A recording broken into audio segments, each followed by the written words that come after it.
and I did. But what struck me immediately was how quiet it was. No kids playing, no dogs barking, hardly any people on the streets. Those who were out moved slowly, like they were walking through invisible molasses. The local sheriff, a guy named Don Murphy, met us at what passed for the town hall.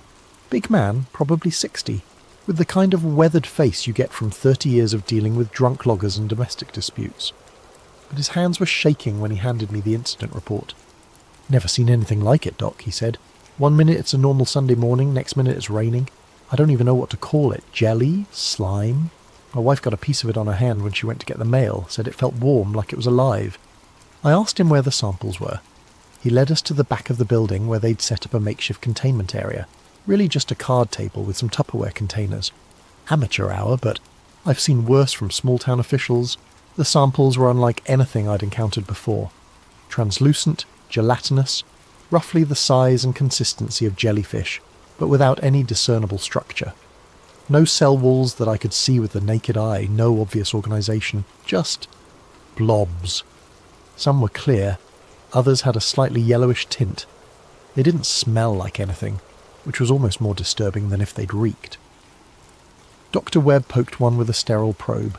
It jiggled like jello, but then, and I swear this happened, it seemed to recoil slightly from the probe, like it was trying to get away.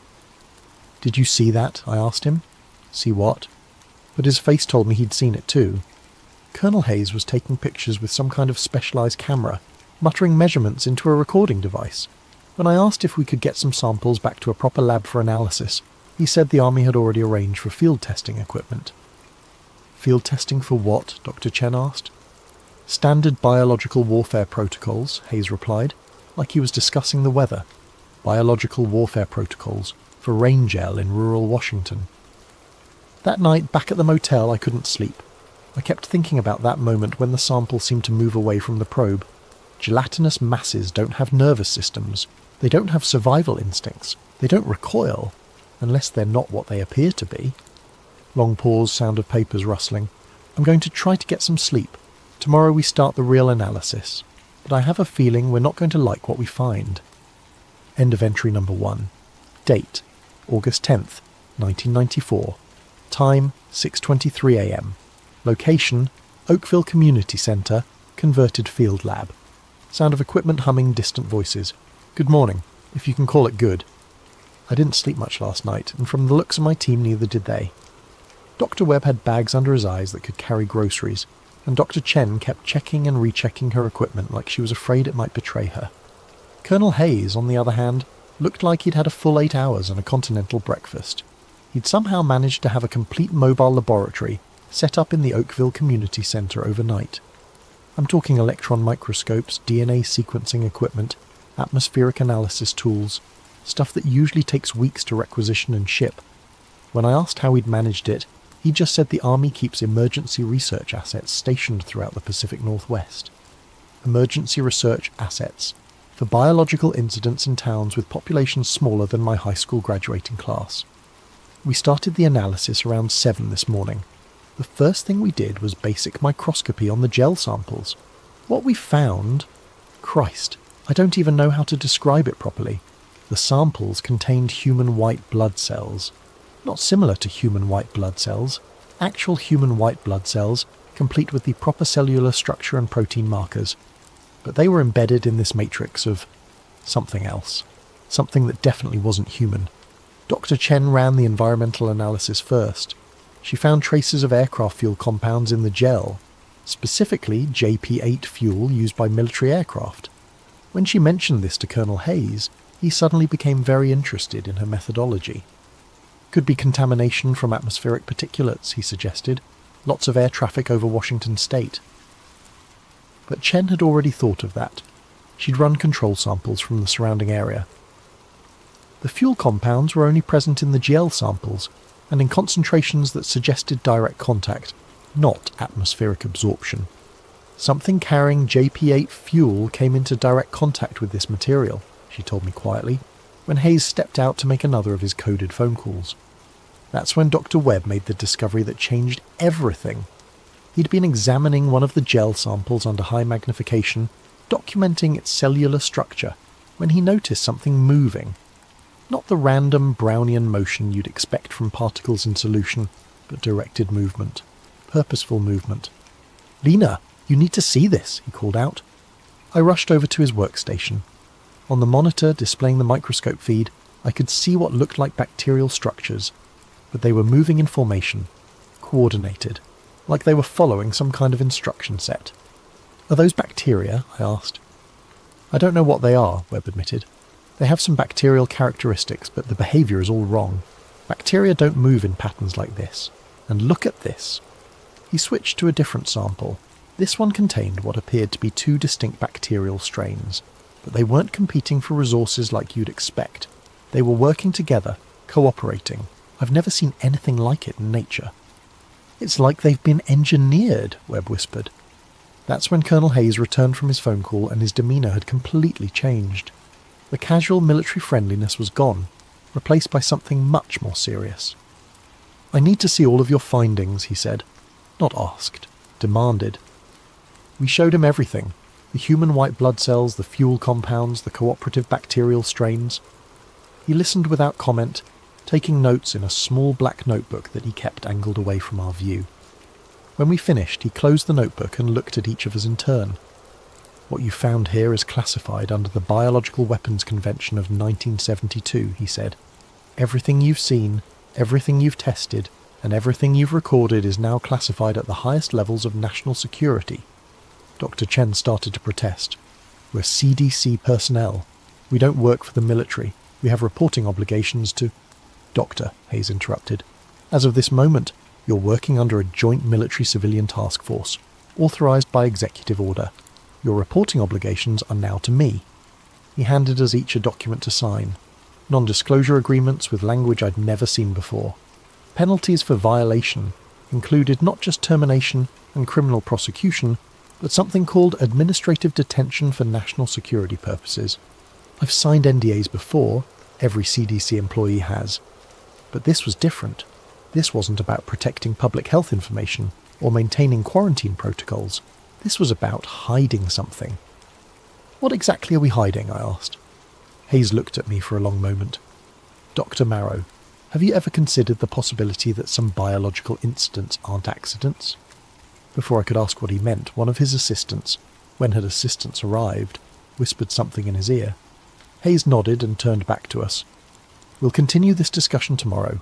For tonight, I need you to secure all samples and shut down your analysis equipment. No further testing until I give the authorization." As we packed up our equipment, I noticed Dr. Webb palming one of the smaller sample containers. He caught my eye and gave an almost imperceptible nod toward the back exit. Smart man, because something about this whole situation stank worse than week-old biological cultures. Sound of equipment being moved, voices growing distant. I'm heading back to the motel now. Tonight, Dr. Webb and I are going to do some unauthorized analysis. If Colonel Hayes wants to classify our findings, we need to know what we're actually being asked to hide, and I have a terrible feeling we're not going to like the answer. End of entry number 2. Date: August 11th, 1994. Time: 2:14 AM. Location: Motel 6, Room 127. Whispered voice, sounds of typing in background. Jesus Christ, I don't even know where to start. Webb and I spent the evening running analysis on the sample he'd smuggled out. We had to use his personal laptop and some portable equipment he'd brought for emergencies, but what we found, it changes everything we thought we knew about the Oakville incident. First, the bacterial strains. We managed to isolate and identify them using Webb's portable DNA sequencing kit. One of them matched a known strain of Bacillus cereus. Not unusual, you can find it in soil and food products. But the other strain was completely unknown. Not just a new variant, but something that doesn't match anything in the genetic databases. But here's the really disturbing part. The unknown strain showed clear signs of genetic modification, specific sequences that don't occur naturally, inserted with surgical precision. Someone had deliberately engineered this bacterium, and from what we could determine, it was designed to interact with human neurochemistry. "It's targeting neurotransmitter production," Webb explained, pointing to the protein structures on his laptop screen. "Specifically dopamine and serotonin pathways. This isn't meant to kill people. It's meant to affect their behaviour." Behaviour modification through biological agents. That's not medical research. That's weapons development. We were just starting to process the implications when Dr. Chen appeared at our door. She looked terrible, pale, shaking, eyes wide with panic. "They took Marcus," she said. "What do you mean, took him?" I asked. "Dr. Peterson, the environmental specialist who was supposed to arrive this morning. He never showed up at the community centre, so I went to check on him at his motel. His room was empty, but there were signs of a struggle, and this was on the floor." She handed me a small electronic device I didn't recognise immediately. Webb looked at it and went white. "That's a data mining device," he said. "Military grade. It's used to extract information from computers and mobile devices." Chen nodded. His laptop was gone, his phone was gone, even his backup drives. But whoever took him missed this. It was under the bed. She opened her own laptop and inserted the device. After a few minutes of technical wizardry that was way above my pay grade, she managed to access its stored data. "Oh my God," she whispered. On the screen was a document marked Classified Project Rainvil Phase 3 Operational Summary. I'll try to reproduce the key sections here, though my hands are shaking as I type this. Objective: field test of aerosolized behavioral modification compound in controlled civilian population. Delivery method: KC-135. Stratotanker equipped with weather modification dispersal system. Target area: Oakville, Washington. Population 598. Isolated minimal media attention probability. Compound composition: synthetic gel matrix containing engineered bacterial agents, B7, mood suppression, and B12, compliance enhancement, plus human leukocytes for immune system camouflage. Expected results: 72-hour onset period. Symptoms include mild fever, cognitive fog, reduced anxiety response, increased suggestion susceptibility. Monitoring protocol: embedded CDC team to document civilian response while maintaining cover story of natural phenomenon investigation. Escalation authority: Colonel J. Hayes, Project Rainvil Operations Command. There were more details: technical specifications, dosage calculations, even psychological assessment protocols for measuring compliance enhancement in the affected population. But what made my blood run cold was the final section. Phase 4. Authorization. Upon successful completion of Phase 3 field test, recommend expansion to larger population centres. Proposed targets include rural communities in Oregon, Idaho and Montana, with eventual metropolitan deployment pending Senate Armed Services Committee approval. They weren't studying a natural phenomenon. They weren't even studying an accidental release of biological material. They had deliberately rained biological weapons on American citizens as a test run for larger operations. "How many people know about this?" I asked Chen. Peterson and I were the only ones with clearance to access the environmental data. But Peterson suspected something was wrong with the whole operation. He'd been asking questions about the military involvement, the secrecy protocols, why we needed level 5 containment procedures for what was supposed to be an algae bloom. "That's why they took him," Webb said quietly. We spent the next 2 hours copying everything we could from the device onto multiple backup drives. The full scope of Project Rainvil was even more disturbing than the initial document had suggested. This wasn't some rogue military operation. It was part of a larger program dating back to the 1960s, designed to test the feasibility of using biological agents for population control. Not population reduction, population control, making people more compliant, less likely to resist government authority, more susceptible to media manipulation. The Oakville incident was just the latest in a series of tests conducted on unwitting American communities over the past 30 years. There were references to similar operations in small towns across the Midwest and Southwest, all documented with the same clinical detachment you'd expect from a pharmaceutical trial. But they weren't testing medicine. They were testing methods for controlling human behaviour on a mass scale. Long pause, sound of someone taking deep breaths. We've hidden copies of the data in 3 different locations. If something happens to us, at least there will be a record of what really happened here. Tomorrow we're supposed to report back to Colonel Hayes with our final analysis of the Oakville samples. He expects us to conclude that the incident was caused by natural atmospheric phenomena, algae blooms, bacterial contamination, nothing that can't be explained by meteorology and bad luck. but I can't do it. I became a doctor to help people, not to cover up biological weapons tests on American citizens. Even if it means the end of my career, I have to find a way to expose what's really happening here. The question is, how do you fight an enemy that can rain compliance from the sky? End of entry number 3. Date, August 11th, 1994. Time, 6:45 p.m. Location, Oakville Community Centre. Background noise of equipment being packed, multiple voices. Today was supposed to be our final day of analysis. Colonel Hayes called a team meeting for 8 this morning to discuss our conclusions about the Oakville incident. I walked into that community centre knowing it might be the last honest thing I ever did as a CDC scientist. But I wasn't prepared for what Hayes told us. "Ladies and gentlemen," he said, standing in front of a projector screen that showed aerial photographs of Oakville, "your analysis has been extremely valuable to national security. However, the nature of your findings requires us to adjust our public reporting strategy." He clicked to the next slide, a draft report concluding that the Oakville incident was caused by atmospheric algae blooms, combined with unusual weather patterns and trace bacterial contamination from agricultural runoff. This is the report that will be filed with the CDC, the Washington State Department of Health, and local authorities, Hayes continued. It explains the symptoms observed in local residents and provides recommendations for preventing similar incidents in the future. Dr. Chen raised her hand.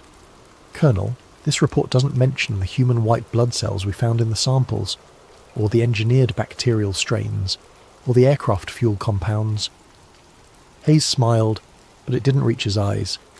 "Dr. Chen, I'm afraid there may have been some contamination in your testing procedures. When we ran independent analysis on the same samples, we found no evidence of the anomalies you described." He clicked to another slide showing laboratory results that looked exactly like ours, except all the anomalous findings had been replaced with standard bacterial cultures you'd expect from environmental contamination. "I don't understand," Webb said. "We have documented evidence of—" "Dr. Webb," Hayes interrupted, "you have documented evidence of testing errors caused by inadequate field laboratory conditions. It's not uncommon for researchers working in improvised settings to introduce contamination that produces false positive results." I realised what was happening. They weren't just covering up the biological weapons test. They were gaslighting us into believing our own findings were mistakes. "What about Dr. Peterson?" I asked. "Where is he?" Hayes consulted his notebook. "Dr. Peterson was recalled to Atlanta yesterday afternoon due to a family emergency. He sends his regrets for leaving without saying goodbye." The lies were so smooth, so practiced, that for a moment I almost believed them myself. If I hadn't seen the Project Rainvil documents with my own eyes, if I hadn't made copies of all our real findings, I might have convinced myself that we'd somehow contaminated our samples or misread our equipment. But I knew the truth, and from the looks on Webb's and Chen's faces, they knew it too. "Now," Hayes continued, "I need each of you to sign this amended report confirming these corrected findings. Your signatures indicate that you stand behind the scientific accuracy of this document." Chen was the first to crack. "I can't sign something I know isn't true." Hayes looked at her with what might have been sympathy. "Dr. Chen, I understand your concern for scientific integrity, but sometimes the greater good requires us to accept that our individual perspectives might be limited. The greater good?" I couldn't keep quiet any longer. "Colonel, we found evidence of biological weapons testing on American civilians. How is covering that up serving the greater good?" The temperature in the room seemed to drop 10 degrees. Hayes closed his notebook and looked directly at me. "Dr. Marrow, I think you may be suffering from the stress of extended field work. It's not uncommon for researchers to develop paranoid interpretations of routine data when working under pressure." Paranoid interpretations, there it was, the classic discredit and marginalised strategy. "However," Hayes continued, "I'm prepared to be understanding about the psychological effects of this assignment. If you sign the corrected report, we can arrange for you to take some administrative leave. Time to recover from what has obviously been a traumatic experience." The threat was clear. Sign the false report and disappear quietly, or be labelled mentally unstable and discredited professionally. Webb and Chen both signed. I watched them do it, their hands shaking as they wrote their names on documents they knew were lies. I don't blame them. They have families, mortgages, careers to protect. The system is designed to make resistance too costly for ordinary people. But I didn't sign. I need more time to review the data, I told Hayes. He nodded like he'd expected this. Of course. Take all the time you need. Just remember, Doctor, sometimes the most patriotic thing a scientist can do is know when to stop asking questions. Sound of chairs scraping, people leaving. Everyone else has gone home. I'm alone in the community centre now, supposedly packing up the last of our equipment. But really, I'm trying to figure out what to do next. I've spent my entire career believing that science serves truth, and truth serves the public good. But what happens when the truth is so dangerous that revealing it might be worse than hiding it? What if they're right? What if there are threats to national security that justify testing biological weapons on unwitting civilians? What if the greater good really does require some people to suffer in ignorance so that others can be protected? Long pause. Number, I can't accept that. The moment we start justifying weapons tests on our own people, we've lost everything worth protecting. I'm going to find a way to expose Project Rainvil. I don't know how yet, but I'm going to make sure the world knows what happened in Oakville, even if it destroys me. End of entry number 4. Date: August 13th, 1994. Time: 11:30. PM. Location: undisclosed. Voice much more subdued. Sounds of traffic in background. I can't tell you where I am right now. It's not safe. Yesterday, after I refused to sign Hayes' fabricated report, things moved very quickly. I went back to my motel room to find 2 men in suits waiting for me in the parking lot. They identified themselves as federal agents, but when I asked to see their credentials, they just smiled and suggested we have a conversation. The conversation took place in the back of a black sedan with tinted windows. They didn't threaten me directly. They didn't need to. Instead, they told me about other CDC researchers who'd developed psychological problems after stressful field assignments. Researchers who'd been quietly moved to desk jobs or taken extended medical leave, or simply transferred to positions where their paranoid tendencies wouldn't be a problem. Dr. Marrow, one of them said, we understand you've been under a lot of pressure lately. Working in field conditions, dealing with unusual biological samples, the stress of trying to protect public health, it's enough to make anyone start seeing conspiracies where there are only coincidences. They offered me a choice: accept a transfer to a nice, quiet position in the CDC's Historical Archives Division, or continue to insist on my misinterpretation of the Oakville data and face the consequences of being labelled psychologically unfit for fieldwork. I told them I needed time to think about it. That was a mistake. This morning I got a call from my supervisor in Atlanta. Apparently there had been concerns raised about my mental state during the Washington assignment. I was being placed on immediate administrative leave pending a psychological evaluation. When I tried to access my CDC email account, my password had been changed. When I called the IT department, they told me my account had been suspended for security reasons. My CDC credit cards were cancelled, my official phone was remotely wiped. In less than 24 hours, they'd completely severed my connection to the agency I'd worked for 8 years. But they made one mistake. They assumed I'd kept all my evidence in official channels. Before leaving Oakville, I'd mailed copies of our real findings to 3 different addresses: a journalist I knew from graduate school, a professor at Johns Hopkins who specialised in biological weapons research, and my own personal storage unit in Atlanta. I'd also uploaded encrypted copies to a private bulletin board system that a friend of mine ran for sharing research data. If they wanted to silence me, they'd have to find and destroy all of those copies, and I wasn't going to make it easy for them. Sound of papers rustling. I've been doing my own research over the past 2 days, using public records and Freedom of Information Act requests to trace the history of Project Rainvil. What I've found is terrifying in its scope. The Oakville incident wasn't isolated. Over the past 30 years, there have been at least 24 similar events in small communities across the United States. Strange weather phenomena followed by unexplained illnesses, always in rural areas with populations under 1,000, always with minimal media attention. 1967, Eureka, Utah. Residents reported snow that wouldn't melt, followed by a flu outbreak that left most of the town bedridden for weeks. 1973, Millfield, Ohio. A chemical spill from a passing truck caused respiratory problems and severe lethargy in local residents. 1981, Hanksville, Utah. Military aircraft conducting weather research preceded an outbreak of what doctors called desert fever. Symptoms included cognitive fog and unusual compliance with authority figures. 1988, Jordan Valley, Oregon. Atmospheric algae blooms caused flu-like symptoms and temporary memory problems in nearly half the town's population.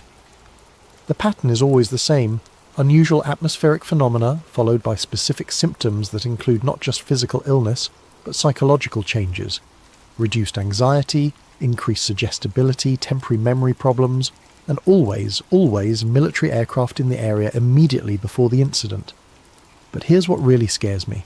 I found evidence that some of these tests were deemed successful and led to larger scale operations. In 1976, San Francisco experienced what was officially described as a fog phenomenon that caused widespread respiratory problems. Thousands of people were affected, but the symptoms were dismissed as a particularly bad flu season. What the public wasn't told was that military aircraft had been conducting weather modification experiments over the Bay Area for months leading up to the incident. They'd been testing biological weapons on American citizens for decades, refining their techniques, expanding their scope. The Oakville incident was just the latest iteration of a program that's been growing bolder and more sophisticated over time. Long pause, sound of someone lighting a cigarette.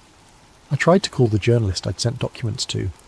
Her editor told me she'd been reassigned to cover local politics and wasn't available for comment on conspiracy theories. The professor at Johns Hopkins never returned my calls, and when I finally reached his department, they told me he was on sabbatical in Europe with no forwarding address. Someone got to them. Someone with enough influence to silence respected professionals with just a phone call. But they haven't found all of my evidence yet, and they haven't silenced me. I'm going to keep digging. I'm going to find out how high this goes, how many people know about Project Rainvil, and what they're planning next. Because I have a terrible feeling that Oakville was just a small-scale test for something much bigger. The question isn't whether they're going to do this again. The question is where, when, and how many people will be affected next time. End of entry number 5. Date: August 20th, 1994. Time: 3:17. AM location: unknown. Voice tired, stressed, sounds of typing. It's been a week since my last recording and everything has gone to hell. I thought I was being careful. I thought I was covering my tracks. But they've been watching me since the moment I left Oakville, and they're very, very good at what they do. 3 days ago, I was staying in a small motel outside Portland, trying to piece together more information about Project Rainvil using public records and online databases. I'd managed to identify what I thought was the command structure for the program: a joint task force involving elements from the Army, the Air Force, and something called the Biological Defense Research Command that doesn't officially exist. I was making good progress, connecting the dots between various military installations, research facilities, and the locations of suspected biological weapons tests. I'd even found what looked like budget allocations for atmospheric delivery systems buried in Defense Department spending reports. That's when they found me. I woke up around 2 in the morning to the sound of someone trying to pick the lock on my motel room door. I'd been paranoid enough to wedge a chair under the handle and set up some improvised early warning systems, glasses balanced on the doorknob, that sort of thing. When I heard the glasses fall, I knew I had maybe 30 seconds before they got in. I grabbed my laptop and the backup drives, threw them in a bag and went out the bathroom window. It was a 2-story drop and I'm pretty sure I sprained my ankle when I landed, but it was better than waiting around to see what they had planned for me. From the parking lot I could see 3 men in my room searching through everything I'd left behind. They were thorough, checking inside the toilet tank, ripping apart the mattress, even removing electrical outlet covers to look for hidden storage. These weren't amateur government agents. These were professionals who'd done this kind of thing many times before. I limped to my rental car and drove until dawn, changing direction randomly, paying cash for everything, trying to stay ahead of whatever tracking systems they might be using to find me. But they found me anyway. Yesterday, I stopped at a library in a small town whose name I won't record here, trying to use their computers to continue my research. After about an hour of digging through military contractor databases, every computer in the library suddenly lost internet access. The librarian said it was probably a problem with their service provider. But when I went outside, I saw a van parked across the street with sophisticated communications equipment visible through the back windows. Someone had jammed the library's internet connection to stop me from accessing information they didn't want me to see. That's when I realised the full scope of what I was up against. This isn't just a cover-up of one biological weapons test. This is a coordinated campaign involving multiple agencies, military units, and intelligence services. They have the resources to monitor internet traffic, jam communications, and track individuals across multiple states in real time. But they've also made a mistake. They've shown me how scared they are. If Project Rainvil was just a minor research program that got out of hand, they wouldn't need this level of resources to contain the story. The fact that they're throwing this much manpower and technology at stopping one CDC researcher means the program is much bigger and much more important than I initially thought. Sound of papers rustling, typing. I've managed to piece together more of the picture using cached web pages and archived documents I downloaded before they started actively interfering with my research. What I've found suggests that Project Rainvil isn't just about testing biological weapons, it's about implementing them. The psychological effects we documented in Oakville, increased compliance, reduced anxiety, temporary memory problems, aren't side effects of biological contamination. They're the intended results of a sophisticated behaviour modification program. Think about it. What if you could make entire populations more accepting of government authority? What if you could reduce civil unrest, decrease crime rates, and increase social stability by adjusting the neurochemistry of millions of people simultaneously? That's what Project Rainvil is really about. Not killing people, but controlling them. Making them easier to govern, less likely to resist, more willing to accept whatever they're told by authority figures. And from what I can determine, they've been testing and refining these techniques for 30 years, gradually expanding the scope of their operations. Oakville wasn't an isolated incident. It was a field test for nationwide deployment. Long pause. I found something else in the archived documents. References to what they call Phase 4 implementation. Budget projections for large-scale atmospheric delivery systems. Purchase orders for chemical compounds measured not in grams or kilograms, but in tons. They're not planning small-scale tests anymore. They're planning to deploy these biological agents over major metropolitan areas. And based on the timeline in the documents I've seen, Phase 4 is supposed to begin sometime in the next 2 years. I have to find a way to stop this, but I'm running out of options and they're getting closer. End of entry number 6. Date: August 25th, 1994. Time: 7:42. PM. Location: redacted. Voice noticeably more strained, background sounds of wind. This is probably going to be my last recording for a while, maybe my last recording ever. 5 days ago, I thought I'd found the break I needed.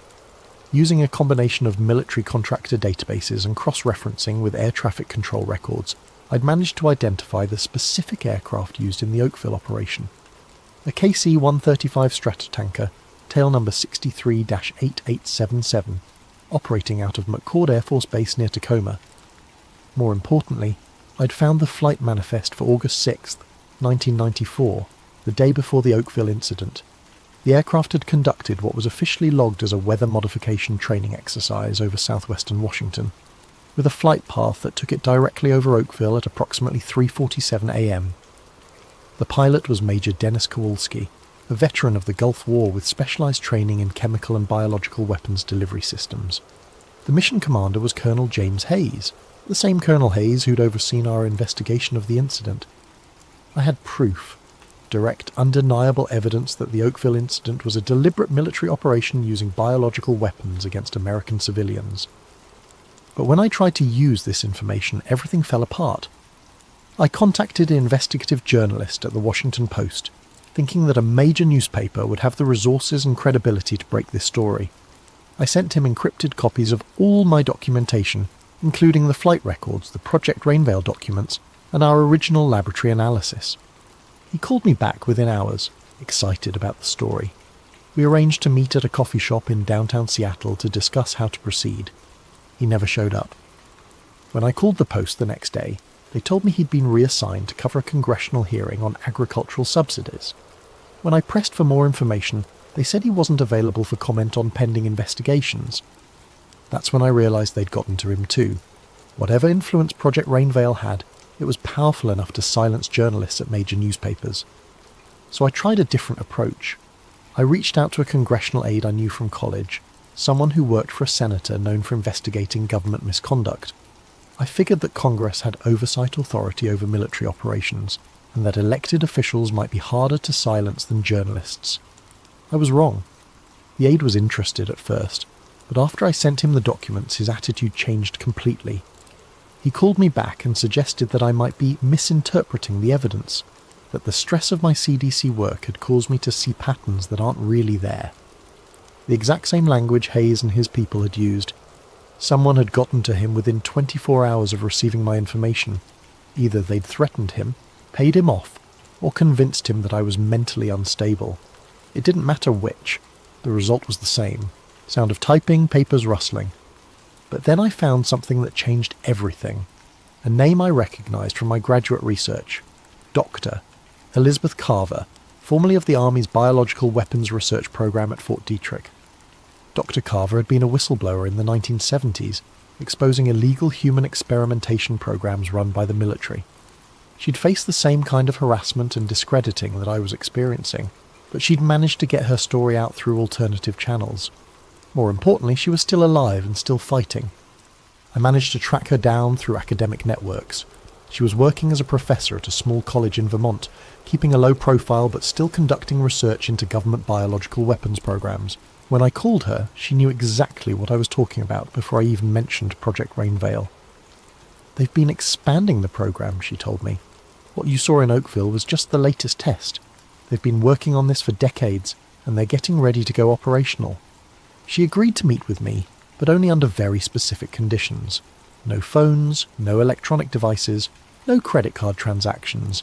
Cash only, public places, multiple contingency plans for communication. They're very good at what they do, she warned me, and they have resources you can't imagine. But they're not invincible. There are ways to fight back. We met 3 days ago in a small diner in rural Montana. Dr. Carver was in her 60s, grey-haired and unassuming, but when she spoke about the biological weapons program, her voice carried the authority of someone who'd spent decades studying the subject. The Oakville incident follows the same pattern as dozens of other tests, she explained.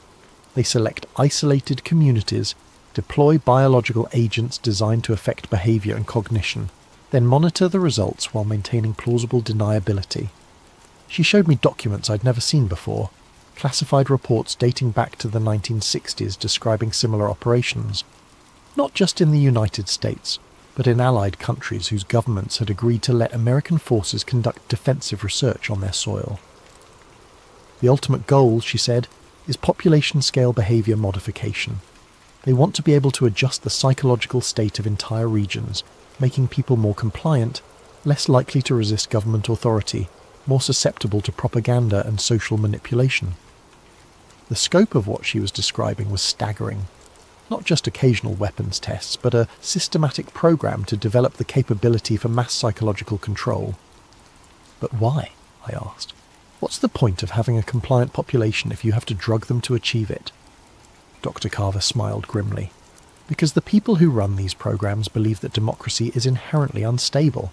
They think that giving people too much freedom leads to chaos, rebellion, and social collapse. In their view, a little bit of chemical compliance is a small price to pay for social stability. She explained that Project Rainvil was part of a larger strategic initiative called Cognitive Stability Operations, designed to give the government tools for managing what they called democratic volatility. The idea was that by subtly adjusting the neurochemistry of target populations, they could prevent civil unrest, reduce crime rates, and maintain social order without the need for overt authoritarian measures. They see it as a more humane alternative to military occupation, or police-state tactics, she said. Instead of oppressing people directly, they just make people less inclined to resist oppression. Long pause, sound of wind getting stronger. Dr. Carver gave me more than just information. She gave me hope. There are others, she told me. Scientists, journalists, government officials who know what's happening and are working to expose it. We have to be careful. We have to be smart, but we're not alone. She put me in touch with a network of researchers and activists who've been tracking government biological weapons programs for years. They have resources, connections, and most importantly, they have a plan for getting this information to the public in a way that can't be suppressed or discredited.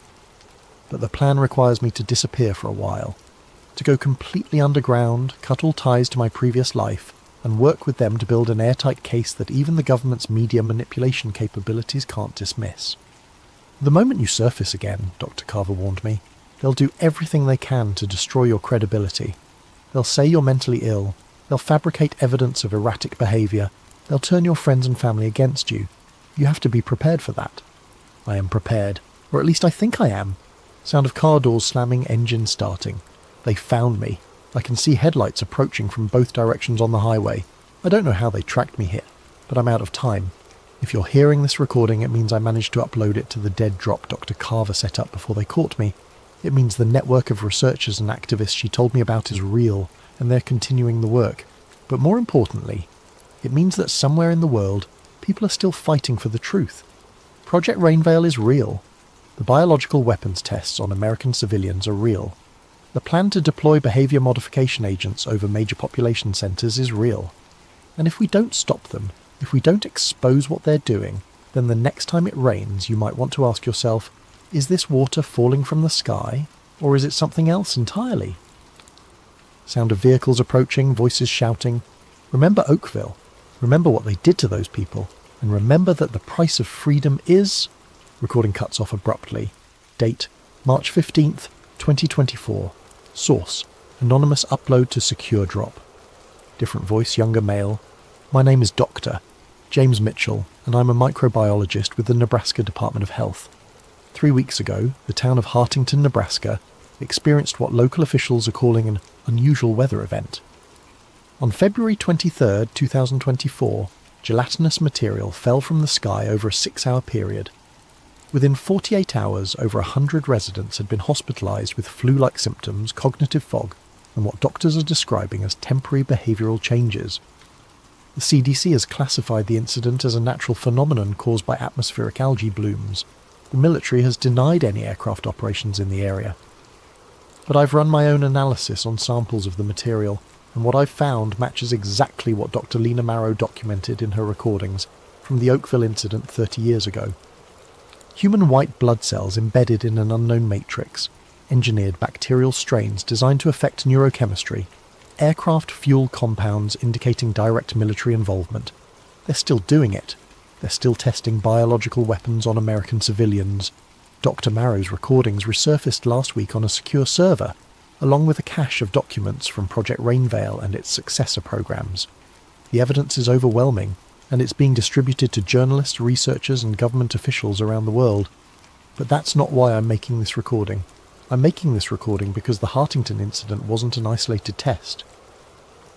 According to the leaked documents, it was part of something called Phase 7 implementation, a nationwide deployment of biological agents designed to increase social compliance and reduce civil unrest. The documents include target lists, major metropolitan areas, specific dates and delivery methods, and a timeline that suggests the full deployment is scheduled to begin within the next 6 months. Dr. Marrow was right about everything. The government has been developing the capability for mass psychological control, and they're finally ready to use it. The question is, what are we going to do about it? Sound of typing. I'm uploading Dr. Marrow's complete audio journals, along with all the supporting documentation from Project Rainvil and its successor programs, to multiple secure servers around the world. I'm also sending copies to journalists, researchers and government officials who might be able to act on this information. But I need everyone who hears this to understand. They're not going to stop just because we've exposed them. They've been planning this for decades, and they have resources and influence that most of us can't even imagine. The only way to stop them is if enough people know the truth, if enough people refuse to accept the official explanations, if enough people demand answers when unusual weather events are followed by mysterious illnesses. So the next time it rains, look up, look closely, and ask yourself, what's really falling from the sky? Because Dr. Lena Marrow gave her life to warn us about what's coming. The least we can do is listen. Over the next half hour, we'll introduce you to Agent Silas Rourke, Doctor, Liana Suresh, and Director Vance Halcor. A trio drawn into a web of secrets around a lethal pathogen called VX-73. As tensions mount and paranoia spreads, you'll witness how fear can become a powerful tool of control, and how a single whistleblower might spark either liberation or a deeper descent into conspiracy. Now close your eyes, or let them wander across these words and follow me into the first moments of this dark, suspenseful odyssey. It started with a single headline: Mysterious respiratory illness detected in Port Maxwell.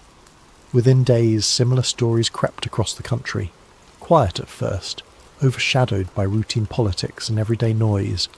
Then, all at once, everything changed. The virus, designated VX73, emerged as a swift-moving spectre, triggering coughing fits that escalated into respiratory failure for many. In a matter of weeks, schools were shut, businesses locked their doors, and entire metropolitan areas were quarantined under what officials described as temporary emergency protocols. For Agent Silas Rourke, a 42-year-old operative at the Bureau of Federal Integrity, BFI, life became an endless string of directives and dispatches. His daily uniform was a crisp suit layered beneath a bulletproof vest and a standard-issue respirator mask that itched at his face. He'd spent over a decade tackling threats deemed subversive to national security, from financial sabotage to espionage. Yet no training had ever prepared him for watching entire city blocks fall silent overnight. He walked the corridors of the BFY with practiced composure, scanning the myriad bulletins pinned on corkboards. The walls hummed with fluorescent lights that gave everything a stark, sterile glow. Digital screens listed the latest infection rates, projected mortalities, and newly declared red zones where infections raged unabated. Over the PA system, a recorded female voice repeated the same instructions every half hour. Stay indoors, maintain social distancing. All citizens must comply with the National Stabilization Bureau's guidelines. The National Stabilization Bureau, NSB, led by Director Vance Halcor, had been formed to centralise the government's emergency functions. Some called it necessary response. Others whispered about the creation of an all-powerful agency with little oversight. Halcor himself was a tall, imposing figure who frequently appeared on screens throughout the BFI complex, delivering updates about mandatory daily biometric scans and the development of a new vaccine, Unity Serum. Silas had known Halcor only in passing, enough to catch glimpses of a man driven by unwavering conviction. He recognised in Halcor that sense of unstoppable momentum, as though the security of the entire nation hinged on following his blueprint. Silas tried to set aside his personal misgivings. He was a loyal agent, bound to uphold the Bureau's mission. If the vaccine provided the solution to stop VX73, so be it. Then one morning, Silas was summoned to a high-clearance briefing. He expected a new assignment along the lines of standard public compliance checks. Instead, he found himself in a cramped conference room, facing a handful of BFI higher-ups who spoke in hushed, clipped tones. The gist was simple. Alleged disinformation campaigns were circulating, claiming that VX73 was not naturally occurring but lab-engineered. These rumours, the brass said, were fueling panic, turning citizens against the government's measures. Silas's job was to investigate any potential insiders leaking such nonsense. At first, he believed the directive to be legitimate. Disinformation in a crisis could be lethal, prompting civil unrest and undermining official responses. Yet as Silas pored over digital logs and tapped into encrypted chat rooms, he stumbled across an unencrypted file labelled simply Project Paragon, Preliminary. The file wasn't supposed to be on the BFI's server at all. It appeared as though someone with high-level credentials had hidden it behind labyrinthine subdirectories. Intrigued, Silas pried open the document. Inside were sanitised references to VX 73 months prior to the earliest official detection date. The language read, "Field tests planned in controlled sectors. Monitor subject compliance and social response." A chill rippled through Silas.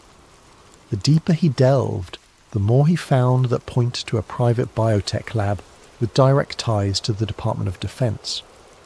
Another set of documents discussed funding from major corporate donors, massive pharmaceutical conglomerates that had a vested interest in vaccines testing kits, and biometric devices. Confusion turned to a subtle dread. If these partial records were real, then the official narrative was incomplete at best, or outright deceptive at worst. Silas secured the files on a flash drive. Over the next few days, he quietly cross-referenced the data, trying to confirm whether Project Paragon existed. He took caution, covering his digital tracks with proxy servers. Even so, he noticed the BFI's internal security channels seemed abuzz with mentions of an internal breach. Fear knotted in his stomach. Someone else was on this trail too. He found short references to a doctor, Liana Suresh, apparently a virologist who once worked at a biotech facility codenamed Cerulean Labs. Her name popped up in correlation with antigen research and compliance metrics. The wording was bizarre. Since when did a vaccine program revolve around compliance? Yet there it was. VX73 antigen trials show 62% compliance rate. Additional modifications required. The date? Nearly a year before the current outbreak. By the time Silas realised how incriminating his findings were, the hair on his arm stood on end. His imagination conjured scenarios he'd previously deemed paranoid. A virus unleashed intentionally. A vaccine designed not just to inoculate, but to control. He forced himself to remain calm. Conjecture was easy. Proof was everything. So he resolved to gather more. That night he left the BFI building with the flash drive tucked in the lining of his jacket. He tried to banish the creeping sense that eyes were trailing him. Outside, the city's main avenues lay deserted. Army trucks patrolled at intervals. Overhead drones whirred, scanning for curfew violators. Digital billboards displayed a single message across a black background. Unity Serum, your key to tomorrow. From a payphone booth, one of the last still standing, Silas called in a favour from a fellow agent he trusted, someone adept at hacking behind the Bureau's firewall. The friend agreed to help, no questions asked, but Silas could sense tension in his voice. Everyone was on edge, unsure who was truly friend or foe. Silence had become a survival tactic. As he hung up the phone, the city's gloom pressed close, neon lights flickering across shuttered storefronts. In that moment, he wondered if the official explanation, VX73 as a random mutation, was a purposeful lie from the start. If so, then the so-called Unity Serum might be more than just a vaccine. A wave of dread consumed him. The next steps would determine whether he stayed a loyal operative or became a traitor to the system he'd served for half his life. At the next corner, a spotlight from a drone settled on him, scanning his face. He forced a neutral expression. The device beeped and swiveled away. Good. No red flag. Yet. As Silas ducked into the underground metro, he realised with grim certainty that he had stumbled onto something monstrous. For years he'd believed in the Bureau's cause, trusting that each operation served the greater good. Now he faced the possibility that the greatest threat wasn't the virus itself, but the hidden intent behind it. City by city, the VX73 infection soared. Once bustling centres of commerce turned into ghost towns, patrolled by uniformed enforcers under orders from the National Stabilization Bureau. Curfews became absolute. Violators risked detention at newly established health containment camps. The mainstream media hammered a constant drumbeat of fear. The virus was unstoppable unless every citizen complied. For those still resistant, a single solution was presented day and night: Unity Serum. On every channel, Director Vance Halcor appeared in a crisp suit, arms folded behind his back, proclaiming the vaccine's near-miraculous efficacy. Over 90% effective, his report said, a shining beacon of hope. Yet the rollout came with conditions. For public safety, those who refused the jab lost access to banks, public transportation, and official documentation. Within a month, entire swathes of the unvaccinated population found themselves in a twilight zone, forced to scavenge or rely on black market services just to survive. Amid the chaos, Agent Silas Rourke continued his secret investigation. By day, he donned his BFI credentials, working on official compliance enforcement tasks. By night, he devoured every new sliver of intel he could glean from that hush-hush file, Project Paragon. The deeper he went, the more horrifying the puzzle became. Encrypted references hinted at something hidden within the vaccine, a nano-emitter that lodged in the brain's limbic system. One internal document read, "Neurological regulation markers confirm mild sedation of aggression, increased docility, potential for broader cognitive modulation pending further trials." Silas felt physically ill reading these words. Could the government have hijacked a public health crisis to deploy a mind-altering device at scale? He needed answers. Over a secure channel, he messaged the elusive doctor, Liana Suresh, the scientist named in the files. She responded in short, coded texts, reluctant to trust him. Finally, after days of careful back and forth, she agreed to meet at an abandoned warehouse near the old docks. Silas arrived half an hour early, scanning the shadows for signs of a tail. No drones overhead, no suspicious vehicles. He waited under a flickering street lamp, the smell of salt water and rust filling the air. When Liana Suresh emerged, she wore a hooded jacket, her face partly obscured by a mask. Only her eyes were visible, tired, guarded, yet undeniably brilliant. She gave Silas a once-over, keeping a hand near her coat pocket. Possibly she carried a stun gun or pepper spray. Without greeting, she said in a hushed tone, "Why should I believe you're not with them?" Silas replied with the only currency that mattered, truth. He produced the flash drive and recited data from the files, his voice laced with quiet desperation. Liana's expression shifted from suspicion to grim acknowledgement. "I was part of the early design team for VX-73, she confessed. They told me it was to protect against a future pandemic, some advanced deterrent that would strengthen national security. We manipulated certain genetic markers to ensure the virus targeted specific alveolar receptors, but none of us realized the real plan, to unleash it upon the public."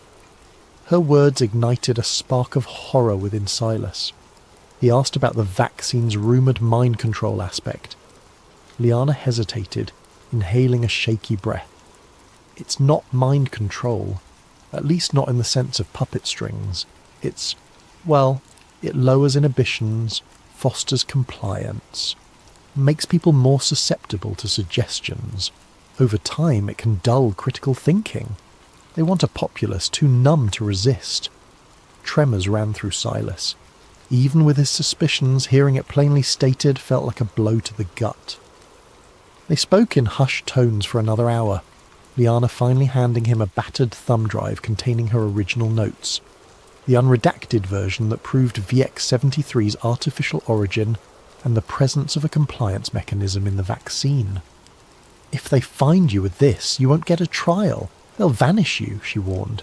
From the surrounding gloom, a rat scurried across the broken concrete.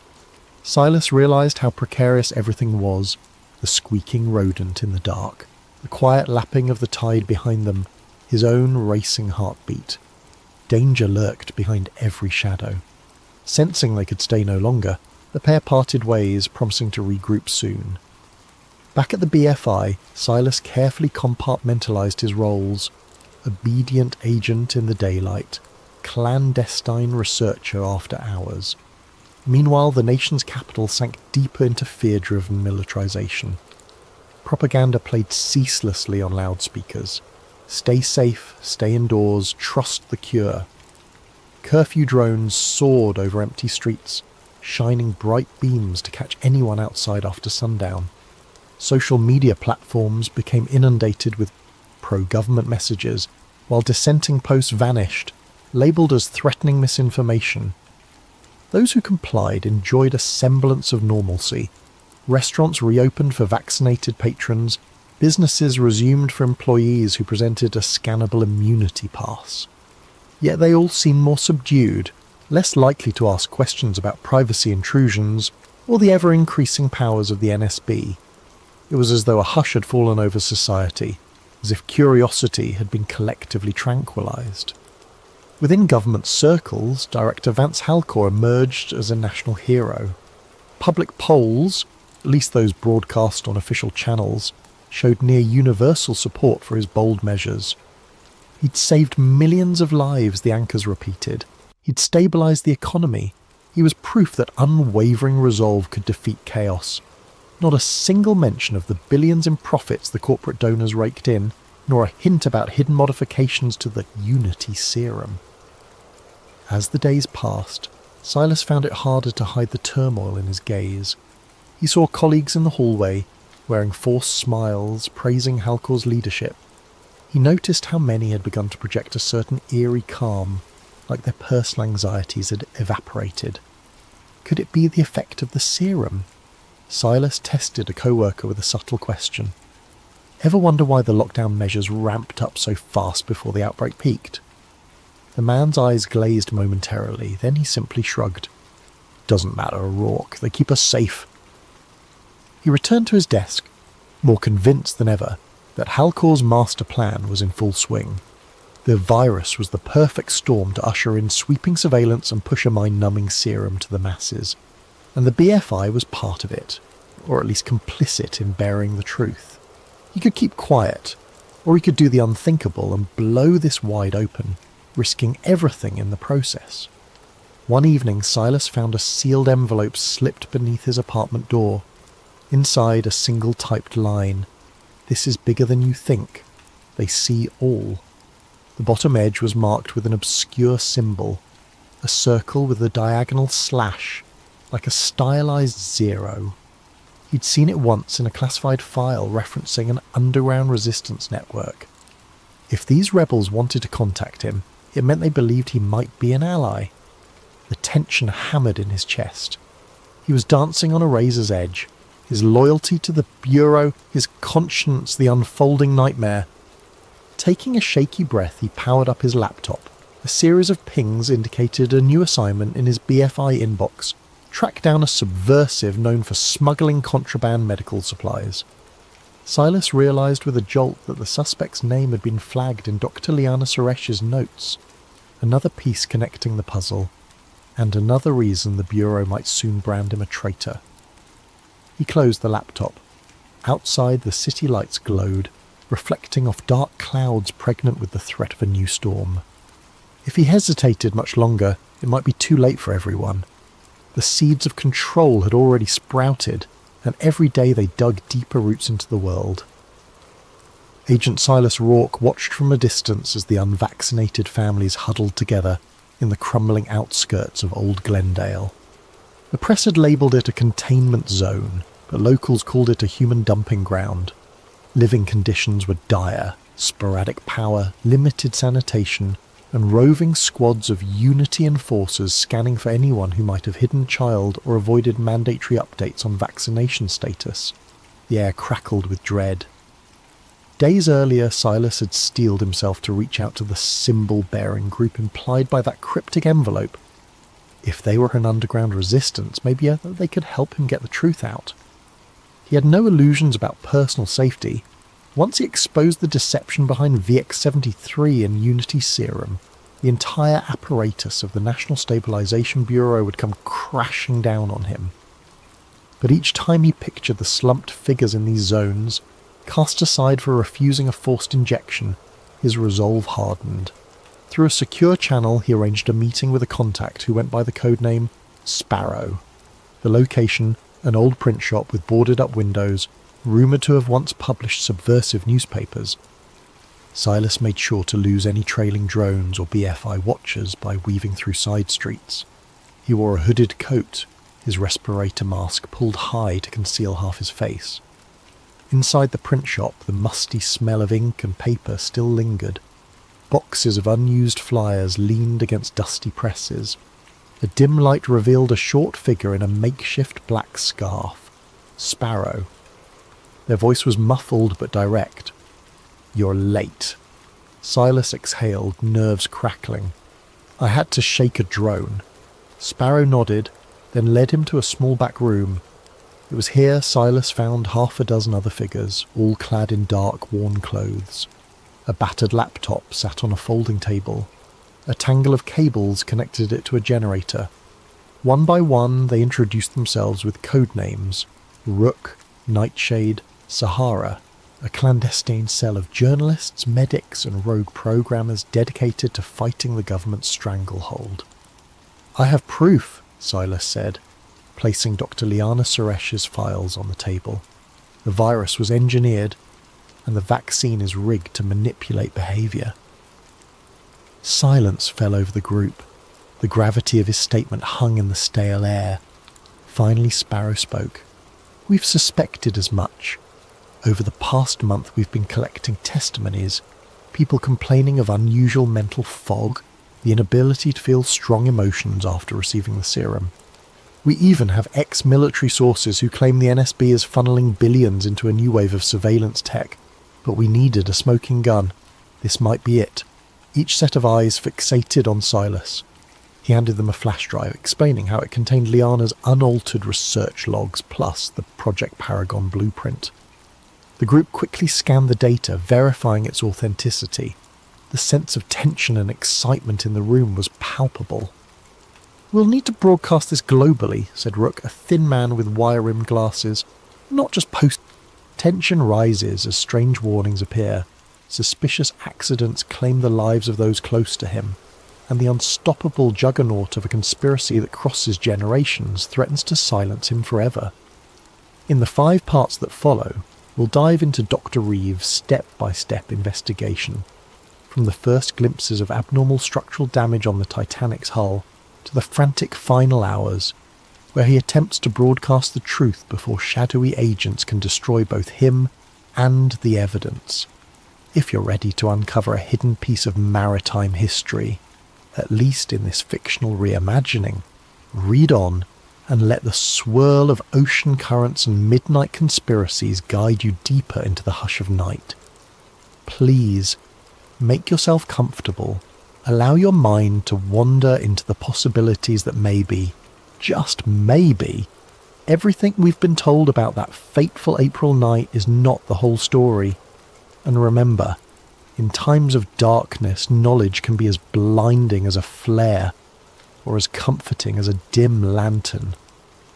May you find the perfect balance tonight as we embark on this mysterious tale. The frigid waters of the North Atlantic loomed above Dr. Nolan Reeve like an endless dark plain, and beneath them, almost 2.5 miles down, lay the shattered remains of what was once the grandest ship afloat, RMS Titanic. The year was present day, and Reeve found himself aboard the research vessel Aegis, leading a deep-sea expedition to study microbial decay on century-old wrecks. It was all in the name of science, or so he believed. The Aegis was no luxurious craft, but it boasted a sturdy submersible named Deep Seeker that could navigate the tremendous pressure at such depths. Reeve's focus was to gather data on the rusticles, those icicle-like formations of iron-oxidizing bacteria slowly consuming the Titanic's hull.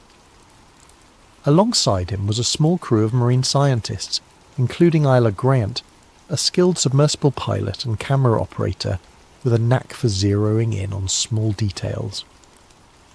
The funding for this expedition came from a wealthy institute run by Andrew Calder, a rather enigmatic financier who seldom gave interviews but had a keen interest in the maritime heritage. As the Aegis hovered in the general area, Reeve and Grant prepared for their first descent. Their mission's outward goals were straightforward: collect microbe samples from various compartments, photograph structural integrity, and produce a documentary charting the wreck's gradual dissolution. But Reeve felt an odd stirring in the back of his mind.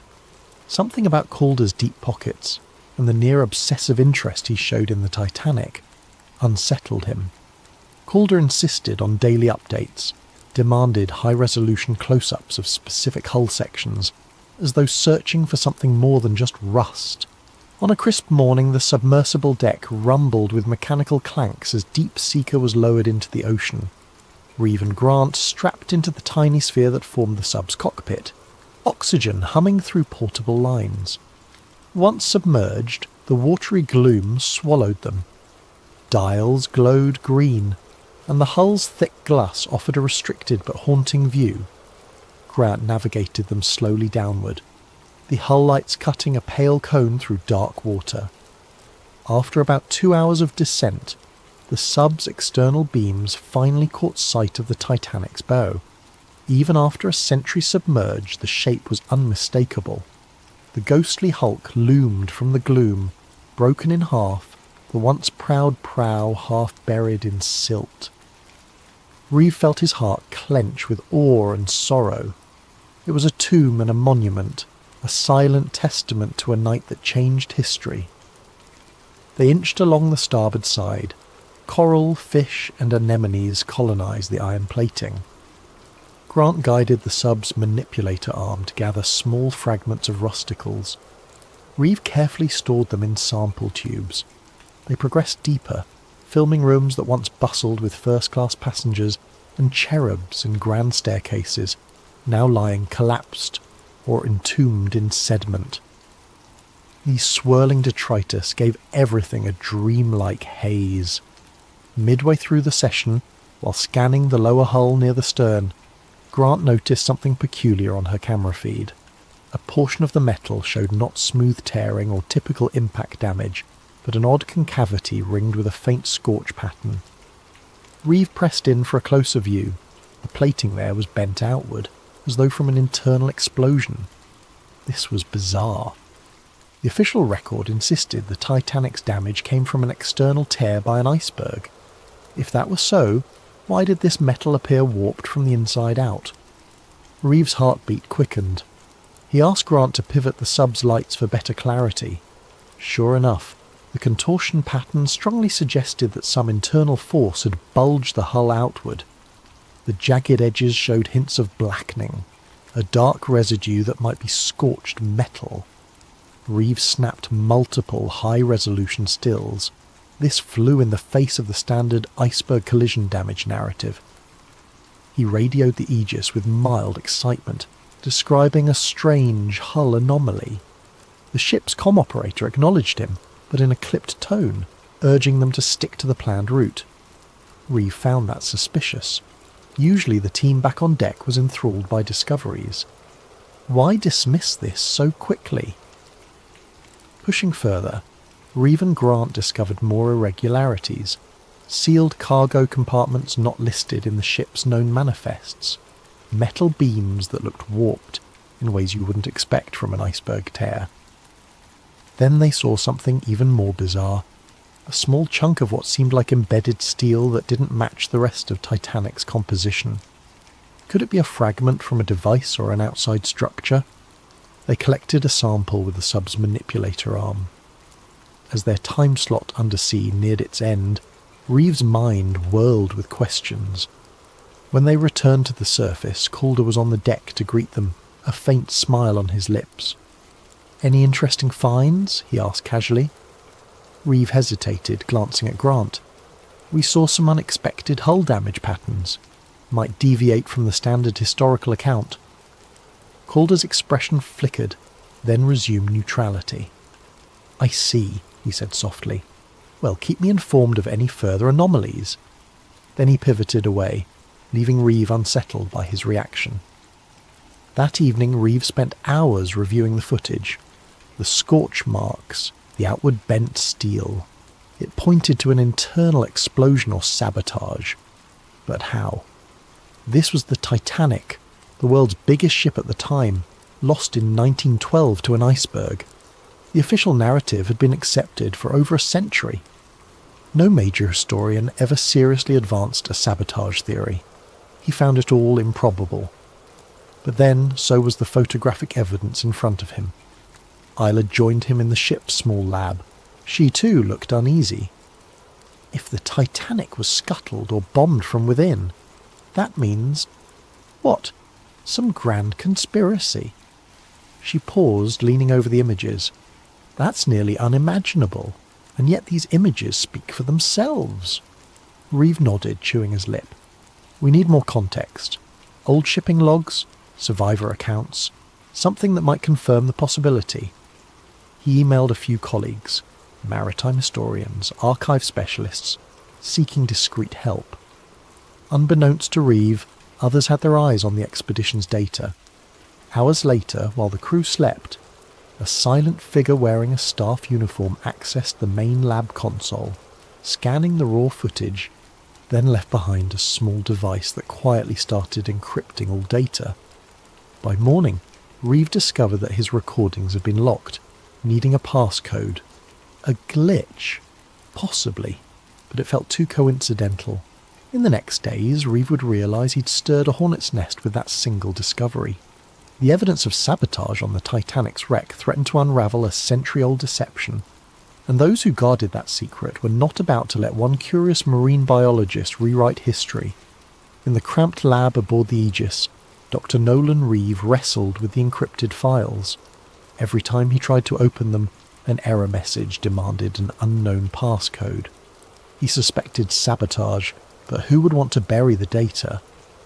The expedition's sponsor, Andrew Calder, insisted it must be a technical glitch, urging Reeve to keep the incident quiet and rely on fresh recordings. But Reeve felt the tension in Calder's voice. It was too pointed, too insistent. Frustrated, Reeve and Isla Grant turned to the partial images and notes they'd saved offline. A few snapshots still remained on Isla's personal camera, showing that suspicious scorch pattern on the Titanic's hull. Reeve cross-referenced the Titanic's original construction blueprints, which the Historical Society had in their public archive. That region of the hull was never intended to have anything more than standard plating. No known modifications or cargo compartments were recorded in that area. So how did an explosion or something akin to it mar the interior? Seeking clarity, Reeve reached out to maritime historians he knew back on the mainland. One responded quickly, an old friend named Francis Hobbs, who specialised in transatlantic liner accidents. Hobbs expressed utter shock at the hull damage suggestion. No major source ever mentioned burn marks or outward bent steel. The entire official inquiry pinned it on an iceberg gash. Reeve pressed further, mentioning the possibility that the Titanic's sister ship, the Olympic, had sustained damage weeks prior to Titanic's maiden voyage. Some fringe conspiracy circles argued the White Star Line might have swapped ships to salvage insurance money. But that didn't fully explain sabotage or bombs. As the days went on, Reeve discovered more digital meddling. A chunk of audio data from the sub's recordings vanished. The expedition's official logs were being updated to downplay the hull anomalies as corrosion patterns. Meanwhile, Calder announced an abrupt shift in the research plan. They were to focus on the ship's upper decks, ignoring the stern or deeper compartments. Reeve confronted Calder in the corridor, voice tight with anger. "We came for a thorough study of microbial decay, remember? We're not done with the lower hull." Calder just patted Reeve's shoulder. "This expedition is under my sponsorship, Doctor. We have all we need. Let's not waste resources on rabbit holes." Suspicion soared. Yella quietly confided in Reeve that she'd seen an unknown staffer rummaging through the lab's computers late at night. Something bigger was at play. They hatched a plan. On the next dive, they'd pretend to follow orders but actually gather clandestine footage of the suspicious hull region again, storing it on a separate device. They hoped to smuggle that out. The next day, they executed the plan.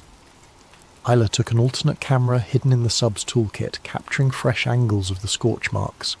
But near the end of the dive, the sub's thrusters failed, plunging them into darkness momentarily. A near-fatal scenario if Isla's backup system hadn't restarted the motors. The official post-dive report pegged it as a mechanical glitch, but Reeve and Isla suspected sabotage, an attempt to end them mid-ocean. Back on the surface, they realised they needed more historical context. They discovered, from old survivor memoirs, mention of loud booms below deck some hours before the iceberg collision. In official statements, these were dismissed as boiler explosions due to flooding.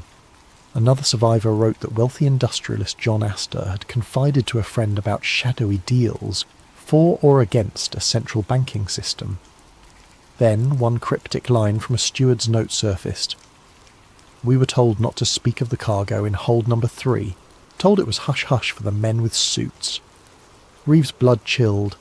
It sounded like sensitive cargo beyond just mail or supplies. The more Reeve read, the more an unsettling pattern emerged. Certain powerful men who opposed the formation of a global central banking authority died on the Titanic. Surviving members who wanted that bank system ironically missed the voyage last minute. Could the sinking have been orchestrated to remove key opposition? Reeve's logic reeled. It was wild, reminiscent of conspiratorial talk. Yet the sabotage evidence from the wreck gave these claims unexpected weight. Meanwhile, the expedition approached an official end date. Calder seemed eager to wrap up. The mood on the Aegis turned tense, with some staff openly complaining about weird instructions from Calder's office. Reeve realised that once they returned to shore, Calder might quietly seize all official findings, labelling anything about sabotage as a hoax. Reeve confided in Ila that they needed to break free from Calder's control. We have to publish or release these anomalies ourselves, he insisted. She agreed, though fear glimmered in her eyes. But they're watching everything we do. Days before the final docking, an unnerving event confirmed their fears. One of Reeve's close colleagues, a diver who had glimpsed the scorch marks as well, died in a suspicious boat explosion near the Aegis. The official statement labelled it a tragic fuel accident, but Reeve saw no sense in the story. The diver had been careful, not the type to mishandle fuel lines. The message was clear: keep your mouth shut or pay the price. Now Reeve recognised the bigger threat. Some covert group, possibly with Calder's backing or beyond him, was determined to bury any mention of sabotage. Perhaps a direct lineage of those old bankers or industrialists from 1912 still wielded enough influence to ensure the Titanic's alternative story remained hidden. The fear in Reeve's gut was overshadowed by moral resolve. People deserved the truth. The tragedy that claimed 1/500 lives might have been a coldly calculated mass murder. Nights turned sleepless. Reeve hammered out a partial draft of his revelation. An academic paper explaining the structural anomalies, listing historical coincidences, and linking them to potential sabotage. He also prepared a short documentary with images and voiceover, planning to upload it online the moment they were near stable internet. Isla assisted, editing in hush hours. They stored backups on hidden flash drives, but unbeknownst to them, an unknown figure in the staff was already alerting superiors about their secret activities. The black-suited watchers who answered to a shadowy black archive were preparing a final move. Reeve received a cryptic email from an unnamed address. "Stop, we see you. Let the Titanic rest, or you'll join its fate in deep silence." Sickness clenched Reeve's stomach. This was no empty threat, but he pressed on, determined. The Titanic's dead deserved no less than the truth. As the expedition's final day dawned, the Aegis began returning to port. Calder circled the decks, ensuring all official data was locked. Reeve and Isla, with their clandestine files, awaited the perfect moment to slip away or go public. Tension crackled through the sea air. Both felt that soon the conspirators would strike. Reeve thought of the thousands who died that night in 1912, possibly sacrificed for a hidden agenda. He vowed not to let them remain pawns in some century-old cover-up. He could only hope that in the hours ahead he'd find a way to broadcast the shocking truth before the watchers enforced their deep silence, just as they had, apparently, for the diver who died, and for countless others who might have glimpsed the Titanic's real story over the decades. On the morning the Aegis neared the harbour, Dr. Nolan Reeve stood on the stern deck, scanning the shoreline for any sign of abnormal presence. The coastal city's skyline shimmered under the rising sun. People going about their daily routine had no idea that a conspiracy over 100 years old was about to surface. If Reeve and Isla Grant could manage to reveal it. The tension inside Reeve coiled tighter with each minute. The watchers might be waiting at port, planning to intercept him or destroy the evidence. At breakfast, Andrew Calder made an announcement. Once they docked, All expedition materials, logs, footage, collected data were to be handed over to the sponsoring institute for analysis and archiving. He claimed it was standard procedure, but Reeve caught the triumphant glint in Calder's eyes. This was clearly the final step in burying the sabotage findings. Reeve pretended compliance, casually finishing his toast while his pulse hammered. Isla, seated nearby, gave him a subtle nod. They understood each other. They had to act quickly. Below decks, Reeve and Isla retrieved their hidden flash drives from a safe compartment in the sub's tool storage. On these drives lay the photographic proof of the Titanic's hull damage, the partial interviews with experts who'd uncovered old shipping conspiracies, plus the half-finished documentary. They sealed them inside a watertight case small enough to slip into Isla's personal bag. Their plan was to slip away from the Aegis the moment they landed, find an off-site location with stable internet, and upload everything. They also had a contact in the press, a freelance investigative journalist who had expressed interest in unconventional Titanic revelations. If they could get in touch, the journalist could go public with the story, but their watchers were a step ahead. As the Aegis came into port, Reeve noticed a black SUV parked near the dock, 2 men in suits standing by. They exuded the same menacing aura as the staffer who had prowled the lab at night. Reeve recognised their type, ex-intelligence or corporate security, probably the Black Archive or some affiliate. If Reeve and Isla marched out the front gangplank, they'd be easy prey. Thinking fast, Reeve told Isla, "We can't disembark with everyone else. We need a back route." She recalled there was a smaller cargo ramp on the starboard side used for unloading sub-equipment. If the watchers were fixated on the main exit, maybe they could slip out unnoticed. They bided their time until docking was complete, the bustle of the harbour overshadowing the usual procedures. Then, with anxious hearts, they made their move. Slipping on plain jackets and carrying minimal gear, they snuck to the starboard cargo area. The usual guard was absent, likely assisting with the main disembark. They lowered a small ramp onto the dock. Heart pounding, they hurried down. Reeve's eyes darted to the black SUV. The suited men were still scanning the main exit. Good. They made it halfway across the dock when a shout broke out behind them. "Hey, stop! Stop!" Another staffer from the Aegis, wearing an earpiece, sprinted forward.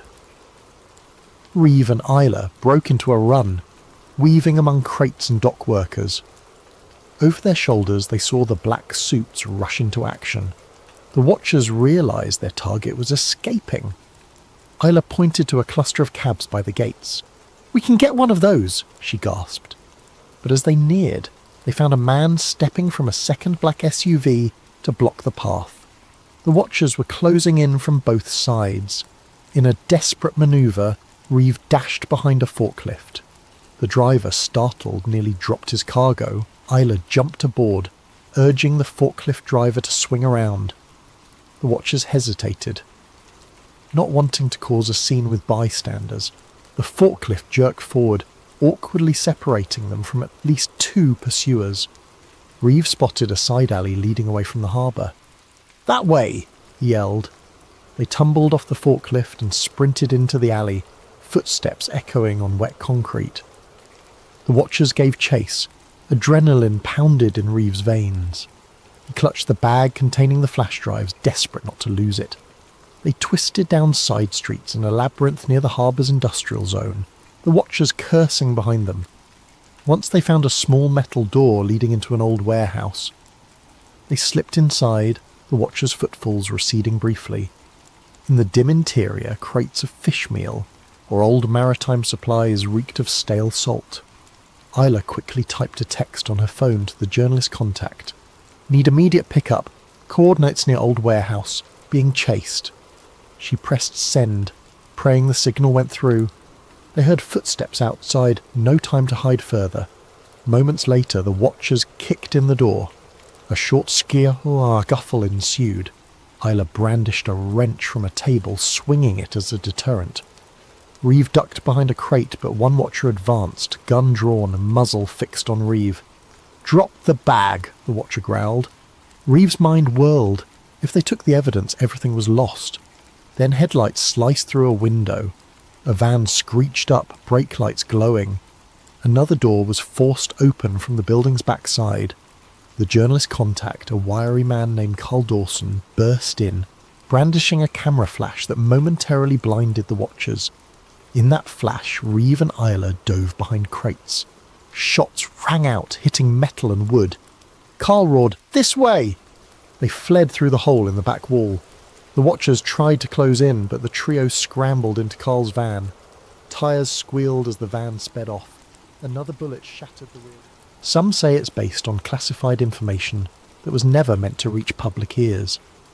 Tonight we explore the darkest corners of government experimentation and the thin membrane between dimensions.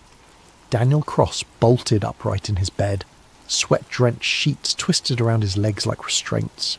The dream had returned, more vivid this time. Underground tunnels bathed in pulsing blue light, the cold metal chair, the leather straps on his wrists, and the voices, always the voices, echoing through concrete chambers. Subject 17 demonstrates exceptional receptivity. Increased neural amplitude by 30%. His bedroom television flickered with static, though he was certain he'd turned it off before going to sleep. From within the dancing grey pixels came a familiar hum, a sequence of tones just below normal hearing threshold. Something about it pulled at the corners of his mind, like fingers trying to pry open a locked door. Daniel stumbled out of bed and approached the screen, mesmerised. Within the chaos of white noise, patterns emerged, geometric formations that shouldn't exist in random static. His reflection in the screen looked foreign, almost like another person watching him from behind the glass. "Delta Protocol 17, he whispered, the words rising unbidden from some hidden chamber of memory. "Initiate phase bend." The static intensified, the hum growing to an electric whine that made his fillings ache. Then, as suddenly as it had begun, the television went black. Daniel stood there, trembling in the dark, wondering why tears were streaming down his face. In the morning, he convinced himself it had been nothing but a particularly vivid nightmare. But as he brushed his teeth, he noticed something unsettling in the bathroom mirror. A small red mark behind his ear, perfectly circular, like a healed puncture wound. He had no memory of receiving it. As the days passed, the dreams intensified. Always the same elements. The underground facility, scientists in lab coats, the chair with its cruel restraints, and tests. Endless tests designed to push the boundaries of his mind. In each dream he was younger, perhaps 11 or 12 years old. But the strangest part was the location that kept appearing in the background of these fractured memories. A distinctive radar tower rising against a darkening sky. When not at work coding security algorithms for a defense contractor, Daniel found himself obsessively drawing the tower, trying to place where he might have seen it before. His apartment walls became covered with sketches, the tower from different angles, the curved coastline it overlooked, strange symbols that his hand seemed to produce without conscious direction.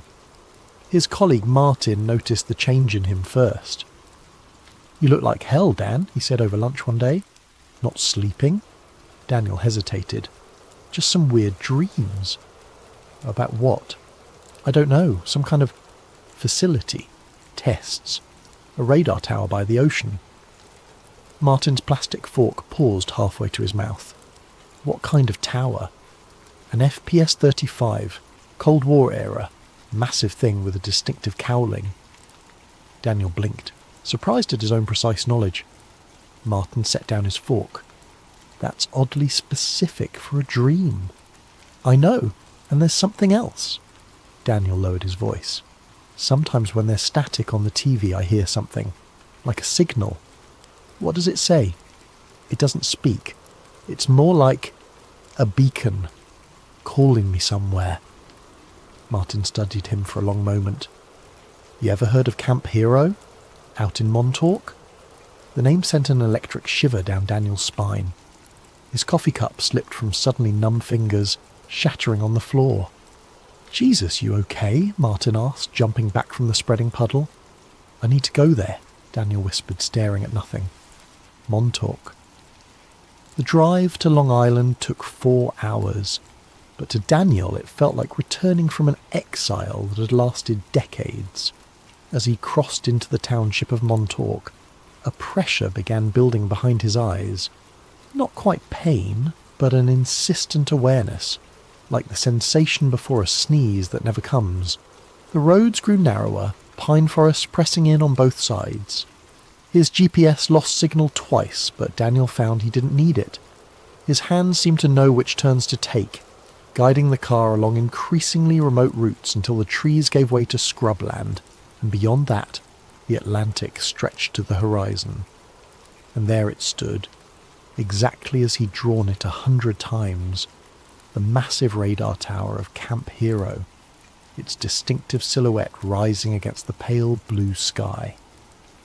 The abandoned Air Force Base sprawled beneath it, a collection of bunker-like buildings and concrete structures designed to withstand Soviet bombs that never fell. According to the weathered sign at the entrance, Camp Hero was now a state park, its military function long obsolete. But something about the perimeter fence looked too new, the security cameras too well maintained for a simple historic site. Daniel parked in the nearly empty lot and approached the visitor centre, a converted military building with peeling green paint. Inside, a bored park ranger glanced up from her crossword puzzle. "Closing in an hour," she said without preamble. "I was wondering what you could tell me about the history of this place," Daniel asked, trying to keep his voice casual despite the hammering of his heart. "Standard Cold War radar station, decommissioned in the early 70s. She pushed a pamphlet across the counter. "Self-guided tour maps there. Stick to the marked trails." "What about the underground sections?" The ranger's crossword pencil stopped mid-letter. Her eyes flicked up to study him more carefully.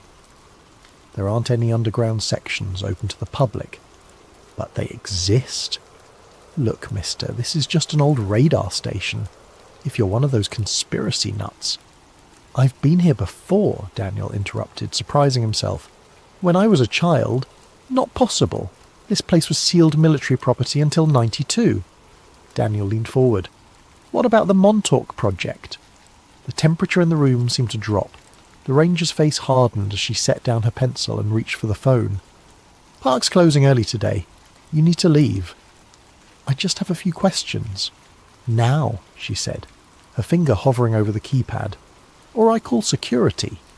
Daniel retreated to his car, the pamphlet clutched in his hand. As he pulled out of the parking lot, he noticed a black SUV with government plates turning in. The man in the passenger seat photographed his license plate as they passed.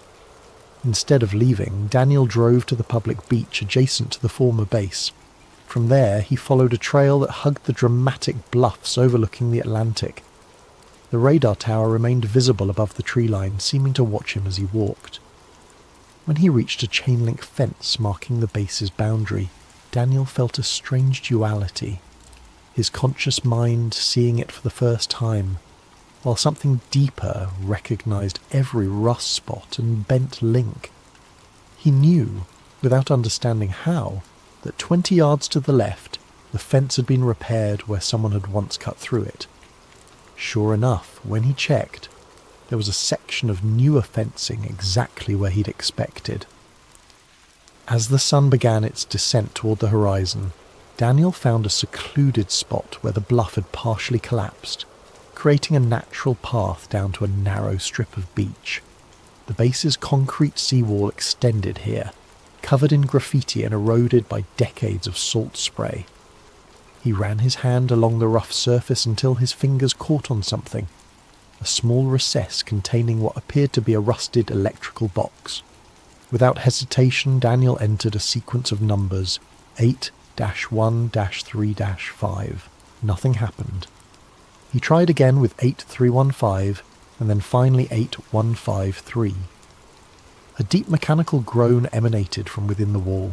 A section of concrete, expertly disguised as part of the seawall, shifted inward by several inches.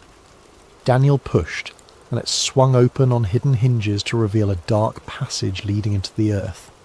The smell that wafted out was a complex mixture of mildew, ozone, and something chemical that triggered an intense wave of déjà vu. Daniel switched on his phone's flashlight and stepped inside. The passage sloped downward, concrete walls giving way to rough-hewn stone that glistened with moisture. Daniel moved cautiously, guided more by buried memory than by sight. After about 50 yards, the tunnel opened into a larger space, what appeared to be an abandoned maintenance room filled with rusted equipment and collapsed shelving. But Daniel knew this wasn't its original purpose. He directed his light toward the far wall, where a heavy metal door hung partially ajar. Beyond it lay darkness so absolute it seemed to swallow his flashlight beam. As he approached the threshold, a wave of dizziness overcame him. Fractured images flashed through his mind. Children in hospital gowns, scientists with clipboards, a massive chair surrounded by electronic equipment, and always, the tests. Focus on the light, Daniel. Tell us what you see through the gateway. His phone slipped from suddenly nerveless fingers, clattering to the floor as Daniel collapsed. The last thing he saw before consciousness fled was a symbol scratched into the metal door, a triangle intersecting with a perfect circle. When he awoke, Daniel was lying on the beach, waves lapping at his feet. The sun had set, and stars glittered in the darkening sky. His clothes were soaked with seawater, though he had no memory of entering the ocean. His phone was gone. And most disturbing of all, the entrance in the seawall had vanished, not just closed, but seemingly never there at all. Daniel stumbled to his feet, disoriented. His watch showed it was just past 9 p.m, but the date displayed was wrong. According to his watch, he had lost nearly 3 days. The drive back to his apartment in Connecticut was a blur, a dreamlike passage through darkness punctuated by the hypnotic sweep of headlights. Daniel's mind churned with fragments of memory that couldn't possibly be his, yet felt more authentic than his recollections of college or his first job. He remembered the chair, the Montauk chair they'd called it, a monstrous assemblage of technology salvaged from alien craft and enhanced with Tesla-inspired circuitry. He remembered the sensation when they activated it with him strapped inside, like his consciousness was being pulled through the top of his skull and stretched across dimensions. And he remembered what they made him do with it. Back in his apartment, Daniel paced until dawn, scribbling everything he could recall into a notebook. Names surfaced: Doctor, Marcus Bennett, the project lead with cold blue eyes, Cameron Hayes, the military liaison who always smelled of cigarettes and cheap cologne, and Preston Nichols, the reluctant technician who sometimes snuck the children candy bars when the others weren't looking. Preston Nichols. The name felt important. When morning came, Daniel called in sick to work and drove to the nearest public library. The librarian gave him an odd look when he asked if they had anything on the Montauk project, but directed him to their small collection of conspiracy literature.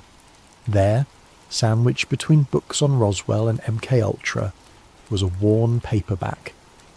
The Montauk Project, Experiments in Time, by Preston B. Nichols and Peter Moon. Daniel's hands trembled as he flipped through pages describing exactly what he'd been remembering. The secret installation at Camp Hero, the psychic experiments, the Montauk chair, even the alleged success in manipulating the fabric of time and space.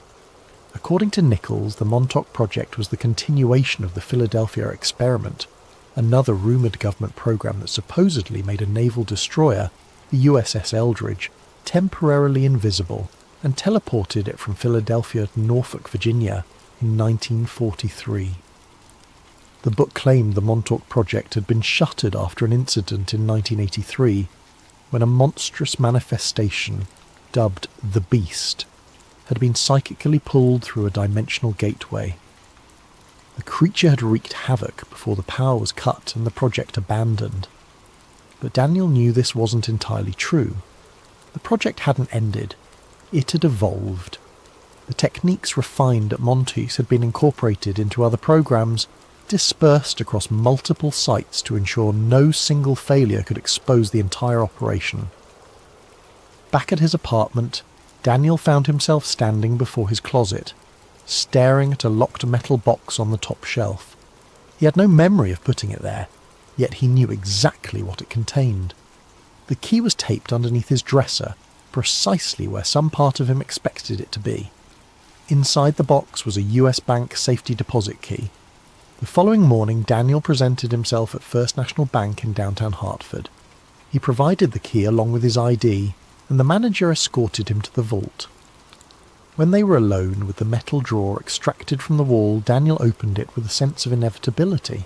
Inside lay a manila envelope, sealed with red security tape bearing federal classifications he shouldn't have had access to. He broke the seal and emptied the contents onto the small table. Photographs spilled out, black and white images of children in a sterile facility. In several, Daniel recognised his younger self, perhaps 10 years old, wired to various machines. In one particularly disturbing image, he sat in a massive chair surrounded by Tesla coils and computer banks, his small form almost swallowed by the ominous apparatus. There were documents too, partial research notes, diagrams of the Montauk chair annotated with equations that made his eyes hurt to look at, and a map of Camp Hero with underground sections marked in red. At the bottom of the pile lay a compact disc in a paper sleeve, unmarked except for a date. August 12th, 1983, the day of the alleged beast incident. Most chilling of all was a typed list of names under the heading Project Subjects Delta Group. His own name appeared with a designation that turned his blood cold. Subject 17, Primary Gate Opener. That night, with shaking hands, Daniel loaded the disc into his laptop. After whirring for several seconds, the screen displayed a single video file. The footage was grainy, security camera quality. It showed a concrete room dominated by the chair he'd been drawing obsessively. A boy, himself, was strapped into it, electrodes attached to his temples. Men in lab coats monitored equipment while military personnel stood guard at the doors. A voice off camera counted down, initiating Delta Protocol in 3, 2, 1. The lights in the facility dimmed as power surged to the chair. Young Daniel's body went rigid, his back arching impossibly as his eyes rolled back. Equipment sparked and smoked. Several technicians backed away nervously. Then, at the centre of the room, the air itself seemed to tear open. A writhing black void that pulsed like a living thing. From within that impossible darkness, something began to emerge. The camera feed distorted violently, static washing across the screen. When the image stabilised, chaos had erupted. People were screaming, running. Blood spattered one of the walls. And at the edge of the frame, partially obscured, was a glimpse of something that couldn't exist in our reality. A mass of shifting geometries and impossible angles that hurt to look at. The final clear image before the video cut to static. Young Daniel staring directly into the camera. Blood streaming from his nose and ears. Mouth moving to form words that seemed addressed to his future self. You have to shut it down before it opens again. Daniel ejected the disc with numb fingers, his mind reeling. Not just from what he'd seen, but from what was happening inside his head. Memories crystallizing, filling in gaps he hadn't known existed. He remembered now. All of it. The next day he called the only person who might understand. The number was etched in his memory, though he couldn't recall ever learning it. "Hello?" The voice that answered was aged, cautious. "Is this Preston Nichols?" A long pause. "Who's asking?" "My name is Daniel Cross. I was Subject 17 at Montauk." The silence that followed lasted so long that Daniel thought the connection had been lost. Finally the old man spoke, his voice a haunted whisper. "God help you, boy. They're still watching. I need answers. Not over the phone. They're always listening." Another pause. "The lighthouse. Tomorrow. Noon. The line went dead. Daniel arrived at the Montauk Point Lighthouse an hour early, parking his rental car. He'd abandoned his own vehicle, suddenly paranoid about tracking devices in the tourist lot. The historic lighthouse stood tall against a sky heavy with approaching storm clouds, its red and white stripes a cheerful contrast to the grim purpose of his visit. He spotted Nichols immediately, a heavy-set older man in a worn fisherman's jacket sitting alone on a bench overlooking the Atlantic. As Daniel approached, Nichols didn't turn but spoke as if continuing a conversation already in progress. "They told us we were serving our country," he said, eyes fixed on the churning waves below. "Advancing human potential. Opening frontiers. What a load of horse shit." Daniel sat beside him. "You were there. You helped them.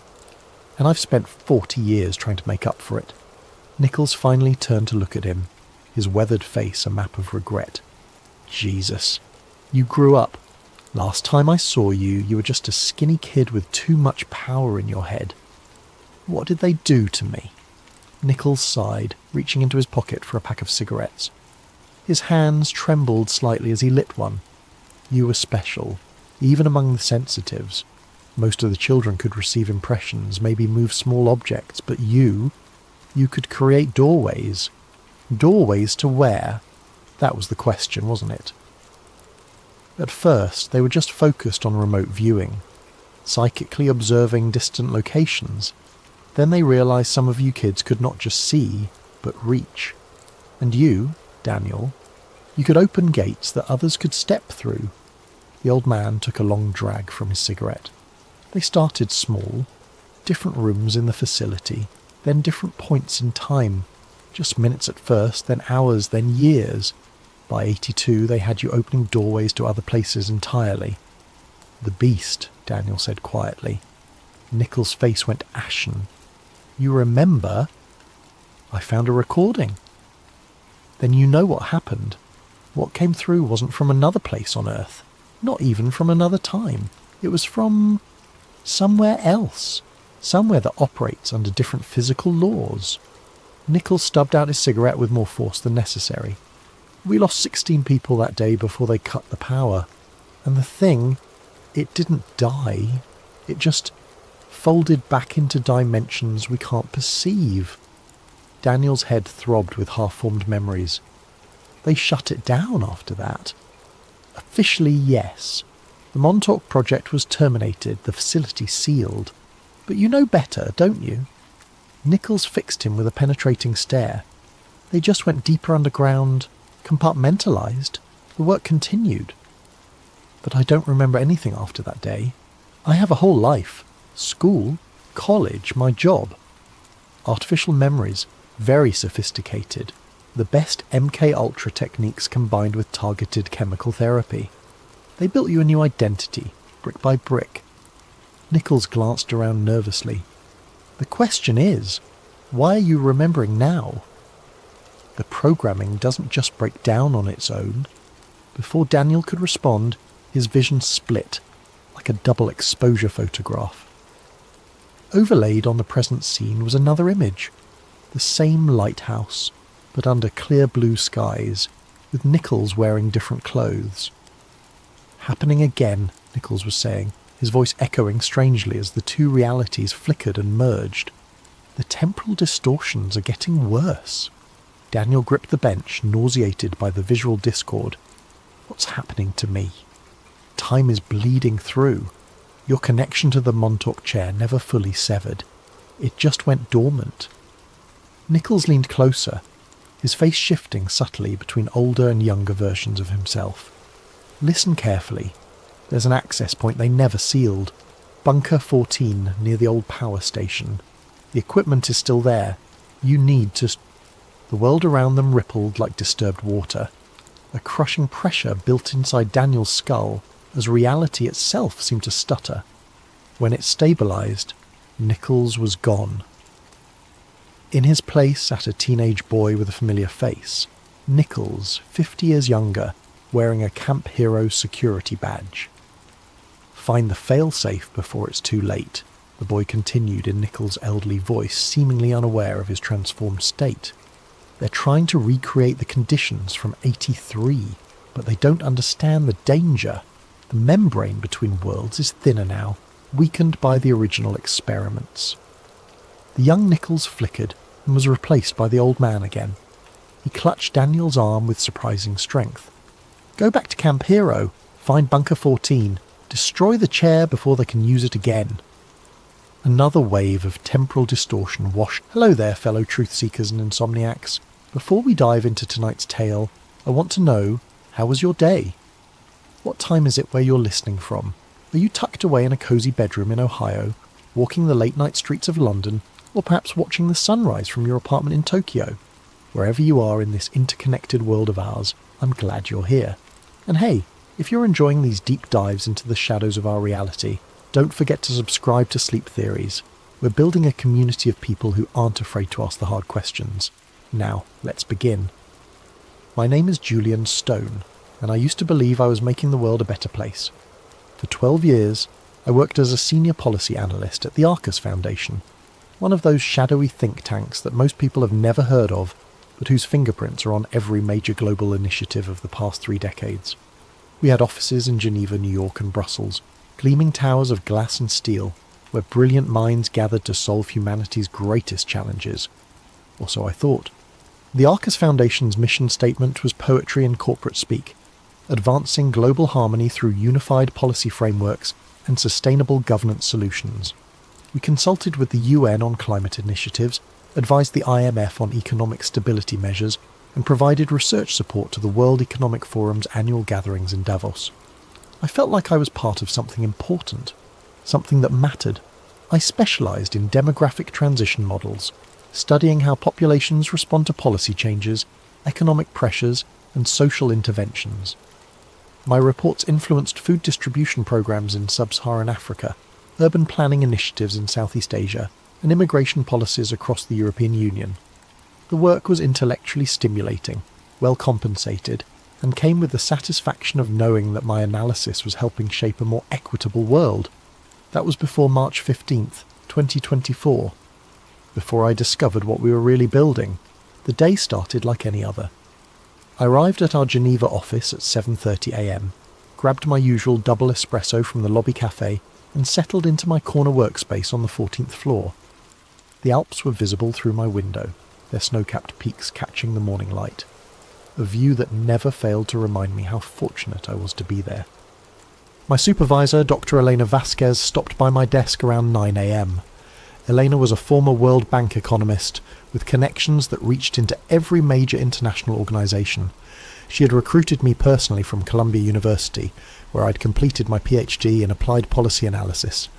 Over the years, she'd become something like a mentor to me. "Julian, we have a situation," she said, her usually composed demeanour showing cracks of stress. "There was a security breach in our server infrastructure last night. Nothing critical was compromised, but we need a full audit of our internal document database. I'm putting you in charge of the cleanup." This wasn't unusual. Think tanks like ours were constant targets for corporate espionage, activist hackers, and foreign intelligence services. Our cybersecurity protocols were robust, but no system was perfect. I'd handled similar situations before, cataloguing sensitive documents, ensuring proper classification levels, and identifying any potential vulnerabilities in our information architecture. "What kind of breach are we talking about?" I asked, already pulling up our security monitoring dashboard.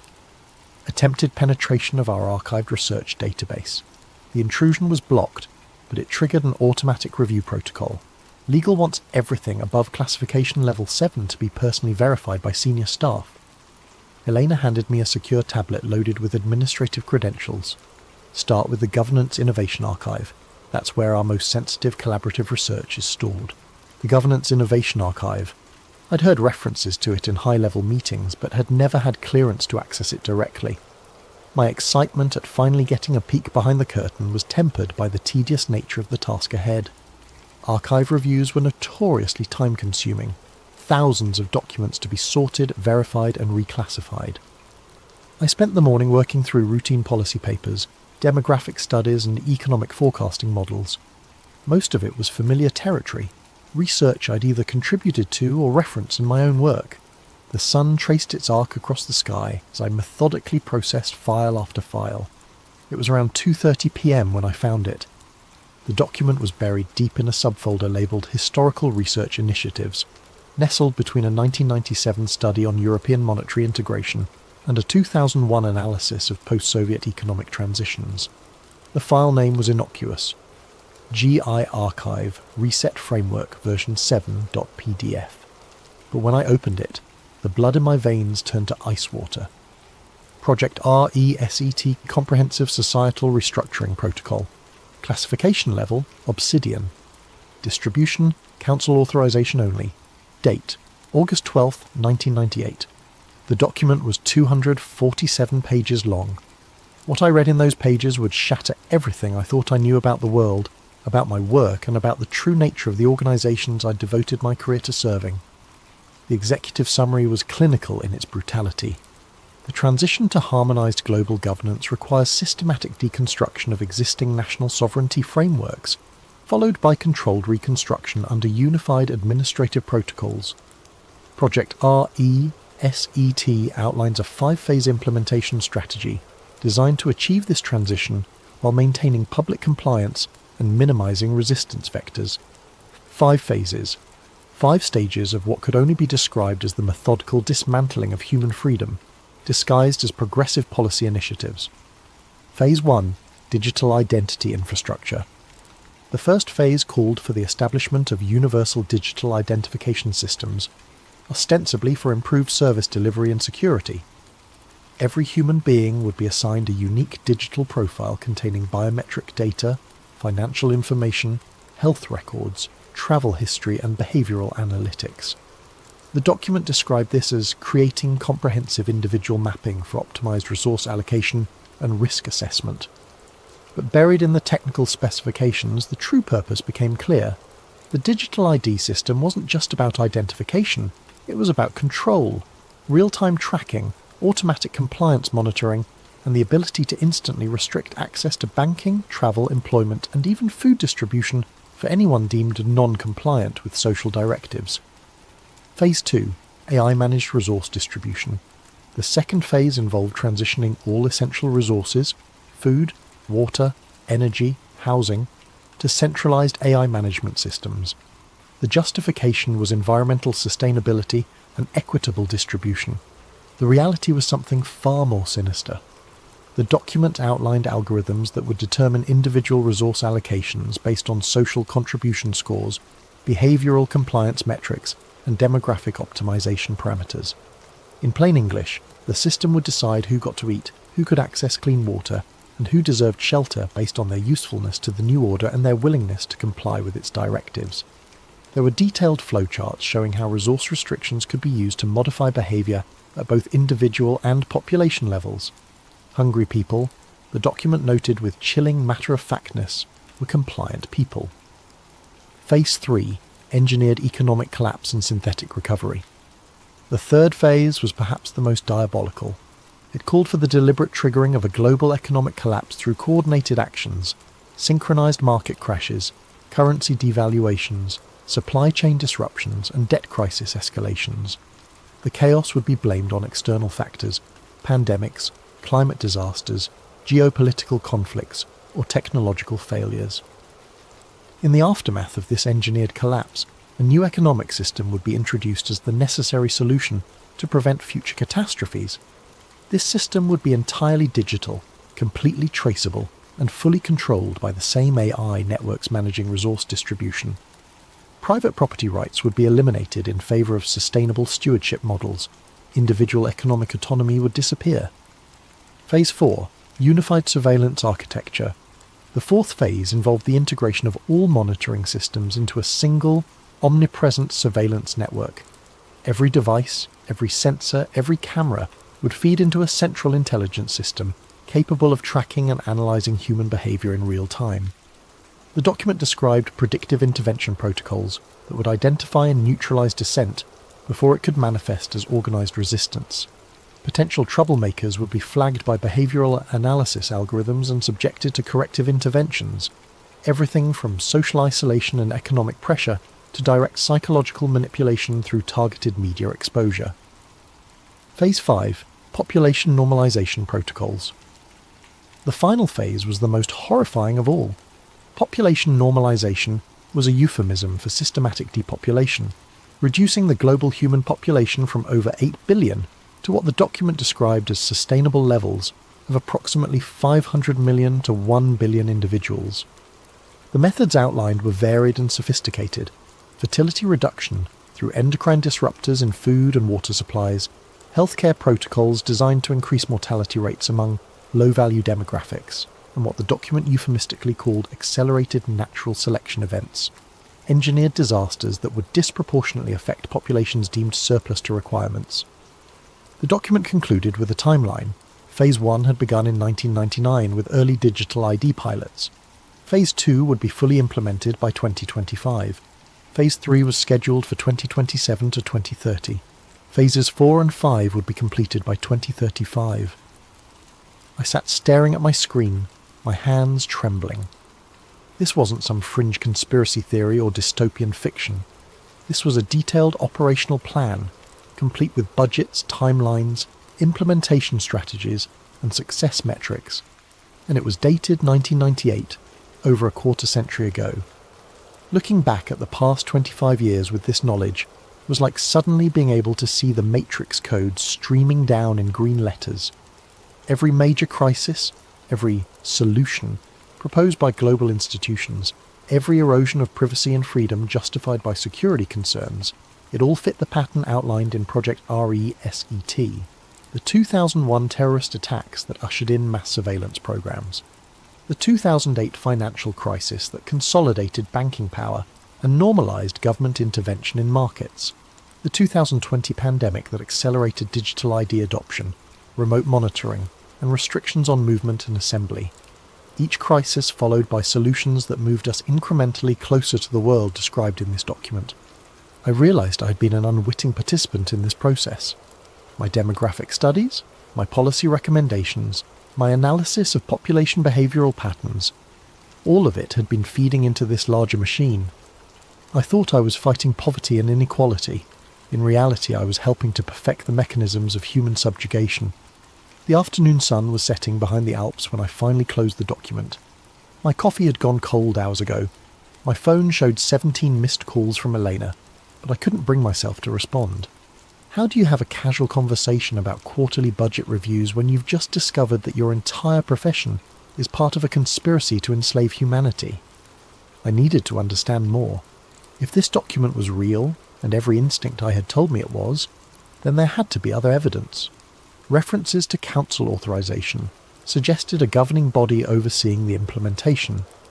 The technical specifications implied vast infrastructure investments that would leave paper trails, and the timeline suggested that we were currently in the middle of Phase 2, with Phase 3 approaching rapidly. As I prepared to leave the office that evening, Elena appeared at my cubicle.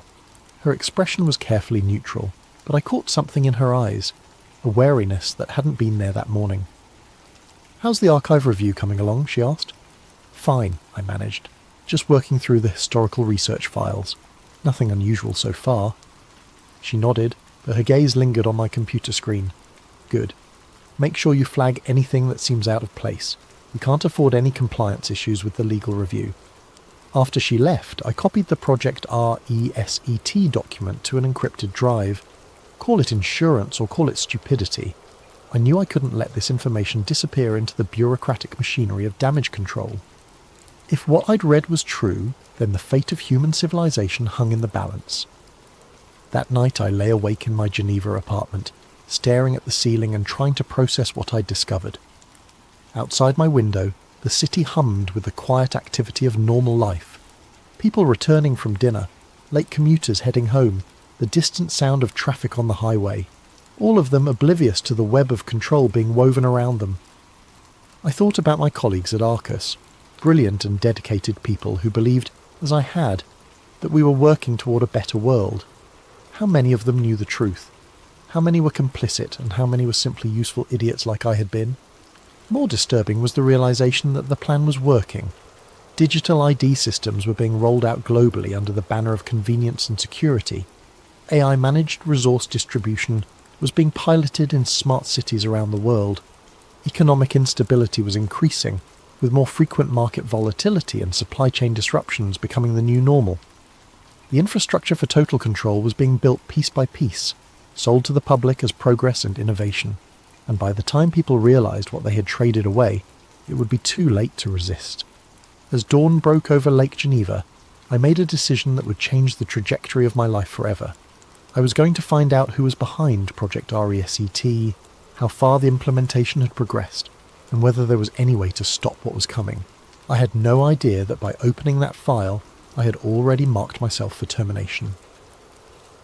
The next 3 weeks were a masterclass in paranoid research methodology.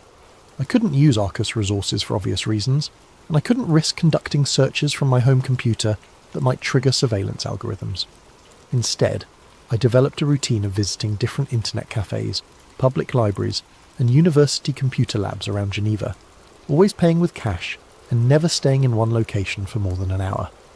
What I discovered during those weeks of clandestine investigation was both validation and horror. The language from Project RESET wasn't just theoretical. It was operational vocabulary that had been seeded into the public discourse for decades.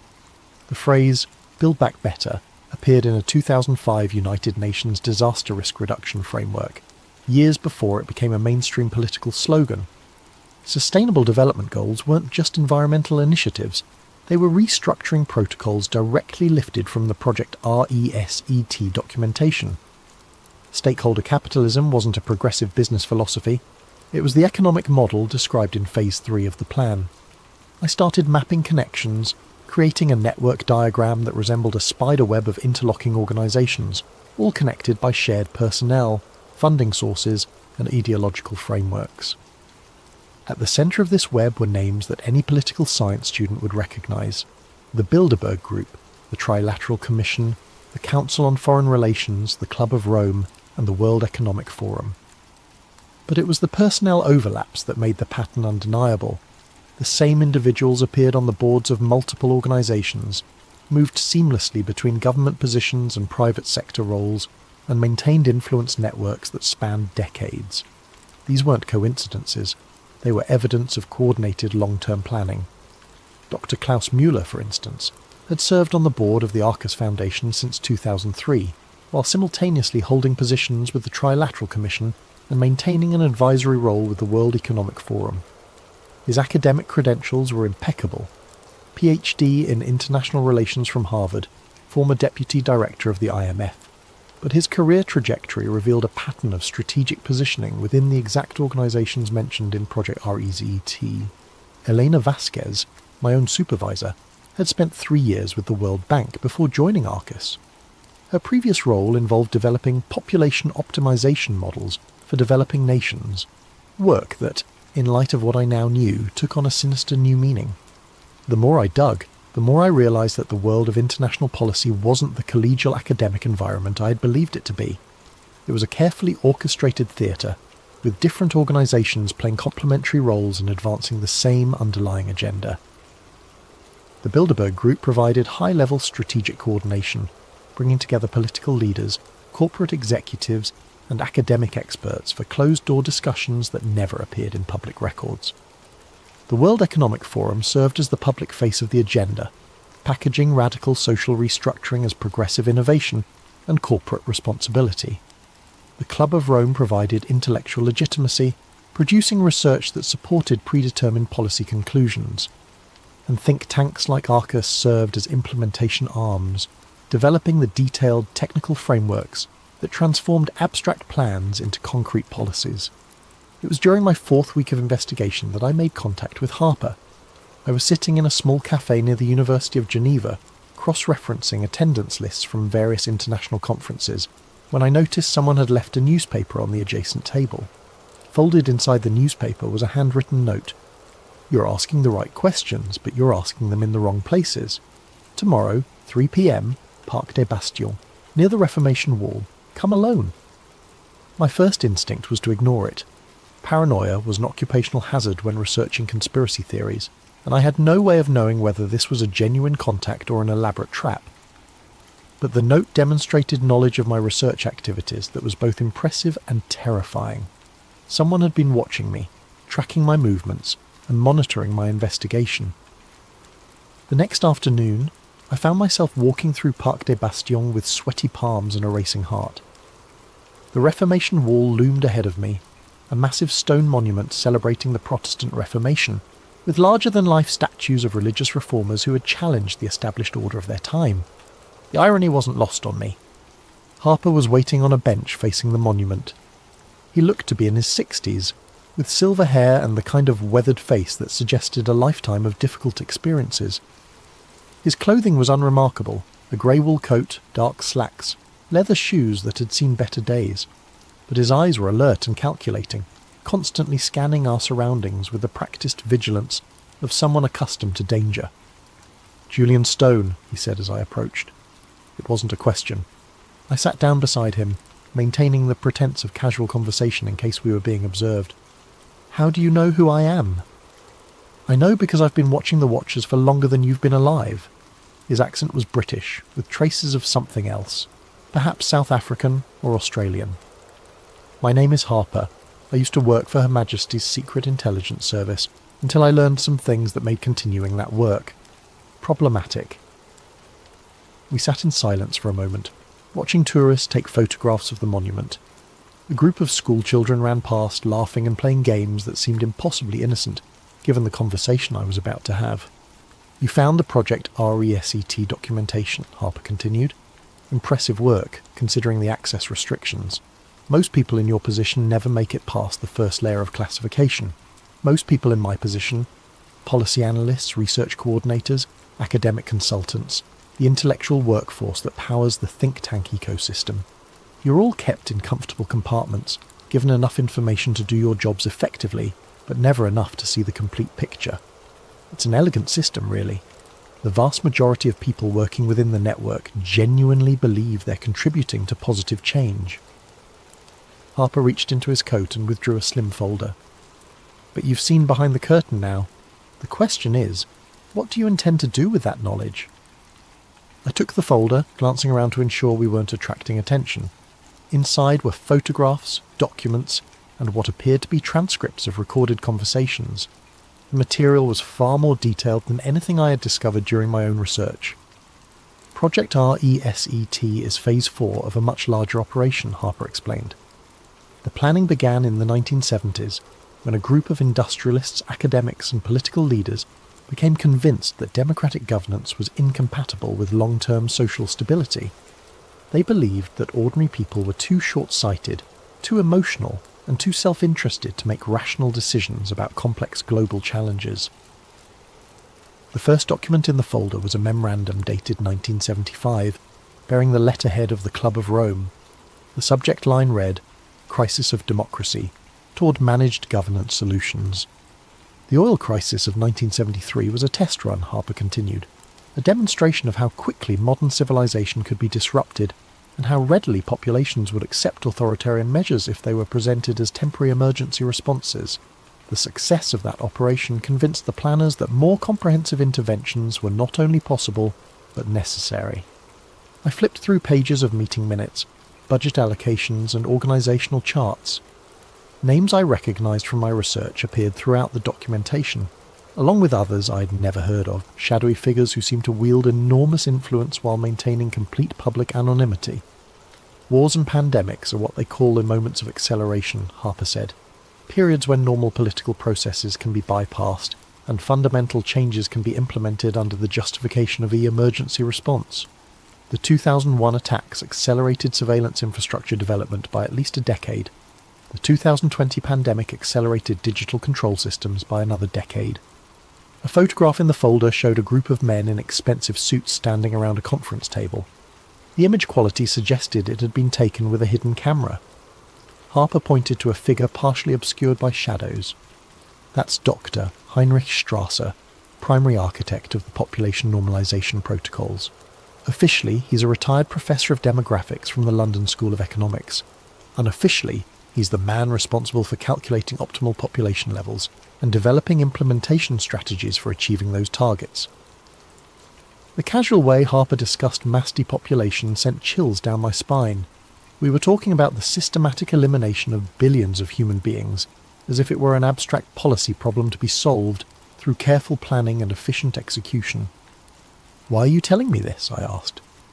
Harper was quiet for a long moment, watching a young couple push a stroller along the path in front of us. "Because the timeline has accelerated. What was supposed to be a gradual transition over several decades is now being compressed into a few years. The planners are concerned about growing public awareness and resistance, so they've decided to move directly to Phase 3, the economic collapse scenario." He handed me a small device that looked like a modified smartphone. "Everything you need to understand the current operational status is on that device. Meeting schedules, communication intercepts, financial transaction records. But be warned, accessing this information will mark you as a priority target. They won't try to discredit you or buy you off. They'll simply make you disappear." I pocketed the device, my hands trembling. "What about you? How have you managed to avoid disappearing?" Harper smiled grimly. "I haven't. The man who used to be called Harper died in a car accident in Morocco 15 years ago, according to official records. The person sitting next to you is a ghost, and ghosts have certain advantages when it comes to moving through the world undetected." We parted ways without shaking hands or exchanging contact information. Harper simply stood up, walked away, and disappeared into the crowd of tourists and afternoon shoppers. I remained on the bench for another hour, trying to process what I had learned, and struggling with the magnitude of the decisions I now faced. That evening I examined the device Harper had given me. The interface was unlike anything I'd seen before, clearly custom-built with security features that went far beyond commercial encryption standards. The data it contained was staggering. Real-time intelligence on Project RESET implementation across multiple continents, detailed profiles of key personnel, financial flows between organizations, and most disturbing of all, operational timelines for the next phase of the plan. According to the intelligence Harper had provided, Phase 3, the engineered economic collapse, was scheduled to begin within 18 months. The trigger would be a coordinated cyber attack on critical financial infrastructure, blamed on state-sponsored hackers but actually orchestrated by the same network that had been planning global restructuring for decades. The attack would simultaneously cripple banking systems, electrical grids, supply chains and communication networks across North America and Europe. In the chaos that followed, emergency powers would be invoked, constitutional protections would be suspended, and the new digital control systems would be implemented as temporary security measures. Within 6 months of the collapse, the new economic system would be fully operational. Physical currency would be eliminated in favour of digital transactions that could be monitored, controlled, and restricted in real time. Universal basic income would be introduced, but payment would be conditional on compliance with behavioural modification programs. Private property rights would be suspended in favour of collective stewardship models managed by AI allocation algorithms. Anyone who resisted the transition would find themselves cut off from the economic system entirely, unable to buy food, unable to access shelter, unable to travel or communicate. Social pressure and biological necessity would force compliance within weeks. The plan was brilliant in its simplicity and horrifying in its implications. By engineering a crisis and positioning themselves as the solution, the architects of Project RESET could implement total social control while maintaining the illusion of democratic legitimacy. The public would beg for the very chains that enslaved them.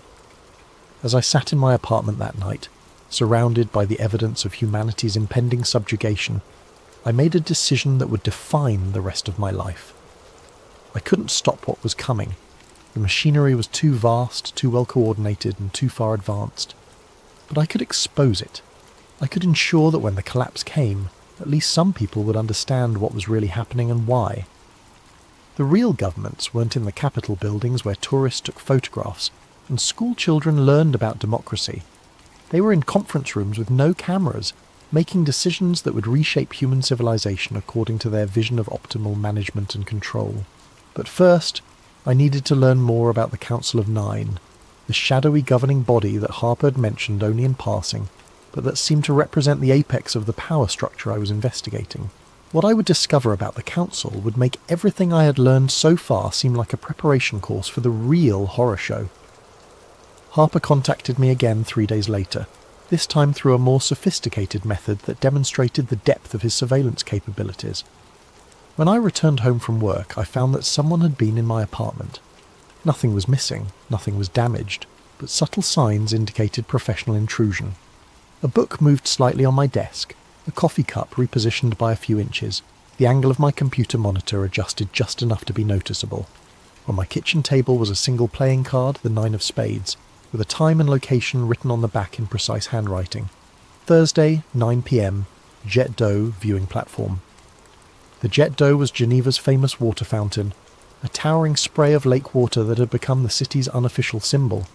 The viewing platform offered panoramic views of Lake Geneva and was typically crowded with tourists during the day, but at 9 p.m. on a Thursday in early spring it would be largely deserted.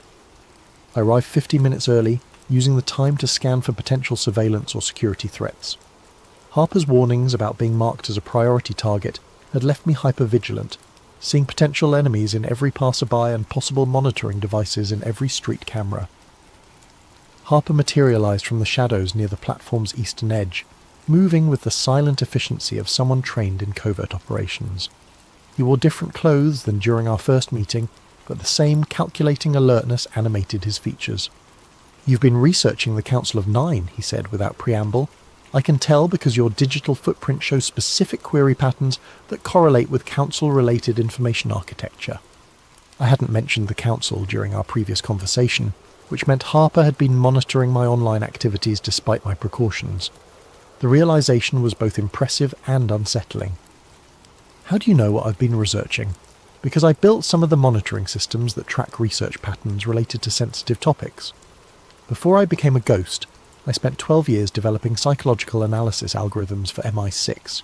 We called it cognitive fingerprinting, the ability to identify individual researchers based on their information-seeking behaviours." Harper handed me a waterproof envelope sealed with what appeared to be tamper-evident tape. "The Council of Nine represents the operational command structure for Project RESET. They're not the architects. Those individuals died decades ago.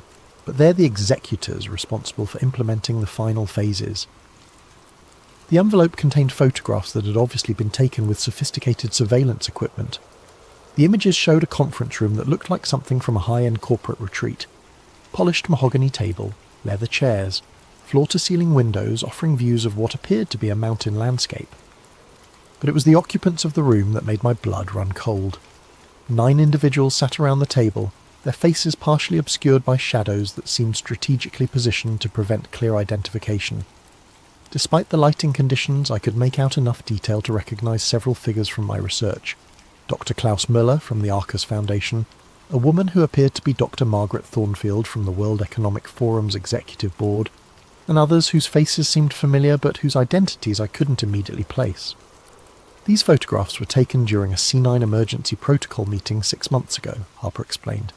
The audio quality from that particular session wasn't optimal, but we managed to capture enough to understand the current operational parameters. He handed me a small audio device with earbuds attached. "This is a compilation of intercepted communications from various council sessions over the past 2 years. I should warn you, what you're about to hear will fundamentally change your understanding of how power operates in the modern world." I inserted the earbuds and pressed play. The audio quality was variable, ranging from crystal clear to barely audible, but the content was unmistakably authentic.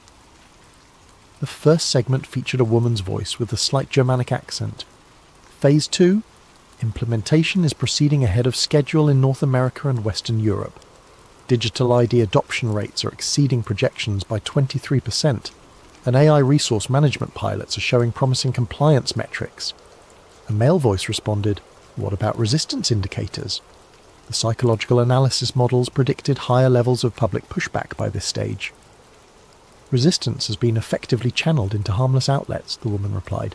"Social media algorithms are directing dissent toward peripheral issues, cultural conflicts, partisan political divisions, environmental activism. The core infrastructure development continues without meaningful opposition." The recording shifted to what appeared to be a different meeting. The audio quality was clearer, allowing me to distinguish individual speakers more easily.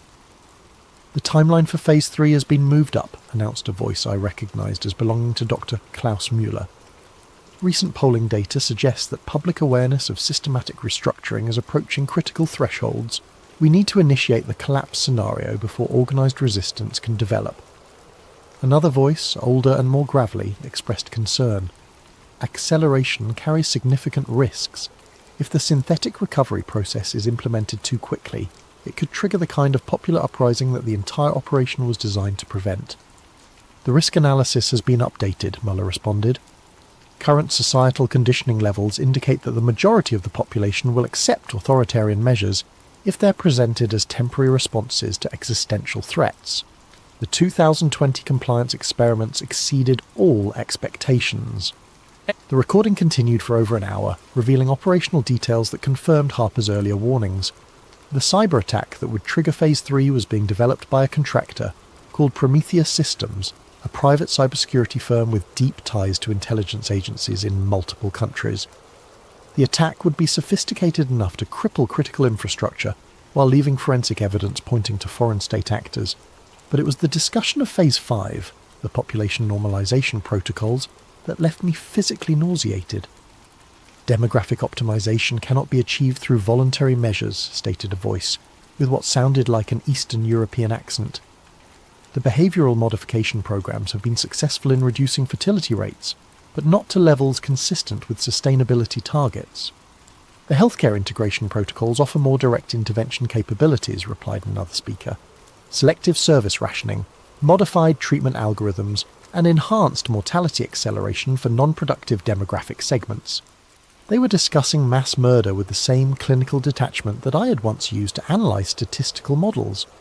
Billions of human lives reduced to data points in an optimization algorithm designed to achieve their vision of sustainable population levels. The final segment of the recording was the most chilling of all. It featured what appeared to be a briefing on something called the Consciousness Integration Project, a psychological warfare operation designed to prepare the surviving population for permanent subjugation. Individual autonomy is incompatible with managed governance systems, explained a voice that seemed artificially modulated to prevent identification. The transition to collective consciousness algorithms will be facilitated through neurochemical interventions delivered via water supply modification and atmospheric aerosol deployment. What about cognitive resistance patterns? Asked another speaker. Resistance requires individual identity coherence. The consciousness integration protocols will systematically deconstruct individual psychological frameworks and replace them with collective identity matrices. Within one generation, the concept of personal autonomy will be psychologically incomprehensible to the surviving population. I removed the earbuds and handed the device back to Harper, my hands shaking with a combination of rage and terror. What I had heard wasn't just evidence of a conspiracy, it was evidence of a plan to erase human consciousness itself, transforming the survivors of their depopulation program into biological robots incapable of independent thought. Now you understand the stakes, Harper said quietly. This isn't about political control or economic manipulation. It's about the fundamental nature of human existence. They're planning to transform our species into something that can be managed like livestock. The lights of Geneva sparkled across Lake Geneva, a testament to human creativity and achievement that would soon be subordinated to the algorithmic control systems of the Council of Nine. Every light represented families, dreams, aspirations, and individual lives that would be extinguished or enslaved, according to the optimization calculations of psychopaths who had convinced themselves that they were saving the world. "What can we do?" I asked. Harper's expression was grim. The operational infrastructure is too advanced to be stopped through conventional means, but there might be a way to disrupt their timeline and create opportunities for organized resistance. He explained that the Council's power derived from coordination and secrecy. Their plans required precise timing and public ignorance to succeed. If the implementation schedule could be disrupted and their methods exposed to widespread public awareness, the resulting chaos might create openings for resistance movements to organize and respond. They're planning a closed-door summit next month, Harper continued, a C9 emergency protocol meeting to finalize the Phase 3 trigger parameters. If we could intercept their communications during that meeting and broadcast the proceedings publicly, it would expose everything, I finished. More than that, it would force them to abandon their current timeline and revert to contingency protocols that are less well developed and more vulnerable to disruption. Harper outlined the technical challenges involved in intercepting the Council's communications. Their meetings took place in secure facilities with sophisticated counter-surveillance measures. The participants used encrypted communication devices that were regularly updated with new security protocols, and any interception attempt would almost certainly be detected, triggering immediate countermeasures against anyone involved in the operation. "I need you to understand," Harper emphasised, "that this is likely a one-way mission. Even if we succeed in exposing their operation, we won't survive the aftermath. The Council has resources and capabilities that extend far beyond anything a conventional government could deploy." I stared out at the lake, watching the gentle waves lap against the shore. 3 weeks ago, my biggest concern had been meeting quarterly research deadlines. Now, I was contemplating a suicide mission to save human civilization from technocratic enslavement. "When is this summit?" I asked. "April 15th. Location is still being determined, but intelligence suggests it will be at the Château de Bossé, about 20 kilometres outside Geneva. It's a World Council of Churches conference centre that's been used for sensitive meetings before." Harper handed me a final envelope thicker than the others. "Everything you need to prepare is in there. Technical specifications, surveillance protocols, communication equipment. Study it carefully. Our success depends on flawless execution." As we parted ways for what would be the last time, Harper offered me a choice that would haunt me for the rest of my abbreviated life. "You can still walk away, Julian. Disappear, create a new identity, and try to survive what's coming. No one would blame you for choosing self-preservation over martyrdom." I considered his offer seriously. I had no family, no romantic attachments, no obligations that would be affected by my disappearance. I could liquidate my assets, assume a false identity, and find some remote corner of the world where I might escape the coming transformation. But as I walked home through the streets of Geneva, I realised that escape was an illusion.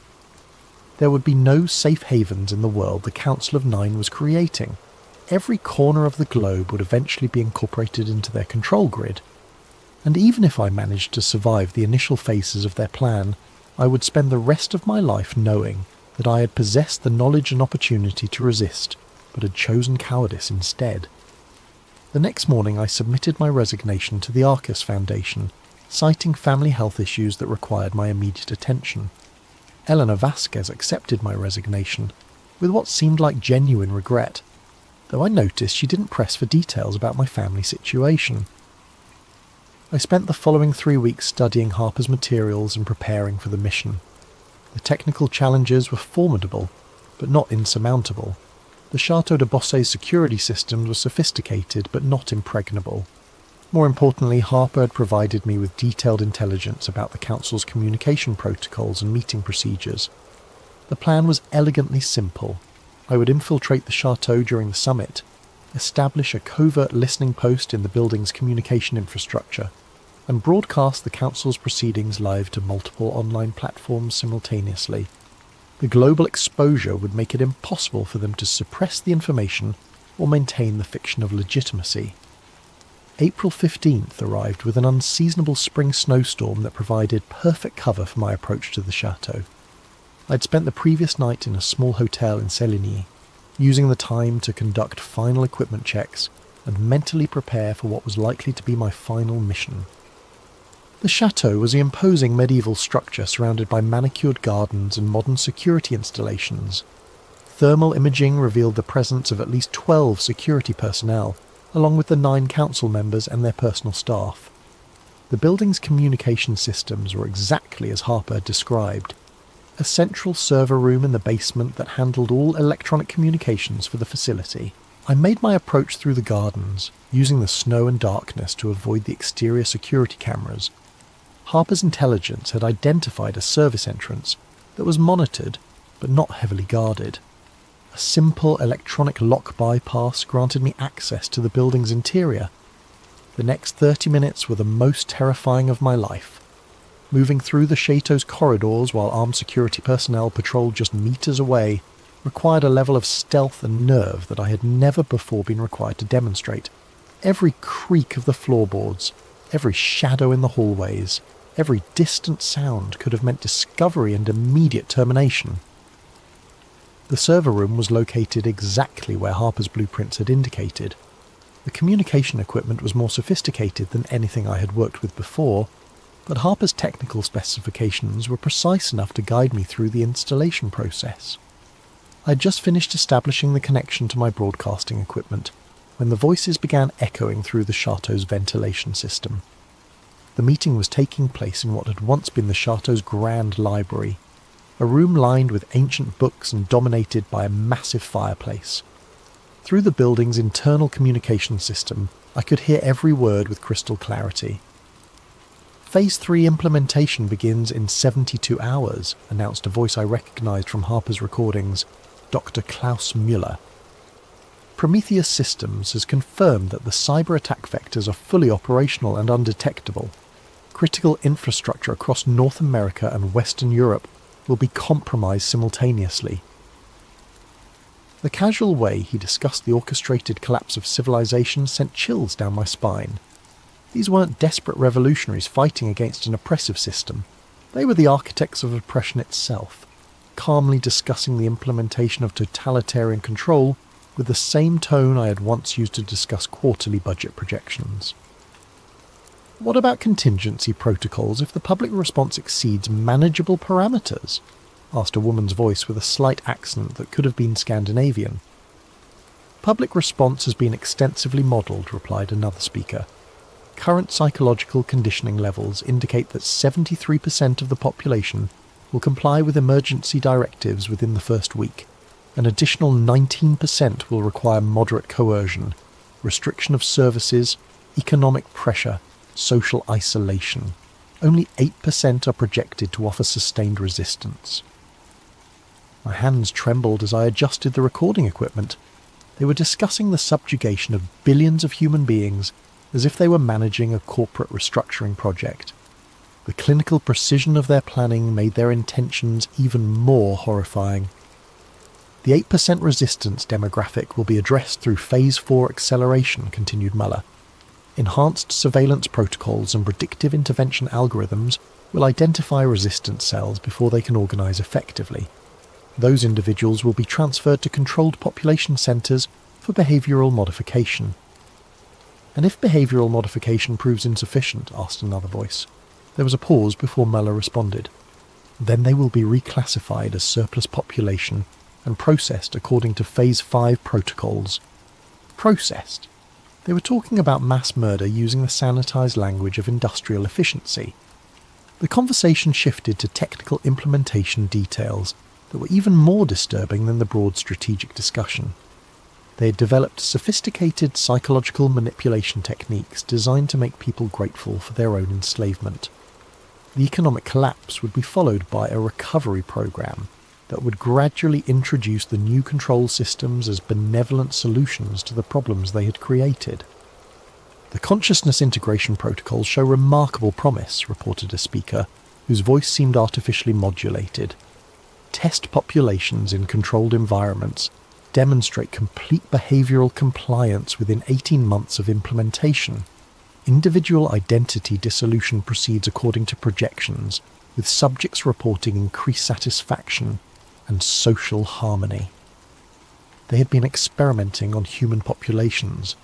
Somewhere in the world, there were communities that had already been transformed into the kind of managed livestock that the Council envisioned for all of humanity. What about the intellectual infrastructure? Asked another voice. Scientific research, technological development, creative production.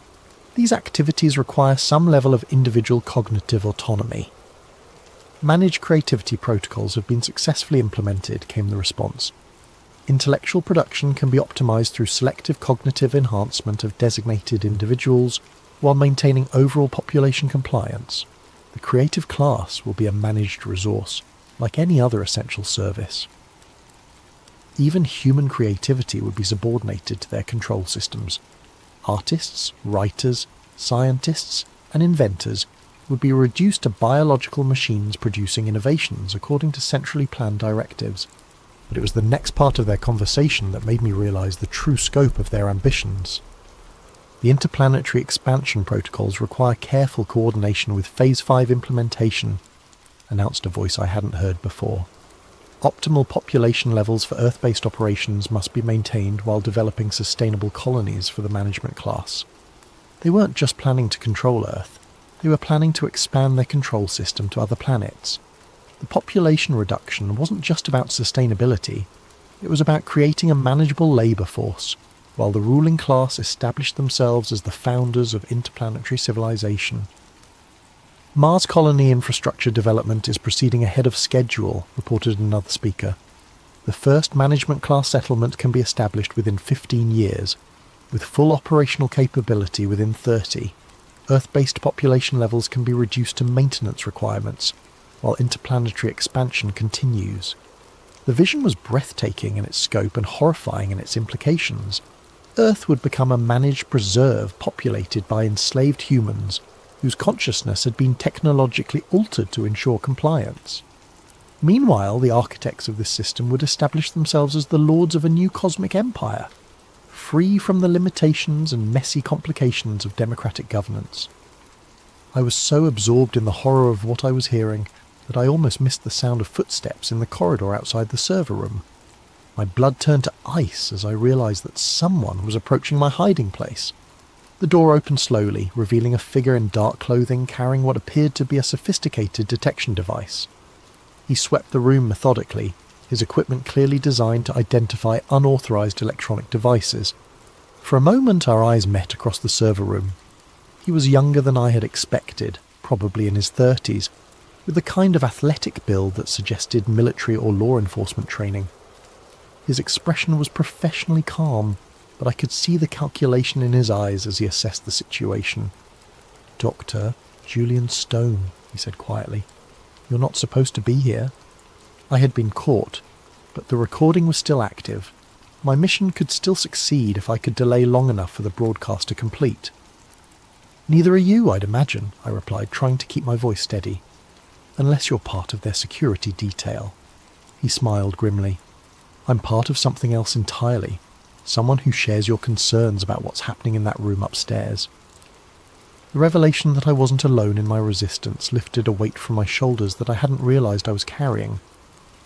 How many others are there? More than they know. Fewer than we need. He moved closer, keeping his voice low. "The broadcast is working. The signal is getting through to multiple platforms simultaneously, but they're going to detect the transmission within minutes, and when they do, we're both dead," I finished. "Probably, but the information will be out there. People will know the truth." From upstairs, we could hear the Council's discussion continuing. They were moving into operational details for the immediate aftermath of the cyber attack. Emergency broadcast scripts, military deployment protocols, procedures for implementing martial law while maintaining the illusion of democratic legitimacy. "The public messaging framework is critical," Merla was saying. "The population must believe that the emergency measures are temporary responses to an external threat. Constitutional rights can be suspended indefinitely as long as the suspension is framed as protective rather than punitive." My companion, he had never given me his name, was monitoring the broadcast signal on a handheld device. "Upload is at 67% completion," he whispered, "but they're starting to scan for unauthorized transmissions." The voices from upstairs were becoming more animated, suggesting that someone had noticed the security breach. "We have a problem," announced a voice I hadn't heard before. "Our communication systems are showing signs of external access. Someone is intercepting our proceedings." The response was immediate and chilling. "Lock down the facility, search every room, find the source of the breach and eliminate it." 78% complete, my companion reported. "Just need a few more minutes." But we didn't have a few more minutes. The sound of heavy footsteps was echoing through the corridors as security personnel began a systematic search of the building. It was only a matter of time before they reached the server room. 85% complete, came the whispered update. The footsteps were getting closer. I could hear radio chatter as the security team coordinated their search pattern. The voices were professional, efficient, and absolutely ruthless. 92% complete. A voice outside the door. "Check the server room. Full scan for unauthorized equipment. 97% complete." The door handle turned. "Upload complete," my companion whispered just as the door burst open. What happened next was a blur of violence and chaos that I'm still not entirely sure I remember accurately. Multiple armed figures poured through the doorway, their weapons trained on both of us with professional precision. My companion, the man who had helped me complete the broadcast, was shot immediately, his body crumpling to the floor without a sound. I raised my hands, expecting to join him in death, but the lead security operative spoke into his radio instead of pulling the trigger. "Package secured, bring him upstairs." They dragged me from the server room, through the chateau's elegant corridors, and into the grand library where the Council of Nine had been conducting their meeting. The room was exactly as I had imagined it, ornate, imposing, and filled with the kind of understated luxury that spoke of genuine power rather than mere wealth. The 9 figures were still seated around their mahogany table, but now their attention was focused entirely on me. In the better lighting, I could see their faces more clearly than I had in Harper's photographs. They were older than I had expected, mostly in their 60s and 70s, with the kind of well-preserved appearance that came from access to the best medical care money could buy. Dr. Klaus Müller rose from his seat, his expression combining disappointment with professional curiosity. "Doctor, Julian Stone, we've been monitoring your research activities for some time. Impressive work, actually. You identified patterns that took us decades to establish." I said nothing, focusing on memorizing as many details as possible about the room and its occupants. If I somehow survived this encounter, I wanted to be able to provide accurate descriptions to anyone who might continue the resistance. "The broadcast has been successfully contained," reported one of the security operatives. "All major platforms have been contacted, and the uploaded content is being systematically removed. Estimated public exposure was minimal, fewer than 10,000 views before suppression protocols were implemented." 10,000 people. It wasn't much, but it was something. Somewhere in the world, 10,000 individuals now knew the truth about Project RESET and the Council of Nine. "Unfortunately," Muller continued, "your interference has created complications that require immediate resolution. The Phase 3 timeline cannot be adjusted, which means we need to implement enhanced security protocols to prevent further breaches." A woman at the far end of the table spoke for the first time. Her voice was cultured, with the kind of accent that suggested expensive education and international travel. "The Harper problem has been persistent for too long. This incident demonstrates that we can no longer afford to ignore opposition elements, regardless of how marginal they appear to be." Harper. My heart sank as I realised that my mentor in resistance had probably been captured or killed. The network of opposition that I had hoped might grow from our exposure had been compromised before it could develop. "Harper was terminated 6 hours ago," confirmed one of the security operatives, "along with 12 associated individuals identified through communication analysis. The resistance network has been effectively neutralised." The casual way they discussed murder was perhaps the most chilling aspect of the entire encounter. These weren't monsters or fanatics. They were bureaucrats implementing policy decisions with the same detached professionalism that I had once applied to demographic analysis. "Which brings us to the question of what to do with Dr. Stone," Muller said, returning his attention to me. "His knowledge of our operations is comprehensive, and his analytical capabilities are impressive. There might be value in incorporating him into our planning apparatus rather than simply eliminating him." The suggestion sent a chill down my spine that was worse than the threat of death. They were offering me the chance to become complicit in their plan, to use my skills to perfect the mechanisms of human enslavement. "The offer is genuine," Muller continued, apparently reading my expression. "Your research background makes you uniquely qualified to contribute to population management optimization. You could help us minimize the suffering associated with the transition process." "Minimize the suffering of genocide, you mean?" I replied, speaking for the first time since being brought into the room. "Genocide is an emotionally charged term that doesn't accurately describe our objectives," responded the woman who had spoken earlier. "We're implementing a comprehensive restructuring program designed to ensure long-term human survival. The current population levels are unsustainable, and democratic governance systems have proven incapable of addressing existential challenges." They genuinely believed they were saving humanity. The realization was somehow more terrifying than simple malice would have been. These weren't evil people. They were intelligent, educated individuals who had convinced themselves that totalitarian control and mass murder were necessary for the greater good. The current global population of 8 billion will be reduced to approximately 1 billion within 30 years, Mueller explained with the same tone he might have used to discuss quarterly earnings projections. The selection process will be optimized to preserve genetic diversity, intellectual capacity, and cultural heritage while eliminating redundant demographic segments. Redundant demographic segments? They were talking about 7 billion human lives as if they were excess inventory to be disposed of for efficiency purposes.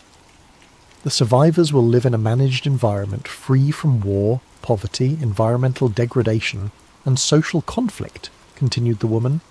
Individual autonomy will be replaced by collective optimization, ensuring that every person contributes to overall societal welfare according to their capabilities. And what about human dignity? I asked. What about the right to make your own choices, to pursue your own goals, to live your own life? Individual autonomy is a luxury that our species can no longer afford, replied Mueller. The evidence is overwhelming. Democratic societies are incapable of making rational long-term decisions. Personal freedom inevitably leads to collective catastrophe.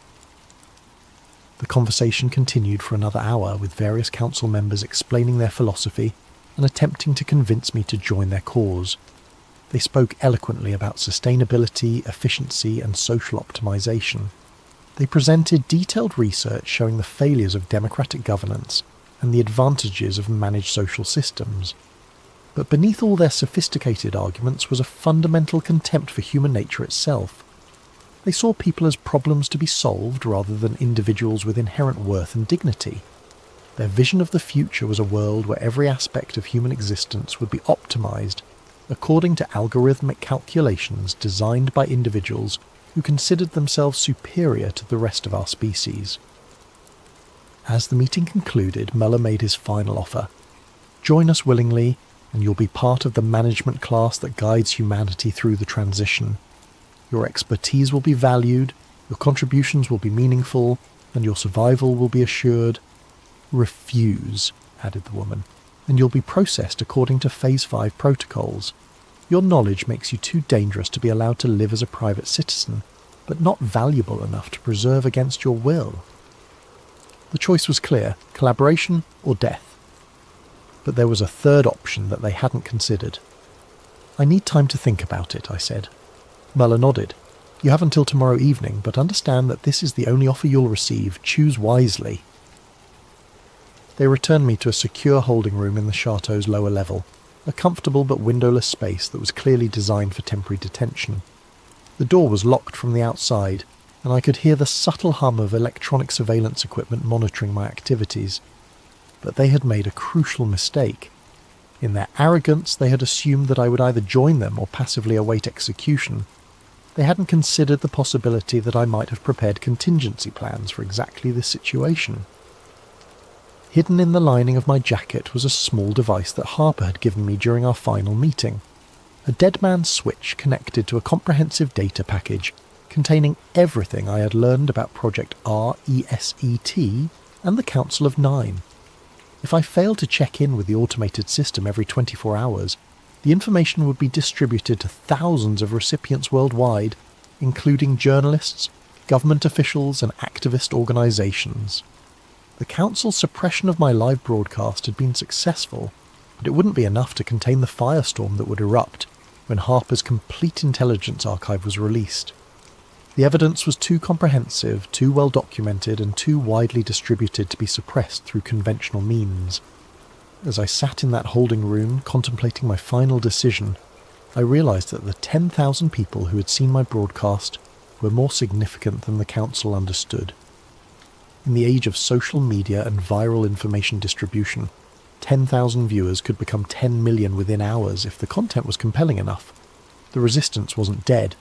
It was just beginning, and the Council of Nine was about to discover that their carefully constructed timeline was no longer under their control. I spent that night writing a final message, using the time to document everything I had learned and experienced. If I was going to die, I wanted my death to serve a purpose. The message would be transmitted along with Harper's archive, providing context and human perspective to the technical intelligence he had gathered.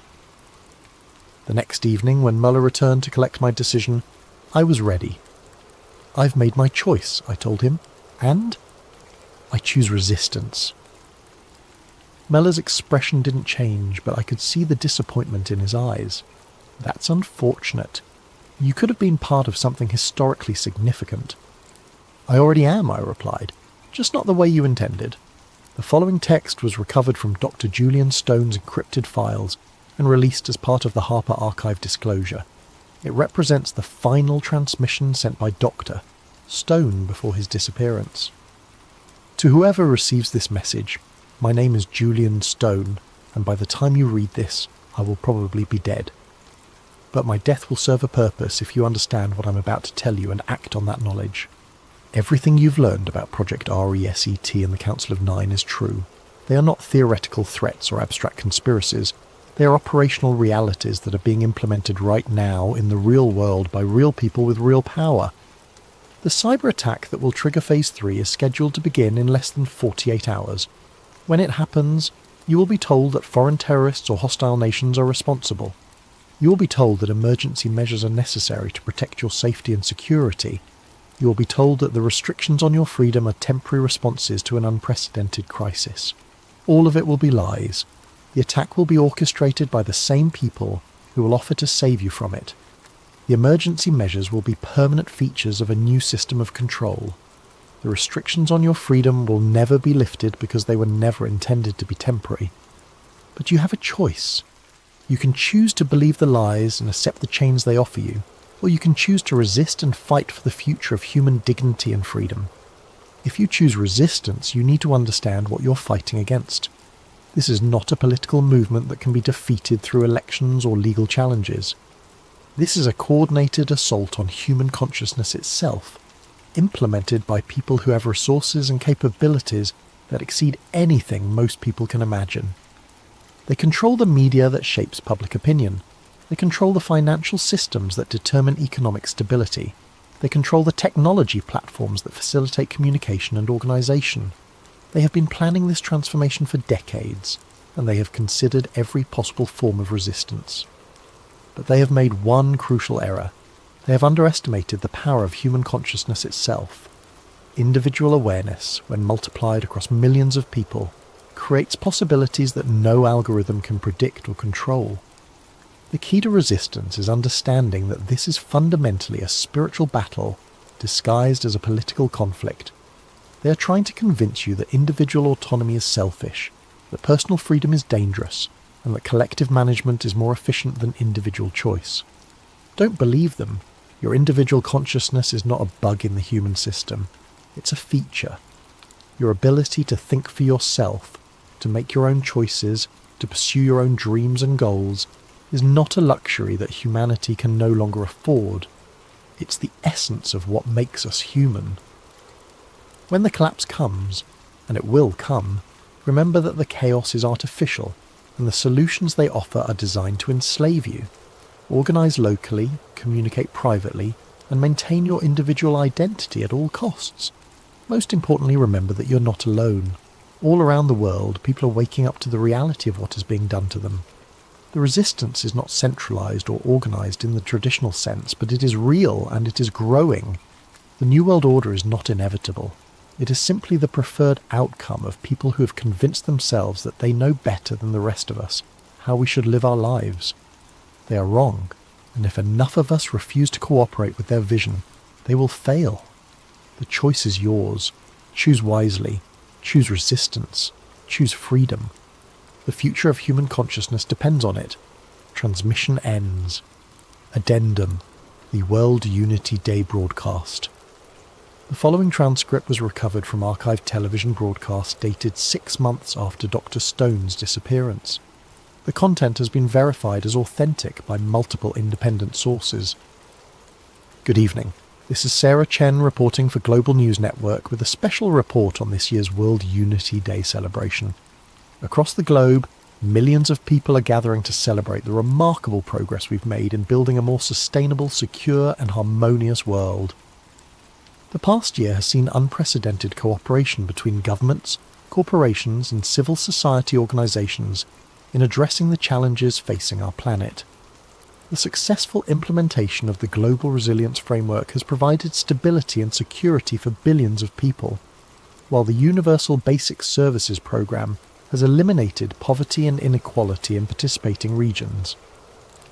Behind me you can see thousands of happy families enjoying the festivities here in Geneva, grateful for the peace and prosperity that has been achieved through collective action and shared sacrifice. It's a remarkable testament to what humanity can accomplish when we work together toward common goals. But perhaps the most remarkable aspect of today's celebration is the sense of unity and purpose that pervades the crowd. Individual concerns and selfish interests have given way to collective consciousness and shared responsibility. It's truly inspiring to witness.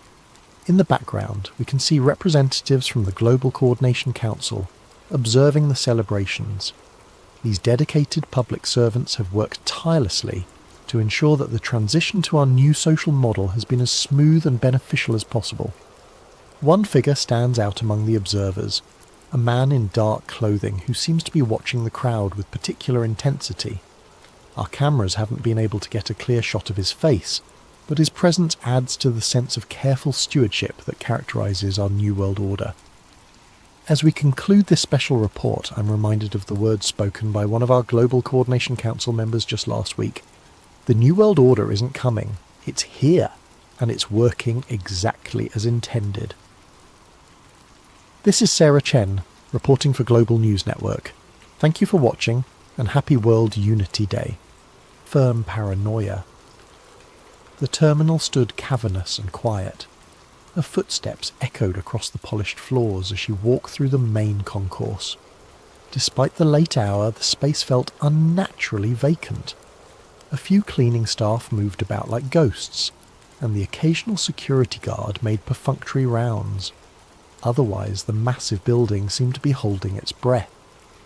Bigger than the city of San Francisco, she muttered. Why build an airport this massive in a city that didn't need it? Evelyn had arranged a room at the airport hotel, giving her a reason to wander the terminals without arousing suspicion. She'd start properly tomorrow, but something compelled her to take a preliminary look around. The vast emptiness of night offered a freedom that daylight crowds would deny. Her attention drifted to the high ceilings, the elaborate art installations, the sheer scale of everything. DIA had cost $4.8 billion, $2 billion over budget.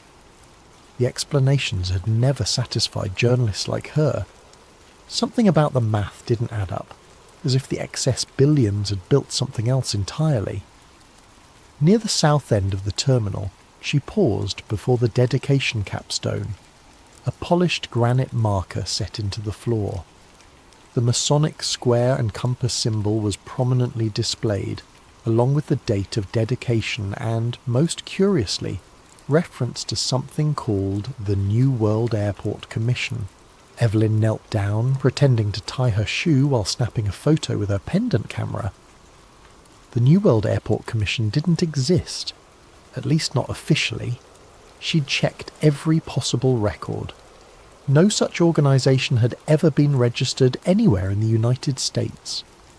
Hiding in plain sight, she whispered, tracing the Masonic symbol with her finger. The marker mentioned the airport being built for the people of New World. Not Denver, not Colorado, not even America. Just New World.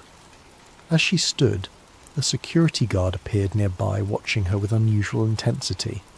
Evelyn smiled casually and moved on, but she could feel his eyes following her. Was she being paranoid, or had she already been marked as someone to watch? Moving toward the hotel, she passed the infamous murals that had spawned countless conspiracy theories. Even at this hour, their vivid imagery was disturbing.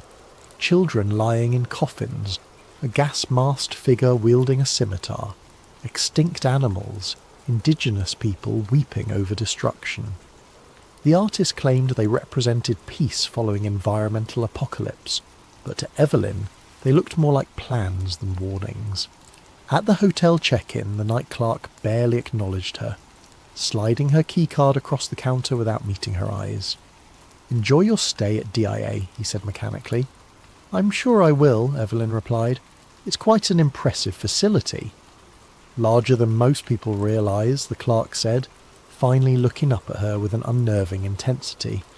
"Most of it you'll never see." The comment hung in the air between them. Had it been a casual observation or something more? Evelyn nodded politely and walked to the elevator. In her room, she unpacked her equipment and spread the printouts of the encrypted emails across the bed. Each contained fragments of maps, maintenance schedules, strange symbols, and cryptic references to underground levels not shown on any official blueprint. One phrase appeared in every message: Level Subnormal 3. She arranged the pieces, trying to make sense of the puzzle. Through the window, the massive blue Mustang glowed in the distance, its red eyes like beacons in the Colorado night. Beyond it, planes took off and landed on runways designed in a formation that, from above, resembled a swastika. Another coincidence that conspiracy theorists love to mention. Evelyn checked her watch. 3:42 a.m. She should sleep, but her mind raced with questions. Who had sent the emails? Why choose her? And most importantly, what really lay beneath the sterile, controlled environment of Denver International Airport? She took out her recorder pen and spoke softly. "Day 0 at DIA. Tomorrow I begin mapping the visible to find the invisible. If the emails are correct, this isn't just an airport. It's the entrance to something much bigger and much darker." As she set down the pen, the lights in her room flickered briefly. Just an electrical hiccup, surely. But in that moment of darkness, Evelyn could have sworn she heard something humming beneath the floor. A deep, steady vibration, like massive machinery churning in the earth below. Morning brought artificial normality to Denver International Airport. Travellers rushed through security lines, baristas served overpriced coffee, and overhead announcements called for final boardings. Yet to Evelyn's newly attuned senses, everything felt like a performance, a carefully choreographed dance to disguise what lay beneath the surface. She sipped her coffee near the south atrium, pretending to work on her laptop while photographing the murals more thoroughly. The first, titled "Children of the World Dream of Peace," showed a massive military figure in a gas mask wielding a sword and an AK-47, stabbing a dove while surrounded by weeping mothers holding dead babies. Opposite this stood another panel where children of all races gathered around a central figure that glowed with supernatural light. Disturbing, aren't they? Evelyn startled as an elderly man settled beside her. His security badge identified him as Walter Simmons, Maintenance Division. "They're certainly unusual for an airport," she replied carefully. Walter nodded. The artist, Leo Tanguma, claims they represent the triumph of peace over war and environmental stewardship over destruction. That's the official story anyway. "And the unofficial story?" Evelyn prompted. The old man smiled, revealing tobacco-stained teeth. "Every place has stories. This one more than most." He tapped his badge. 32 years in maintenance here, since before they even finished construction. Evelyn closed her laptop. "I'd love to hear more about your experiences." "Would you now?" His eyes narrowed slightly. "Most folks don't care about the opinions of old janitors." "I'm writing an article about unique airport architecture and art," she lied smoothly. "Your perspective would be valuable." Walter studied her for a long moment before nodding toward the dedication capstone. "You know what AUAG means in that cornerstone? The letters under the Freemason symbol? Chemical symbols for gold and silver? That's what they tell tourists." Walter leaned closer. In ancient alchemy, they represent the foundation of transformation, breaking down to build anew. Before Evelyn could respond, Walter stood abruptly. Meet me at closing time. Baggage claim level, Carousel 19, if you're really interested in architecture. Without waiting for a response, he shuffled away, disappearing into the crowd. Evelyn spent the next hours methodically photographing every strange element of the airport. The gargoyles emerging from suitcases, the floor tiles with Navajo symbols arranged in patterns that resembled circuitry, and most notably, the time capsule marble inscribed with New World Airport Commission. Near the south terminal, she found another cryptic installation, a small plaque depicting paper airplanes flying around tall buildings, installed years before September 11th. Below it, Freemason symbols were incorporated into the terrazzo floor.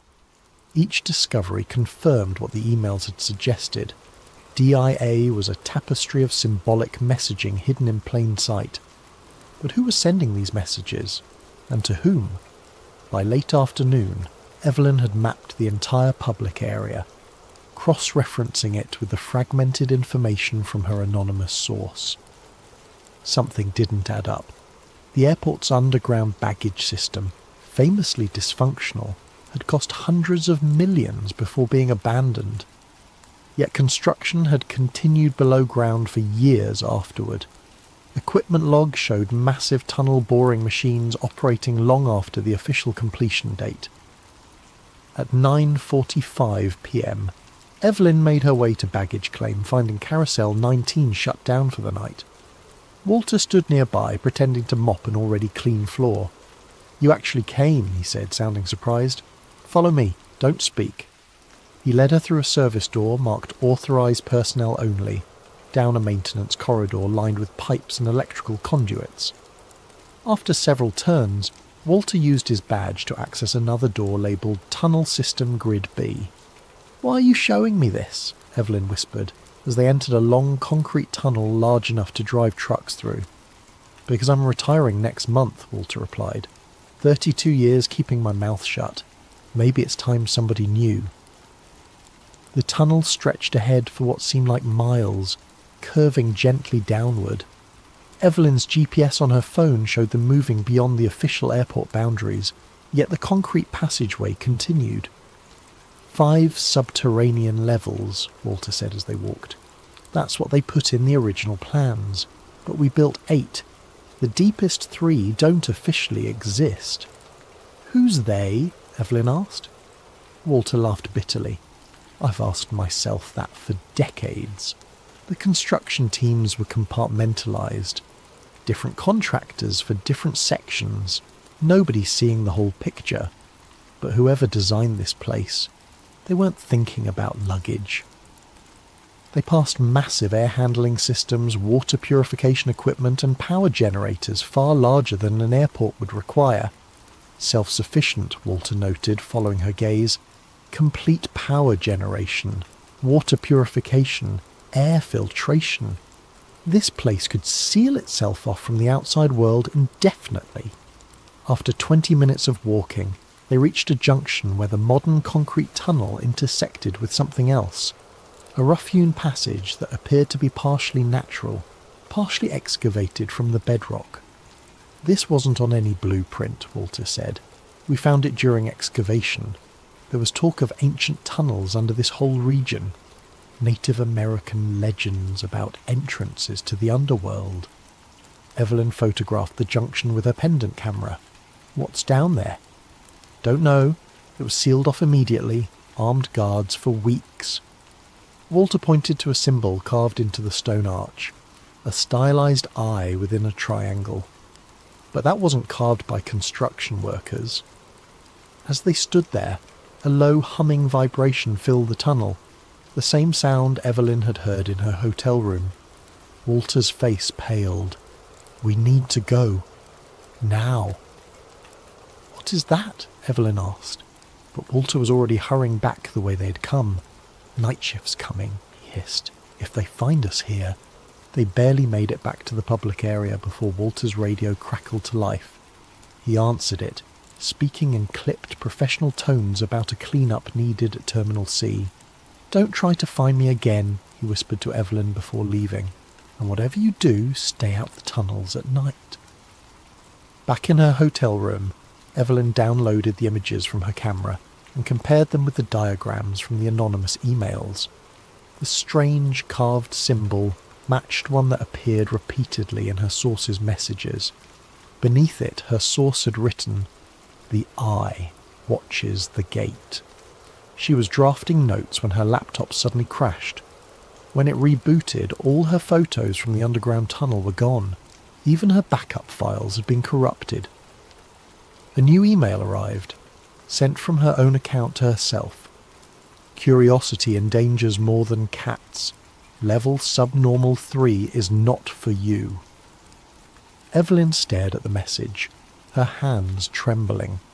Someone had remotely accessed her computer. Someone was watching. Through her window, Lucifer's red eyes glowed in the darkness, patient and knowing. The horse that had killed its creator seemed to be sending her a warning. She closed the curtains, but couldn't shake the feeling that she was still being observed. The hum she had heard underground now seemed to permeate everything. The walls, the floor, the very air of the airport hotel room. What exactly had she stumbled into? By her third day at Denver International Airport, Evelyn had established a routine designed to make her presence seem ordinary. Breakfast at the terminal cafe, work on her laptop in public areas, occasional calls to her editor back in Chicago, discussing a mundane article about airport architecture that would never actually be written. All the while, she methodically pieced together the puzzle, cross-referencing Walter's information with her anonymous source's emails. The warning message on her laptop had only convinced her that she was onto something significant. Someone with access to sophisticated hacking tools didn't want her digging deeper, which meant she absolutely had to. The key came in an unexpected form. A maintenance schedule left carelessly on a break room table when Evelyn accidentally entered the wrong door. A quick photograph with her pendant camera captured what she needed. Access codes for the lower service levels, and most importantly, shift change times when the tunnels would be momentarily unmonitored. At 2:47 a.m., dressed in a custodial uniform stolen from a supply closet, Evelyn swiped a copied maintenance badge at a service elevator near the East Terminal. The badge wouldn't pass close inspection, but might work for automated systems. Her heart pounded as the reader flashed green and the doors slid open. Inside, instead of the usual floor buttons, there was a keypad. Evelyn entered the code from the maintenance schedule, 794503. The elevator began to descend. 1 floor, 2 floors, 3. It continued past the standard basement levels into depths that shouldn't exist according to official blueprints. When it finally stopped, the display read simply S3, subnormal 3. The doors opened onto a dimly lit corridor unlike anything in the upper airport. The walls were bare concrete, lined with thick pipes and bundled cables. The air felt different, cooler with a faint metallic taste.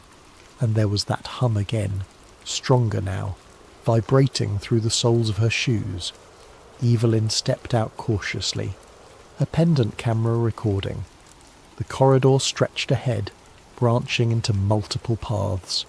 Ventilation ducts large enough for a person to crawl through ran along the ceiling. Every 50 feet, red emergency lights cast an ominous glow. She followed the main passage, noting that unlike service areas meant for maintenance, these corridors were designed for regular foot traffic. The floors were finished with resilient industrial coating. Directional signs pointed to areas labelled with codes rather than names. QB7, processing long-term containment. After several minutes of walking, the corridor widened into a large circular hub with multiple doorways. In the centre stood a scale model of the airport, but not as it currently existed. This version showed DIA with 6 runways instead of 5, additional terminals, and expansive underground structures depicted in cutaway view. Evelyn photographed it from every angle. According to the model's date stamp, this was Denver International, as it would exist in 2030. An expansion already planned but not publicly announced. A doorway labelled Observation drew her attention. Through its small window she could see a darkened room with control panels and screens. Evelyn tried her badge, and to her surprise the door unlocked. Inside, monitors displayed camera feeds from all over the airport. Public areas, service tunnels, even the surrounding airfield. But other screens showed locations she couldn't identify. Underground chambers filled with rows of empty bunks, warehouses stocked with supplies, what appeared to be hydroponic gardens under artificial light. One monitor showed a massive circular room with a strange black structure in its centre, a monolith of some kind, at least 20 feet tall, with a polished obsidian surface. Around it, technicians in white coats took measurements with specialised equipment.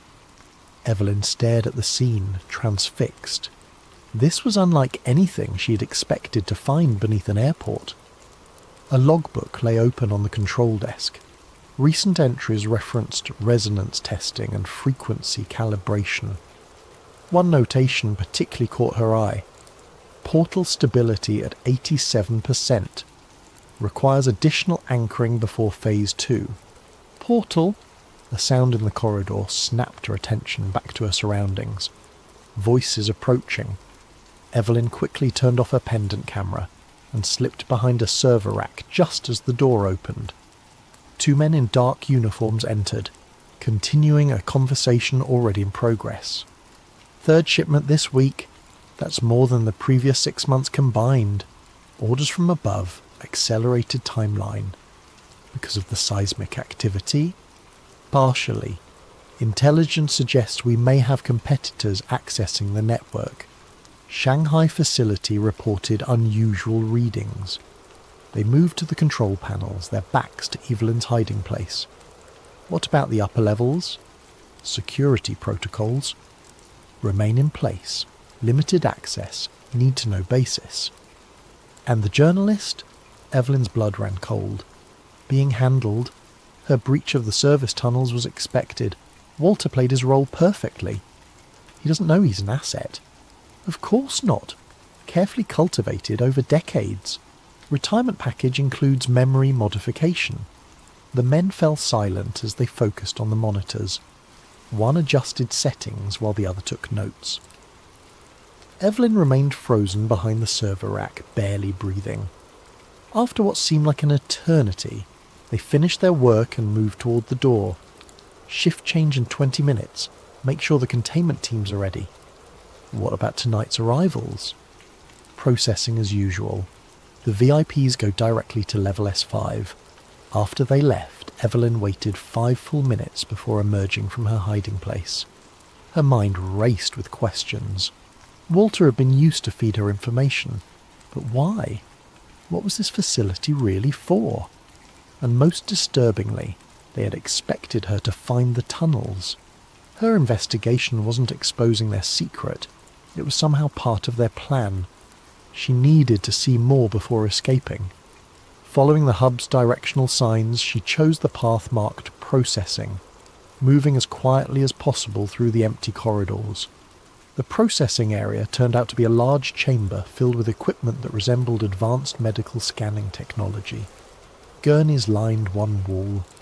Isolation rooms with observation windows stood ready. Everything was immaculately clean and appeared to be regularly used. Beyond this area, Evelyn found something even more disturbing. A massive room filled with empty containment units. Hundreds of transparent chambers large enough to hold adult humans, connected to life support systems and monitoring equipment. These weren't designed for medical care. They were designed for storage. In an adjacent laboratory, refrigeration units held rows of vials labelled with alphanumeric codes.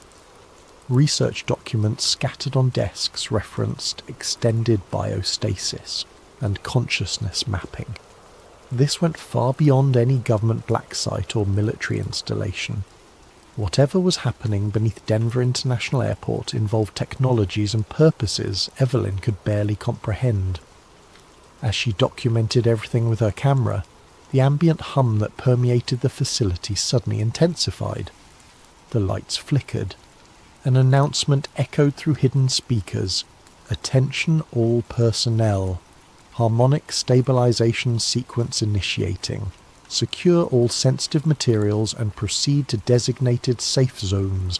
Resonance testing commencing in 5 minutes." Evelyn knew she needed to leave immediately. She retraced her steps toward the hub, planning to return to the service elevator. But as she rounded a corner, she came face to face with the security team in black tactical gear. They didn't seem surprised to see her. "Evelyn Hart," the leader said calmly. "Your tour ends here." The security team didn't restrain Evelyn. They didn't confiscate her equipment or even search her. Instead, they escorted her through corridors she hadn't yet explored, descending even deeper beneath the airport. "Where are you taking me?" she demanded, trying to maintain some illusion of control. "To what you came to find," the leader replied simply. They arrived at massive double doors emblazoned with the now familiar symbol, the eye within the triangle. 2 guards stood at attention outside, wearing black suits with subtle lapel pins, the square and compass of the Freemasons. The leader of Evelyn's escort team stepped forward, placing his palm on a biometric scanner. "Witness Hart as scheduled," he announced. Scheduled? The door swung open silently, revealing a vast underground chamber unlike anything Evelyn could have imagined. The ceiling arched at least 60 feet above a circular floor the size of a football field. The walls were a strange material that seemed to absorb light rather than reflect it, and at the centre stood the black monolith she had glimpsed on the security monitors. A perfect obsidian rectangle, its surface rippling occasionally as if it weren't completely solid. Around the chamber's perimeter, tiered seating accommodated what appeared to be viewing galleries.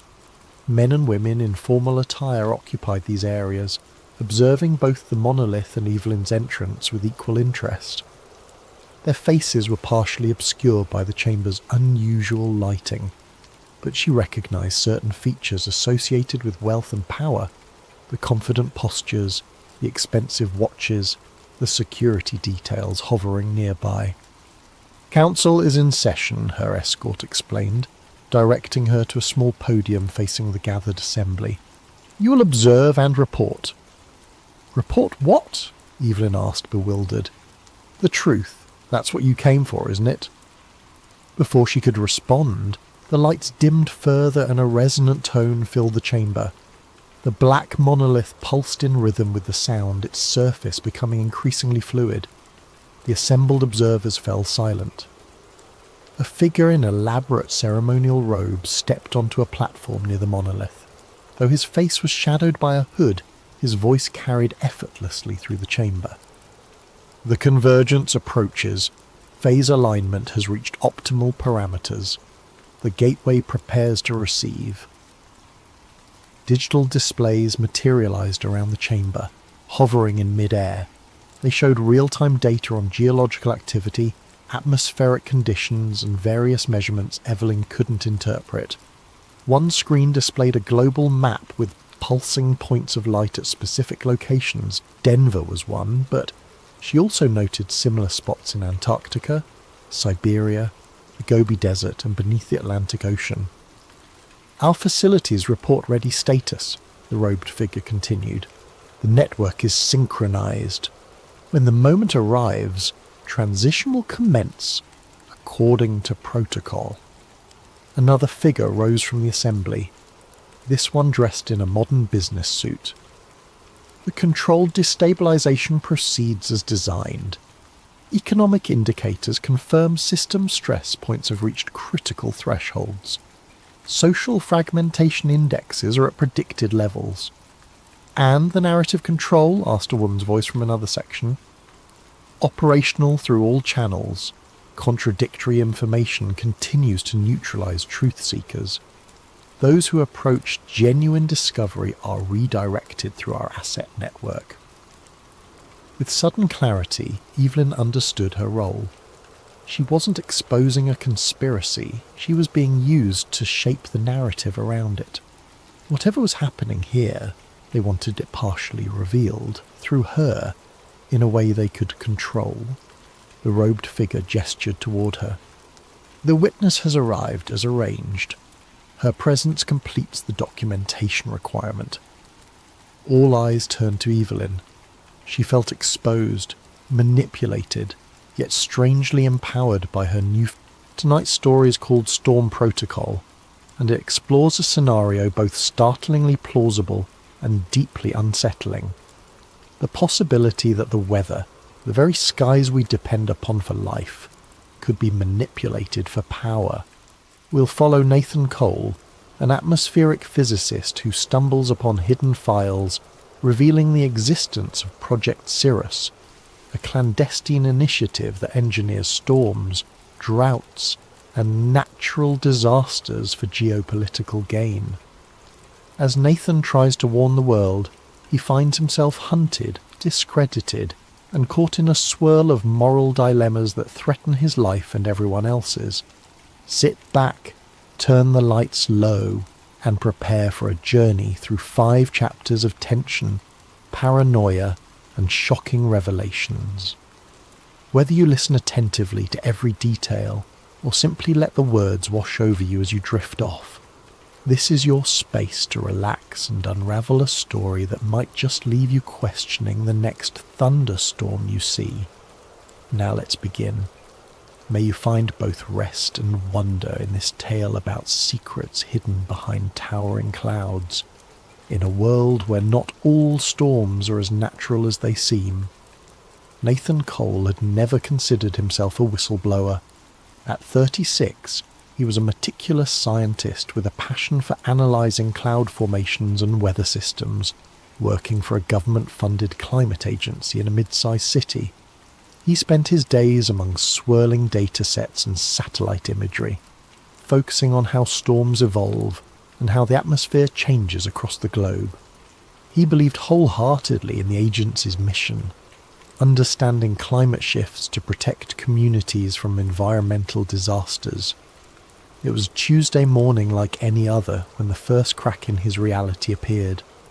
Nathan was poring over satellite data from the North Atlantic, a swirling mass of clouds that was intensifying into what meteorologists expected to be a mild tropical storm.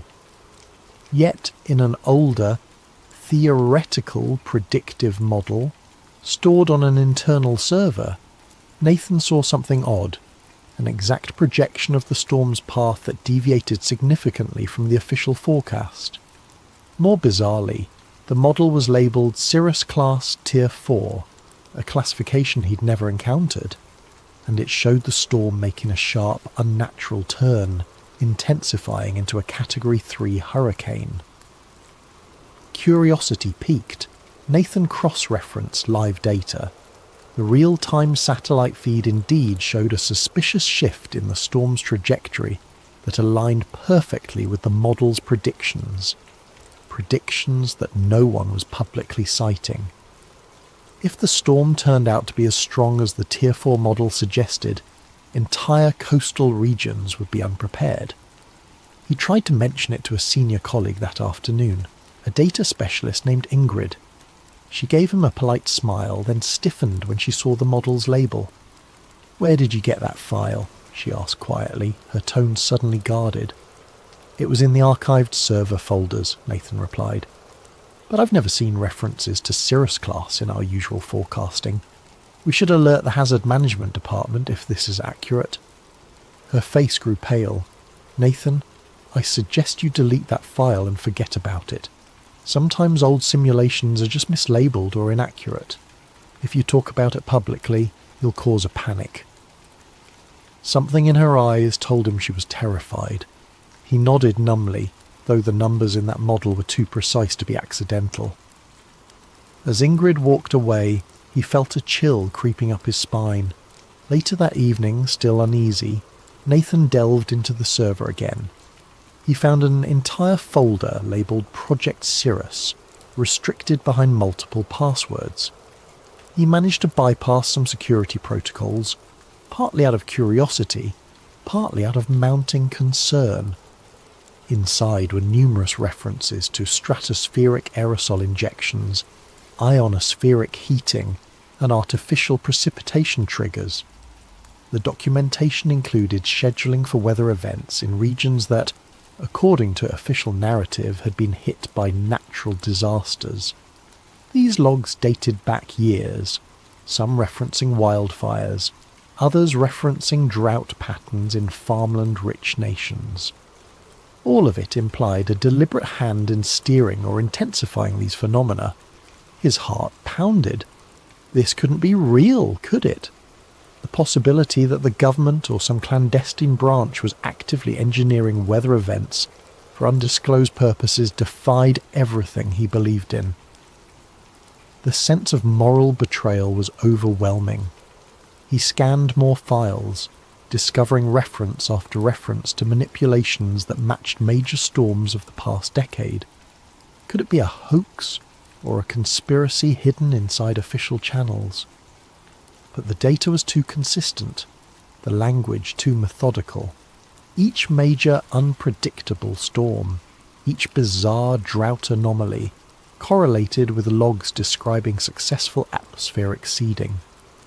He realised with dawning horror that he might be looking at evidence of the government's capacity to weaponize the weather. Struggling with the magnitude of it all, he decided to approach his immediate superior the next morning. That was Dr. Malcolm Ashcroft, the director of the Climate Research Division.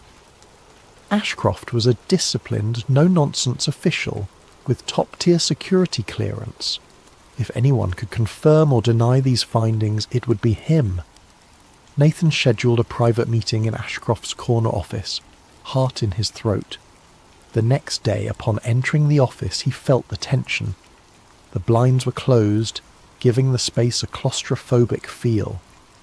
Ashcroft listened to Nathan's account, flipping through the printed examples of the data, his face expressionless. When Nathan finished, Ashcroft leaned back, eyes cold. Coal? We're a climate agency, not a secret weather manipulation outfit, Ashcroft said with practised calm. Those files must be mislabeled or part of some out-of-date project that never got off the ground. I'll have them archived properly. In the meantime, I suggest you focus on your assigned tasks. The words were benign, but a subtle threat underlined them. Nathan insisted, but these references to aerosol injections match the storms from the last year. This can't just be a leftover project. Ashcroft's gaze hardened. You're reading too much into it. Let it go. Dismissed from the office, Nathan left with a sinking feeling that he'd stepped into a hornet's nest. That evening, he returned to his desk only to find all references to Cirrus class or Tier 4 models wiped from the server. Ingrid avoided his gaze, looking frantic and pale. He attempted to log in with his clearance, only to find it revoked. A terse email labelled him for administrative leave pending a departmental audit. The message's subtext was clear: keep quiet. As the day ended, Nathan exited the building under a darkening sky. A storm front loomed on the horizon, thunder rumbling ominously. It felt symbolic. His world was about to shift, perhaps irreversibly. Searching the online world from home that night, he discovered countless conspiracy theories about weather control, but none that matched the systematic detail of Project Cirrus. Some articles mentioned HAARP or cloud seeding, but all were dismissive. Yet Nathan knew the truth might be hidden in plain sight. The real question was, how far would the perpetrators go to keep it hidden? And could he, an ordinary scientist, find the courage to expose it? 2 days of enforced idleness left Nathan Cole in an anxious whirl. Officially on leave, he was barred from the climate agency's premises. He spent his time combing through personal backups, notes, old research proposals, weather anomaly charts. Tucked among them, he found earlier versions of the Cirrus-class references, not labelled as such, but hinting at advanced geoengineering. The idea weighed heavily on him. Maybe Project Cirrus had roots in the agency's past under different names. Huddled in his small apartment with a mug of coffee gone cold, he typed weather manipulation into countless search engines. The results were mostly sensationalist. Wild claims of chemtrails, HAARP conspiracies, or microwave weapons used by shadowy groups. He had always dismissed such theories as fringe paranoia. Now he suspected they might contain grains of truth. He opened a new email with an attached data set, wrote a short message, and addressed it to Jade Ramirez, an underground investigative journalist he'd read about. Jade was known for exposing corporate cover-ups, mainly big pharma or environmental disasters. She had a reputation for chasing suppressed stories, ignoring official denials. But contacting her carried risks. If she proved untrustworthy, he'd be handing explosive info to the wrong hands. If she was legit, she might become his only lifeline. An hour later, to his surprise, Jade replied with a terse, "Meet me. District 7 coffee shop. 3 p.m, bring your evidence." The directness made his pulse quicken. It was happening. Someone was taking him seriously, or maybe it was a trap. Fear gnawed at him. He arrived at the coffee shop, a nondescript spot with battered wooden tables and flickering lights. Jade was waiting, arms folded, scanning the crowd warily. She was in her early 30s, short hair dyed a streak of blue, wearing a leather jacket that had seen better days. The second Nathan approached, her gaze locked onto him. "Cole?" she asked. He nodded, sliding into the seat across from her. "You said you have proof of government weather manipulation.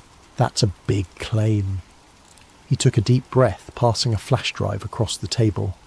"On this, you'll find partial logs referencing Project Cirrus, including time-stamped documents that correspond to real-world storms. I also have correlation data that suggests these events weren't natural."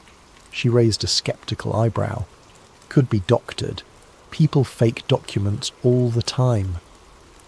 "I'm not a forger. Check the metadata. It's from official servers. I just stumbled upon it."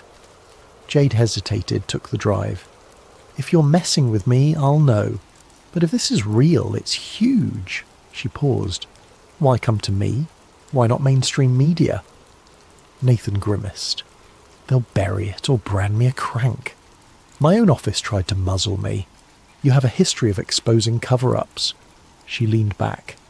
"Look, I'll investigate. But I can't guarantee an immediate story. If it's genuine, we'll need proof stronger than a flash drive. We'll need interviews, logs, an angle the public can't dismiss." He nodded, heart pounding. "I'll help in any way I can." They parted with an unspoken understanding. If Jade verified the data, they'd blow the lid off Project Cirrus. He felt simultaneously relieved and terrified. He walked home in the drizzle, scanning for suspicious onlookers. Every silhouette on the sidewalk or parked car seemed menacing. That evening his phone buzzed, an unknown number. He hesitated but answered. A clipped voice said, "Nathan Cole, we advise you to withdraw your claims or face consequences." The line went dead. His blood ran cold. The watchers were on him. Days blurred into nights. Jade remained silent, presumably verifying the files. In that time, Nathan tried to unravel more threads. He recalled references to hot air pattern injections that preceded certain wildfires. Searching wildfire data, he saw a suspicious pattern of intense dryness in spots soon ravaged by flames. Cirrus logs described target dryness increment by 0.5%. He found that a 0.5% shift might be trivial except in the critical moment of spark ignition, enough to tip a region from safe to tinderbox. He also remembered seeing mention of economy disruption tests. Scouring open-source shipping data, He noticed how a large hurricane had ravaged ports in underdeveloped nations right when they were poised to export vital resources. Could Project Cirrus be a covert economic weapon? The notion was horrifying yet logically consistent with a conspiracy to manipulate global markets. Finally, Jade called. "Meet me, same place, 2 p.m, we have a problem." That phrase hammered his anxiety. He arrived earlier than planned. She showed up, expression grim. "I cross-checked your files. They match official formats. I also found references to offshore cloud seeding stations owned by shell companies. I tried contacting a few meteorologists who might confirm. Within hours they retracted statements, claiming they never said anything about manufactured storms. They were spooked. Some phone lines went dead. This is bigger than I imagined." They sat in tense silence for a moment. Jade went on. "It's reminiscent of old Cold War projects rumoured to manipulate the weather for strategic advantage. But the scale here is monstrous, modernised, global. Could the government be orchestrating storms to destabilise nations? That's bigger than a one-article scoop. We might be dealing with a militarised operation at the highest level." Nathan's face paled. "What do we do?" "Expose it, carefully. We'll gather unassailable proof, on-site photos, whistleblowers inside the operation. I can't publish half-baked data because they'll label it conspiracy nonsense. We need more, but once we have it, we'll go big. Make it impossible for them to bury." He inhaled slowly, bracing himself. "That means infiltration, or a direct link to the agency. They locked me out.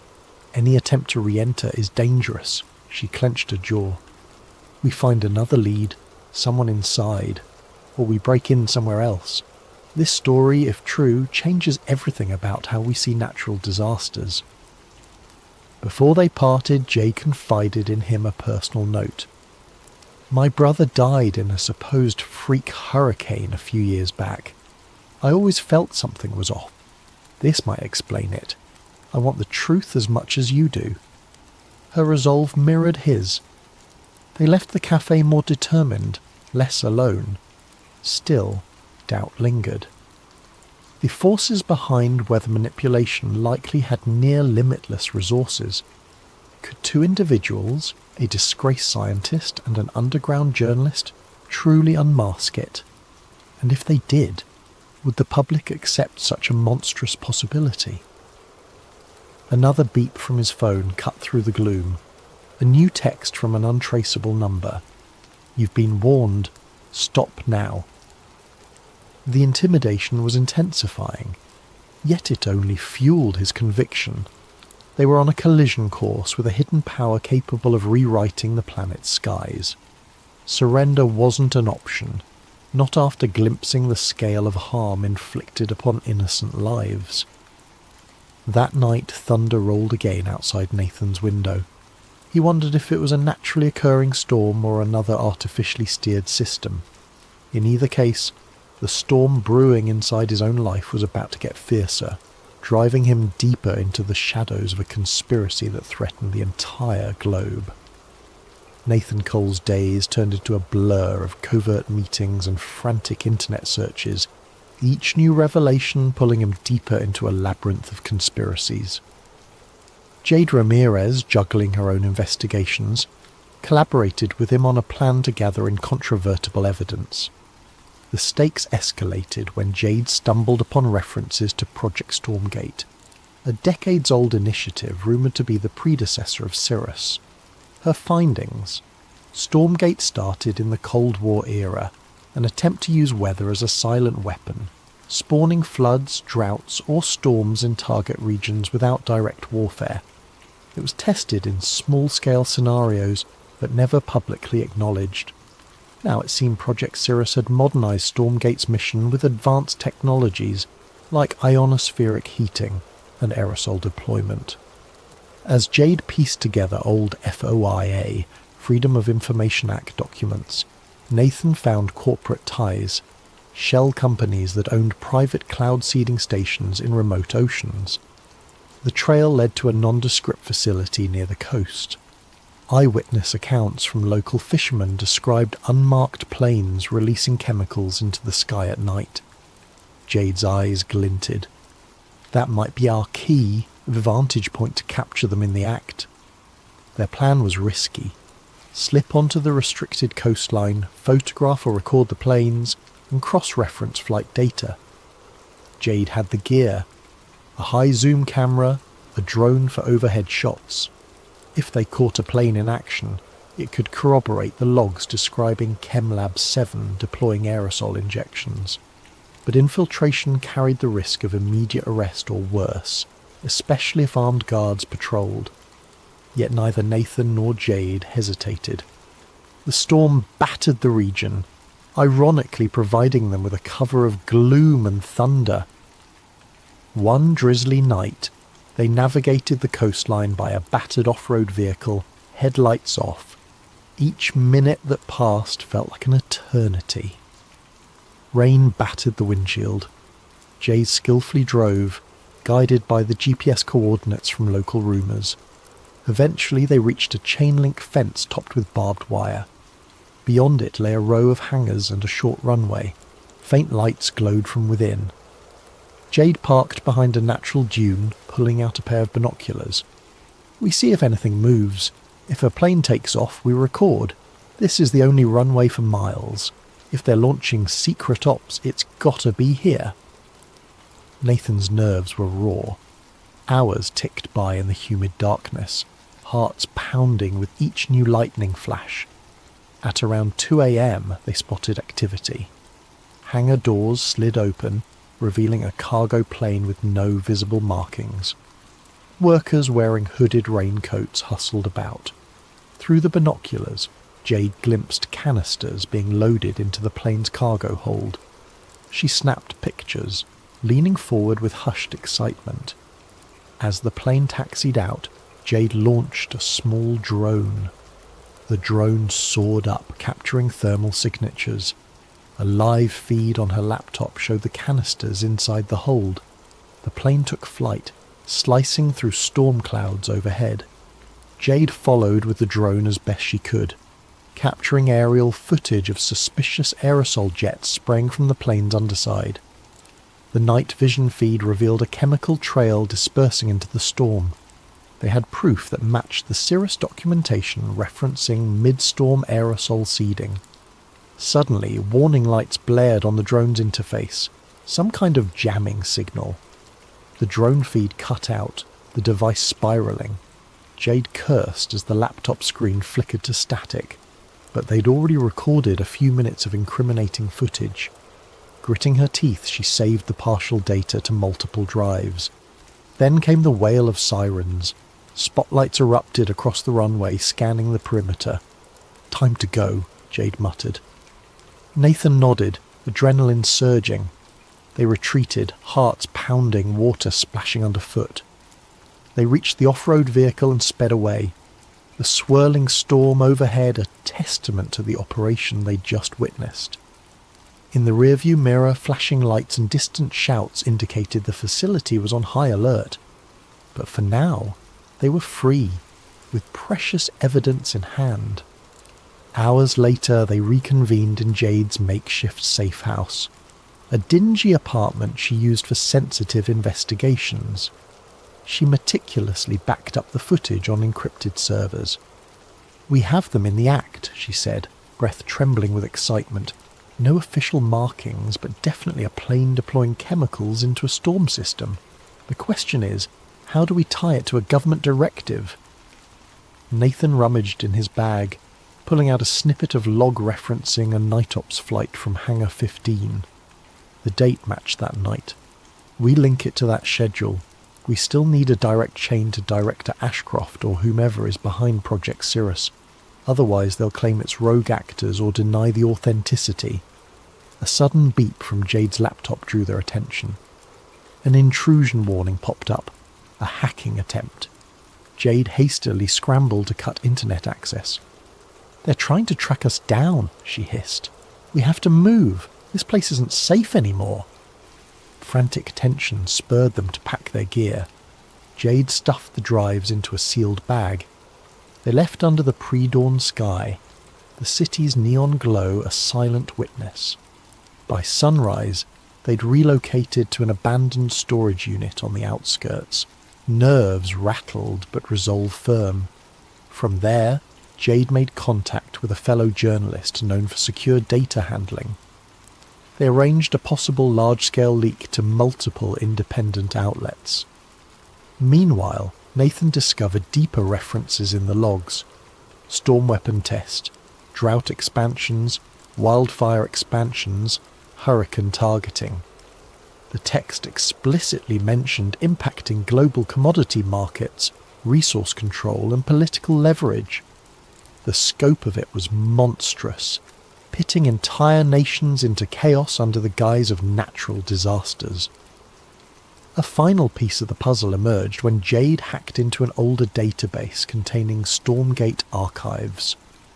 The archived documents described how initially it was about sabotage, flooding enemy farmland or parching rival economies. Over decades, it evolved. Now, under Project Cirrus, it extended to forging or intensifying storms for strategic advantage across the globe. The authors rationalised it as maintaining global equilibrium, a twisted justification, but the powers behind this operation had no intention of letting them reveal everything. That day, Jade's phone lit up with an unknown text. "We see you. Enough." Then the lights in the storage unit flickered. Nathan's phone rang, the same menacing voice from before. "Hand over your data or face the consequences. We maintain Earth's balance, not you." Shaken, Jade clutched her phone. They are calling it balance? More like playing gods with innocent lives. Nathan's face hardened. "We leak it now, or we lose the chance, but we must go big, or they'll just bury it again." Yet they also sensed that a direct leak might provoke a catastrophic distraction. More than once, Nathan had read references to false flag storms. If cornered, Project Cirrus might create a massive weather event to overshadow the news or discredit their revelations. Could it be done? All the data suggested yes. That realization weighed heavily on them as they prepared to risk everything for the truth. The decision was made. Nathan and Jade would hold a live-stream press conference revealing the existence of Project Cirrus, accompanied by a data dump across multiple independent platforms. The plan: go public at a set time so that even if their feed was cut, many mirrored sites would have the files. Over the next days, they arranged a safe location for the broadcast, a concealed studio belonging to one of Jade's contacts in the alternative media scene. Every hour that passed felt like waiting for an explosion. They received more threats. Online harassment escalated, with trolls labelling Nathan a climate kook, attacking his credibility. Jade's background was smeared with rumours of criminal activity, the typical discrediting tactics. Meanwhile, they fine-tuned the evidence. The Redwood documents, flight footage, satellite patterns, internal logs referencing spiked wildfires, even personal testimonies from two ex-technicians who refused to appear on camera but provided voice-distorted statements. During a tense planning session, Jade's phone buzzed. She glanced at it, then shared a sobering look with Nathan. A new storm was forming in the Atlantic, unexpectedly. Meteorologists were baffled by its rapid intensification. Forecast agencies predicted it might reach Category 5 within mere days. Jade's eyes darkened. This is it. They're launching a major event to overshadow our story, or to threaten the entire region if we proceed. Nathan's throat constricted. Jack Calloway was never one to stay up late. His farm in rural Nebraska demanded an early rise, so he typically shut off the lights by 10, drifting to the lullaby of distant crickets. But on this particular night, the restlessness wouldn't leave him. A strange heaviness pressed against the humid summer air, as if the land itself was holding its breath. Shortly after midnight, Jack found himself on the back porch, sipping lukewarm coffee and staring at the star-studded sky. Clouds drifted over the moon, turning the farmland into a patchwork of shifting shadows. He almost retreated inside, deciding he was imagining the tension in the atmosphere, when a sudden glow flickered above the distant treetops. At first, Jack assumed it was an airplane. He lived near no major airports, yet small planes occasionally passed overhead. But the glow brightened too quickly, blossoming into a searing white flash that tore across the sky. Within seconds the light streaked overhead, trailing wisps of fire, lurid reds and oranges crackling with sparks. A shockwave rattled the windows strong enough to make the porch rails tremble. Jack's heart pounded. That can't be normal. Grabbing his phone, he sprinted off the porch and into the cornfields. Fear coursed through him. Fear of what might be falling from the heavens, and fear for the crops he'd nurtured all season. The farmland's rows felt endless as he ran, phone light dancing across towering cornstalks. Above, the once starry sky was obscured by swirling smoke. Just when it felt like his lungs would burst, Jack reached the far edge of the field. Beyond it was a wide clearing he used for storage, tyres, rusted equipment. Something had crash-landed there, slicing a ragged trench through the earth. Sparks popped and fizzled along twisted shards of a silvery metal half buried in the ground. The craft was about the size of a large truck, shaped in a way that defied immediate description.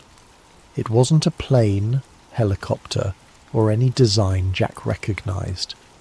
Part of it glowed with an eerie internal light, bright enough to illuminate the orchard in flickering pulses. Jack's first instinct was to film. He raised his phone, pressing record.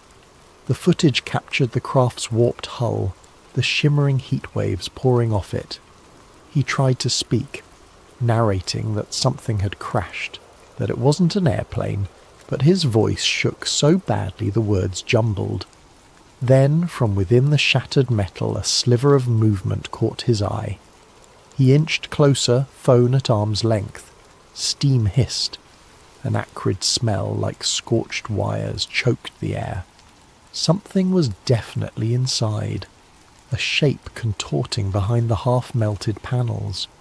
Jack's heart hammered so loud he thought his chest might explode. Still, he crept forward, bracing himself for any sign of life. A sudden jolt of electricity arced across the debris, snapping him to a halt. He didn't want to risk stepping into a live current. Instead, he circled around, capturing angles of the crash from every side. The phone screen displayed a perfect shot of the wreck. Chunks of metal that glowed white-hot, unearthly symbols etched along the edges. In the distance, a twisted piece of plating flared with colour, like a neon hue that shimmered between purples and blues. Jack whispered to himself, "No one's going to believe this."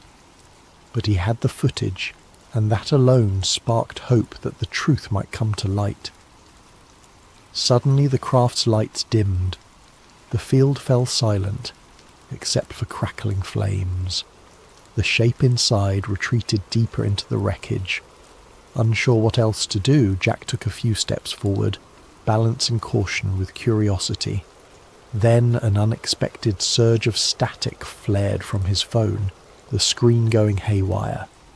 He cursed, stepping back as the phone beeped in protest. He managed to steady the device just as the screen returned to normal. Thank God, he thought. He hit stop on the recording, preparing to call 911, but the phone read, "No service." Jack wasn't surprised. His farmland sometimes struggled for signals.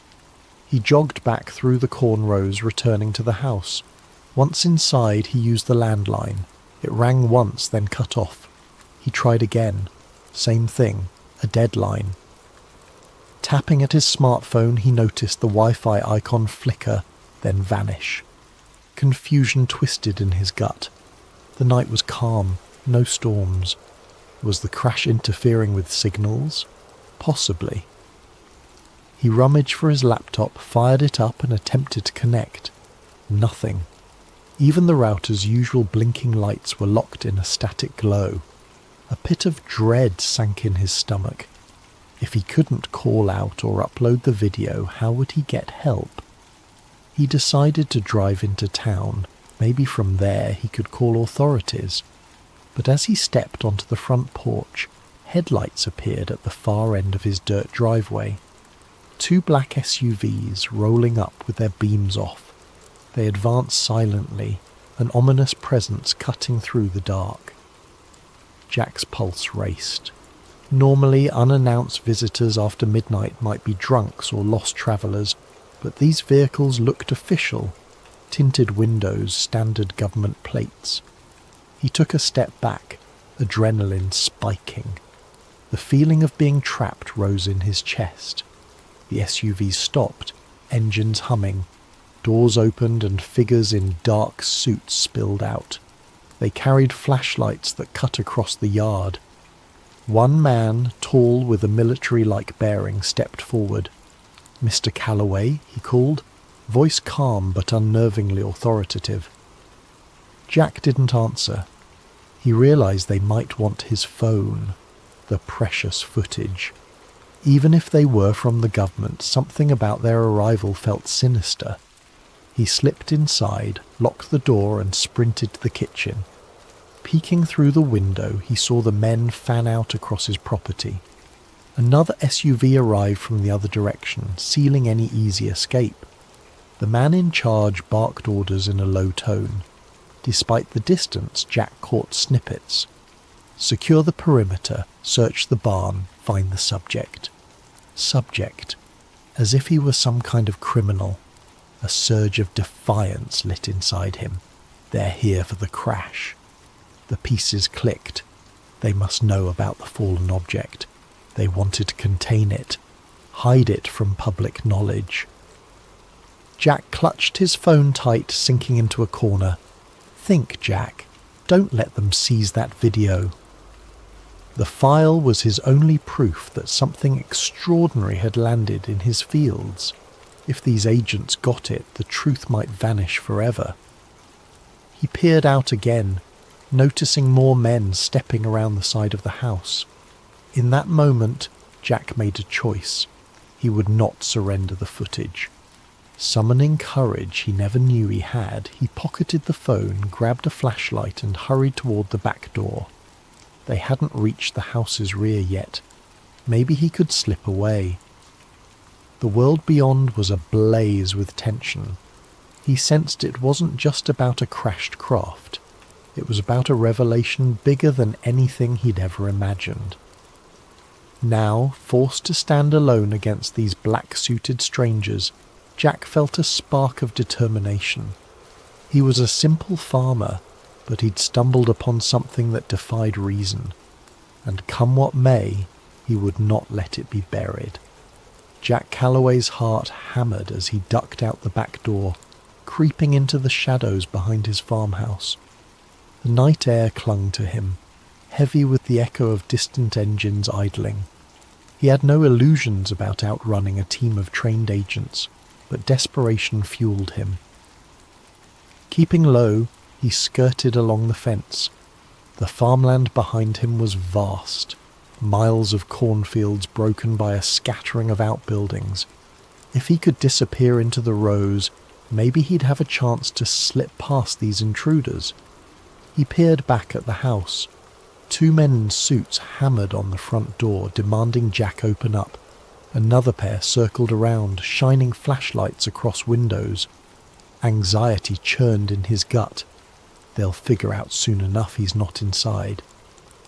With shaking hands, he pulled out his phone.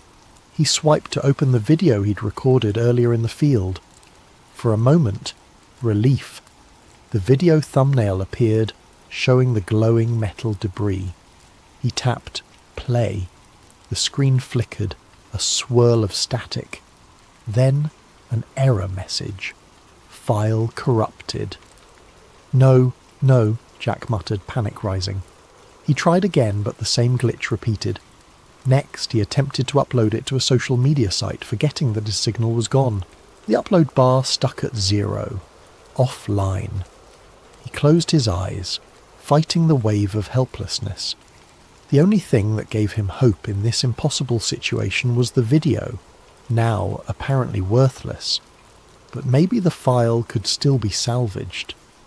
He retreated deeper into the farmland, aiming for the rickety old barn he used for storing equipment.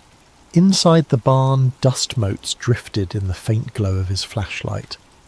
Jack rummaged for an old laptop he sometimes used for tractor diagnostics. It was battered, but it had a functioning USB port.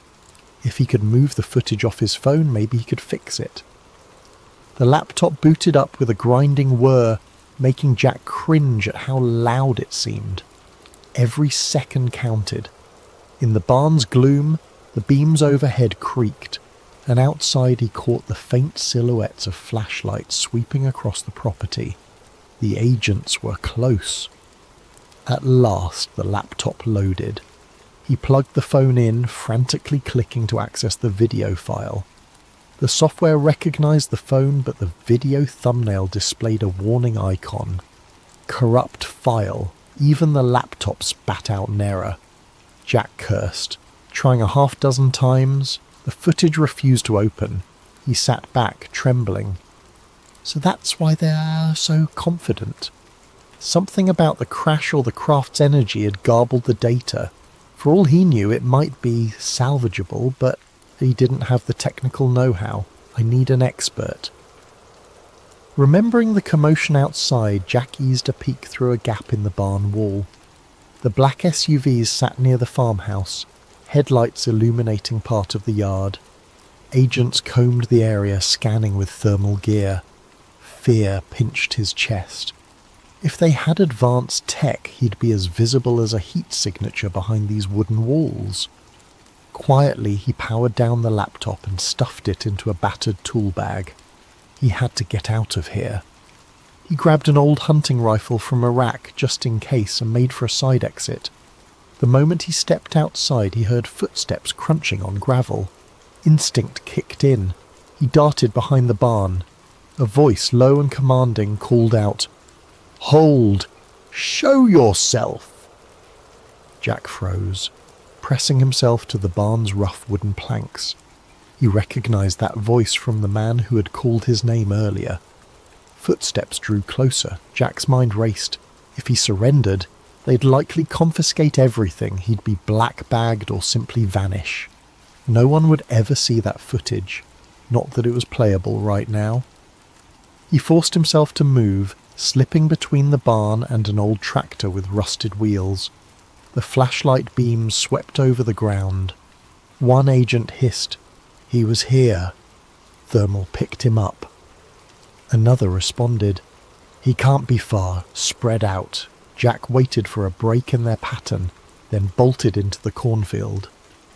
The tall stalks enveloped him, rustling as he stumbled between rows. He cursed each time his shoes snapped a twig or crunched dried leaves. Any sound could give him away. The overhead clouds parted, letting a faint moonlight highlight his path. Behind him, the agents' voices grew more distant.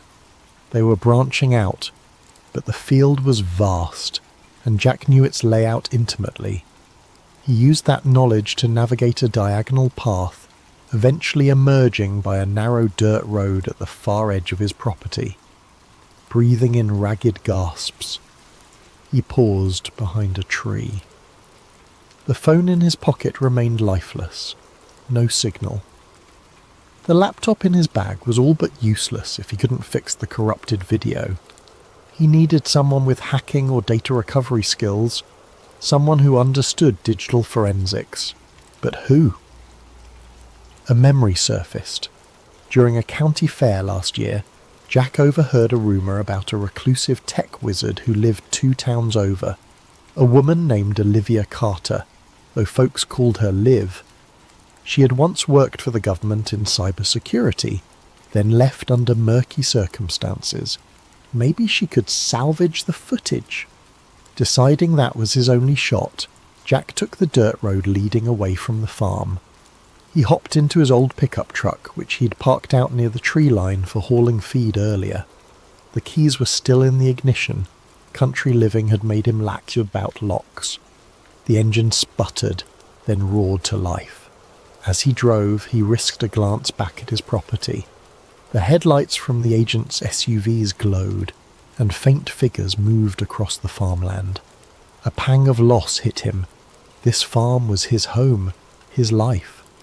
Now it was seized by faceless men in black suits, but he refused to let them bury the truth. Hunched over the steering wheel, he pressed the gas, determined. If Liv Carter existed, if she truly had a gift for hacking, maybe she could fix the file. Jack allowed himself the faintest glimmer of hope. He had no illusions about outrunning the government forever, but he'd at least put up a fight. The truck rattled along the back roads, dust kicking up behind.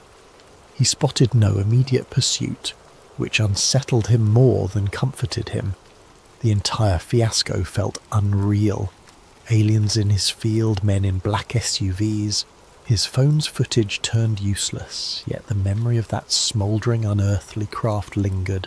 As he turned onto the highway, Jack thought about the object's occupant. Something inside that craft had moved. Was it alive, injured, already contained by those agents? The questions multiplied in his mind. He clenched the steering wheel, jaw set. One thing at a time, he told himself. If the video was truly salvageable, it might blow open everything, if they didn't get to him first.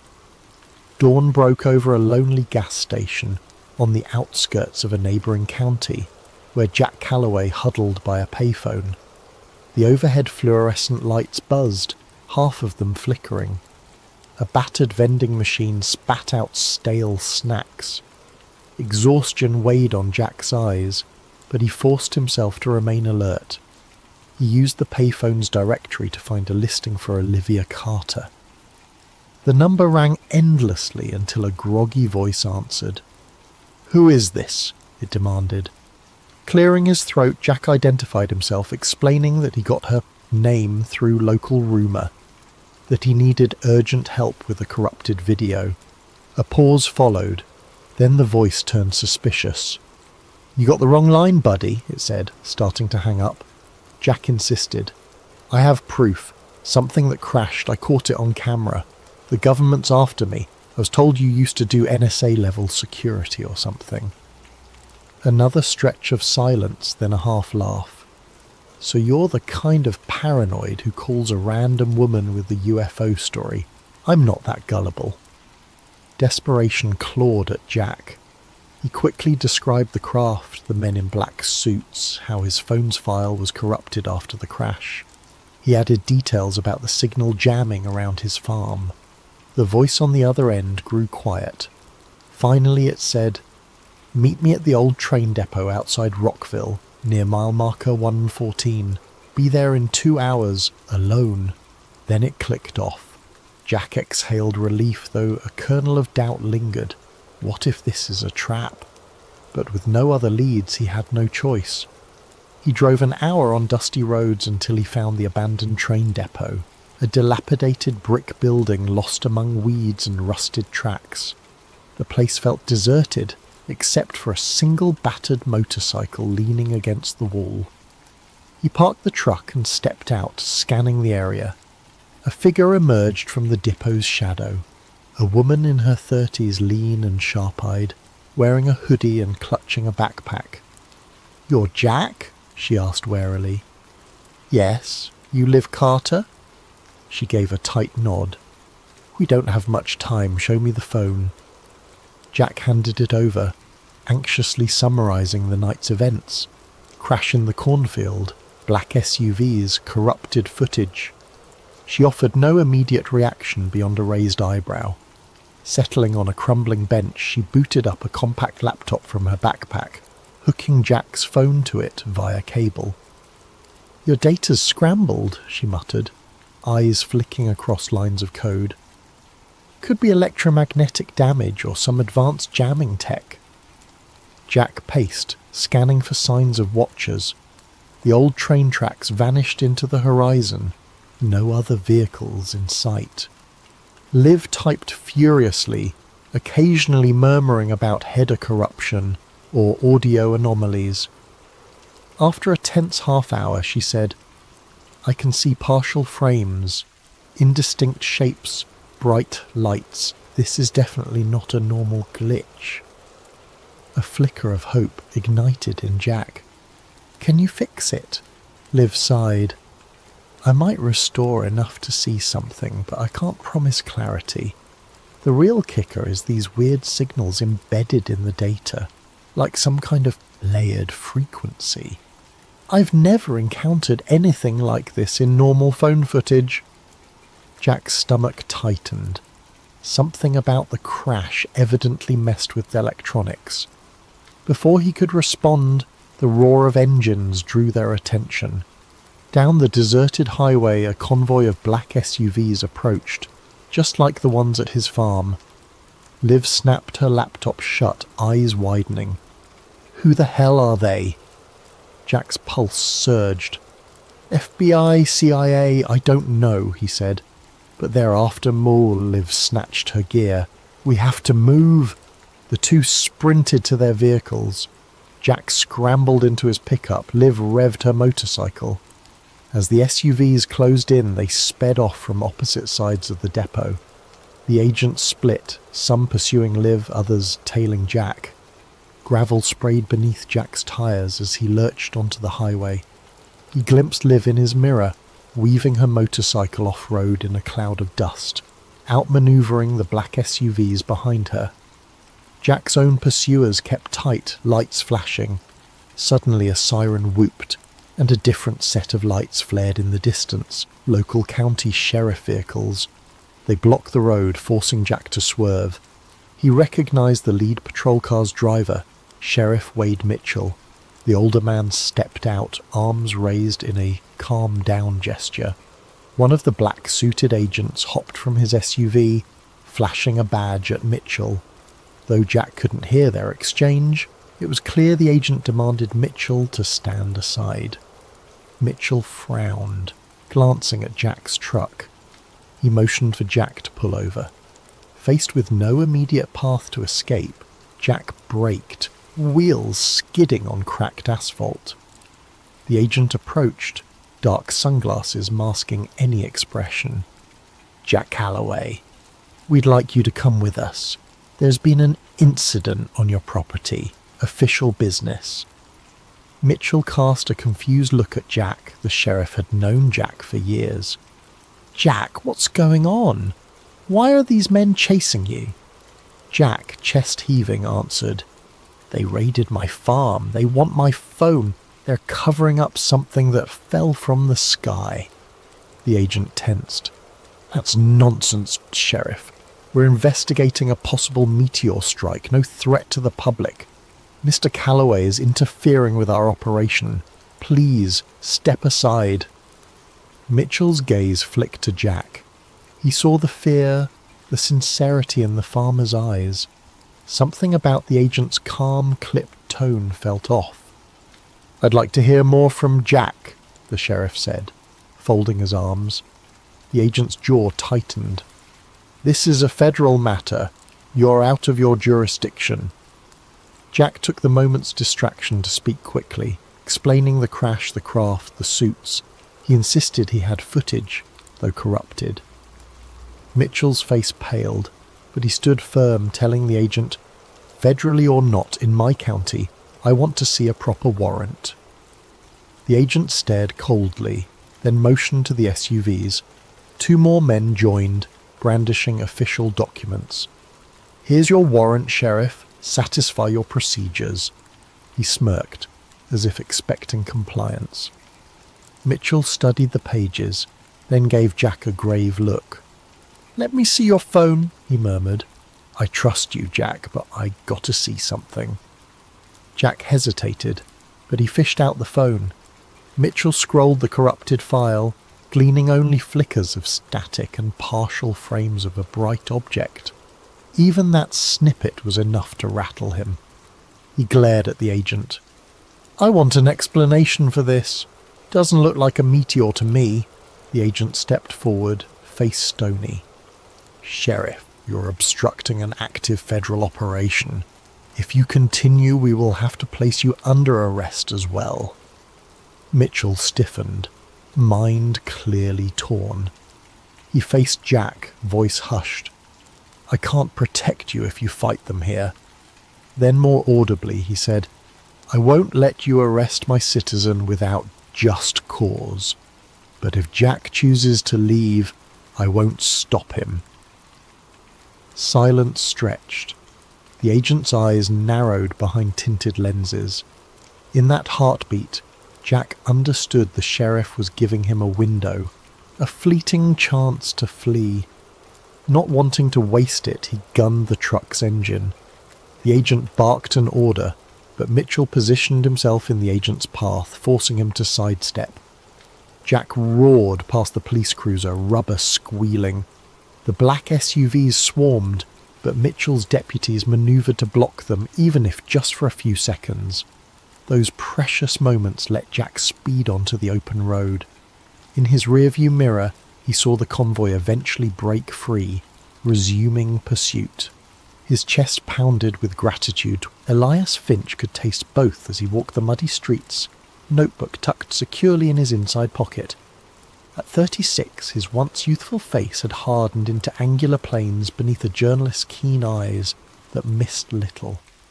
War had taught him that truth was the first casualty in times of conflict, and peace often buried it deeper still. The boarding house on F Street, where he rented a sparse room, was unremarkable by design. Anonymity was a currency more valuable than gold in his profession. As the publisher of The Honest Witness, an underground pamphlet that had exposed profiteering and corruption throughout the war, Elias had made powerful enemies, yet his readership had grown steadily, passed hand to hand beneath the noses of the politicians he regularly skewered with his words. The war may be ending, but the real fighting is just beginning, he muttered, climbing the creaking stairs to his room. Inside, papers covered every available surface. Notes, letters from informants, newspaper clippings. A small printing press stood in the corner, capable of producing several hundred pamphlets in a night's work. He lit the oil lamp and retrieved his latest draft from beneath a loose floorboard. The headline read, Serpents in the Cabinet, Lincoln surrounded by traitors. Bold, even by his standards. A knock at his door interrupted his thoughts. 3 quick raps, a pause, then 2 more. The signal. Elias opened the door cautiously to reveal a haggard-looking man in a wrinkled Union uniform. Colonel James Simmons had been feeding him information for months, details of war profiteering that had made the backbone of Elias's most damning exposés. You shouldn't be here, Elias said, quickly ushering him inside. We agreed to meet at Harper's tomorrow. Simmons removed his cap, revealing prematurely grey hair. His hands trembled slightly. Tomorrow might be too late. Something's happening, Finch. Something big. Another contract scandal? More missing supplies? Simmons shook his head, accepting the whiskey Elias offered. This goes deeper than money. It's about power. Who'll hold it now that the fighting's done? He drained the glass in one swallow. Lincoln's making enemies faster than he can count them. Not exactly news, Elias replied, though something in the colonel's demeanour made him uneasy. The South wants him dead. Half his generals think he's too soft, and the radicals in his own party find him insufferable. It's worse than that, Simmons lowered his voice. There have been meetings, important men, military, cabinet members, banking interests. They speak of necessary transition and securing the victory. Names, Colonel. I need names. That's just it. I don't have them all, but I've seen strange insignias, not official military, a phoenix rising from flames. Simmons glanced nervously at the window. And Secretary Stanton. He's at the centre somehow. Edwin Stanton, Lincoln's own Secretary of War. Elias scribbled furiously in his notebook. Watch the Treasury building tomorrow night, midnight, back entrance. You'll see for yourself who comes and goes. Simmons rose to leave. "Be careful who you trust, Finch." The war created new alliances, not all of them in the open. After Simmons departed, Elias couldn't settle. He paced his small room, mind racing. Edwin Stanton had always struck him as brutally efficient but loyal to the Union cause. Yet the Colonel had seemed genuinely frightened. As darkness fell, Elias took to the streets. Washington, after sundown, transformed into a different city, one where power moved in whispers and shadows. He made his way toward the White House, keeping to side streets. The spring air carried voices from open windows, celebrations, arguments, the raw emotions of a nation still processing its wounds. Near Lafayette Square, a convoy of unmarked carriages caught his attention, black lacquered with no insignia, windows covered with thick curtains. They moved with military precision toward the executive mansion. As they passed a street lamp, Elias glimpsed something on the door of the lead carriage, a small emblem of what appeared to be a bird with outstretched wings. Following at a distance, he watched the carriages disappear through a side entrance of the White House grounds. A figure emerged briefly to greet them, tall, bearded, with the unmistakable profile of Secretary Stanton. Elias made a note of the time, 11:17 p.m. The following day brought news that General Lee had formally surrendered at Appomattox Courthouse. Washington erupted in celebration. Impromptu parades formed on Pennsylvania Avenue. Bottles of champagne appeared from nowhere. Soldiers embraced in the streets. The long nightmare of war was officially over. But beneath the revelry, Elias sensed something else. A current of uncertainty, of plans being whispered behind closed doors. That evening, as promised, he positioned himself near the Treasury building, hat pulled low, collar turned up against the spring chill. At precisely midnight, carriages began arriving. Not the marked conveyances of government officials, but private vehicles with drawn curtains.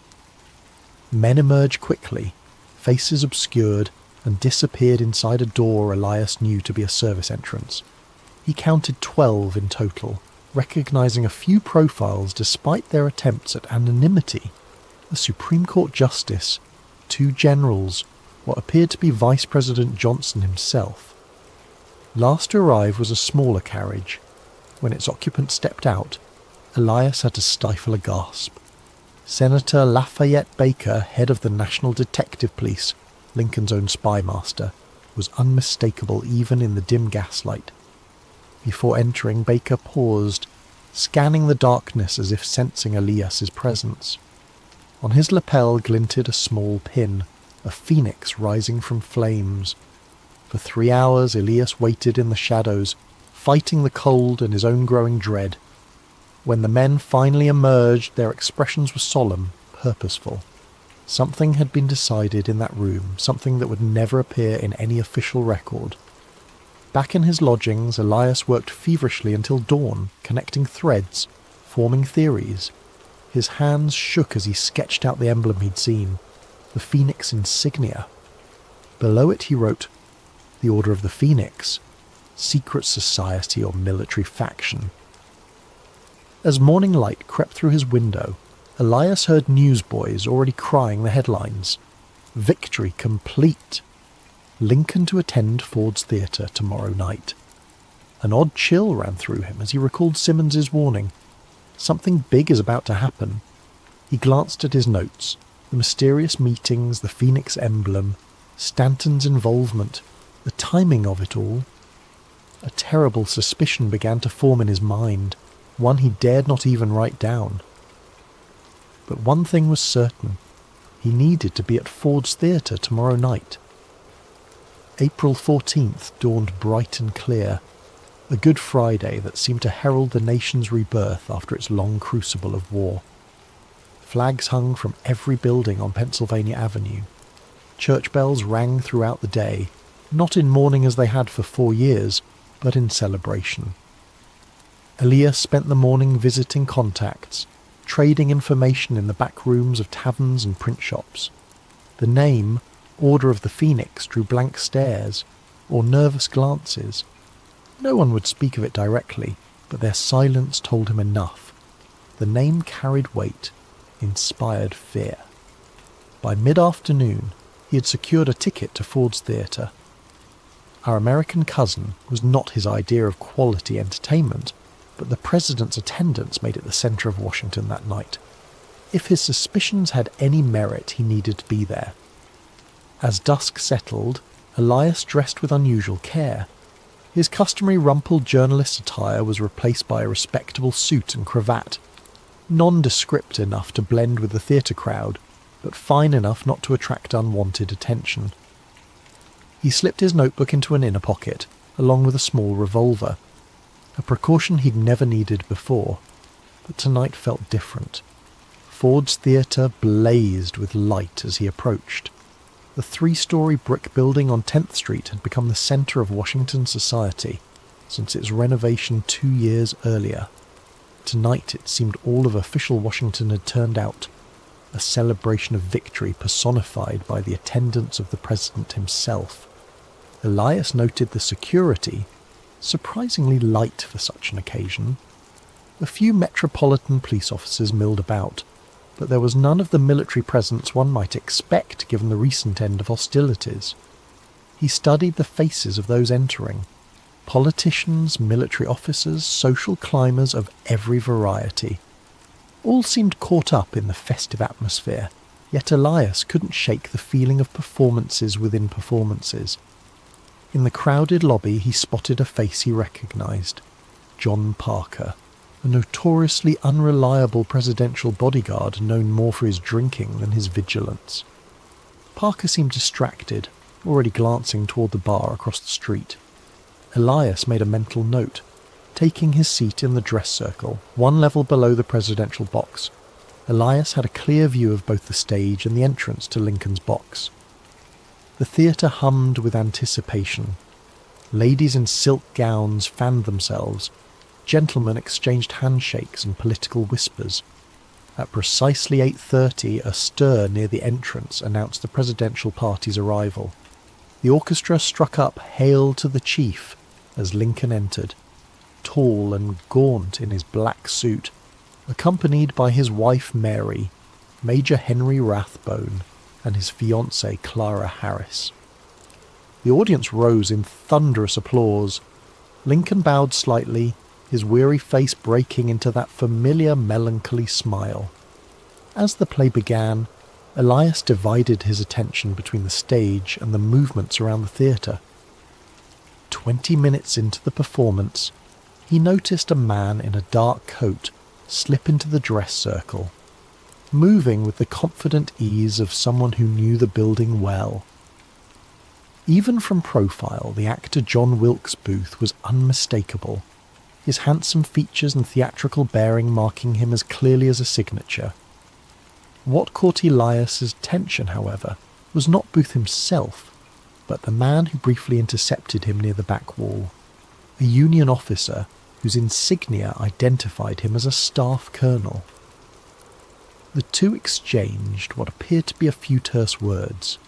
The officer pressed something into Booth's hand, a small object that disappeared instantly into the actor's pocket.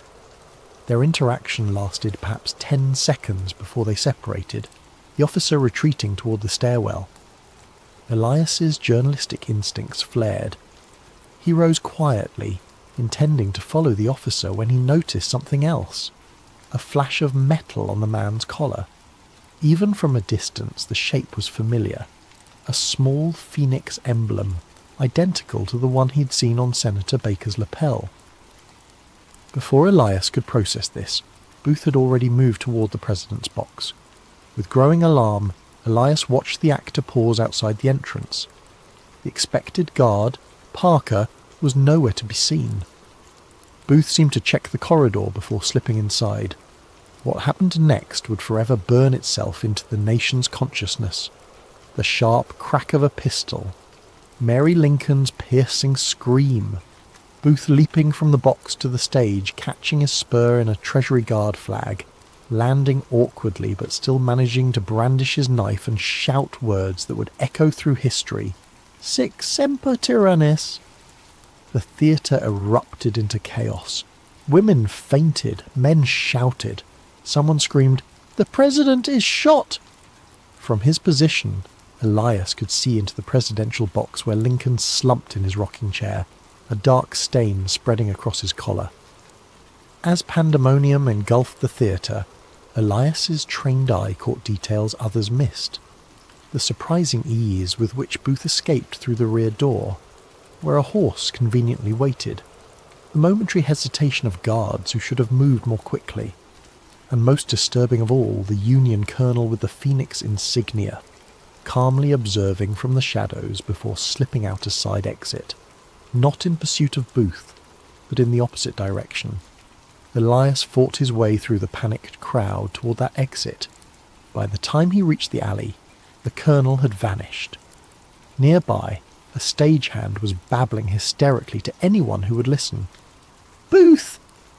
It was John Wilkes Booth. "The man who spoke to Booth," Elias demanded, grabbing the stagehand's shoulder. "The officer. Did you see where he went?" The stagehand stared blankly. "What officer?" "The Union colonel. He was right here, not a minute ago." "Mister, there weren't no officers back here. Just that crazy Booth running out like the devil himself was after him." Elias pushed past, scanning the alley. Nothing. It was as if the man had evaporated into the night air. Behind him, the sounds of chaos poured from the theatre. Someone was shouting for a doctor. Someone else was calling for soldiers. As military personnel began arriving, Elias melted into the crowd gathering on 10th Street. His mind raced, attempting to process what he had witnessed. Lincoln shot, Booth as the trigger man. But that exchange, the missing guard, the convenient horse, the colonel with the Phoenix emblem who'd spoken to Booth moments before, none of it felt like the act of a lone madman. By midnight, the city had transformed. Troops patrolled every street. Crowds gathered outside the Peterson house across from the theatre, where doctors fought to save the president's life. Rumours flew like startled birds. The vice president had also been attacked. Secretary Seward had been stabbed in his bed. Confederate sympathisers were storming the city. Elias worked his way through the crowd, gathering fragments of conversation, watching which officials came and went. Shortly before 1 o'clock, he spotted Secretary Stanton arriving, his face a mask of controlled fury. As Stanton pushed through toward the house where Lincoln lay dying, Elias caught a glimpse of who accompanied him. The same colonel from the theatre, now openly wearing his Phoenix insignia, as if it were an official military decoration. Their eyes met briefly across the chaotic street. The colonel's gaze was cold, evaluating, and unmistakably warning. Then he disappeared inside behind Stanton, where the fate of the nation was being decided while its leader slipped away. By dawn, when Lincoln finally surrendered to his wound, Elias had filled his notebook with observations that contradicted the narrative already forming in official circles. As the bells of Washington began to toll, he slipped away from the crowds, certain of only one thing. What he had witnessed at Ford's Theatre was not the impulsive act of a Southern sympathiser, but the opening move in a much larger game. The city awoke to church bells and black crape. By noon on April 15th, Washington had transformed into a city of mourning. Black fabric draped from windows and balconies. Women wept openly in the streets. Men stood in stunned silence outside newspaper offices, reading the bulletins posted every hour. Elias moved through this landscape of grief like a ghost, his journalist's mind cataloguing the discrepancies that were already appearing between what he had witnessed and what was being reported. The papers called Booth a Southern fanatic acting alone. No mention of the officer who had spoken with him, no questions about the convenient absence of the president's guard, no curiosity about how easily the assassin had accessed the box. Most telling was how quickly the official narrative formed. Before Lincoln's body was cold, before any real investigation could begin, the story had already solidified. A vengeful actor, driven by Confederate sympathies, had struck a final blow for the lost Southern cause.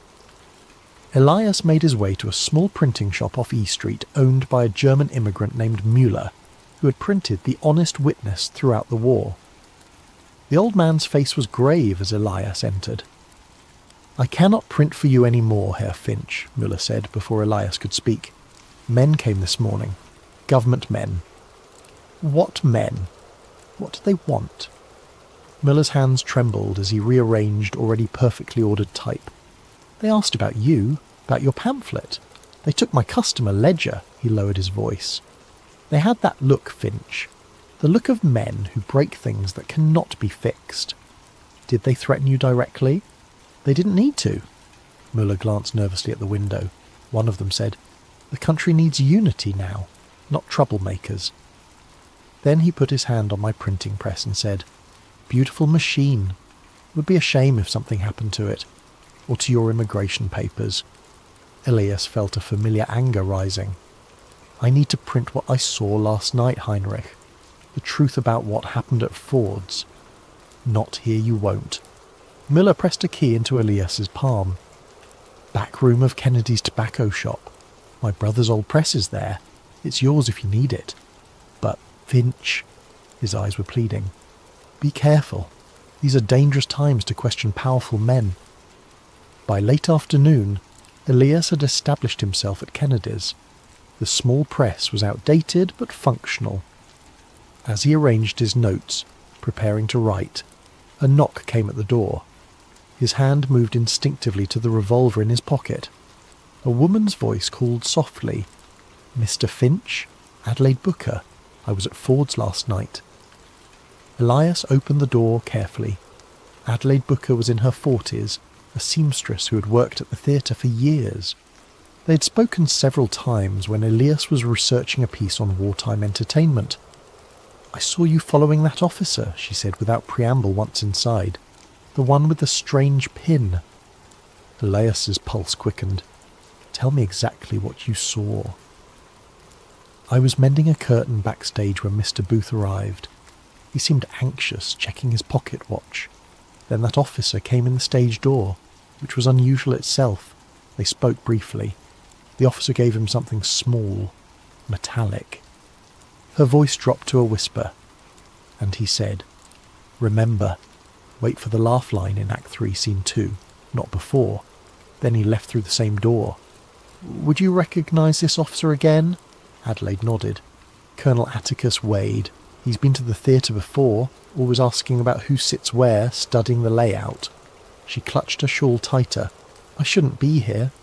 My sister says men have been asking questions about everyone who worked last night." After Adelaide left, Elias worked furiously into the evening, writing an account of what he'd witnessed, including the seamstress's testimony. He titled it simply, "Questions about Ford's Theatre." By midnight he had printed 200 copies ready for distribution.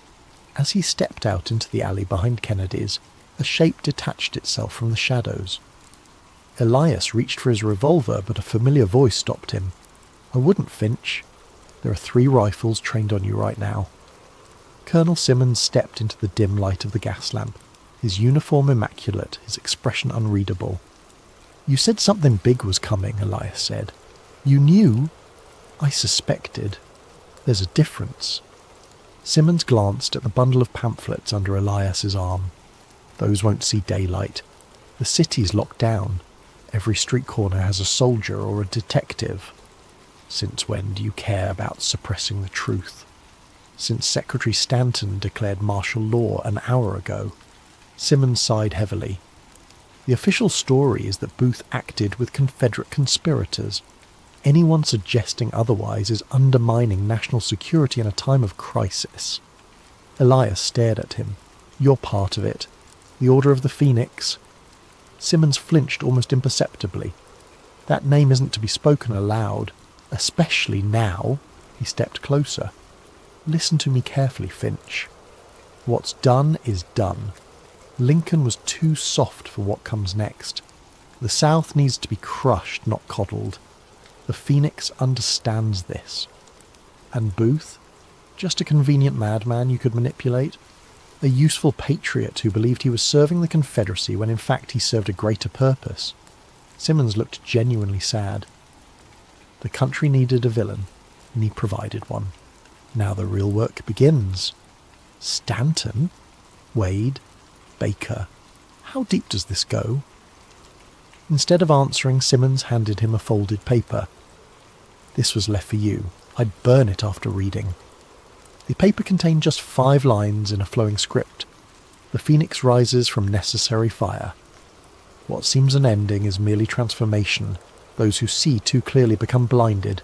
EF. Choose wisely where blindness falls. April 16th, midnight. Congressional Cemetery. Hamilton plot. When Elias looked up, Simmons had vanished. The alley was empty, save for a stray dog nosing through garbage. Above, the stars were obscured by clouds that promised rain. That night, Elias returned to his lodgings to find it had been searched, thoroughly and professionally. Papers rearranged, floorboards loosened, even the mattress sliced open. His latest notes were gone. On his desk sat a newspaper, folded open to a small item. Adelaide Booker, seamstress at Ford's Theatre, tragically took her own life this evening, overcome by grief at witnessing the president's assassination. Elias felt cold sweat break out across his forehead. Adelaide had been fine mere hours ago, determined, clear-eyed. The message was unmistakable. Witnesses could be erased as easily as words on paper. For the next 24 hours, Elias moved cautiously through a city transformed.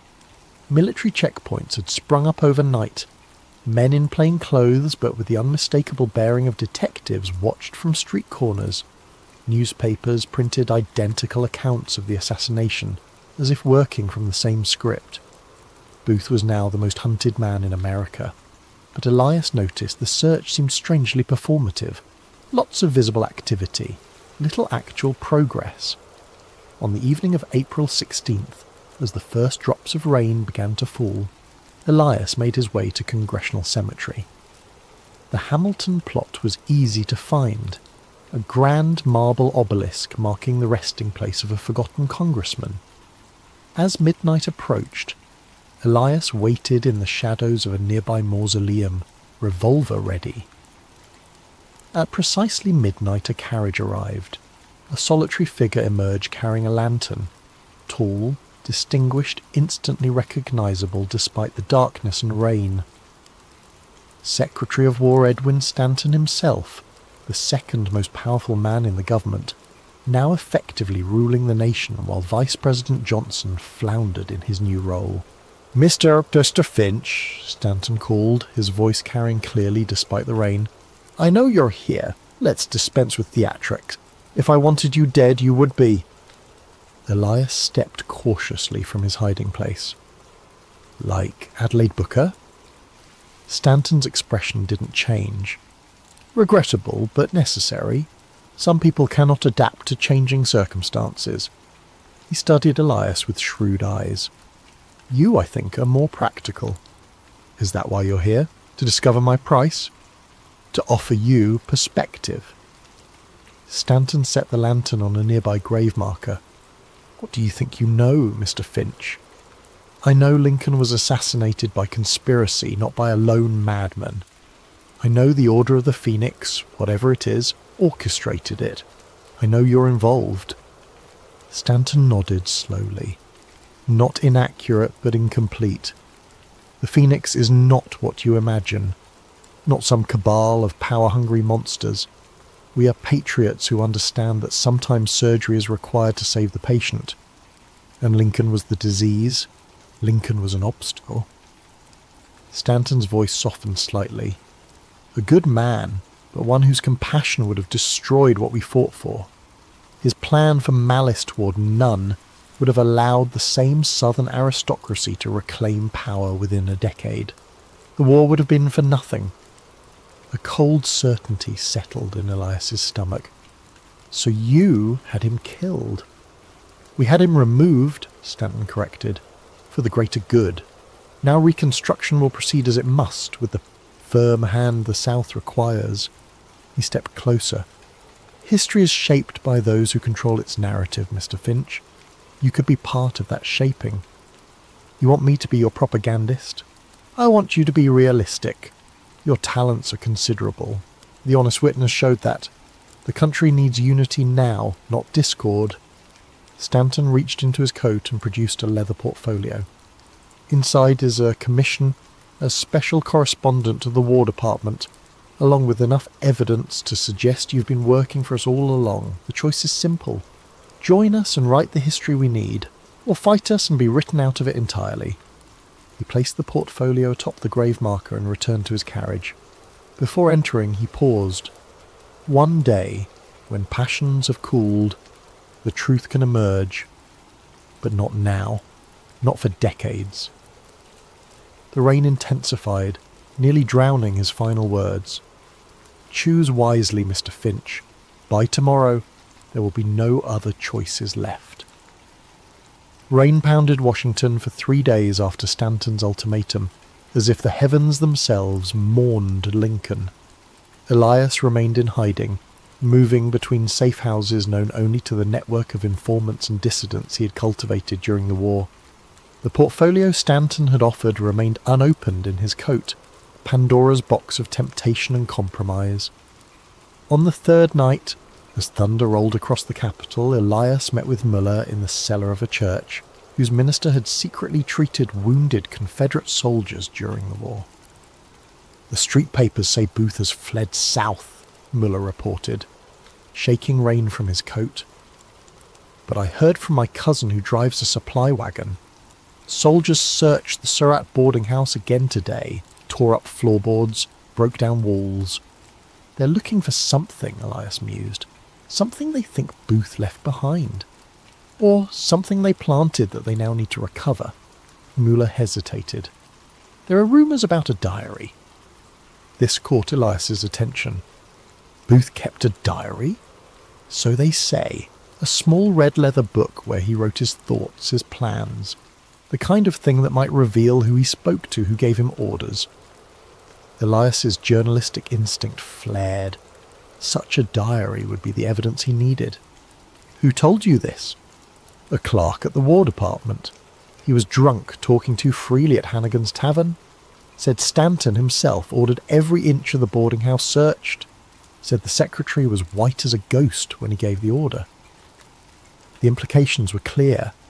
If Booth had recorded his contacts with the Order of the Phoenix, with Wade or Baker or Stanton himself, such evidence would shatter the carefully constructed narrative of a lone assassin.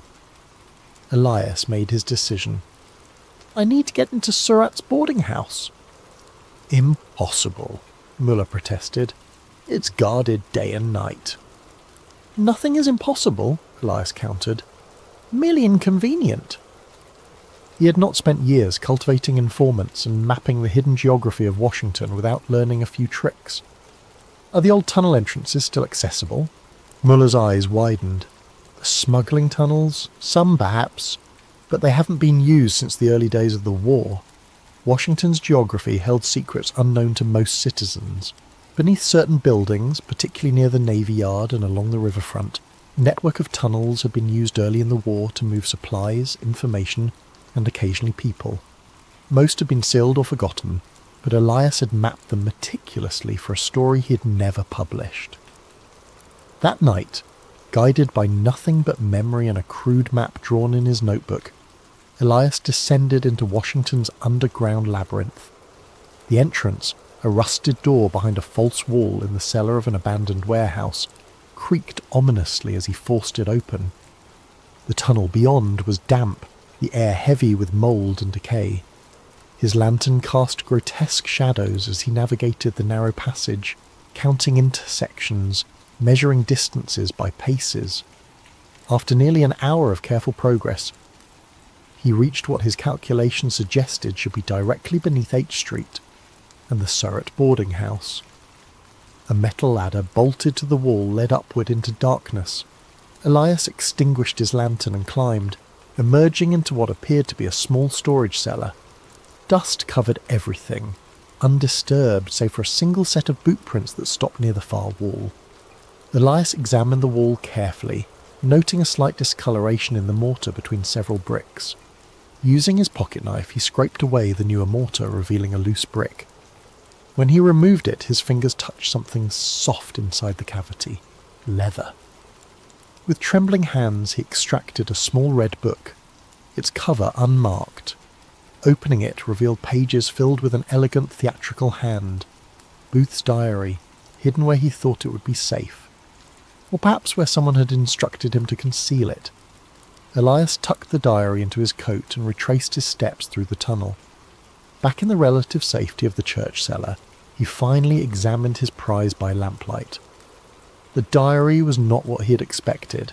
Rather than a detailed account of the conspiracy, it contained the rambling justifications of a man convinced of his own historical importance. Booth compared himself to Brutus, writing of striking down the tyrant to avenge the South. Yet scattered among these self-aggrandizing passages were troubling inconsistencies. One entry from March read, "Met with W again. He assures me that once it is done I will be hailed as a hero throughout the South. Arrangements have been made for my escape. I am to follow the route exactly as planned, making contact at each designated safe house until I reach safety in Virginia." Another, more disturbing entry from early April. "The order has guaranteed my place in history. Their reach extends to the highest levels of government, to men whose names I dare not commit to paper. They speak of a reborn nation, purified by fire, where true patriots will guide America to its rightful destiny. I am merely the instrument of this necessary transformation."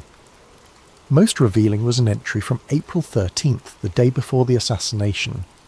Final meeting with CW. He provided the derringer and confirmed the timing.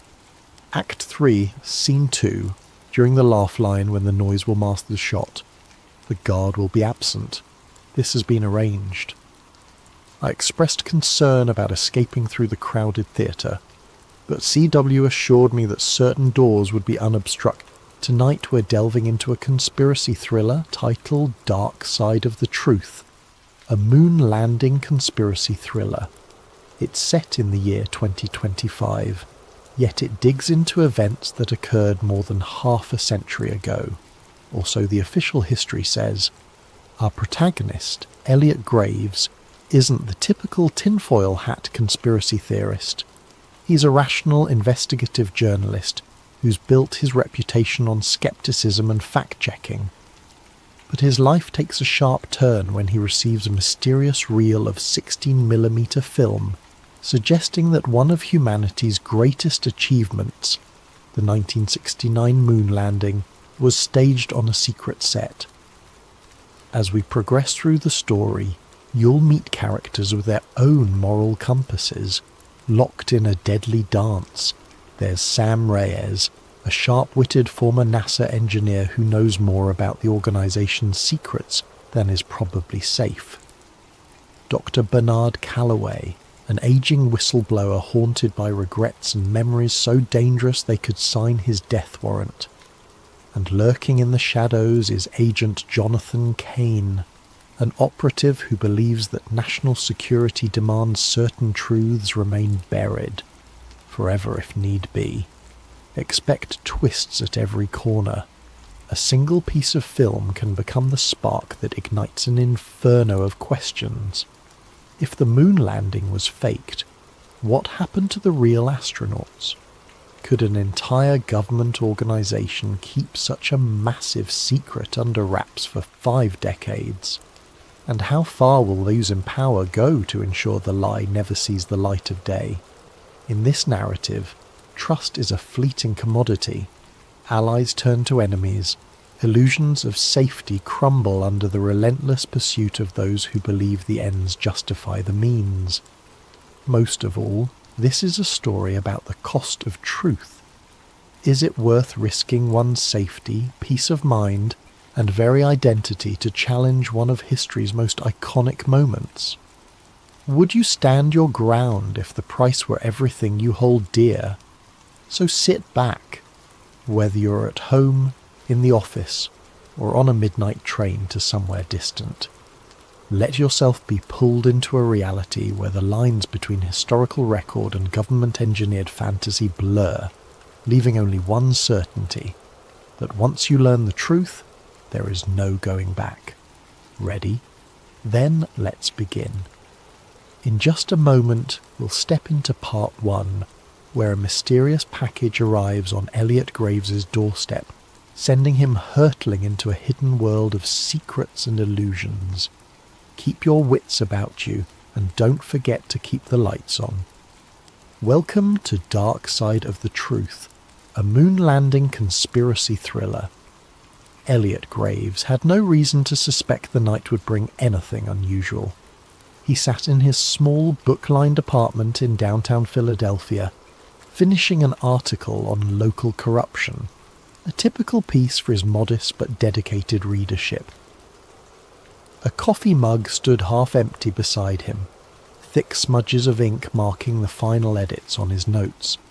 It was the kind of moment he usually relished, quiet, focused, and free of the outside world's chaos. Then came the knock, 3 sharp raps, unannounced and oddly urgent. Elliot glanced at the clock, 10:47 p.m. He wasn't expecting anyone. The hallway light flickered as he opened the door, finding nothing but a single battered cardboard box at his feet. No note, no name, just his address scrawled in black marker. It could have been a source dropping a tip, though most of his informants were digital ghosts, rarely venturing into the physical realm. Curiosity piqued, Elliot brought the box inside. It weighed more than he expected. Taped across the top, a plain sheet of paper read, "Watch immediately." The handwriting was jagged, as if penned in a hurry or under duress. Carefully he cut the tape, half expecting a bomb or a rig device. Instead, inside lay a vintage 16mm film reel in a metal canister, the label partially peeled off. He gently tilted it back and forth, hearing the soft shift of film spooled inside. Elliot felt a jolt of excitement. He'd handled old film reels before, but never one that found him in the dead of night. An archaic machine in his study closet, passed down by his grandfather, might be the only way to view it. He rarely used the projector, but he was determined to see what was on this reel, if only to figure out who had gone to so much trouble to send it. Setting up the projector took nearly half an hour. Dust motes swirled in the beam of a single lamp as he threaded the film carefully. As the flickering images began, Elliot's anticipation turned to pure disbelief. The footage was in black and white, shaky in places, but unmistakably capturing a large, elaborate set. A moon-like surface crafted on what looked to be a soundstage. Stage lights hung overhead, cables snaking across the floor. He squinted, recognizing the shape of a NASA lunar module prop, like something out of a historical documentary. But it wasn't a documentary. He saw men wearing astronaut suits, one of them bearing an uncanny resemblance to Neil Armstrong. Off to the side, a group of technicians hovered, adjusting cameras that weren't from 1969. They looked older, yes, but not quite from the era. A man stepped into view, clapping a film slate. On it was scribbled, "Apollo 11, Take 3. The adrenaline spiked through Elliot's veins. This reel showed the moon landing being filmed on a set. His rational mind scrambled for explanations. Could this be a Hollywood recreation or some kind of promotional footage? But the detail was too raw, too disorganized for a typical behind-the-scenes doc. There were sections where the astronauts removed their helmets, revealing sweaty faces. The lander and flag props looked hastily put together. One of the men off-screen shouted, "Watch the reflection, we can't show the lights," as if aware of how a real moon environment should look, no visible reflections of rigging in an astronaut's visor. By the time the reel ended, Elliot's hands trembled. He remembered hearing about the moon landing conspiracy theories, wild claims of stage sets and Kubrick involvement. but he'd always dismissed them. He prided himself on debunking such nonsense. Yet here was tangible evidence, or the best fake he'd ever seen. A single question throbbed in his mind. Who would send this to me, and why now? He reached for his phone, intending to call a trusted colleague, only to find the screen black. No power. He was sure it was charged. Strange. He tried to boot up his computer to search for any reference to lost Apollo footage, but the internet connection was dead. He felt his chest tighten in a wave of paranoia. Was he imagining things, or was this more than a coincidence? Deciding to do a quick external check, Elliot gathered the reel, locked up his apartment, and headed for the elevator. As he stepped out onto the street, a hint of movement caught his eye. A black SUV parked at the curb, lights off. Its windows were tinted, impossible to see in. The hair on his arms rose. Philadelphia had plenty of SUVs, but why did this one feel like it was there for him? He took a breath, telling himself not to jump to conclusions. Still, his heart hammered as he walked 2 blocks to an all-night coffee shop known for its reliable Wi-Fi. Inside, the smell of espresso and donuts steadied him a bit. He found a corner table connected to the cafe's network and tried searching for any references to moon landing staged film reel. Thousands of hits, mostly conspiracy websites. Nothing verifiable. Minutes later, he typed a cautious email to a colleague, attaching a single grainy screenshot from the reel. He pressed send. An error message blinked back. Message undeliverable. He tried again. Same result. He wondered if his phone or laptop had been compromised or if there was a bigger net around him. The idea of being watched in real time chilled him. Returning to his apartment would be a risk, but he had nowhere else to analyse this film. As he left the shop, the black SUV was gone. Instead, a grey sedan sat across the street, engine running. Elliot inhaled sharply and hailed a cab. If someone was tailing him, best to lose them in traffic. The entire ride he cradled the film canister on his lap, heart pounding. He found himself muttering under his breath, "It can't be real, it can't be real." Yet some buried part of him whispered that it might be. If so, everything he understood about American history was about to unravel, and he was holding the thread that could unspool it all. Little did he know that before sunrise he'd be a fugitive in his own city, hunted by forces who had protected this secret for over 50 years. And the package was only the beginning. Elliot's morning came too soon, and with far more chaos than he could handle. He hadn't slept.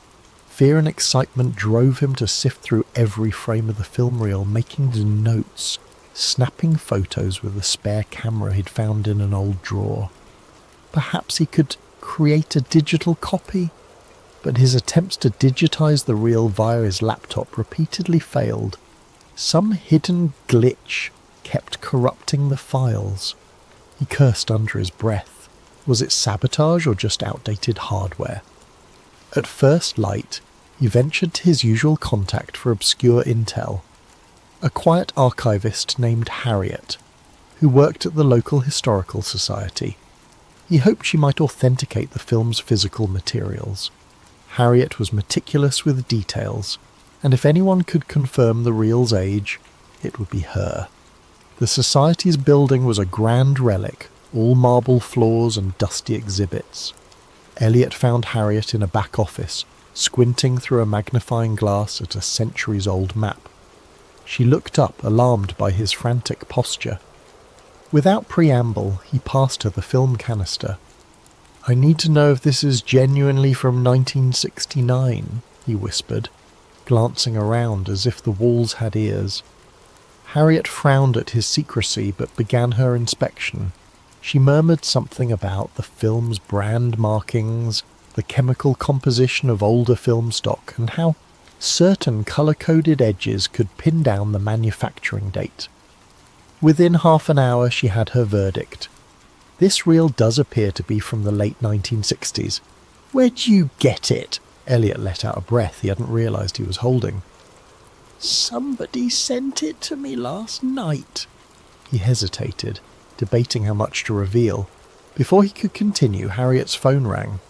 She picked it up, and her expression clouded as she listened. Yes, he's here, she said, a tremor in her voice. He backed away, panic flaring. Was Harriet being told to stall him? He mouthed, "Hang up," but Harriet just stared at him wide-eyed. Elliot snatched the phone from her hand.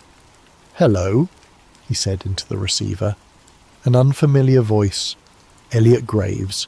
Step outside, we just want to talk." He froze. A second later the line went dead. "Who was that?" Harriet whispered, her complexion pale. Elliot shook his head, realizing he'd dragged her into danger. "I have to go." He grabbed the film, thanked her in a rush, and bolted out a side entrance. Immediately he spotted two men in dark suits stepping out of a black sedan. They scanned the area, eyes sharp and purposeful. Elliot ducked behind a parked delivery truck. He rummaged for his phone. It still wouldn't connect to a network. He couldn't call for help. Glancing around, he saw a narrow alley. He sprinted for it, ignoring startled pedestrians. The men noticed and gave chase. Footsteps echoed behind him as he weaved through the maze of back streets. He didn't stop until he was sure he'd lost them. Leaning against a graffiti-stained wall, he gulped the cool morning air. The reality sank in. I'm being hunted. His mind raced. Who had the power to track him within hours? Some fraction of NASA, the FBI, or an even more clandestine outfit? He remembered Harriet's stunned face and felt a pang of guilt. Was she safe? With his phone compromised, Elliot needed a secure communication line. That's when he remembered Sam Reyes, a former NASA engineer turned freelance tech wizard. They'd crossed paths a year ago when Sam leaked documents exposing flawed satellite software. She'd proven resourceful and cautious, someone who operated in the grey areas of government secrecy. He rummaged through his wallet for her old business card, typed the number into a borrowed flip phone he'd bought for emergencies. 2 rings, then Sam answered with a wary, "Who is this?" "Elliot Graves," he said quietly, trying to steady his voice. "I need your help. It's urgent." Sam let out a short laugh. "You're the reporter who debunked that UFO fiasco. Are you calling to do another piece?" He glanced around to make sure no one was listening. "This is bigger than UFOs. I have an old NASA film that suggests the moon landing was not what we think." Silence on the line. Then Sam hissed, "Don't say another word. There are ears everywhere. Meet me at the Redwood Garage, level 3, in an hour." She hung up. He had no time to question her abruptness. He made his way to Redwood Garage, a concrete structure on the outskirts of the city. Ducking beneath security cameras, he took the stairs to level 3. Only a few cars were parked, the area echoing with the hum of overhead fluorescent lights. He found Sam leaning against a pillar, arms folded. She was petite, with sharp eyes and a laptop bag slung over her shoulder. "You look like hell," she said in lieu of a greeting. Elliot forced a grin. "Rough morning, thank you for coming." Sam nodded at the film canister tucked under his arm. "That it?" He handed it over, heart pounding. She opened the lid, peeking at the reel. "I'll need my gear to analyse this properly. But tell me, any chance this is a hoax?" Elliot explained Harriet's findings, the chase than the phone sabotage. Sam's eyes narrowed with concern. This kind of move typically points to a deep-pocketed agency. NASA has muscle, but not to this extent. We might be dealing with something else. She motioned for him to follow her to a beat-up SUV. Inside, the back seat was cluttered with laptops, cables, and specialized scanning equipment. Sam popped the reel into a portable film viewer. A small screen flickered with the black and white images. She skimmed through it, face grim. If this is real, holy... He gave a humourless chuckle. I'm not sure I want it to be real, but it's looking that way. Sam started flipping through camera angles. We'll cross-check the images with NASA archive logs, see if any set pieces match. Also, there's metadata in older film that might help pinpoint the exact date and location.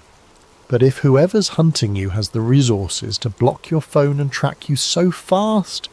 Yeah, Elliot said, swallowing hard. I'm in trouble, aren't I? Sam gave him a look that said you have no idea. Look, I can set up a secure server to store digital copies once I manage to scan the reel. But it'll take me a day or two. In the meantime, you need to vanish. They'll come for both of us once they realise I'm involved. As if on cue, a bullet shattered the SUV's rear window. Elliot and Sam ducked, hearts hammering. Tyres screeched on the level below. We have to move, Sam hissed, starting the engine. Elliot curled into the passenger seat, pressing the canister tight against his chest. Another shot rang out, pinging off the concrete pillar. The SUV lurched forward, screeching around corners, headlights glaring on dull grey walls. Behind them, at least 2 dark sedans roared up the ramp. The chase was on. Elliot felt the cold sweat on his brow. This was no longer about verifying a piece of film. This was survival. More bullets clanged against the SUV's metal frame. Sam cursed under her breath, twisting the wheel. The exit ramp loomed ahead, a single security arm blocking the exit. Sam ploughed right through it, leaving splinters behind. They burst into daylight, weaving into the city traffic. Horns blared. The sedans kept pace, engines revving. As Sam careened down a busy street, Elliot realised just how far he'd fallen into this conspiracy. He'd started the night as a skeptic receiving a curious package. Now he was on the run, uncertain if he'd live to see the next morning. The real question, was the truth worth this cost? He clenched the film canister as if it were his lifeline. Maybe it was. Once they lost their pursuers, thanks to Sam's clever shortcuts and the chaotic labyrinth of city streets, Elliot and Sam took refuge in a deserted warehouse by the river. It was a space Sam sometimes used as a safe house, its electricity powered by a makeshift generator. Old crates littered the corners. The air smelled of dust and stagnant water.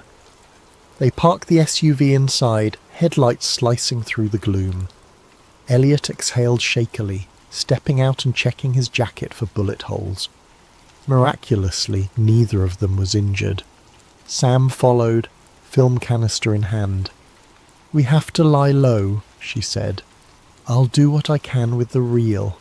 But first we need to figure out who can confirm or deny the authenticity. Some old NASA folks might still be around, or people from the Apollo era. That jogged a memory for Elliot. I know someone, Dr. Bernard Calloway. He was part of the Apollo program, wrote a few obscure papers on lunar orbit complexities. I interviewed him years ago for a piece on NASA bureaucracy. He might know if any of this is real. Let's hope he's still alive and willing to talk, Sam replied grimly, setting up her scanning equipment. Meanwhile, I'll start digitizing. Go call your guy. She tossed Elliot a burner phone, a cheap flip phone with no internet capability, just voice and text. Keep conversations short, we don't want to leave a trail. Elliot nodded, stepping away for some privacy. He dialed a number he hadn't used in years. The call rang on, and just when he thought it would go to voicemail, a gravelly voice answered. Yes? Who is this? Dr. Calloway, it's Elliot Graves. Remember me? A tense pause. Graves? The journalist? Why are you calling me? Elliot cut straight to the point. I have a film reel suggesting the Apollo 11 landing was staged. I need your perspective.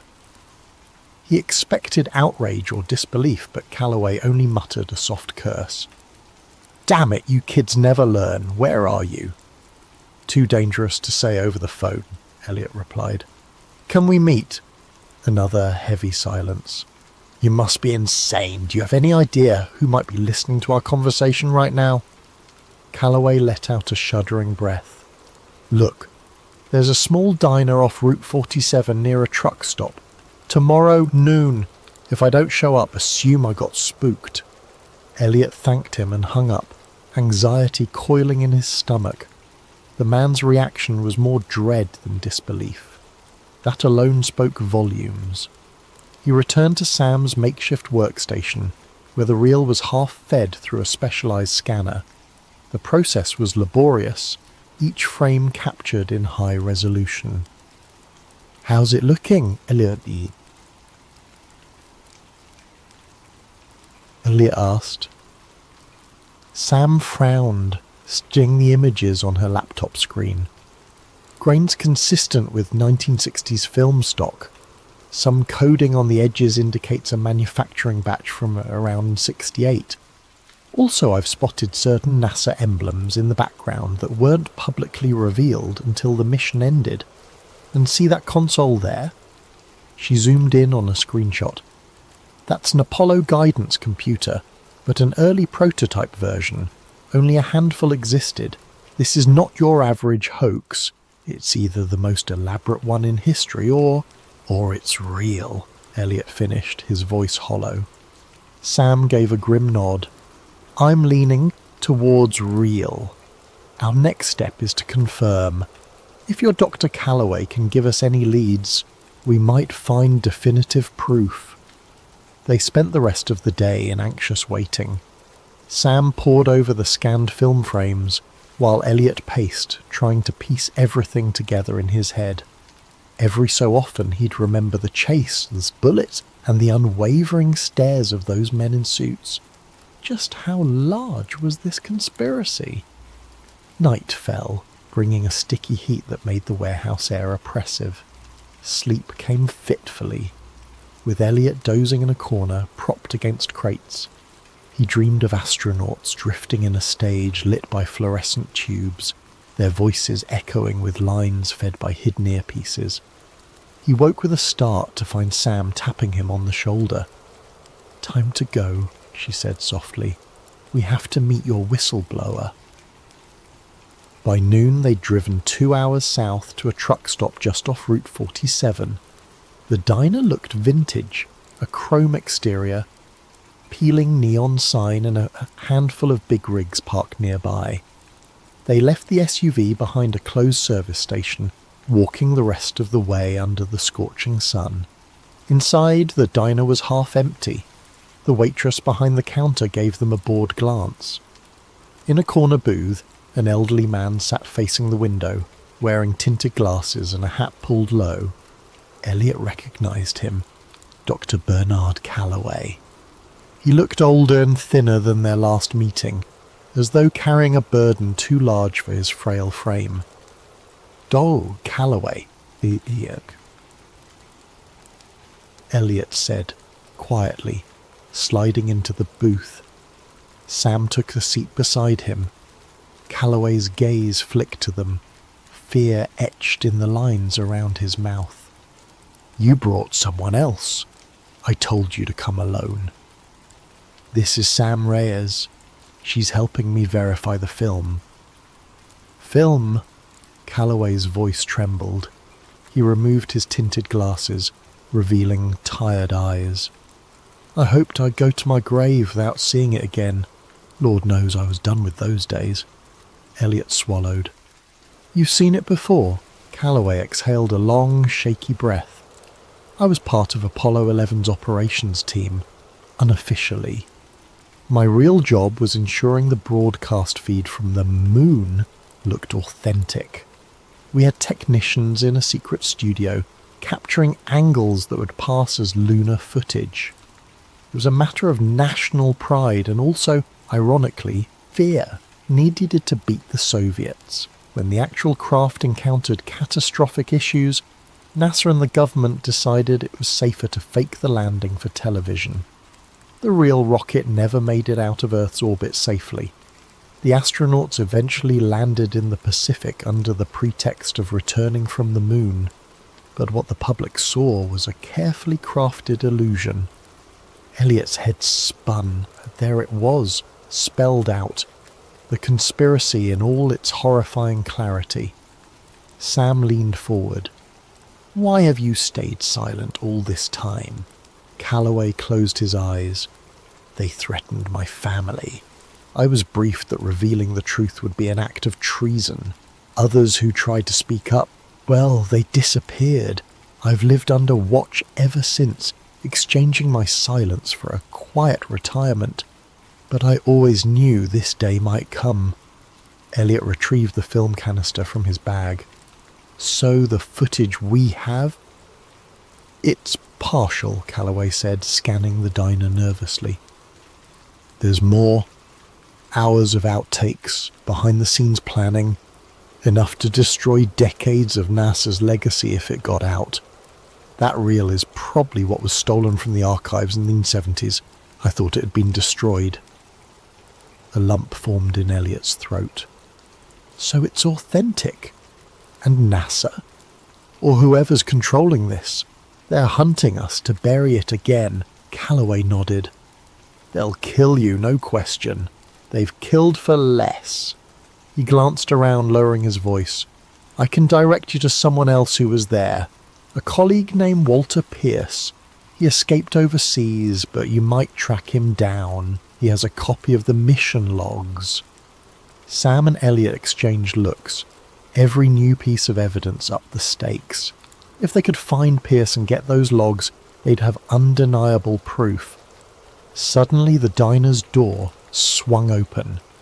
Agent Jonathan Kane stepped in, though Elliot didn't know his name yet. The man wore a crisp suit and surveyed the room calmly, his gaze lingering on each patron. Elliot's heart seized. Calloway's face turned ashen. "That's one of them," he whispered, voice trembling. "We have to go." They slipped out the back exit, hearts pounding. Behind them they heard the waitress greet the newcomer with a polite, "Welcome, sir." Elliot glanced over his shoulder to see Kane's cold eyes scanning the booths. Outside, the scorching afternoon felt claustrophobic. They hurried toward the dusty parking lot. "Here," Calloway said, pressing a small slip of paper into Elliot's hand. "Walter's last known location. Use it wisely." Elliot opened his mouth to thank him, but Calloway cut him off. "I'll slip away on my own. It's safer that way for all of us." Then, as if on cue, a black car squealed around the corner. Calloway pointed desperately. "Run!" Elliot and Sam sprinted across the lot, the slip of paper clenched in Elliot's fist. Behind them, tyres screeched. In the distance, de Calloway vanished between parked trucks, a frail silhouette, stepping once more into a world of secrets and shadows he had hoped to leave behind. Elliot doubted he'd ever see the old man again. 3 days slipped by like a fever dream, with Elliot and Sam crisscrossing state lines, dodging digital footprints. Each safe house they chose felt more precarious than the last. A motel in one city, a cramped basement in another, always with one eye on the door and ears pricked for footsteps in the hall. Anxiety pressed against their chests like a constant weight. The film remained hidden in a secure locker they rented under an alias, and Sam carried digital backups on multiple encrypted drives, hoping at least one would survive if they were caught. Meanwhile, they tried to locate Walter P. Hello, listeners of Sleep Theories. Before we begin tonight's story, I hope you're all having a wonderful day, or evening, depending on where you are in the world. Whether you're listening from London at midnight, New York in the afternoon, or perhaps Tokyo as the sun rises, I want you to know that these stories connect us all across time zones and continents. If you're new here, please consider subscribing to Sleep Theories for more tales that blur the line between history and mystery. Now settle in as we explore something that was buried in Soviet archives for over 60 years. Dr. Alexei Morozov, Soviet Geological Survey. Tunguska Region, Siberia. October 1959. Classification: Sekretna, secret. Declassified 2025. Entry 1, October 12, 1959. Audio quality: poor wind interference. This is Dr. Alexei Morozov, Soviet Geological Survey designation 4471. I am recording this for the scientific record, though I suspect it will never see the light of day. The date is October 12th, 1959. I'm approximately 40 kilometres southeast of the Tunguska impact site, and I fear we have made a terrible mistake in coming here. But let me start from the beginning. 3 weeks ago, I was summoned to Moscow by the Academy of Sciences, or so I thought. The meeting was held not in the familiar halls of the Academy, but in a nondescript building on Lubyanka Square. Even a geophysicist like myself knows what that means.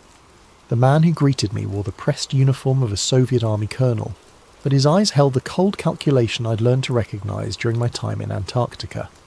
KGB without question. Dr. Morozov, he said, not bothering with pleasantries, your expertise is required for a matter of national importance. He spread photographs across the metal table between us. Satellite imagery, clearly recent given the resolution quality I'd never seen before. The images showed the Tunguska region from above, but with strange geometric overlays and radiation measurements marked in red. What am I looking at, Colonel? Volkov, he supplied. Colonel Volkov, and you're looking at proof that the Tunguska event of 1908 was not what our scientists have claimed. The photographs showed radiation patterns that made no sense for a meteor impact. Instead of the expected circular dispersion, the gamma radiation formed precise geometric shapes, hexagons that stretched for kilometres beneath the forest floor. Our Cosmos satellites detected these anomalies 3 months ago, Volkov continued. 51 years after the explosion, the site is still active. I studied the images more carefully. The radiation signatures were unlike anything in my experience, pulsing in regular intervals according to the timestamps. This suggests an artificial source. Precisely. Volkov's smile held no warmth. Which is why you're going to Tunguska, Dr. Morozov. Your cover will be a routine geological survey, mapping mineral deposits for the 5-year plan. Your real mission is to determine the source of these signals. And if I refuse, then you will be reassigned to study rocks in Siberia permanently, a much less comfortable arrangement than what I'm offering. The threat was clear. I accepted the assignment that afternoon. Now, as I sit in this makeshift camp listening to the wind howl through trees that have been bent and twisted for over half a century, I understand why previous expeditions never filed complete reports. The forest here feels wrong in ways that have nothing to do with the visible damage from the explosion. My equipment detected the first anomaly this morning. Entry 2, October 13th, 1959. Audio quality moderate, electronic interference noted. The electromagnetic readings are impossible. I've spent the day taking measurements across a grid pattern, working systematically toward what the 1927 Kulik expedition marked as the blast epicenter. Every device I carry, magnetometer, Geiger counter, seismograph, registers patterns that violate everything I know about physics. The magnetic field strength increases as we approach the center, but not in the gradual manner one would expect from a buried metallic mass. Instead, it pulses. 3-second intervals with mathematical precision. Pulse, pause, like a heartbeat. My Geiger counter tells an even stranger story. Background radiation should be elevated uniformly if this were the site of a nuclear or radiological event. Instead, the radiation forms distinct geometric patterns in the soil. When I map the readings, they create perfect hexagons, each approximately 50 metres across, arranged in a honeycomb pattern that extends beyond my ability to measure.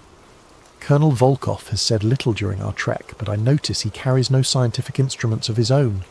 Instead, His pack contains radio equipment far more sophisticated than anything issued for a geological survey. He reports to Moscow twice daily using codes I don't recognise. The local event guides refuse to accompany us beyond the outer tree line. They speak of lights that dance beneath the ice at night, and a sound they describe as iron screaming. When I pressed them for details, the eldest guide would only say, "The sky fell there, but something else rose up."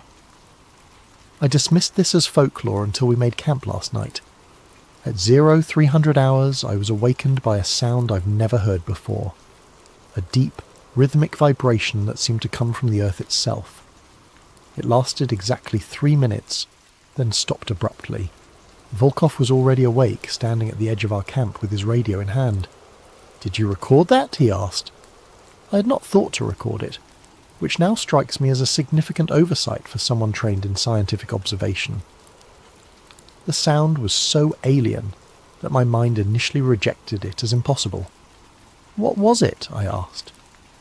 Volkov's expression in the moonlight was unreadable. "The reason we're here, Doctor. This morning I discovered that several of my instruments had malfunctioned during the night. Not broken, malfunctioned in very specific ways. The magnetometer now reads magnetic north as pointing directly toward the blast epicenter, regardless of our actual position. The seismograph recorded seismic activity every 3 seconds throughout the night, perfect sine waves that should be impossible in stable geological conditions. Something is calling from beneath the permafrost. Entry 3, October 15th, 1959.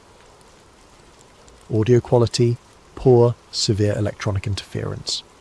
We have reached the epicenter. I understand now why Kulik's expeditions found no crater. This was not an impact. It was an emergence. The blast zone stretches for kilometres in every direction, trees flattened in the perfect radial pattern that has puzzled scientists for decades. But at the precise centre, in a circle roughly 100 metres in diameter, the forest is untouched. Ancient pines tower above us, their bark scarred but their structure intact, as if the explosion flowed around them rather than through them. The soil here tells a different story than any meteor impact. My equipment detects metallic fragments, but when I analyse their composition, the results are disturbing. The isotopic ratios are wrong. Not just unusual, impossible. These metals contain isotopes that shouldn't exist in nature, arranged in configurations that suggest artificial manipulation. While taking samples this morning, my spade struck something hard beneath the permafrost. After an hour of careful excavation, I uncovered a shard of metal unlike anything I've encountered in 20 years of geological work. The fragment is approximately 15 centimetres long, smooth as glass, and perfectly black. It reflects no light, creating an absence in my vision that strains the eye to look upon. Most unsettling of all, it vibrates. A constant, barely perceptible vibration at exactly 3 Hz. The same interval as the magnetic pulses I've been recording. When I showed the fragment to Volkov, his reaction confirmed my growing suspicions about this expedition. "Where exactly did you find this?" he demanded, snatching the metal from my hands with gloved fingers. "Buried approximately 2 meters down, directly. You will note its location precisely and excavate no further in that area." He sealed the fragment in a lead-lined container I hadn't known he carried. "Your orders are to survey and report, not to collect specimens." "Colonel, this could be the key to understanding Dr. Morozov." His voice carried the quiet authority of a man accustomed to unquestioned obedience. "The last scientist who asked too many questions about what we found here is now buried under 2 meters of ice. I trust you understand my meaning." The threat was delivered so casually that it took a moment to register. Previous expeditions, previous scientists. How many teams had been sent to this place? That evening, while Volkov was occupied with his radio communications, I managed to take additional readings from the area where I'd found the fragment. The results make no sense according to any geological model I know. The metallic object appears to be part of a much larger structure buried beneath us. Ground-penetrating radar reveals a vast geometric form extending deep into the earth. Not randomly distributed metal deposits, but organised architecture. Hexagonal chambers connected by corridors, stretching down beyond the range of my equipment. Whatever lies beneath the Tunguska site is not natural. It's not human. And according to my radiocarbon dating of the surrounding soil samples, it's been here far longer than the 1908 explosion. The explosion didn't bring something to this place. It revealed something that was already here. Entry 4, October 17th, 1959. Audio quality, moderate, background humming noted. I have accessed Colonel Volkov's classified files. I know this was a breach of protocol that could cost me my life, but scientific curiosity has always been my weakness. While Volkov was conducting his evening radio check, I managed to photograph several documents from his secure case. What I discovered has rewritten my understanding of both this expedition and the Tunguska event itself. The files contain correspondence dating back to 1908, including telegrams between the American inventor Nikola Tesla and Arctic explorer Robert Peary. The telegrams discuss Tesla's experiments with wireless energy transmission from his Wardenclyffe facility on Long Island. According to the documents, Tesla was testing a revolutionary new technology, the ability to transmit electrical energy through the Earth's atmosphere to any point on the globe. His target for the initial test was the Arctic region, where Peary was conducting his polar expeditions. The most revealing telegram is dated June 28, 1908, 2 days before the Tunguska explosion. R. Peary, final test scheduled 0214 GMT June 30th. Expect atmospheric disturbance Arctic region. Exercise extreme caution. Energy disbursement may exceed calculations. Nikola Tesla. Peary's response dated July 2nd. Tesla. Your test successful beyond measure. Sky over Siberia lit like day. Effect visible from Greenland. Indigenous populations report ground shaking 800 miles from target zone. Whatever you activated, it responded. Recommend immediate cessation of experiments as R. Peary. But the most disturbing document is Tesla's private journal entry, included in the KGB files through means I cannot determine. The transmission was successful, but not in the manner intended. We have awakened something that was not meant to wake. The energy beam penetrated not just the atmosphere, but the ancient ice. What we interpreted as successful power transmission was in fact a response signal. We are not the first to wield such power. We are merely the first to do so blindly.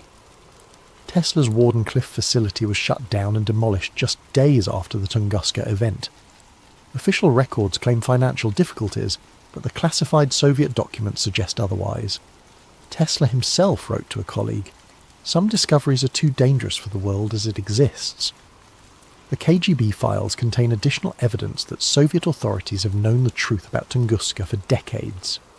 Geological surveys in the 1930s detected the same anomalous structures I've been mapping, but the research was classified and the scientists involved were reassigned to other projects, or, as Colonel Volkov implied, disposed of entirely. According to the files, at least 3 previous expeditions have been sent to investigate the Tunguska site since 1945. None filed complete reports. 2 teams vanished entirely. The 3rd team's leader, Dr. Yuri Petrov, was found frozen to death in his tent, his final notes describing hexagonal chambers that extend beyond measurement, and a sound like the earth itself breathing. The current expedition was authorized after satellite imagery revealed increased activity at the site. The geometric radiation patterns I've been studying have been growing stronger since 1957, suggesting that whatever lies beneath the permafrost is becoming more active. As I write this, I can hear that deep rhythmic vibration again. It begins every night at exactly 0300 hours and continues for precisely 3 minutes. But tonight, it's different, stronger, and I swear I can detect patterns within the sound, mathematical sequences that suggest intelligence. Volkov has been monitoring my activities more closely since I questioned him about the metal fragment. I suspect he knows I've accessed his files. If something happens to me, I hope this journal will survive to tell the truth about what we found at Tunguska. The explosion in 1908 was not a meteor impact. It was not even Tesla's wireless energy transmission, though that may have been the trigger. It was something far older responding to our signals, something that has been waiting beneath the ice for millennia, and now we've woken it up. Entry 5, October 19th, 1959. Audio quality excellent, all interference ceased. The silence is worse than the sounds. For 3 days, the electromagnetic interference that has plagued our equipment has been growing stronger. Radio communications with Moscow became impossible. My instruments registered readings that exceeded their calibrated ranges. The deep, rhythmic vibrations from beneath the earth increased in frequency and duration. Then, at dawn this morning, everything stopped. The sudden absence of electromagnetic activity is more unsettling than the anomalies themselves. It suggests that whatever has been transmitting from beneath the site has achieved its purpose. Volkov received new orders during the night via emergency radio protocol. We are to begin excavation immediately, using equipment that was airdropped to our location under cover of darkness. The machinery includes drilling apparatus far more sophisticated than anything required for a geological survey. "We're going down," Volkov informed me without preamble. "Moscow wants to know what's beneath us." "Colonel, I must advise against aggressive excavation. The structural integrity of whatever lies below is unknown. If we damage it..." "Dr. Morozov, you are here to provide scientific observation, not strategic planning. The decision has been made at the highest levels." The drilling began at 0800 hours. We penetrated the permafrost easily, but at a depth of 5 meters, the drill bit encountered something that sent vibrations through the entire operation. Not rock, not metal, but something that rang like a bell when struck. By midday, we had exposed the upper surface of a structure that defies geological explanation. The surface is composed of hexagonal plates, each roughly 2 meters across, fitted together with seamless precision. The material is unlike anything in my experience. Harder than steel, but with a crystalline structure that suggests organic growth rather than mechanical manufacture. The most disturbing discovery came when we cleared debris from one of the hexagonal plates. Beneath the ice and soil, the surface is not damaged or corroded despite its apparent age.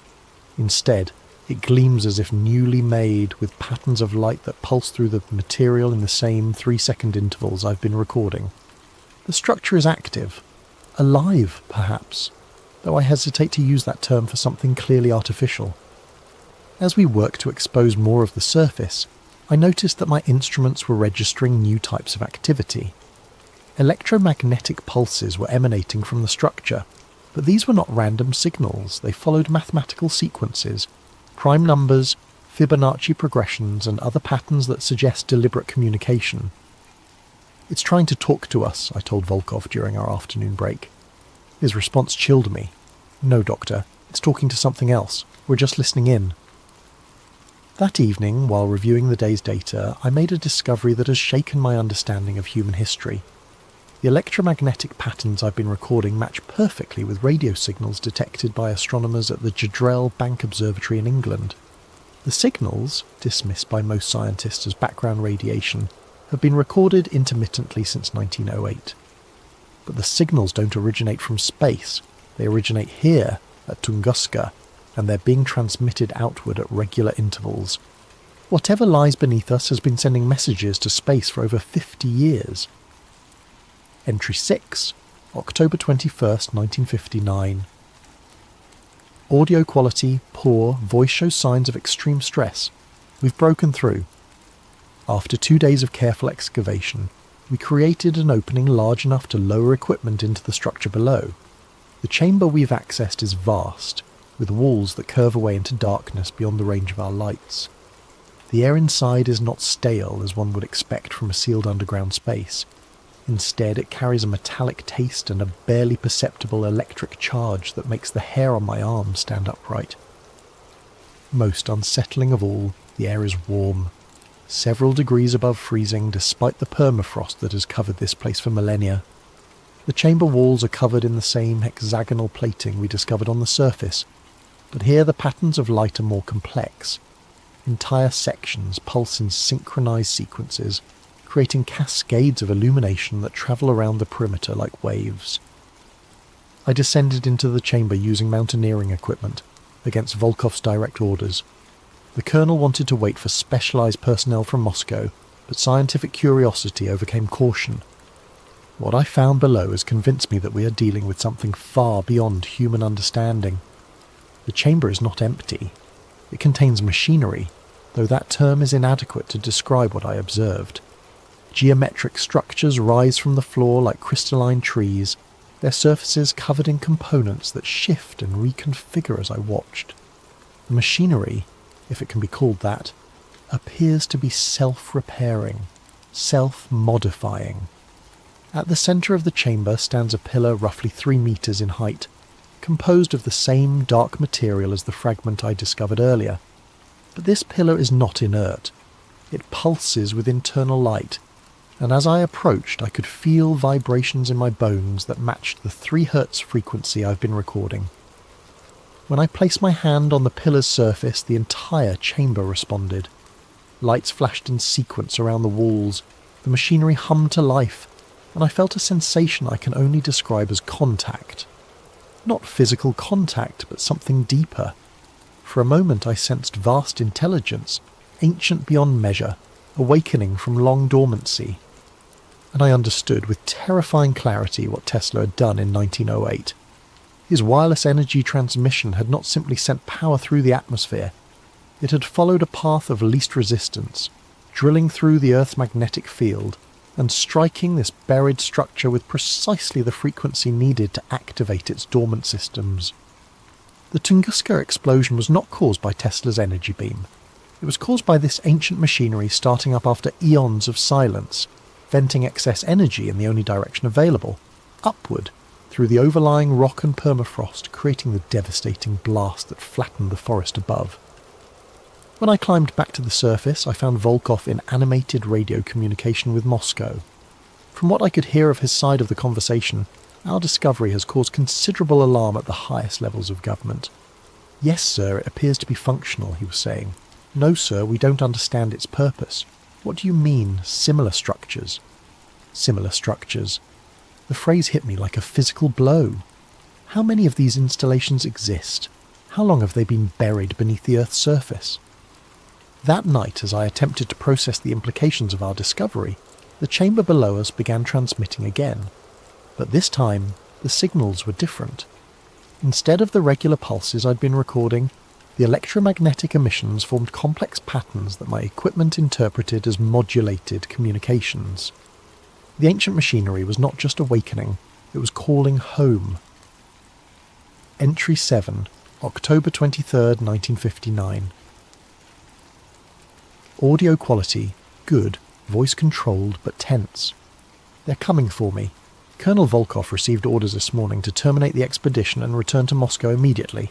But first he informed me, all physical evidence must be secured, and all personnel debriefed according to special protocols. I know what special protocols means in KGB parlance. The equipment we brought to the site has been supplemented by specialised gear that arrived with a new team of personnel during the night. These men wear no insignia and speak with accents I cannot place. They brought with them instruments I don't recognise and chemicals whose purpose I can only guess. Dr. Morozov, Volkov informed me over breakfast. Your valuable contribution to this expedition will be properly recognised in our final report. However, the sensitive nature of our discoveries requires that certain security measures be implemented. What kind of security measures? The kind that ensure state secrets remain secret. I have hidden this journal and my personal recordings in a cache approximately 1 kilometre northeast of our primary camp.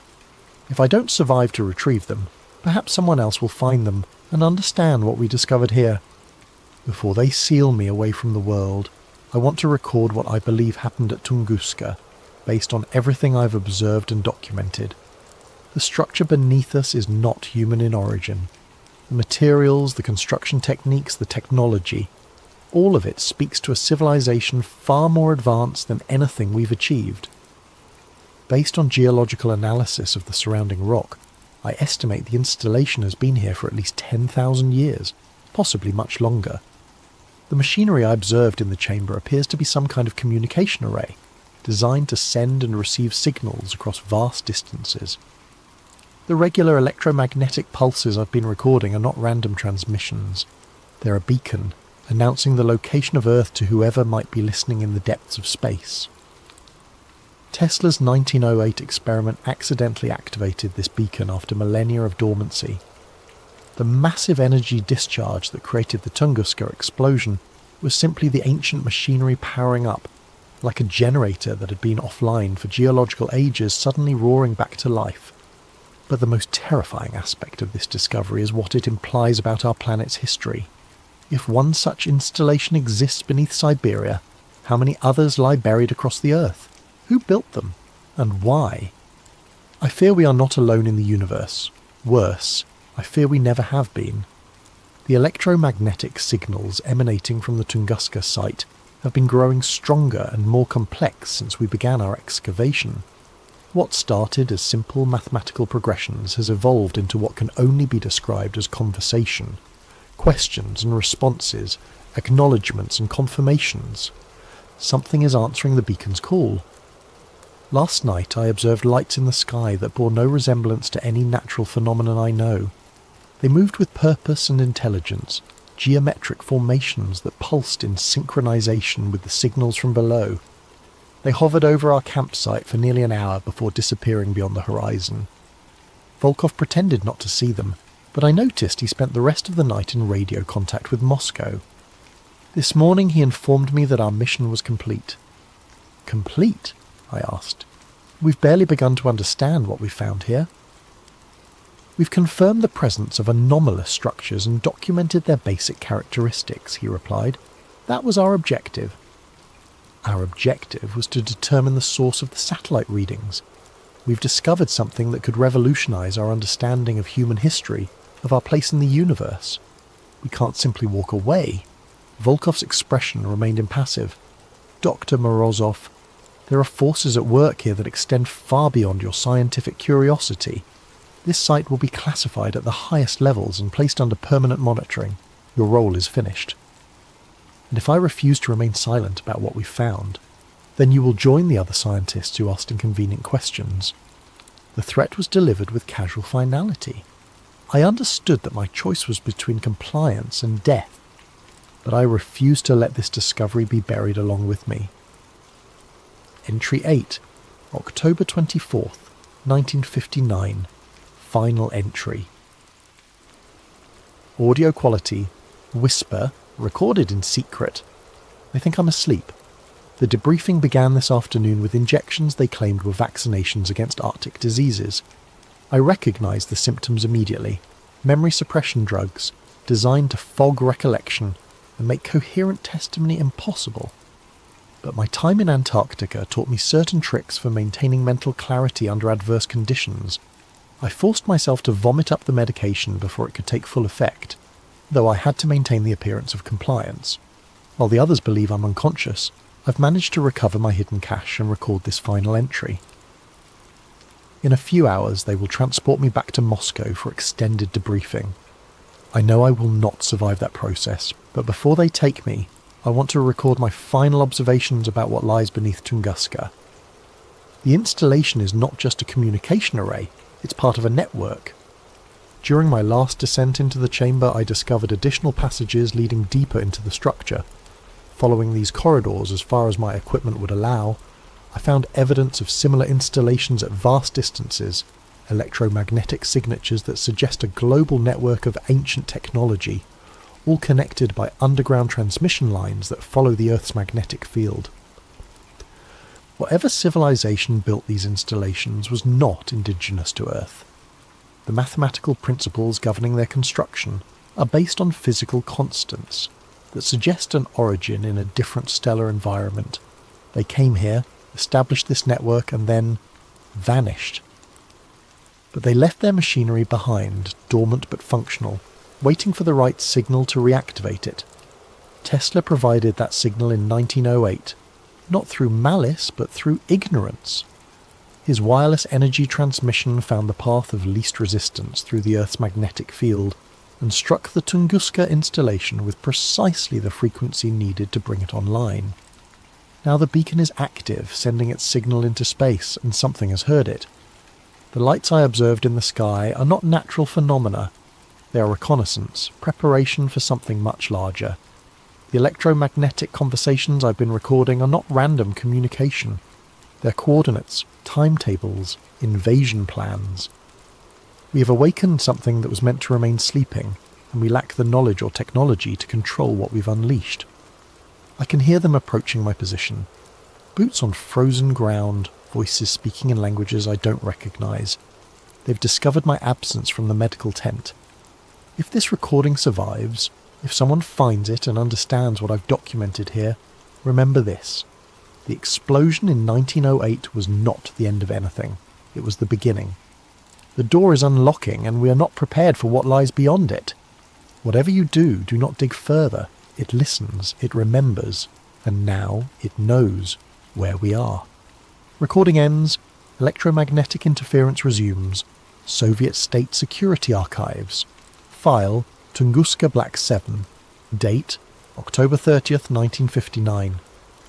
Dr. Alexei Morozov was found deceased in his quarters at the Lubyanka Medical Facility on October 29th, 1959. Official cause of death. Complications from severe frostbite sustained during Arctic research operations. His personal effects have been confiscated and classified under state security protocols. All materials related to the Tunguska expedition are hereby classified beyond top secret and sealed under Special Protocol 7. Access is restricted to personnel with clearance level obsidian or higher. The Tunguska site has been declared a restricted military zone. Unauthorized access is prohibited under penalty of death. Dr. Morozov's journal and recordings were destroyed according to standard procedure.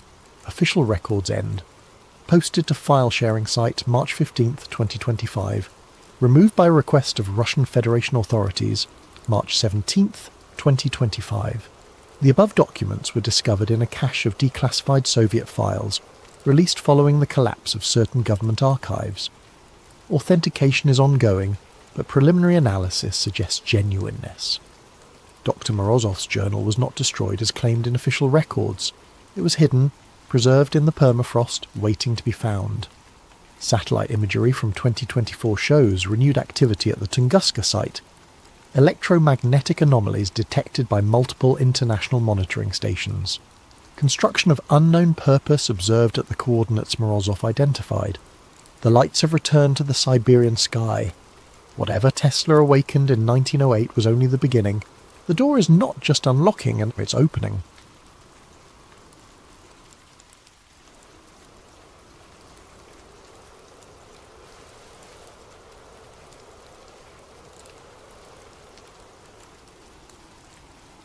Hello there, and welcome to Sleep Theories. Before we dive into tonight's tale, I hope your day has been treating you well. Whether it's early morning where you are, late evening, or somewhere in between, whatever time zone you're calling home, I'm grateful you've chosen to spend this time with us. If you're new here, make sure to subscribe to Sleep Theories for more stories that will keep you questioning the world around you long after the lights go out. Now, settle in as we explore a story that might feel a little too close to reality. My name is Cal Monroe, and I used to believe in coincidences.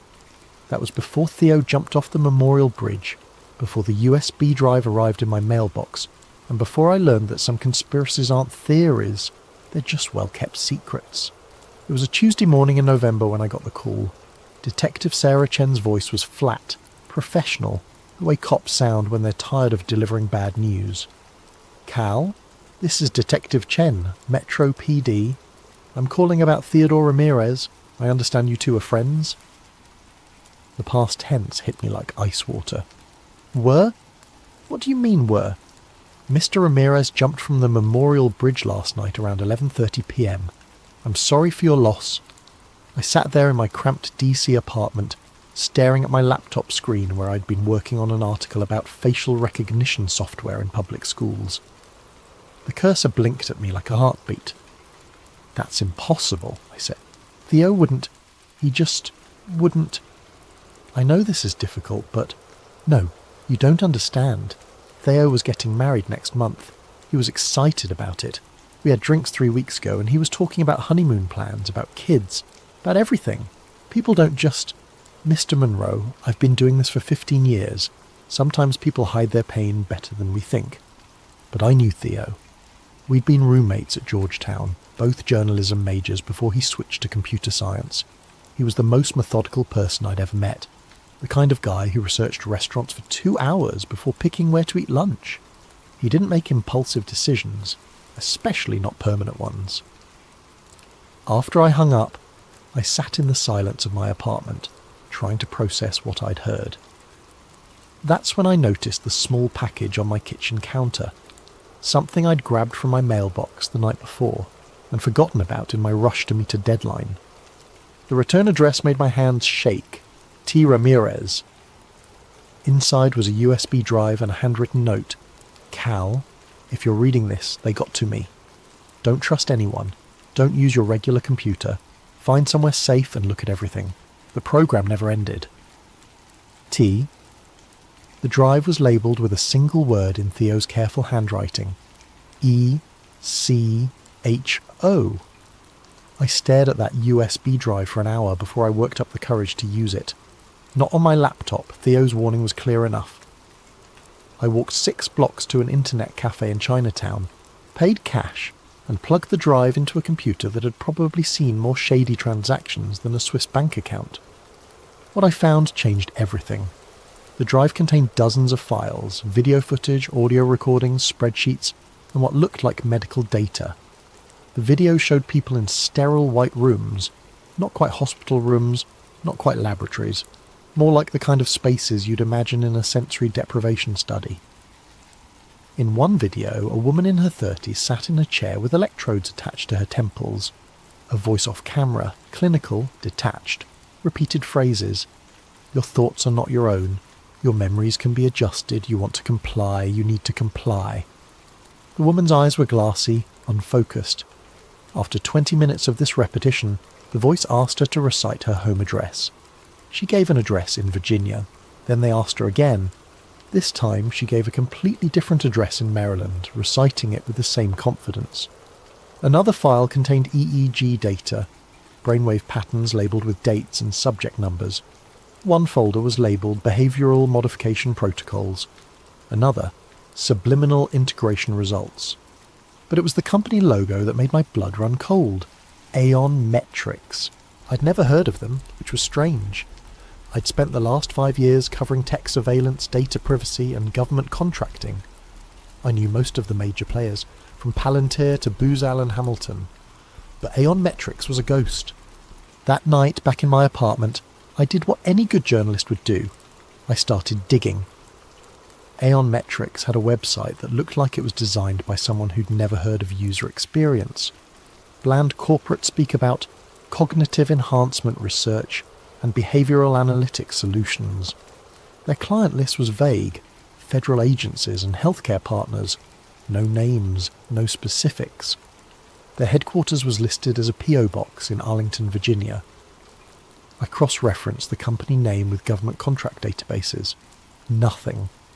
I searched for news articles, press releases, anything. The only mention I found was a single-line item in a Department of Defense budget document from 2019. Aeon Metrics, Specialized Research Services, $2.4 million. That was it. A company that received millions in government funding but left no digital footprint. In 2024, that was like finding a unicorn. I spent the next 3 days going through Theo's files, and a pattern began to emerge. The test subjects weren't random homeless people or prisoners, the usual victims of unethical experiments.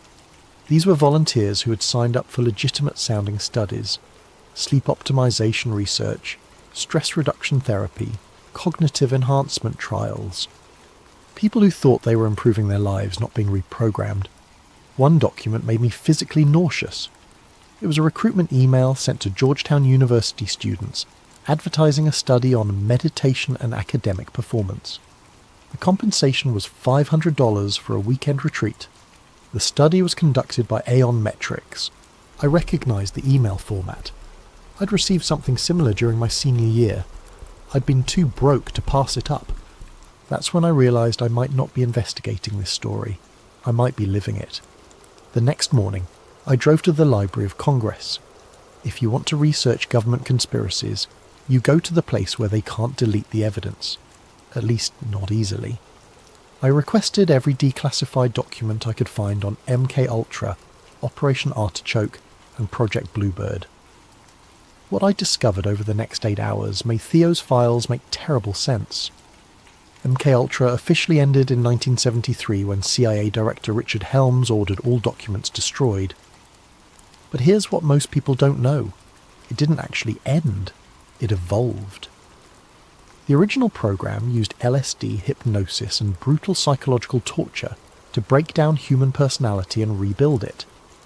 The goal was to create perfectly controllable human assets, spies who could be programmed and deployed without even knowing they were working for the agency. But the methods were crude, obvious, and left too many witnesses.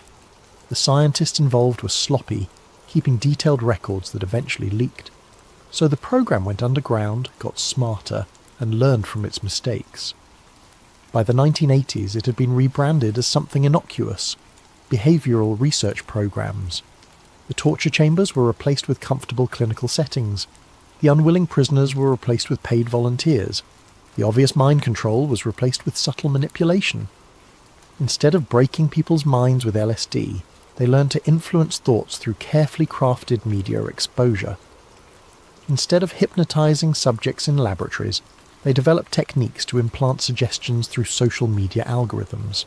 Instead of creating obvious zombies, they learned to nudge behaviour so subtly that people thought they were making their own choices. I found a 1987 memo from a CIA psychologist named Dr. Helen Marsh. One line stood out. "The future of behavioural modification lies not in force, but in consent. If subjects believe they are willing participants, they will never question the process." That was 37 years ago. Imagine what they could do now, with smartphones that track our every movement, social media platforms that know us better than we know ourselves, and AI that can predict our behaviour with frightening accuracy. Theo's files suddenly made perfect sense. Echo Protocol wasn't a resurrection of MKUltra, it was its natural evolution. The recruitment process was genius in its simplicity. Instead of kidnapping people, they advertised legitimate-sounding studies through universities, healthcare providers, and wellness apps. The kind of studies college students and cash-strapped adults would jump at. Improve your sleep quality while earning $200. Help advance meditation research, free sessions included. Participate in groundbreaking stress reduction therapy. The subjects thought they were helping science and improving their lives. They signed consent forms and waivers, making everything perfectly legal. They were even paid well, which made them feel valued rather than victimised. But according to Theo's documentation, the real experiments began after the official study ended. The subjects returned home with subtle implants, not the science fiction kind, but behavioural implants. Carefully crafted memories, embedded suggestions, modified thought patterns. They'd been exposed to subsonic frequencies, targeted electromagnetic fields, and neurological programming disguised as relaxation therapy. More importantly, they'd been tagged. Their phones received updates that modified the algorithms they encountered. Their social media feeds were carefully curated to reinforce the programming they'd received. Their GPS data was used to ensure they encountered specific environmental triggers, billboards, sounds, even scents that would activate their conditioning. It was MKULTRA for the digital age, and it was everywhere. I found myself thinking about my own devices, my own data patterns. How many targeted ads had I seen recently that seemed to know exactly what I was thinking? How many times had my phone suggested an action or location that felt perfectly timed? How many articles in my newsfeed seemed to anticipate my concerns? Was I paranoid, or was I finally paying attention? That evening I tried to call Theo's fiancée Maria Santos. We'd met several times over the years, and I thought she might be able to tell me about Theo's state of mind in his final weeks. Her number was disconnected. I tried social media. Her profiles had been deactivated. I drove to the address I had for her, an apartment in Alexandria where I'd attended their engagement party 6 months earlier. The building manager told me no one by that name had ever lived there. It was as if Maria Santos had never existed. The gaslighting started small. First, it was my coffee shop. I'd been going to the same place every morning for 3 years, a little cafe called Grind on Connecticut Avenue. The barista knew my order: large dark roast, no cream, no sugar. But when I walked in Thursday morning, she looked at me like she'd never seen me before. "Welcome to Grind. What can I get started for you?" "The usual," I said, assuming she was just having an off day. "I'm sorry, what's your usual?" I stared at her. Jessica had made my coffee hundreds of times. We'd chatted about her art school classes. I'd even bought one of her paintings. "Large dark roast," I said, feeling foolish. "Sure thing," coming right up. She moved with the practiced efficiency of someone who'd made 1,000 coffees, but treated me like a complete stranger. When I paid, I noticed something else. The painting I'd bought from her 6 months ago, a small abstract piece that had been hanging behind the register, was gone. I told myself I was being paranoid. People have bad days.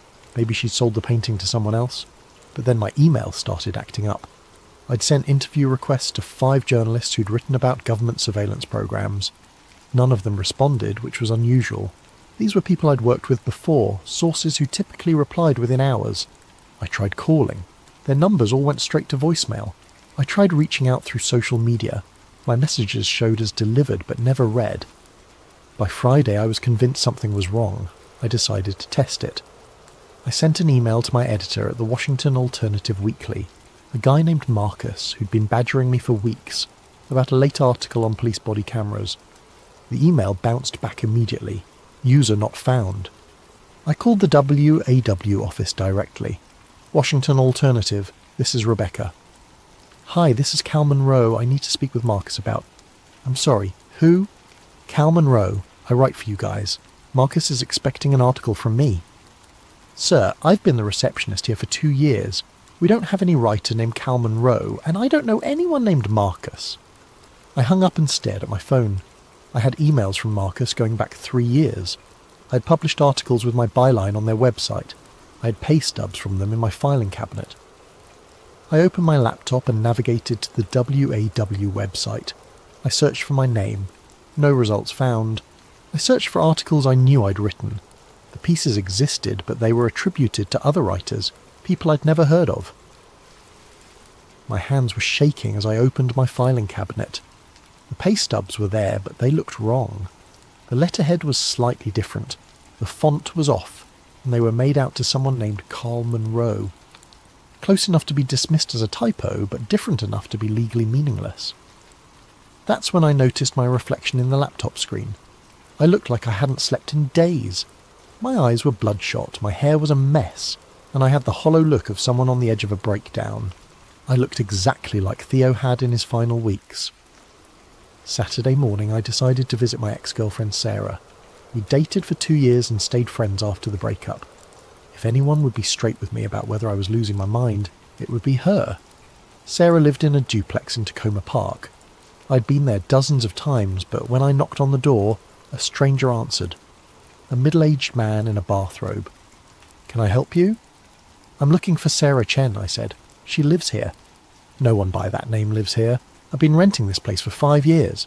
"That's impossible. I was here 3 months ago for her birthday party." The man looked concerned. "Son, are you feeling all right? Maybe you're thinking of a different address." I walked away, pulled out my phone and called Sarah's number. It rang twice before she picked up. "Hello?" "Sarah, it's Cal. I'm at your house, but some guy says..." "Cal? Cal Monroe?" "Yes. Who else would it be?" There was a long pause. "Cal, we broke up 2 years ago. You've called me maybe 3 times since then, and each conversation was strange. Are you okay? You sound like you did the last time you called, talking about conspiracies and people following you." "What are you talking about? We had dinner last month. We've been staying in touch." "Cal, I think you need help. You're talking just like..." She stopped. "Like what?" "Like Theo did, before he killed himself. The paranoia, the confusion about basic facts. He called me too, near the end, asking about things that never happened." The line went dead. I stood on the sidewalk for 20 minutes trying to make sense of what was happening. Either everyone I knew was lying to me, or I was having some kind of psychotic break. But there was a third option, one that terrified me more than madness. I was right, and they were already in my head. That night I found a note slipped under my apartment door. It was written on plain white paper in block letters. "Your memory is next. Leave now." I packed a bag and drove to a motel in Baltimore, paying cash and using a fake name. I needed time to think, time to plan, and most importantly, time to figure out how to prove I wasn't crazy. Because if I was right about Echo Protocol, then my mind was already compromised. They were just calibrating how much to take. The Aeon Metric Sleep Clinic was located in a generic office park in Herndon, Virginia. From the outside, it looked like any other medical facility. Clean, professional, boring. The kind of place you'd trust with your health. I'd found the address in Theo's files, cross-referenced with online reviews. People praised their cutting-edge sleep studies and life-changing therapy sessions. The reviews all sounded genuine, which somehow made them more disturbing. I'd spent 3 days in that Baltimore motel planning my approach. I couldn't just walk in and start asking questions. If Echo Protocol was real, they'd be expecting that. But I could volunteer for a study. I created a fake identity. David Miller, a 28-year-old freelance graphic designer with chronic insomnia. I'd seen enough of Theo's documentation to know what kind of subjects they preferred. Young, educated, financially stressed, and socially isolated. People who wouldn't be missed if something went wrong.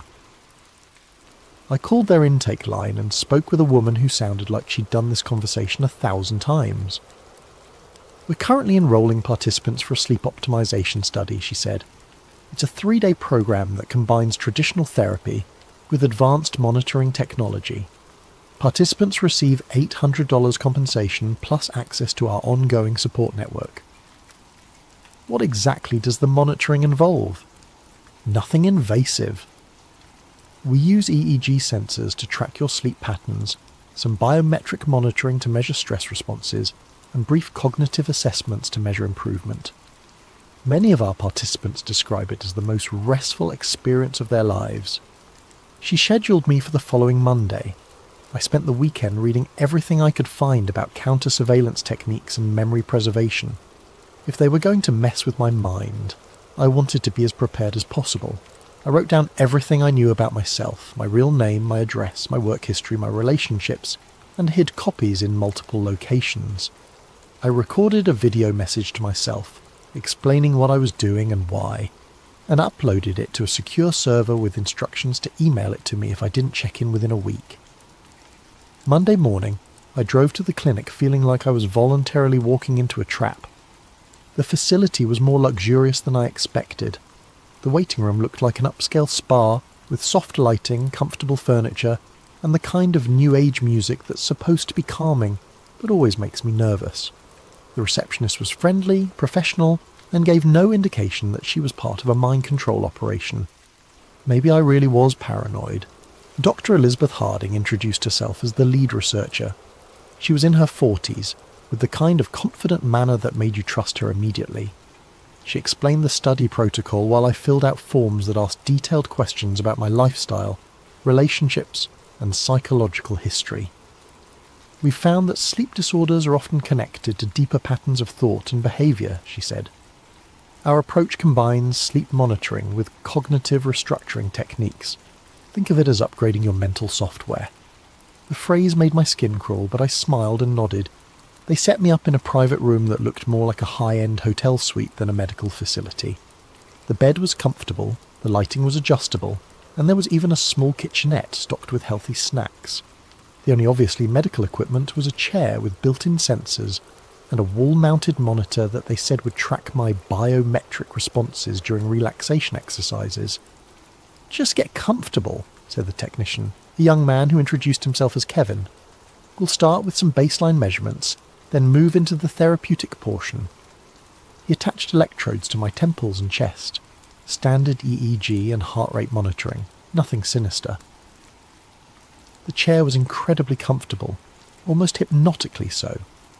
Within minutes, I felt more relaxed than I had in weeks. That should have been my first warning. The relaxation exercise began with guided breathing instructions delivered through high-quality speakers built into the chair.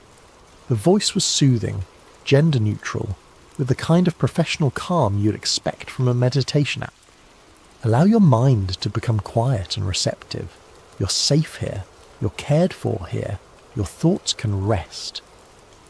After about 20 minutes, the instructions became more specific. Notice how easily your mind accepts new information when you are relaxed.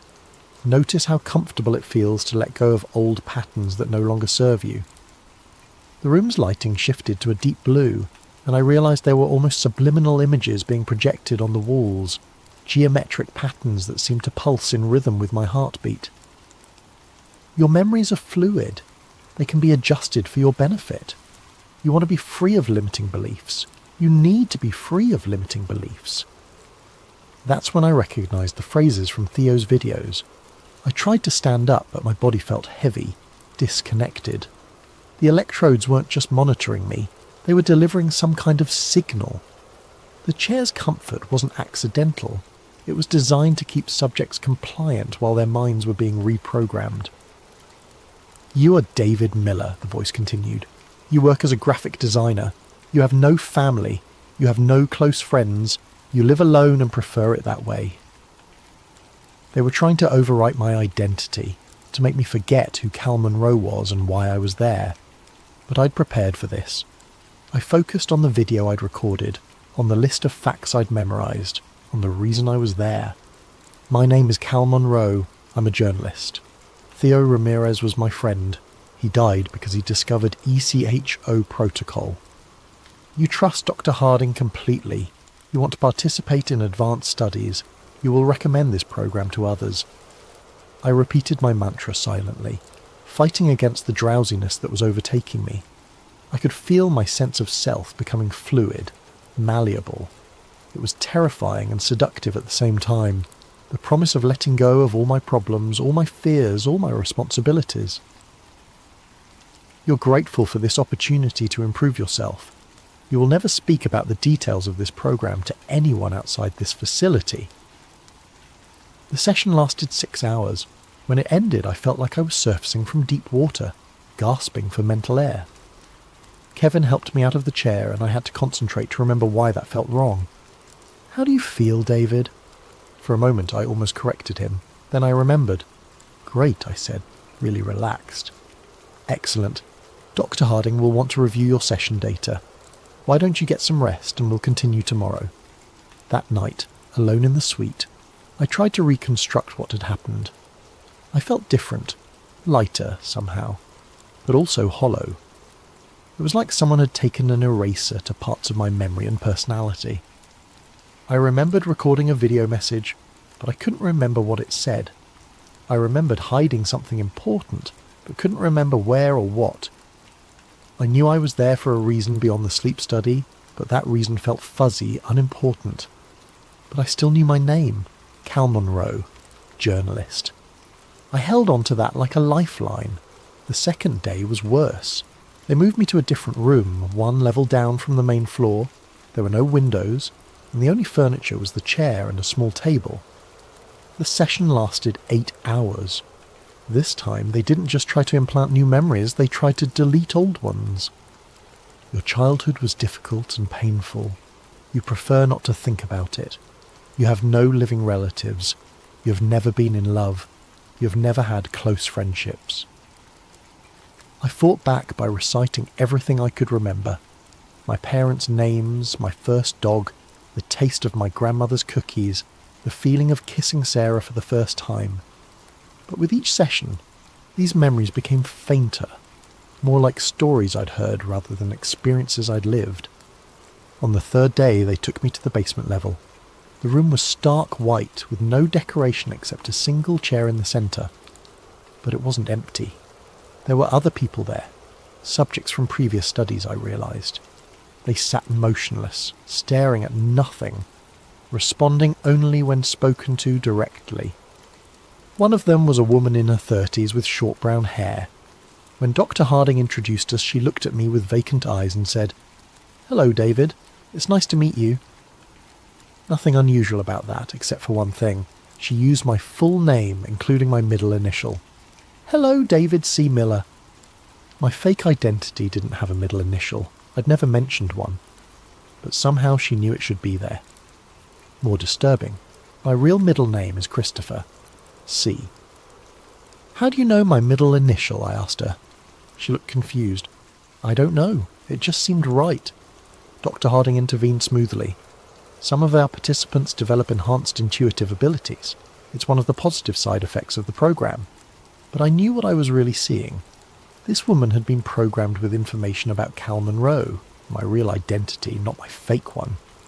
They'd put pieces of my life into her mind, probably to test how thoroughly they could extract and transfer personal information. She wasn't developing psychic abilities. She was being used as a storage device for my stolen memories. That night I knew I had to escape. They were going to erase Cal Monroe completely and leave behind David Miller, a friendless, rootless graphic designer with no past and no questions. But first, I needed proof. I waited until 3 a.m, then used a maintenance keycard I'd stolen from a janitor's cart to access the lower levels. The basement was larger than I'd expected, with dozens of rooms containing monitoring equipment and what looked like server farms. I found the room where they stored session recordings, thousands of hours of footage showing people being systematically reprogrammed. I copied everything I could onto a drive I'd hidden in my shoe. But the most damning evidence was in the office files.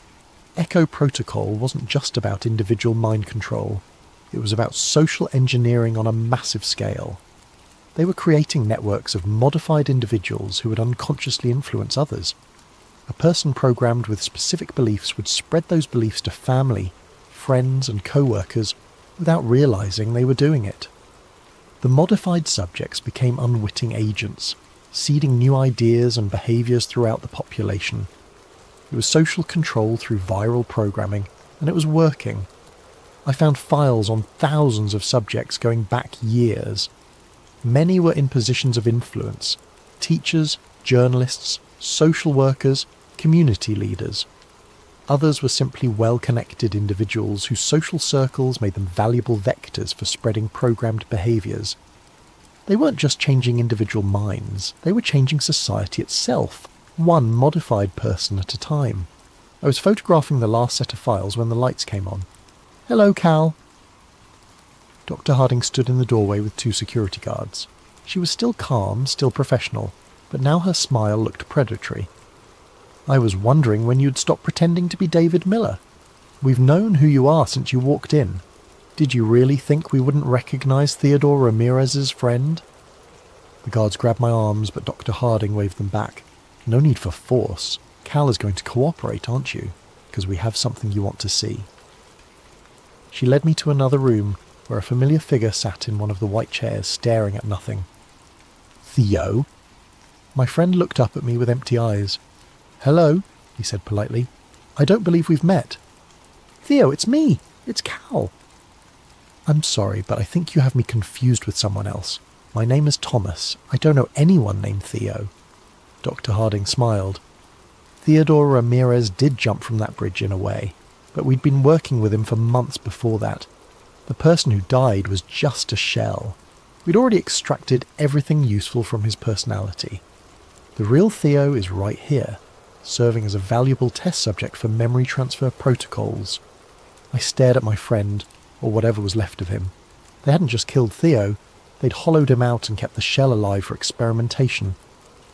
"We're going to offer you the same opportunity, Doctor," Harding continued. "You can resist, and we'll simply take what we need by force, or you can cooperate and we'll ensure the process is as comfortable as possible. Either way, Cal Monroe is going to disappear. The only question is how much of him we preserve for research purposes." They sedated me then, and I woke up 36 hours later in my own apartment. Everything was exactly as I'd left it, except for small details that made my skin crawl. My coffee mug was on the wrong side of the sink. My laptop was closed, though I always left it open. My bed was made, but with hospital corners. I'd never learned to make a bed that way. Most disturbing of all, I couldn't remember how I'd gotten home. I still had the drive with the evidence from Aeon Metrics hidden in a place I'd prepared before going undercover. For a moment I thought I'd won, that I'd gotten proof of Echo Protocol and could expose the whole operation. I was wrong. When I tried to access the files, half of them were corrupted. The video footage was garbled, the audio was inaudible, and the documents were filled with random characters. It was as if the data had been degraded from the inside. But I still had enough to tell the story. I spent 18 hours writing the most important article of my career, documenting everything I'd discovered about Echo Protocol, Aeon metrics, and the modern evolution of MKUltra. I uploaded it to WikiLeaks, sent copies to major news outlets, and posted it on every social media platform I could access. Within minutes, everything disappeared. The WikiLeaks submission was rejected for insufficient verification. My emails to journalists bounced back as undeliverable. My social media posts were flagged as misinformation and removed automatically. I tried uploading the article to my own blog. The hosting service suspended my account for terms of service violations. I tried creating new accounts with different platforms. Each one was suspended within hours. It was as if the internet itself was rejecting my story. Desperate, I tried a different approach. I'd built a small following on Reddit by posting about surveillance technology and digital privacy. I created a detailed post about Echo Protocol on r/conspiracy, hoping to reach people who are already sceptical of government programs. The post went live, got a few upvotes, then vanished. When I checked my account, it showed the post had been removed for doxing, even though I hadn't mentioned any real names or addresses.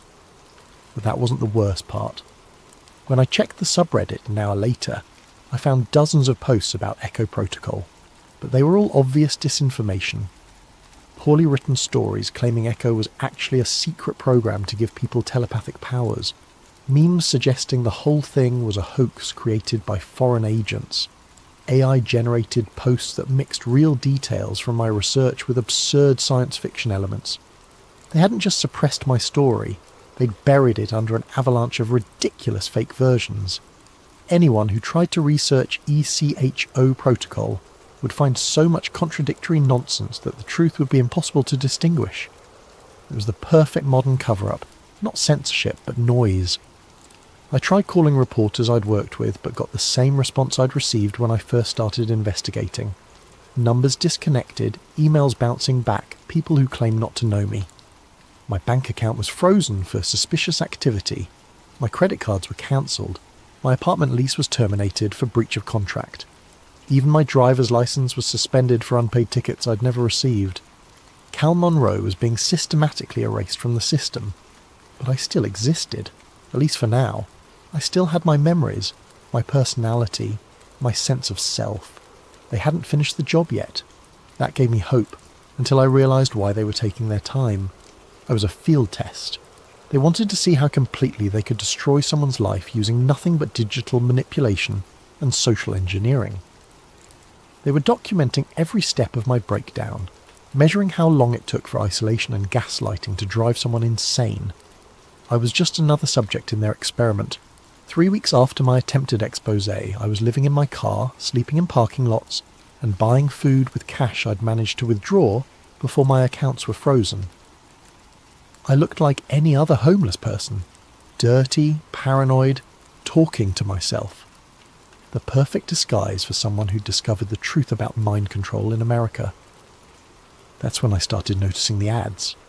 At first, they seemed like coincidences. A billboard for sleep therapy that used phrases I'd heard at Aeon Metrics.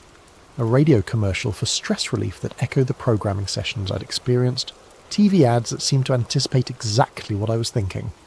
But the final proof came while I was sitting in a 24-hour diner in Arlington, nursing a cup of coffee and trying to figure out my next move. The TV was playing the local news and I was only half listening until the commercial break. A pharmaceutical ad started playing, something for anxiety medication. The voiceover was professional, forgettable, the kind of generic copy you hear a dozen times a day. Except it wasn't generic. The voice said, word for word, exactly what I'd been thinking for the past 10 minutes. You feel like you're losing your mind. You're questioning everything you thought you knew. You're wondering if this is what insanity feels like. You need help, but you don't know who to trust. It continued. The thoughts in your head might not be your own. The memories you rely on might not be real. The person you think you are might be someone else's creation. I stared at the screen, my coffee growing cold in my hands. The ad went on for 30 seconds, describing my exact mental state with disturbing precision, then concluded with the standard pharmaceutical disclaimer about side effects and drug interactions. No one else in the diner seemed to notice anything unusual. The waitress continued refilling coffee. The cook kept working the grill. Other customers chatted or read their phones. But I knew what I'd seen. They weren't just monitoring my thoughts, they were broadcasting them back to me through targeted advertising. The technology existed. I'd written about it years ago. Emotion detection software that analysed facial expressions through security cameras, predictive algorithms that could determine psychological states from browsing patterns, neural interfaces that could read brainwave patterns from a distance. They knew exactly what I was thinking, and they wanted me to know they knew. It was the final stage of the psychological operation. Not just control, but the absolute certainty that control was impossible to escape. I paid for my coffee and walked out into the Virginia night, understanding at last why Theo had jumped from that bridge. It wasn't despair that had driven him to suicide. It was the realization that his mind was no longer his own, and never would be again. But I wasn't ready to jump. Not yet. Because I'd figured out something they didn't expect. The real purpose of Echo Protocol wasn't just individual mind control. It was beta testing for something much larger. Every modified subject was a node in a network. Every programmed behaviour was a data point in a massive psychological mapping project. They weren't just changing people. They were learning how to change society itself, one mind at a time. The ultimate goal wasn't creating individual assets like the old MKUL TRA program. It was creating a population that would voluntarily surrender their autonomy, their privacy, their capacity for independent thought. And it was working.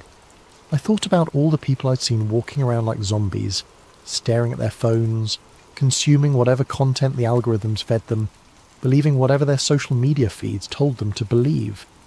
How many of them had been through programs like ECHO?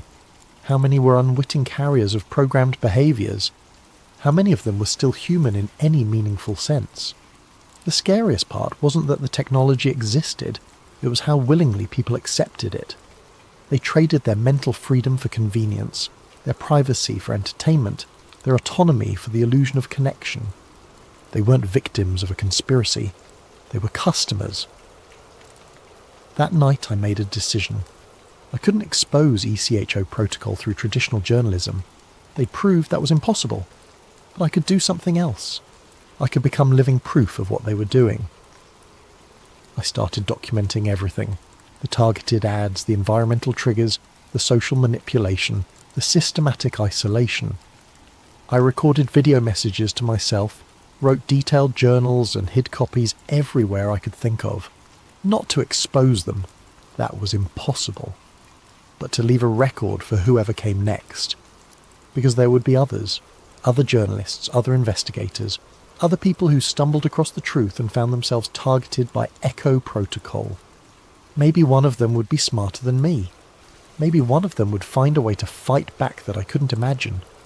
Or maybe they'd just end up like me, homeless, paranoid, talking to themselves in parking lots, while the world continued its sleepwalk toward voluntary servitude. 3 months later, I was sitting in another diner, in another city, when I saw the news report. Local journalist Cal Monroe was found dead in his vehicle early this morning, apparently from a self-inflicted gunshot wound. Monroe had reportedly been struggling with mental health issues following the suicide of a close friend earlier this year. He leaves behind no immediate family. I watched my own obituary on the television screen, feeling strangely detached. The photo they used was from my old press credentials. I looked younger, healthier, more hopeful, like someone who still believed in the possibility of truth.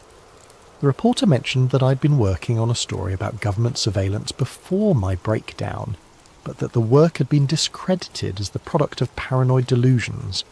They killed Cal Monroe without firing a shot, but I was still alive, at least in some sense. I had no identity, no connections, no official existence, but I was still breathing, still thinking, still remembering. For now. I finished my coffee and walked out into the morning sun. Another homeless, crazy person with stories no one would believe. In my pocket was a small notebook where I'd written everything I could remember about being Cal Monroe. Tonight, I'd add another entry. Tomorrow I'd probably forget to. But for this moment I still knew who I was and what I'd discovered. The program had evolved, but it hadn't won. Not completely. Not yet. As I walked down the street, I passed a bus stop where a digital billboard was advertising a new smartphone app. Mind Ease, Advanced Mental Health Support Through AI-Powered Therapy. The tagline read, "Let us help you become your best self." I almost laughed. They weren't even trying to hide it anymore. I pulled out my phone, an ancient flip phone I'd bought with cash, and noticed something interesting. Despite being a basic model with no internet connection, it was showing a text message I'd never received. Your thoughts are not your own. Your memories can be adjusted. You want to comply. You need to comply. The same phrases from the Aeon Metric sessions. I looked around the busy street at all the people walking past with their heads down, staring at their screens, oblivious to everything around them. How many of them were seeing the same message? How many would comply without even realizing they were being programmed? The future wasn't some dystopian science fiction scenario where jackbooted thugs dragged people away for reprogramming. It was much more elegant than that. The future was a world where people begged to be controlled, paid for the privilege, and thanked their controllers for the service.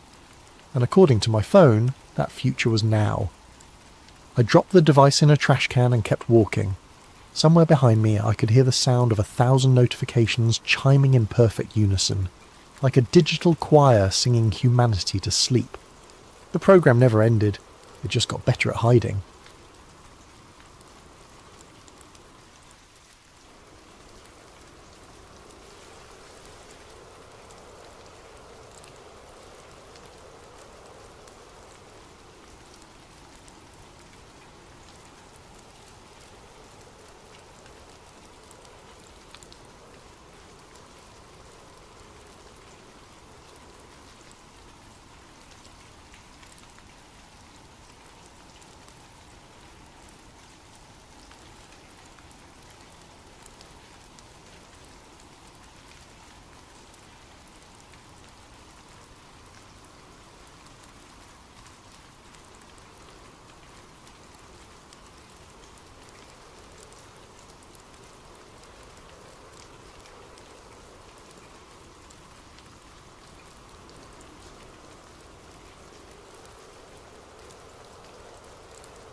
Recovered journal entry, classification redacted.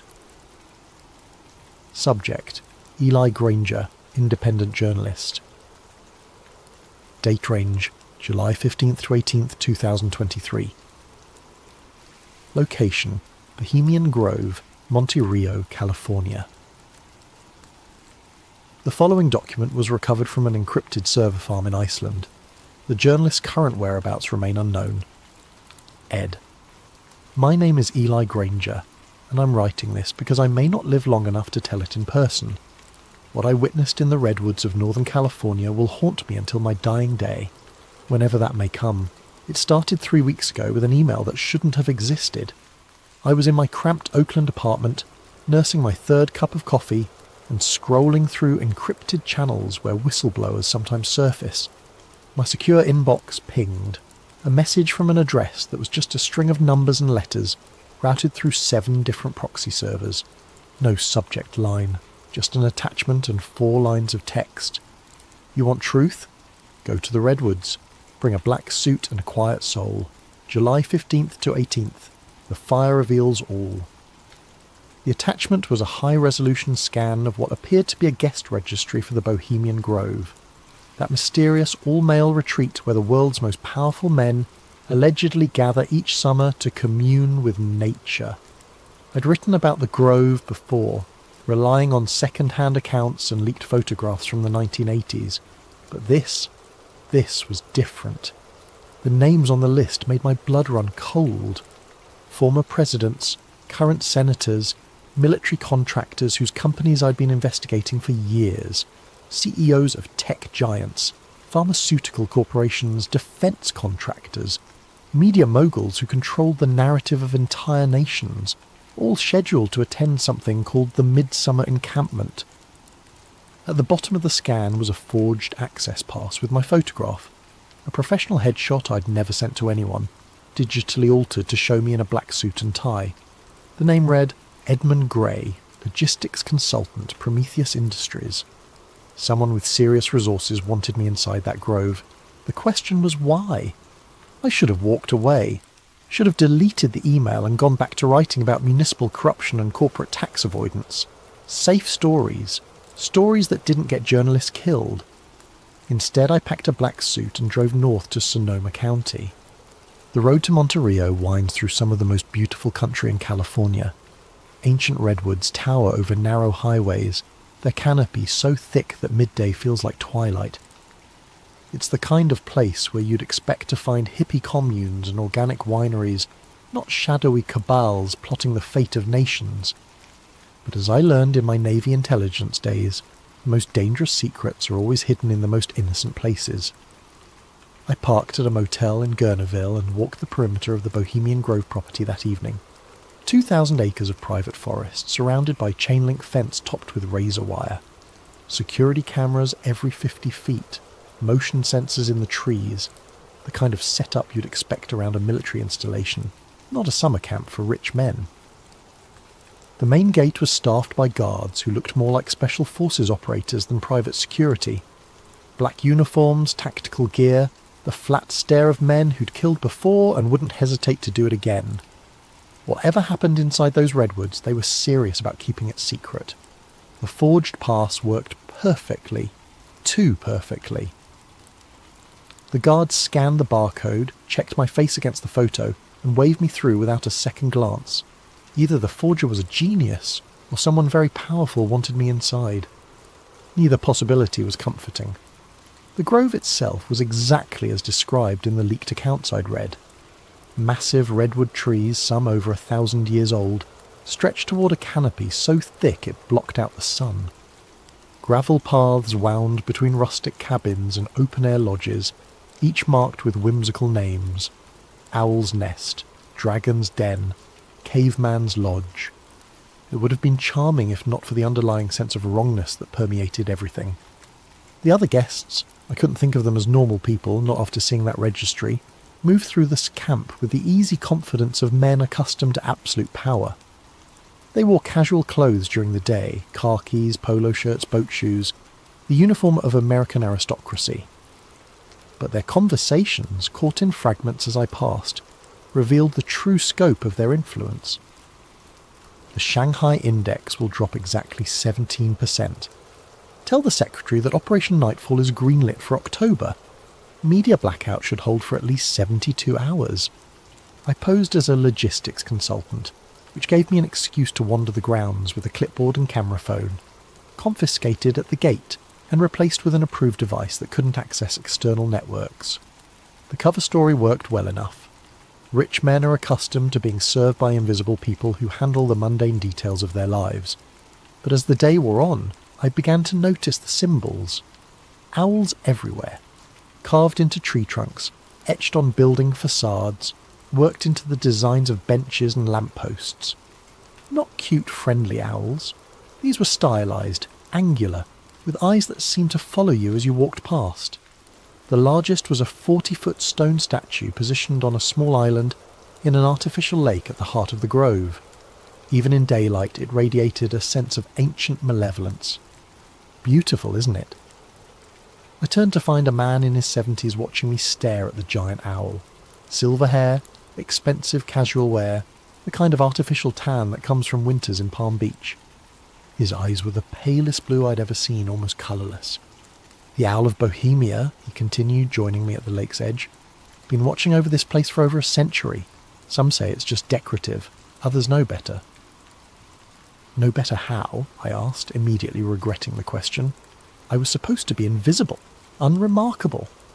The old man smiled, revealing teeth too white and too perfect for his age. You'll see tonight, Mr. Gray. The cremation of care waits for no man, not even consultants. He walked away before I could respond, leaving me staring at the owl statue and wondering how much my cover had already been blown. That evening, as twilight settled over the grove, the atmosphere changed completely. The casual bonhomie of the day disappeared, replaced by something far more serious and ritualistic. Men emerged from their cabins wearing dark robes with hoods that obscured their faces. Some carried torches, others strange ceremonial objects I couldn't identify. I found a dark robe hanging in my assigned cabin, along with a note. Attendance is mandatory. Silence is sacred. The owl sees all. What I witnessed that night will stay with me forever. As darkness fell, hundreds of robed figures processed through the forest paths, converging on the lake where the great owl statue loomed. Torches flickered between the trees like malevolent fireflies. The only sounds were footsteps on gravel and the whisper of fabric against bark. I followed the crowd, keeping my head down and my hood up. The robe smelled of incense and something else, something organic and unpleasant that I couldn't identify. We gathered in a natural amphitheatre around the lake. The owl statue dominated the scene, its eyes seeming to glow red in the torchlight. A wooden boat had been prepared at the water's edge, and in it lay what appeared to be the effigy of a child, small, wrapped in white cloth, disturbingly lifelike.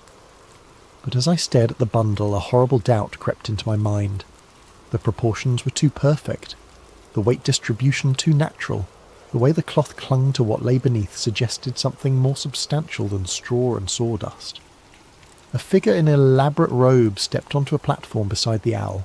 Even with his face hidden, I recognised the bearing and voice of a man who'd been on television every night for years. A former president whose policies had shaped a generation. Brothers of the Grove, his voice boomed across the water, amplified by hidden speakers. We gather once again beneath the ancient eyes of wisdom to perform the sacred rite that frees us from the burdens of conscience. The crowd responded in unison. We banish care and cast it to the flames. Care, that pale and common thing that binds the hands of power. Care that whispers doubt in the ears of decision. Care that stays the sword of necessary action. We banish care and cast it to the flames. The ritualized call and response continued for nearly an hour. Invocations to ancient deities whose names I recognized from my study of Middle Eastern mythology. Moloch, the Carthaginian god of child sacrifice. Enlil, the Mesopotamian lord of wind and authority. Names that shouldn't have been spoken by American leaders in the 21st century. But the most disturbing element wasn't the pagan imagery, or even the suggestions of child sacrifice. It was the casual way these men, titans of industry, shapers of policy, guardians of democracy, participated in rituals that explicitly celebrated the abandonment of human compassion. The ceremony reached its climax when the boat carrying the effigy was pushed out onto the lake. Flames erupted from the water around it, hidden gas jets, I realised, creating the illusion of supernatural fire. The figure in the boat burned quickly, the white cloth falling away to reveal... I still can't be certain what I saw. In the flickering light, with smoke obscuring my vision and my mind reeling from the horror of it all, it might have been an elaborately constructed mannequin.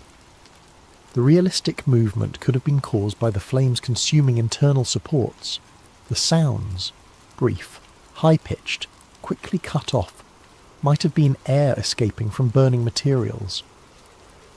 But the way some of the robed figures wept as the fire consumed its offering, the way others cheered with genuine ecstasy, suggested something far more sinister than theatrical pageantry. As the flames died down, the crowd began to disperse. I started to follow them back toward the cabins, but a hand fell on my shoulder. Mr. Grey. It was the old man from earlier, still wearing his ceremonial robes. You're invited to the inner circle gathering. A rare honour for a consultant. Before I could refuse, two other figures flanked me. Not threatening exactly, but their presence made it clear that declining wasn't an option.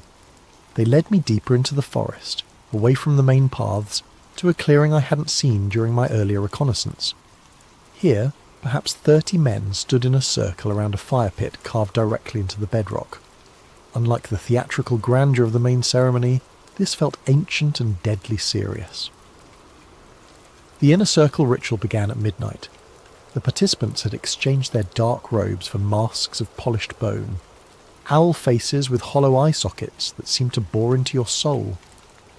They moved with practiced precision, suggesting this ceremony had been performed countless times before. The man who'd led the earlier ritual stepped into the centre of the circle. Without his presidential bearing and familiar voice, he seemed diminished, just another acolyte serving powers older than nations.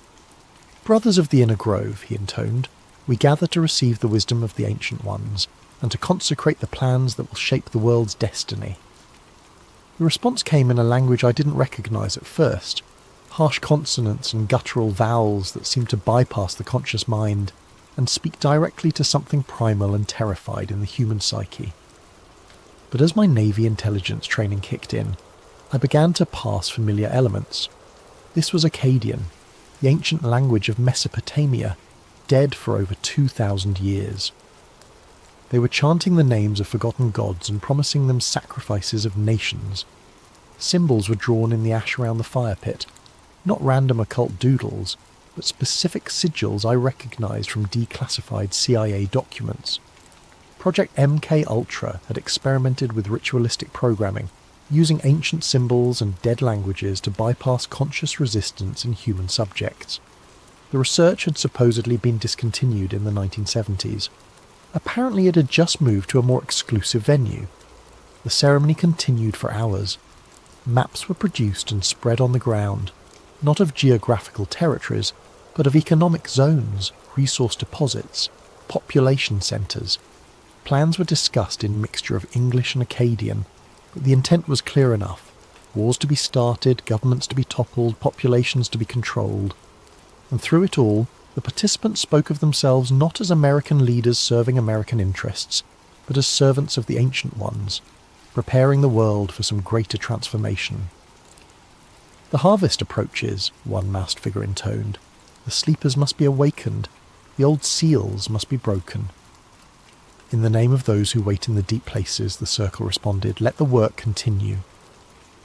I crouched in the shadows beyond the firelight, recording everything on a digital audio device I'd hidden in my shoe. But as the night wore on, I began to understand that what I was witnessing wasn't just corruption or conspiracy in any conventional sense. These men genuinely believed they were serving inhuman masters. Whether those masters were real or imagined didn't matter. The policies they were planning would affect millions of lives based on the whims of entities that viewed humanity as livestock. The ritual concluded with each participant drinking from a silver chalice and making individual pledges. The liquid looked black in the firelight, and several men convulsed briefly after drinking, their eyes rolling back to show only white. As dawn approached, the circle dissolved. The participants removed their masks, revealed themselves to be exactly who I'd suspected. Former presidents, current senators, military leaders, corporate titans.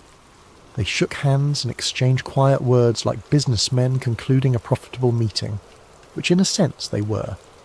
I made it back to my cabin as the first light filtered through the redwood canopy, but I knew I couldn't stay much longer. Whatever protection my forged identity provided was wearing thin. Too many meaningful looks, too many knowing smiles. They were playing with me, letting me see just enough to understand the scope of what I'd stumbled into. But there was one more place I needed to investigate before I could flee. The lodge marked Styx, access by code only, sat apart from the main camp, connected by a service road that didn't appear on any of the maps provided to guests. I'd noticed it during my first day's reconnaissance, but hadn't found an opportunity to investigate. The building itself was unremarkable. Standard wooden construction that matched the other lodges, designed to blend into the forest environment. But the security was anything but standard. Biometric scanners, electromagnetic locks, motion sensors that could detect a heartbeat from 50 feet away. Fortunately, my anonymous benefactor had provided more than just a forged access pass. Hidden in the lining of my suit jacket was a USB device that looked like a standard thumb drive, but contained sophisticated hacking tools developed by someone with serious technical skills. When plugged into the lodge's security system, it created a temporary blind spot in the sensors and provided the access codes needed to bypass the locks. Whoever wanted me to see what lay inside had planned this infiltration down to the smallest detail. The lodge's interior was a facade. Behind a false wall accessed by yet another hidden panel Stairs led down into the bedrock beneath the forest. The passage was older than the buildings above, carved stone rather than modern construction, lit by electric fixtures that had been retrofitted into ancient sconces.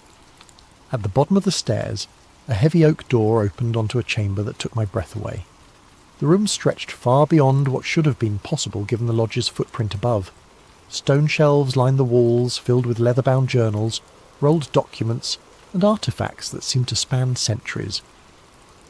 At the centre of the chamber stood a massive table carved from a single piece of black stone, its surface covered with maps, blueprints, and what appeared to be governmental documents bearing official seals. I started with the journals, selecting one at random from a shelf marked 1923 to 1945. The handwriting was elegant, old-fashioned, but the contents were anything but quaint. The European situation proceeds according to plan. Our associates in Berlin understand their role, though they believe themselves to be serving the fatherland rather than the ancient ones. The sacrifice of the lesser peoples will provide the spiritual energy necessary for the next phase of the great work. Another journal, this one more recent. Operation Mockingbird exceeds all expectations. The media outlets respond to our guidance without question, believing they serve journalistic integrity, while actually perpetuating the narratives required for population control.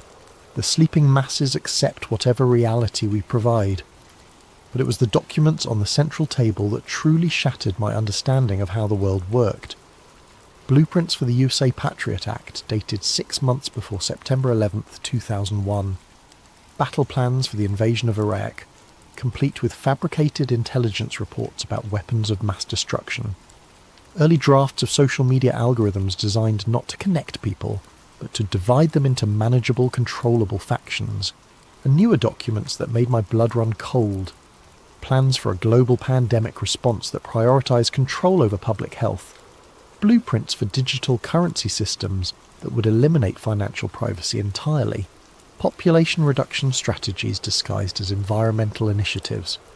The most disturbing document was a roster of participants going back to the 1870s, when the Bohemian Club was first founded.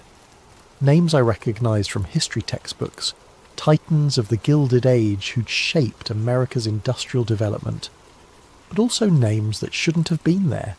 Figures from much earlier periods, some dating back centuries. Either the record-keeping was fantastically inaccurate, or some of these participants weren't entirely human. At the bottom of the most recent page, a note in fresh handwriting. E. Granger, journalist, witnessed Inner Circle ceremony. July 16th, 2023. Asset or liability. Recommend termination if no compliance by dawn July 18th. They knew exactly who I was, had known from the moment I'd walked through their gates, the anonymous email, the forged pass, the convenient access codes. It had all been an elaborate test, and I was apparently failing.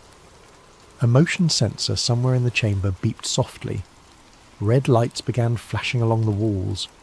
In the distance I could hear the sound of heavy footsteps descending the stone stairs. I grabbed as many documents as I could carry, stuffed them into my jacket and looked for another way out. But there was only one exit, and it was about to be filled with very unfriendly people. The footsteps were getting closer. Voices echoed down the stairwell, professional, clipped, the kind of tactical communication used by military operators. But then the lights went out. Emergency lighting kicked in a moment later, bathing everything in hellish red. And in that brief moment of darkness, I heard something that shouldn't have been possible. A voice speaking directly into my mind, words that bypassed my ears entirely. Run, little journalist. Run and tell the world what you've seen, but know that the telling will be your doom, and the world's salvation requires far greater sacrifices than one man's life. When the emergency light stabilised, a section of the stone wall had opened, revealing a narrow tunnel that led deeper into the earth. I didn't hesitate. Whatever entity had just spoken to me, whether it was one of the ancient ones or something else entirely, it was offering me a chance to escape. I took it. The tunnel system beneath the grove was extensive and clearly ancient. Carved passages connected natural caves, creating a network that probably extended for miles underground. The walls were covered with symbols similar to those I'd seen during the inner circle ceremony, but these were older, deeper, worn smooth by centuries of whatever had moved through these spaces. I followed the main passage for what felt like hours, guided by phosphorescent moss that provided just enough light to avoid the worst obstacles. Behind me, I could hear sounds of pursuit, voices, flashlight beams, the occasional echo of radio communication, but the sounds were growing fainter, suggesting that my pursuers either couldn't find the tunnel entrance or were reluctant to follow me into the deep places beneath the forest. Eventually the passage began to slope upward. Fresh air carried the scent of rain and growing things. A natural opening concealed by hanging vines led out into the forest several miles from the main grove compound. I emerged to find the sky filled with storm clouds. Thunder rumbled overhead, and the first fat raindrops were beginning to fall. Perfect cover for an escape, if I could make it to my car before the grove's security forces expanded their search perimeter. But as I made my way through the forest, I realised I wasn't alone. Figures moved between the trees, not the tactical teams I'd expected, but something far stranger. They wore the bone-white owl masks from the inner circle ceremony, but their movements were wrong, too fluid, too precise. And their eyes glowed with a faint bioluminescence that had nothing to do with reflected light. "The journalist sees too much," one of them said, the words somehow audible despite the increasing thunder. "The ancient ones are displeased." "But the compact must be honoured," another replied. "He was brought here for a purpose. Let him carry the message to the outer world. Let them know what awaits." I ran. Behind me, inhuman laughter echoed through the forest. Not pursuit exactly, but something far more unsettling. The sound of predators who were confident their prey could never truly escape. I reached my rental car as the storm broke in earnest. Rain pounded the windshield as I drove through the night, taking back roads and avoiding the main highways. In my jacket pocket, the stolen documents felt like they were burning against my chest. But I'd made it out. I had evidence. I had proof of the conspiracy that shaped world events from the shadows of a California forest. Or so I thought. I uploaded everything to an offshore server farm in Iceland. Documents, audio recordings, photographs, detailed notes of everything I'd witnessed. Multiple backup copies, distributed through anonymous networks, protected by military-grade encryption. Within 6 hours, every file had been corrupted or deleted. My apartment was ransacked while I was at an internet cafe, uploading the files. Nothing obviously stolen, but every electronic device had been confiscated or destroyed. My laptop, phone, backup drives, even the digital camera I'd left in a drawer, all gone. The mainstream media ignored my story completely. Alternative news sites that initially showed interest suddenly went silent. Forum posts about the Grove were deleted within minutes of being posted. It was as if the entire internet had been scrubbed of any reference to what I'd discovered. But the worst part was the dreams. Every night since my escape, I've been visited by visions of the Ancient Ones. Vast, tentacled entities that exist in spaces between dimensions, feeding on human suffering and preparing for some cosmic transformation that will remake reality according to their twisted desires. They show me glimpses of the future they're working to create. Cities drowned beneath black oceans, skies filled with screaming winds, populations reduced to cattle serving inhuman masters. And they whisper that I'm not a hero or a journalist or even a victim. I'm a messenger. They wanted someone to witness their ceremony, to understand the scope of their power, to carry word of their inevitable victory to the outside world. Not to warn humanity. Warnings imply the possibility of resistance, but to spread the despair that will make their final conquest easier. Every word I write, every person I tell, every attempt to expose the truth only serves their greater purpose. The corruption of hope, the murder of faith in human institutions, the slow transformation of free people into willing slaves. I'm writing this final entry from a motel room in Reno. I've been driving for 3 days, never staying in one place for more than a few hours. But I know it doesn't matter. They're not hunting me because they don't need to. I'm already serving their purpose just by existing, just by remembering what I saw in the Grove. The cremation of care wasn't just a ritual, it was a recruitment ceremony. And I wasn't an infiltrator, I was an initiate. Tonight, I'll drive east toward the desert. Maybe I'll find some way to break the cycle, to turn their own trap against them, or maybe I'll just disappear into the wasteland and let the truth die with me. But if you're reading this, if somehow these words have reached you despite all their efforts to control the flow of information, then remember this. They call it the cremation of care, but what they really burn is conscience. And when the fires die down, the world grows a little colder, a little darker, a little more ready for the ancient ones to reclaim what they consider their rightful dominion. The fire in the grove never really goes out. It just spreads, invisible and inexorable, consuming everything human until only the shadows remain. And in those shadows something very old and very hungry is waiting to be born. Tonight, I'll be your guide on a journey into one of the coldest and most enduring mysteries of the Cold War era. I want you to picture this. It's a winter night deep in the Ural Mountains, 1959. A group of young adventurers huddles in a tent on the snowy slope of a peak ominously called Dead Mountain. They're laughing, jotting down journal entries by flashlight, and planning tomorrow's trek. They don't know it yet, but this will be their last night alive. This is the true story of the Dyatlov Pass incident, a mystery that has haunted investigators for decades. My name is James, and I've spent weeks poring over old case files, diaries, and witness reports about what happened to those 9 hikers in 1959. The more I dig, the more the Dyatlov Pass incident feels like a nightmare straddling the line between fact and fiction. So, let's delve into it together step by step as if we're investigators unravelling a case file. The story begins in late January 1959. 10 experienced ski hikers from the Ural Polytechnical Institute set out on an expedition to reach a mountain called a Torten in the northern Urals. They were all in their early 20s, 7 men and 2 women, except for one older instructor, and were led by a 23-year-old radio engineering student named Igor Dyatlov. On January 23, 1959, the Dyatlov group received their route book and left the city of Sverdlovsk, today's Yekaterinburg, by train. You can imagine them on that train, excited, full of youthful bravado, maybe singing along to a mandolin one of them brought for the journey. After 2 days on trains, the party reached Ivdel, a remote town at the edge of the northern Ural Mountains, which also housed a Soviet Gulag camp for criminals. From Ivdel, they travelled by bus and then hitched a ride in the back of a woodcutter's truck to a settlement called Vizhai, the last inhabited village to the north. The locals in Vizhai must have looked at these university students with a mix of admiration and concern. The route they planned to traverse was rated Category 3, the most difficult, and they were attempting it in February, the cruelest time of year. On January 27th, the Dyatlov group left Vizhai and began their trek into the wilderness. One member, Yuri Yudin, had been struggling with health issues. He had rheumatism and a congenital defect that caused knee pain.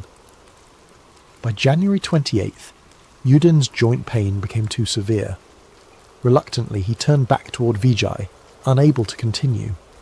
He had no idea that by saving himself, he was sealing his fate as the expedition's sole survivor. Yuri Yudin would never see his friends alive again. The remaining 9 hikers pressed on into the wild, unaware of the fate that awaited them. Through diaries and photographs recovered later, investigators have pieced together their route.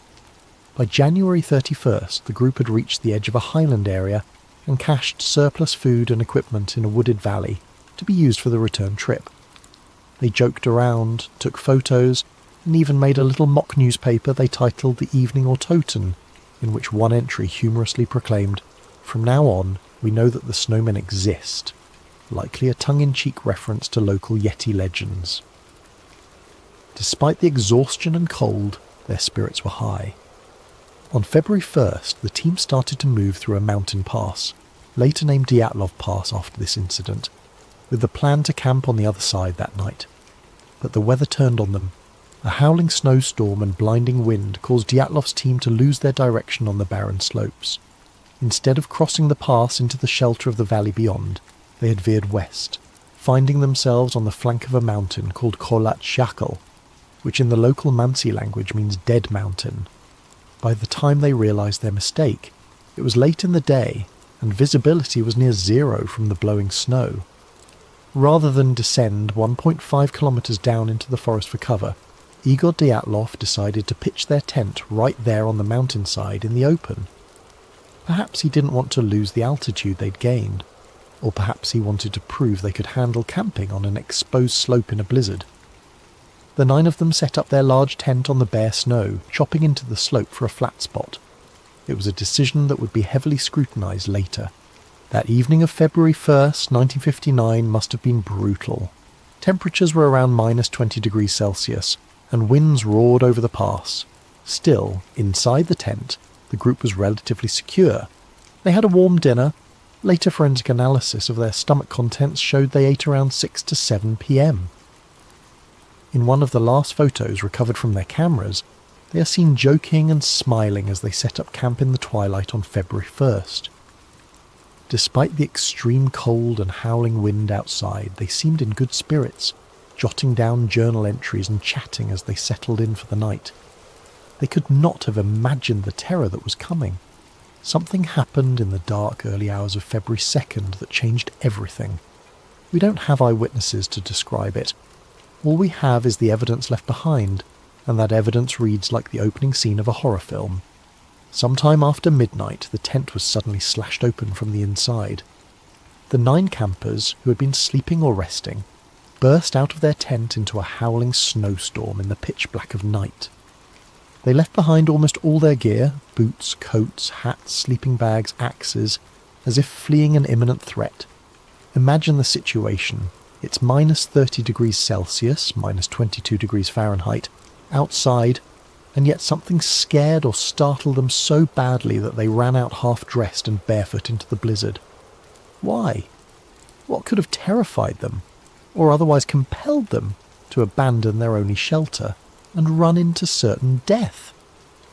That's the question investigators have grappled with for over 60 years. When the group failed to return to Vizhai by February 12th as planned, there wasn't immediate alarm. Delays of a few days were common for such expeditions. But as day after day passed with no word, the hikers' families grew anxious. By February 20th, the relatives demanded a search and rescue operation. The Ural Polytechnic Institute sent student volunteers to scour the route, and soon the Soviet army and local militia police joined in, with planes and helicopters dispatched to aid the search.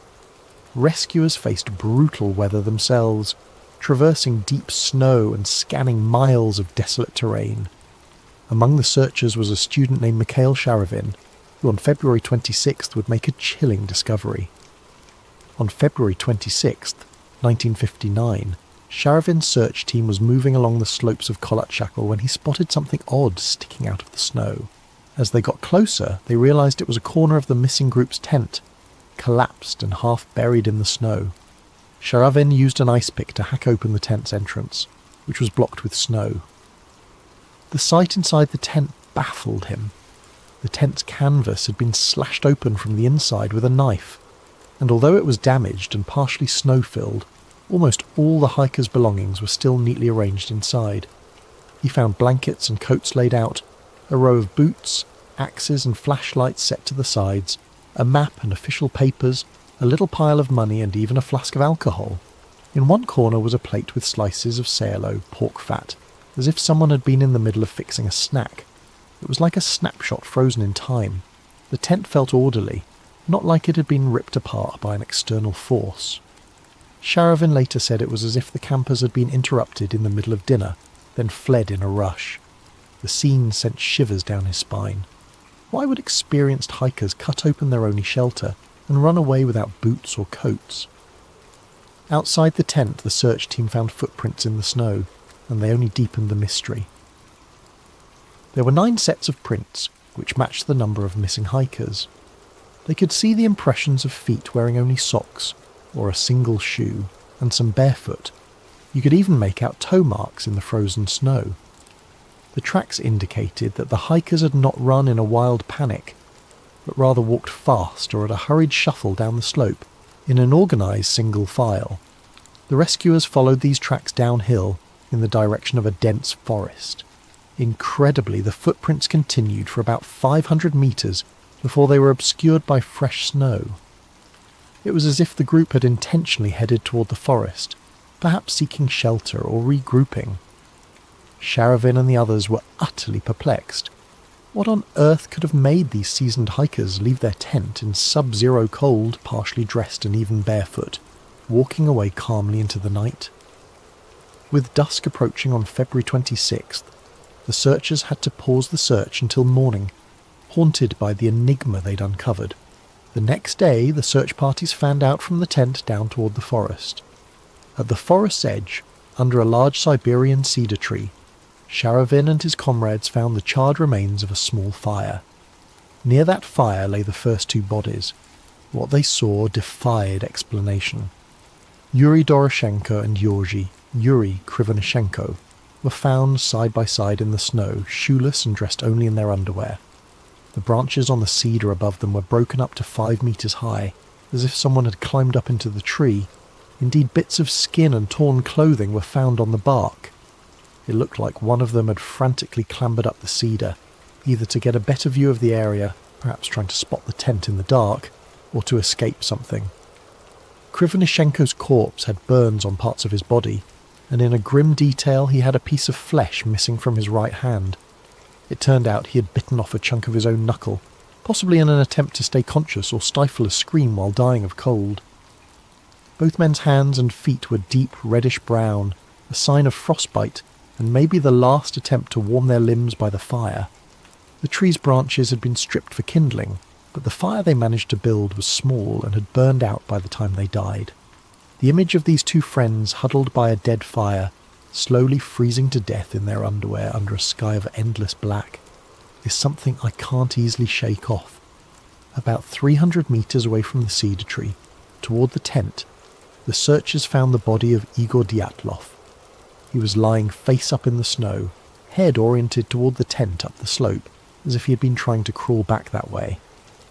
Dyatlov was better dressed than the two under the tree. He wore a flannel shirt, a sweater, and pants, but notably, he had no coat and no boots, only socks on his feet. One arm was frozen upright, reaching toward the sky, clutching a small birch branch. His other hand was pressed to his chest. People who saw his body remarked that he appeared to be protecting something in his jacket or close to his heart. Perhaps a photograph or his notebook, though nothing of note was found on his chest. His face, when they cleared the snow, was strangely calm, eyes open.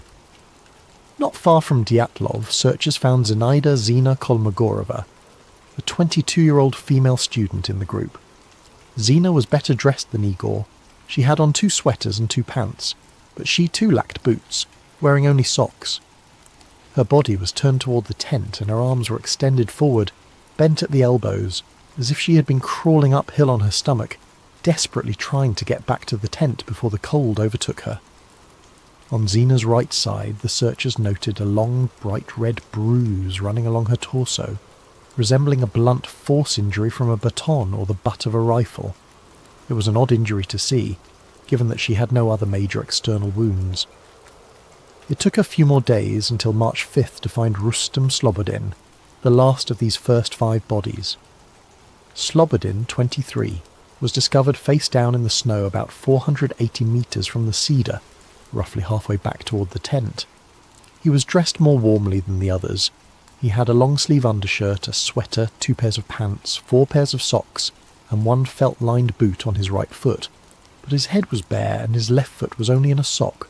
In his right hand, Slobodin clenched a small pocket knife, closed. An autopsy would later reveal that Slobodin had a fracture in his skull, about 7 inches long, consistent with a blunt impact. However, this crack in his skull was not deemed a fatal wound. The medical examiner thought Rustem could have sustained it during a fall and continued moving for at least an hour afterward. Like Dyatlov, Kolmogorova, Doroshenko and Krivonishenko, Rustem Slobodin ultimately died of hypothermia. In fact, the first 5 bodies found all had no life-threatening external injuries. They had perished from the unforgiving cold. Slobodin's watch was found shattered and stopped at 8:45, though it's unclear if that was 8:45 a.m. or p.m, or even 8:45 on a different date.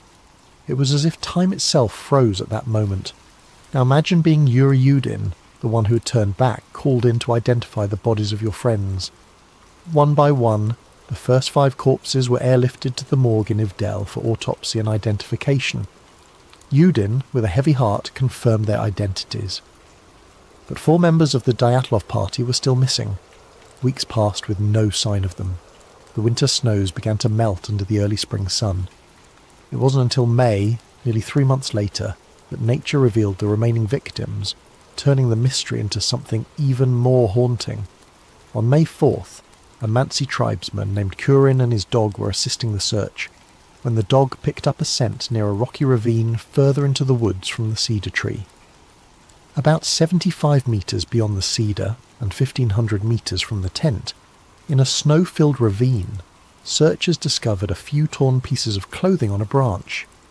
Digging down, they uncovered the final 4 bodies buried under nearly 4 metres of snow. These were Lyudmila, Luda Dubinina, Semyon, Alexander, Zolotaryov, Nikolai Thibault-Brignol, and Alexander Kolevatov. They were lying about 75 metres further into the forest from the cedar, at the bottom of that ravine. Notably, 3 of the 4 were better dressed than the others, and it appeared they had taken clothes from those who died earlier. Dubinina, for example, was found wearing Krivonishenko's torn and burned brown trousers, and her foot was wrapped in a piece of his wool sweater. Zolotaryov, the 38-year-old, was found wearing Dubinina's faux fur coat and hat. Kolevatov had put on a spare sweater and pants, likely from one of the others.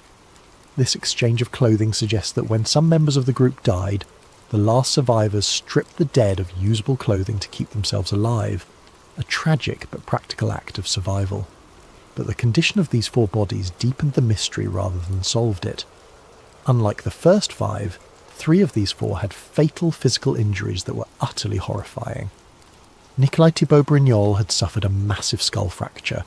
His skull was literally crushed, the fracture measuring about 8 inches. Lyudmila Dubinina and Semyon Zolotaryov both had their chests caved in, with multiple ribs broken on each side. Dubinina had 10 ribs fractured, and Zolotaryov had 5 ribs fractured.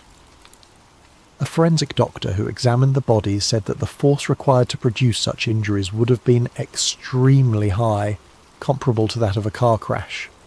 In other words, something had delivered an immense pressure or impact to their bodies. Strangely, none of these 3 had any external wounds or bruises corresponding to the lethal internal damage. It was as if they'd been hit by a shockwave or squeezed by a tremendous force without breaking the skin. The 4th person in the ravine, Alexander Kolevatov, had a less clear cause of death. He had a broken nose, an open wound behind his ear, and a deformed neck, but his injuries were not as catastrophic as the others. It's believed Kolevatov also died of hypothermia, possibly after sustaining some trauma. And then there were the gruesome details that truly made this case infamous. All 4 of these people in the ravine had some form of soft tissue damage to the head and face that wasn't seen in the others. Lyudmila Dubinina was missing her tongue, her eyes, part of her lips, and even a bit of her skull bone. Semyon Zolotaryov was missing his eyeballs, and Alexander Kolevatov was missing his eyebrows. These shocking injuries naturally gave rise to lurid theories. Was the group attacked by someone or something that ripped out tongues and eyes? However, the medical experts had a more mundane explanation. The 4 in the ravine were found in a stream bed. During the 3 months before they were found, water and scavenging animals likely caused the soft tissue of their faces to decompose or be eaten away. In Dubinina's case, the autopsy noted that her stomach contained about 100 grams of coagulated blood, suggesting her heart was still beating when her tongue was removed, meaning the tongue likely decomposed or was scavenged very soon after her death. As horrifying as these injuries sound, investigators believe they were post-mortem effects, not violence inflicted while alive. Still, when these details became public, they fueled wild speculation about murderous attackers or supernatural evil. It didn't help that Zolotaryov was found with a camera around his neck, different from the other cameras found in the tent, and his hand holding a pen and notepad, as if he died trying to write something down. Unfortunately, whatever he intended to note was never written. The pad was blank, The investigators in 1959 were at a loss to come up with a satisfying explanation for all this. A criminal inquest began as a matter of procedure, since several of the deaths involved injuries. They first suspected that the native Manasseh people, reindeer herders of the region, might have attacked the campers for trespassing on sacred land. But that theory was quickly dispelled. The only footprints found at the scene were those of the hikers themselves, and there were no signs of hand-to-hand struggle on the bodies. In fact, the Mansi had helped in the search, and had no history of hostile encounters with hikers. Next, investigators considered an avalanche, but the pattern of the tent and the footprints suggested otherwise. We'll revisit that later. As for animal attack, no large animal tracks were found, and the violent injuries didn't have the telltale marks of claws or teeth. The Soviet authorities were left to conclude that no other humans were involved in the Dyatlov group's demise. One of the doctors famously commented that the force which killed Dubinina and Zolotaryov was more than any human could inflict. No human could be powerful enough to cause such damage. One piece of information emerged that added a strange Cold War twist. When the forensic analysts tested the hikers' clothing, they found unusual levels of radiation on some of the garments. Specifically, Dubinina's brown sweater and Krivonishenko's wool pants were found to be radioactive. This discovery didn't make sense in a hiking context, and was not something the average person could detect. It was only found because one investigator had access to a Geiger counter. The presence of radiation fueled speculation that the Dyatlov party had encountered some secret weapon or radioactive fallout. However, a closer look provided a more ordinary explanation.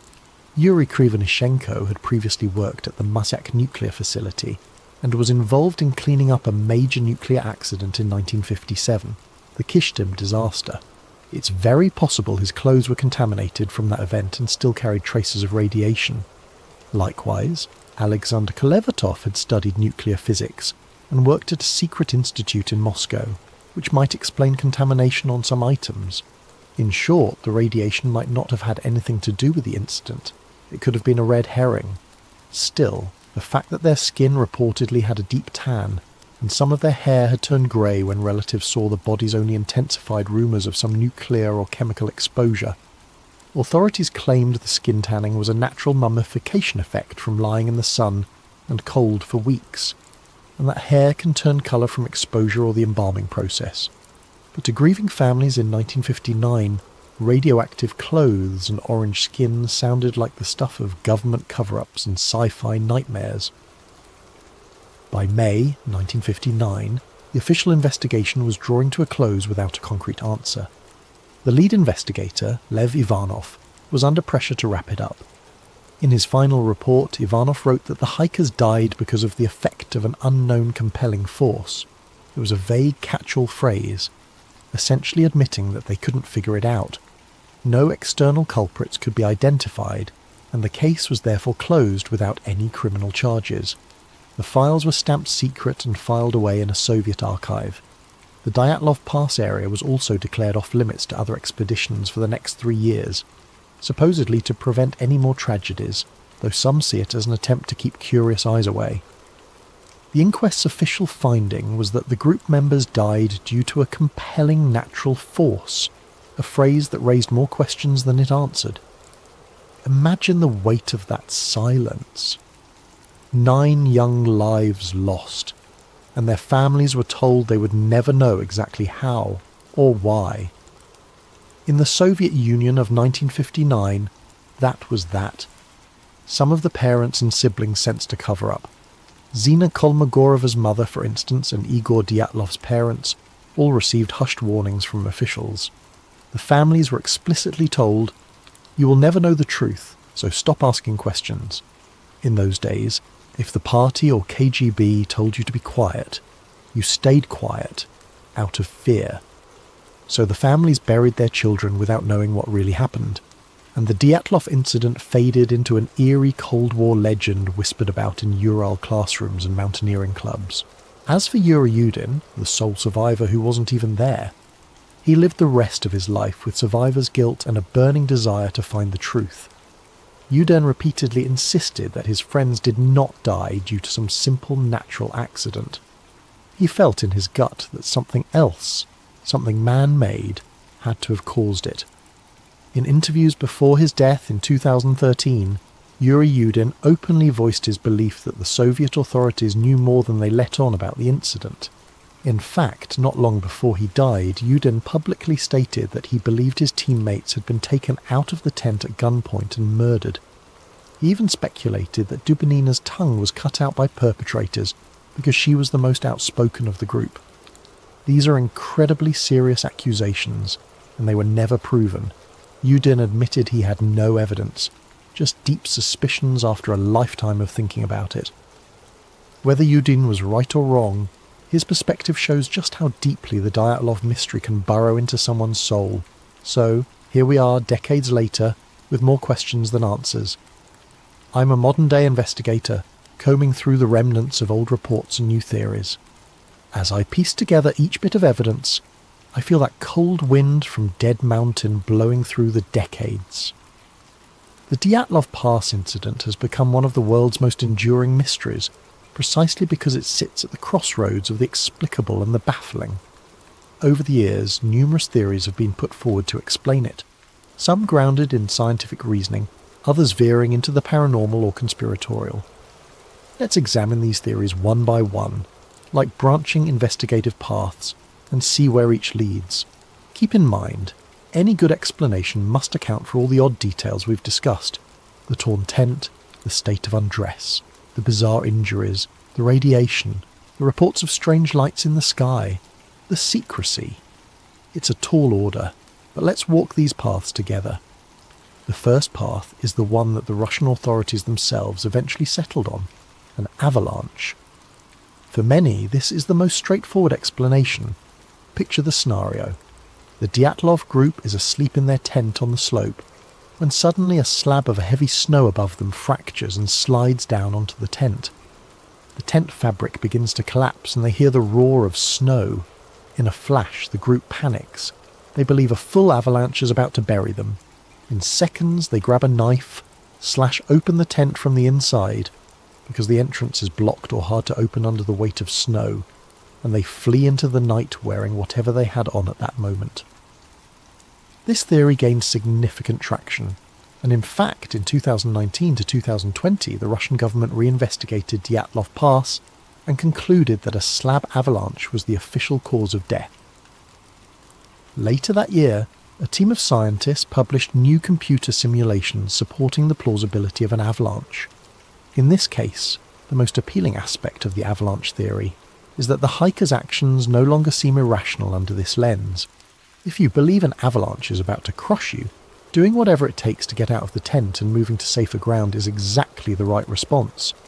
And indeed, everything the Dyatlov group did after leaving the tent can be seen as textbook survival behaviour once you assume an avalanche threat. The theory goes like this. A slab of snow, perhaps loosened by the wind or the heat from their stove earlier, slid and partially buried the tent, making loud cracks and rumbles. The experienced hikers immediately and calmly initiated an emergency evacuation. They cut their way out of the tent and headed for ground that would be safe from a larger avalanche, which in this case meant moving toward the tree line on the far side of the pass. They didn't take time to put on boots or grab equipment because every second mattered. In their minds, they had to get clear of the avalanche path. In just their socks and light clothes, they made it about a mile downslope to the forest. There they regrouped and tried to stay warm by building a fire. We saw evidence of that by the cedar. They also dug a snow cave as a shelter. The ravine where the last four were found had branches laid out on the floor,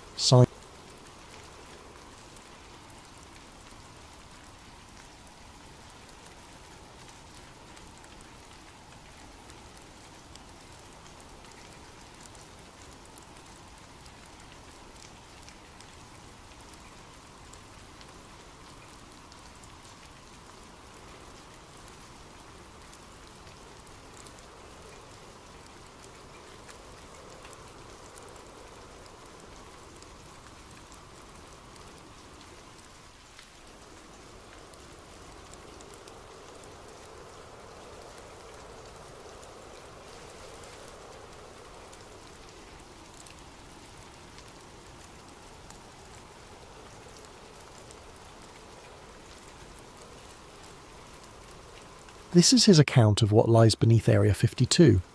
My name is Cal Monroe. I'm 33 years old, ex-Air Force avionics technician, and for the past 5 years, I've made a decent living as a private defence contractor. I fix things that fly, things that shouldn't fly, and occasionally things that definitely don't fly but somehow do anyway. I thought I'd seen everything the military-industrial complex had to offer. I was wrong. It started with a phone call on a Tuesday morning in March. Unknown number, but the voice was crisp, professional, government-trained. Mr. Monroe, my name is Dr. Sarah Chen. I represent a joint task force conducting classified operations research. Your security clearance and technical expertise have brought you to our attention for a temporary but high-priority assignment. I'd heard this song before. Black budget projects, need to know basis, substantial compensation for keeping your mouth shut. But something in her tone was different. There was an undercurrent of urgency, fear. I couldn't place it. Where and when? I asked. Location will be disclosed upon acceptance. Duration, 2 weeks maximum. Compensation, $50,000 plus hazard pay. 50 grand for 2 weeks. That was nearly double my usual rate. Red flags should have been waving, but the number was too good to ignore. My ex-wife's alimony payments weren't getting any smaller. I'm listening. The paperwork arrived by courier within 2 hours. I'd never seen NDAs this comprehensive. Digital signature pads that displayed the documents for exactly 60 seconds before wiping clean. Multiple biometric scans. Even a psychological evaluation that asked questions like, have you ever experienced temporal displacement? And rate your comfort level with non-terrestrial phenomena on a scale of 1 to 10. The strangest part was the location designation. Grid K22, Tonopah Test Range Complex, Nevada. Not Groom Lake, not Area 51. Somewhere else entirely. Dr. Chen called back that evening. Mr. Monroe, are you familiar with misdirection theory? In what context? In the context of public attention. Area 51 has been in the public consciousness for decades. Books, movies, documentaries. Everyone knows about Groom Lake. Your point? My point, Mr. Monroe, is that Area 51 is the misdirection. Area 52 is the vault. 3 days later, I was on an unmarked charter flight from McCarran Airport to Tonopah. No other passengers, no flight attendant, just me and a pilot who never spoke. The landscape below shifted from Vegas sprawl to endless desert, then to mountains that seemed to go on forever. We landed on a strip I couldn't find on any map. A black SUV waited, engine running. The driver was military. That much was obvious from his posture and the way his eyes never stopped moving. He handed me a tablet with a single document. Temporary assignment brief. Classification level. UMBRACLEAR. Umbra? I asked. Above top secret, he said. His voice sounded like he gargled gravel. You'll be working with 3 other contractors. Your job is simple. Maintain power grid integrity for Zone Echo 9. Don't ask questions about what's in Echo 9. Don't try to access Echo 9 without clearance. Don't discuss Echo 9 with anyone outside your assigned team. We drove for 20 minutes through terrain that looked like the surface of Mars. No roads, just tyre tracks in the sand. Finally, we reached what looked like a mining operation. Corrugated metal buildings, a few trucks, some kind of elevator shaft descending into the mountain. The elevator had no buttons, no controls, no floor indicator, just smooth steel walls and a humming sound that seemed to come from everywhere at once. The military escort, I never got his name, stood silent as we descended, and descended and descended, and I counted. 19 levels down, the elevator finally stopped. The doors opened onto a corridor that belonged in a science fiction movie. Polished white walls, LED strips running along the ceiling, and a silence so complete it felt oppressive. The air smelled like ozone and something else, something organic and wrong. 3 other contractors were waiting in what looked like a briefing room. Maria Santos, electrical engineer from Lockheed, Tom Brady, no relation to the quarterback he was quick to point out, systems analyst from Raytheon, and Jennifer Walsh, computer specialist whose previous work was so classified she couldn't tell us who she'd worked for. The briefing was conducted by a man who introduced himself only as Director Hayes, tall, grey-haired, with the kind of eyes that had seen too much and remembered everything. Ladies and gentlemen, You're here to maintain critical infrastructure for Project Kairos. What that project involves is not your concern. Your job is to ensure uninterrupted power flow to Zone Echo 9 and to report any anomalies immediately. Tom raised his hand. What kind of anomalies should we expect? Hayes stared at him for a long moment. The kind you don't ask questions about, Mr. Brady. He led us through a series of corridors to what he called the technical sector. Banks of monitors, server racks and control panels that looked like they belonged on a spaceship. At the centre of it all was a massive power distribution hub feeding something deeper in the complex. Zone Echo 9 requires constant power, Hayes explained. Any interruption longer than 30 seconds triggers automatic lockdown procedures. You don't want lockdown procedures to trigger. Why? Jennifer asked. Hayes looked at her the same way he'd looked at Tom. Because, Miss Walsh, lockdown procedures have never been tested, and we'd prefer to keep it that way. My shift started at midnight. The night crew was just me and Jennifer. Maria and Tom worked days. The complex felt different at night. Sounds carried farther. Shadows seemed deeper, and there was a vibration in the floor so subtle you might miss it if you weren't paying attention. But I was always paying attention. The power readings for Echo 9 were unlike anything I'd ever seen. The zone was drawing nearly a megawatt continuously, but the consumption patterns were irregular. Spikes and valleys that followed no logical sequence. It reminded me of a heartbeat, if heartbeats could be measured in kilowatts. Jennifer was monitoring the security feeds from her station, 12 screens showing various corridors and rooms throughout the complex. But I noticed something odd about the Echo 9 feeds. They had a 6-second delay. Every other camera was real time, but the Echo 9 feeds looped the same 6 seconds over and over. Hey Jen, you seeing this camera glitch? She looked up from her work. What glitch? I pointed to the monitor. Echo 9, camera 7, it's looping. She frowned, typed something into her console. System shows all cameras functioning normally. I could see it. The same security guard walking past the same door at the exact same moment, every 6 seconds. Like a GIF that never quite loaded properly. On my third night, the temperature started fluctuating. The complex maintained a steady 68 degrees Fahrenheit, but my workstation kept shifting between freezing and sweltering. I checked the HVAC systems, all normal, but something was wrong. That's when I first saw the symbols. They were etched into the side of a server rack, symbols that definitely hadn't been there the night before. They looked almost like circuit diagrams, but wrong. Organic. Like someone had tried to draw electronics using biological principles. I was examining them with a flashlight when I heard Jennifer gasp. Cal, you need to see this. One of the Echo 9 corridor feeds had changed. Instead of the looping security guard, it showed an empty hallway. And at the end of that hallway, a door that was slowly opening. That door's not supposed to open, Jennifer whispered. Through the opening we could see movement. Not walking movement, flowing movement. Like liquid light was pouring through the doorway. Then the feed cut to black. When it came back 30 seconds later, it was the same looping security guard, walking past the same closed door. But in that brief moment, I had seen something that changed everything. In the reflection on the polished floor just before the feed died, I saw an eye. Massive, silver, and definitely not human. It wasn't a ship in Echo 9, it was alive, and it had seen us watching. Tom Brady didn't show up for his shift on Thursday morning. Jennifer and I waited until 8 a.m. before calling Director Hayes. Mr. Brady has been reassigned, Hayes said without explanation. Continue your duties. But Tom's personal effects were still in the break room. His coffee mug was still half full. His jacket was draped over his chair like he'd just stepped out for a moment. Maria started acting strange that afternoon. She kept muttering to herself, checking the same readouts over and over. When I asked if everything was okay, she looked at me like she didn't recognise me for a moment. The numbers don't add up, she said. We're feeding Echo 9 enough power to run a small city, but the thermal output is all wrong. It's like the energy is going somewhere else. Somewhere else like where? Somewhere else like not here. That night the emergency siren started blaring at 2:17 a.m, deafening klaxons that made your teeth ache. Jennifer and I looked at each other in panic. Was this the lockdown Hayes had warned us about? Then, as suddenly as they'd started, the siren stopped. Not gradually, they just cut off mid-wail, leaving a silence that felt heavier than the noise.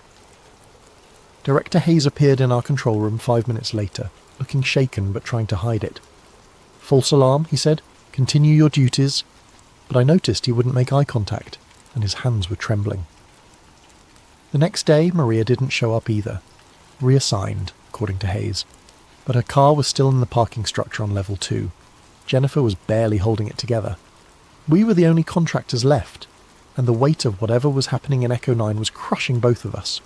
She started accessing systems she wasn't supposed to touch, using admin passwords she shouldn't have known. "Jen, what are you doing?" "Finding answers," she said, fingers flying over the keyboard. "Tom gave me his access codes before he disappeared, told me something was wrong with the whole project." She pulled up internal communications, memoranda stamped with classification levels I'd never seen before. Umbra Clear was apparently the bottom tier. Above that was Majestic, then Zodiac, then classifications that were just numbers and symbols. One document caught my attention. Project Kairos, Phase 3 Implementation Status. The bioconductive interface has exceeded all expectations. Subject demonstrates rapid adaptation to containment protocols and has begun influencing local electromagnetic fields. Recommend immediate escalation of consciousness mapping procedures. Bioconductive interface. Subject. The thing in Echo 9 wasn't a ship or a piece of technology, it was a living being, and we were feeding it power. Another document, dated 3 days earlier. Minor containment fluctuation at 0217 hours. Subject achieved brief sensory extension beyond Echo 9 barriers. Security protocols held, but recommend enhanced isolation measures.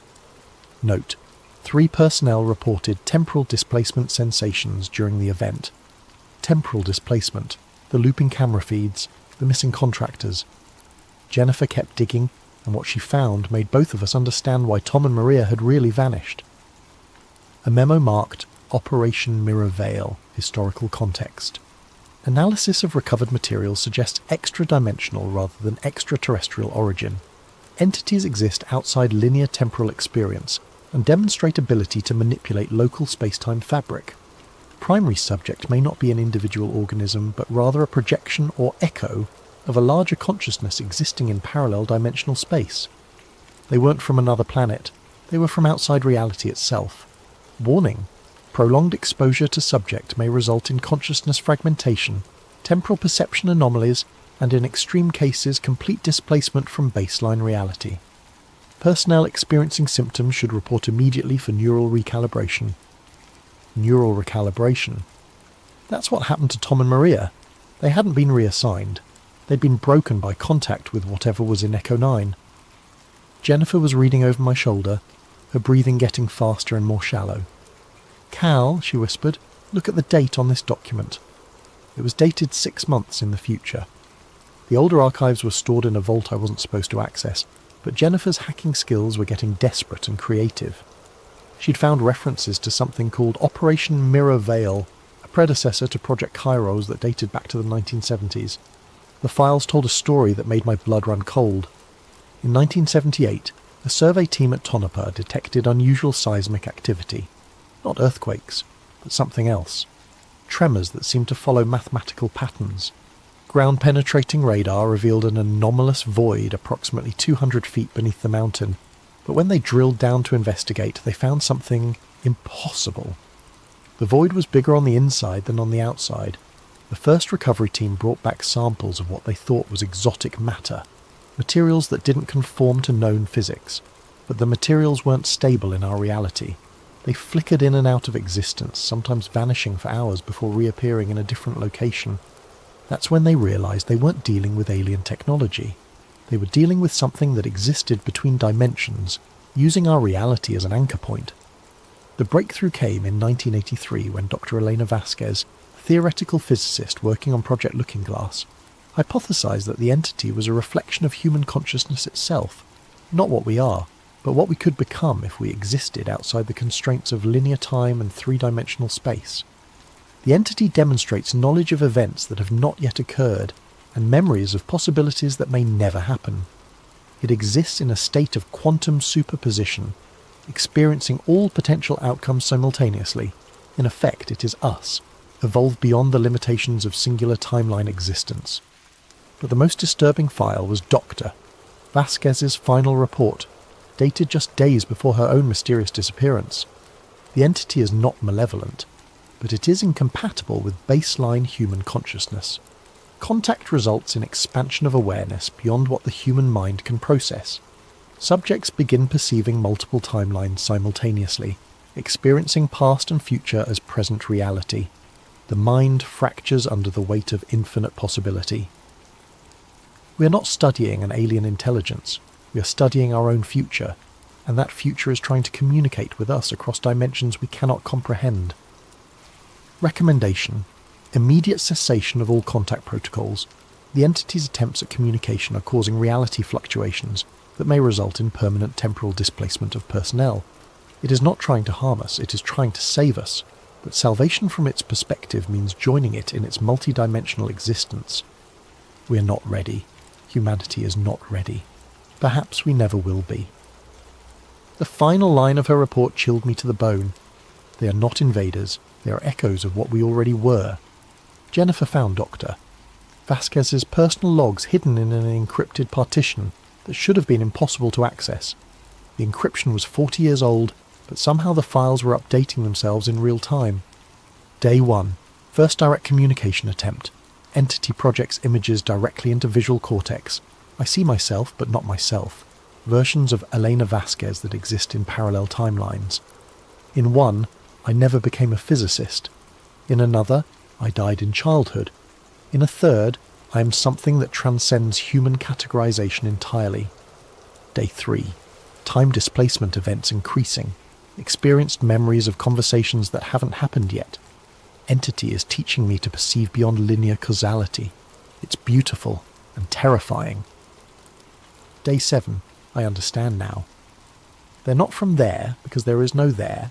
They exist in the spaces between possibilities. They are what we become when we evolve beyond the need for singular reality. Day 12. The others don't understand. They think containment is possible, that we can study and control something that exists outside the concept of control. They're going to get people killed. Day 18. I can see the breach coming. 3 days from now, the entity will attempt to return to its dimensional matrix, but our containment protocols will interfere with the translation. The resulting paradox will create a reality fissure. I have to stop them, but I may already be too late. Time isn't working properly anymore. I keep experiencing this moment from multiple perspectives simultaneously. The logs ended there, but they were still updating. New entries appeared as we watched. Day 7305, still trying to warn them. Elena variants across multiple timelines attempting intervention. Breach inevitable. Cal Monroe will survive, but survival is relative when reality becomes negotiable. Jennifer and I stared at the screen in horror. Dr. Vasquez had been missing for 40 years, but somehow she was still writing reports. That's when the lights went out. Not gradually, they snapped off like someone had thrown a switch. Emergency lighting should have kicked in immediately, but we were left in absolute darkness. The only sound was the humming of the power grid, and even that was changing pitch, becoming something organic and musical. Then Jennifer screamed. I fumbled for my flashlight and found her standing rigid, staring at something I couldn't see. Her eyes were wide and silver, reflecting light that wasn't there. "Cal," she whispered, but her voice sounded like it was coming from multiple directions at once. "It's getting out." The corridor behind us was changing. The walls were flowing like water, stretching and contracting, and through the shifting architecture something was moving, not walking, sliding, like liquid mercury with purpose. I grabbed Jennifer's arm, but my hand passed through her. She was there, but not solid, flickering between dimensions like the exotic matter from the old files. "Run," she said, and her voice was fading. "It's not trying to hurt us, but we can't exist in the same space when the boundaries collapse." The entity emerged from Echo 9, and my mind struggled to process what I was seeing. It wasn't silver or liquid or light. It was all of those things and none of them. It was possibility given form, consciousness without the limitations of physical existence. But looking at it directly was like staring into a mirror that showed you every version of yourself that had ever existed, or ever could exist. I saw Cal Monroe the child, Cal Monroe the old man, Cal Monroe who had never been born, Cal Monroe who had become something beyond human understanding. The security guards were there one moment and gone the next, not killed, but displaced. I watched them step backward through walls that had become permeable, their screams echoing from distances that couldn't exist in three-dimensional space. I ran, down corridors that folded in on themselves, past rooms that were bigger inside than outside, through a facility that was reshaping itself according to rules I couldn't comprehend. My watch was recording everything on its built-in camera, military-grade equipment designed to function in electromagnetic interference. If I survived, at least there would be proof, if survival had any meaning when reality itself was in question. I found an elevator, the same elevator I'd taken down 19 levels, except now it was in a corridor that hadn't existed 5 minutes earlier. The button panel was melting and reforming, showing floor numbers that shifted between digits and symbols and sometimes weren't there at all. But it was the only way up. The elevator rose with the same smooth hum as before, but when the doors opened, I was back in the same corridor I'd just left. Same melting walls, same impossible geometry, same feeling that I was being watched by something that existed in more dimensions than I could perceive. I tried again. Same result.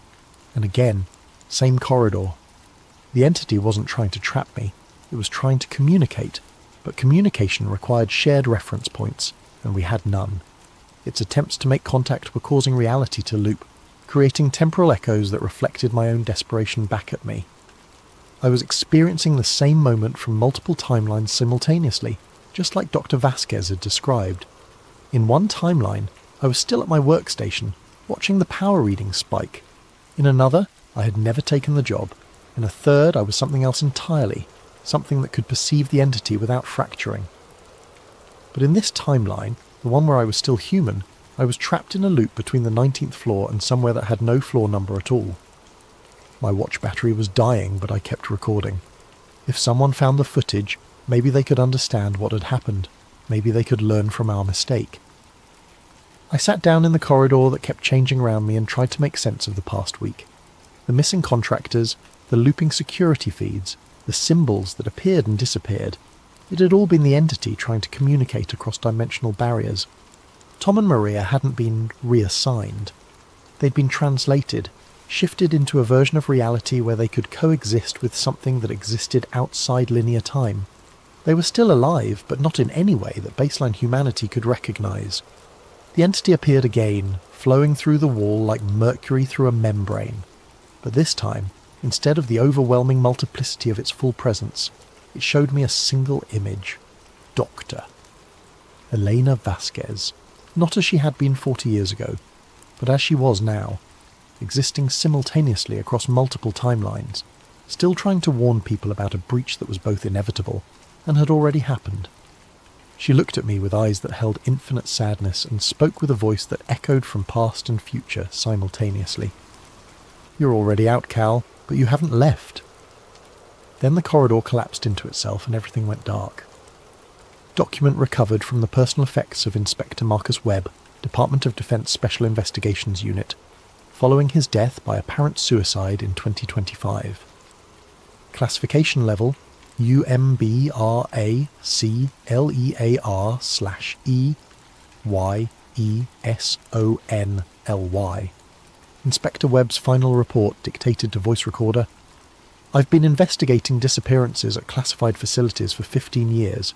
Missing persons, equipment failures, cover-ups, it's all part of the job. But the Cal Monroe case is different. The official story is that Mr. Monroe was killed in an industrial accident at Tonopah Test Range on March 18th, 2024. Electrical fire, they said. Nothing recoverable. But 3 days ago, a package arrived at my office with no return address. Inside was a storage device, military grade, designed to survive electromagnetic pulses and extreme temperatures, the kind of thing that costs more than my annual salary. Attached was a note: Zone Echo 9 debrief Cal Monroe. I've watched the footage 17 times now. I've had it analysed by the best experts available. They all say the same thing: it's impossible to fake. The metadata confirms it was recorded at Tonopah on the dates in question. But the content, the footage shows a man running through corridors that shift and change like living tissue. It shows walls flowing like water, and shadows that move independently of any light source. It shows something that my mind keeps trying to rationalise as special effects or hallucination, but the technical analysis proves otherwise, and at the end, God help me, At the end of the footage, there's a moment where Monroe turns the camera on himself. He's standing in what appears to be an elevator that's somehow larger inside than outside. His face is calm, resigned as he speaks directly into the lens. If you're watching this, then the loop finally broke. I'm uploading this to the emergency buffer in my boot drive. Maybe someone will find it. Maybe someone will understand. Then he turns the camera back toward the corridor and there's something there. Something that doesn't belong in our reality. For just a moment it's visible, a reflection of consciousness itself, existing in dimensions we can't perceive. But here's what's keeping me awake at night. In that final frame, just before the recording ends, you can see Monroe's reflection in the polished wall behind him. And standing next to his reflection, clear as day, is another figure.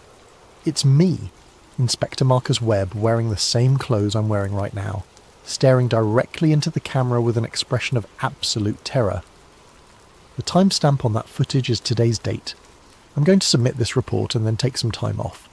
Maybe visit my sister in Oregon, get away from all this classified nonsense for a while, clear my head. But I keep thinking about what Monroe said in his final log entry.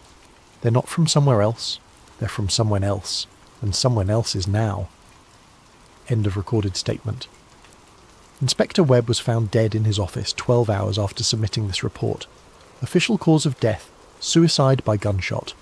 Unofficial note, the security cameras in his office show him alone at the time of death, but the audio pickup clearly records two distinct voices.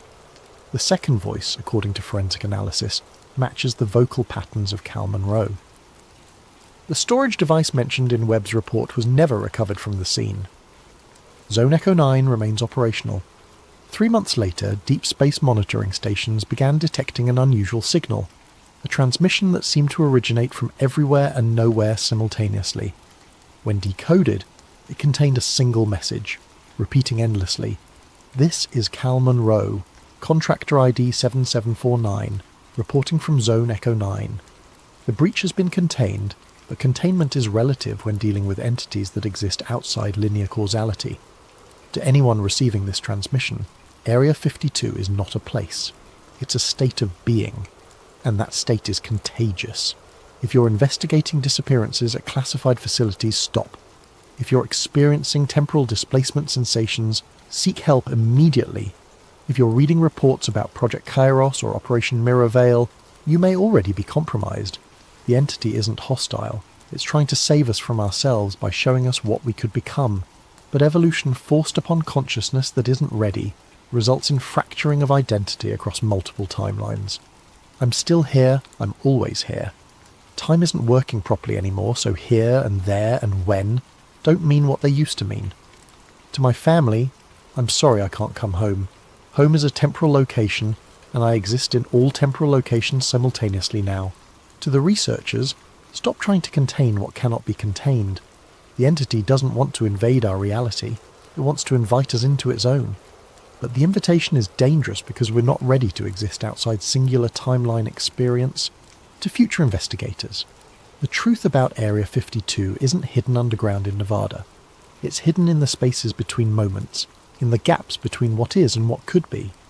And sometimes, if you know how to look, you can see those gaps opening. This is Cal Monroe signing off from everywhere and nowhere. Take care of each other. Trust me when I tell you that love is the only thing that exists consistently across all timelines. See you around. Or maybe I already have. Hello, night wanderers and digital truth seekers. Before we dive into tonight's story, I hope your day treated you well. What time is it where you are right now? Are you listening from a bustling city, a quiet suburb, or perhaps somewhere far off the grid? Wherever you are in this connected yet disconnected world, you've found your way to Sleep Theories, the place where we explore the stories that keep us awake at night. If this tale resonates with you, or if you simply enjoy having your reality questioned at 2 a.m, consider subscribing.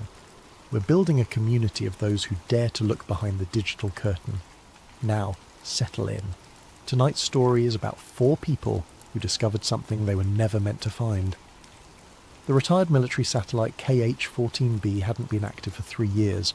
Officially decommissioned after budget cuts forced the Pentagon to consolidate their orbital surveillance network.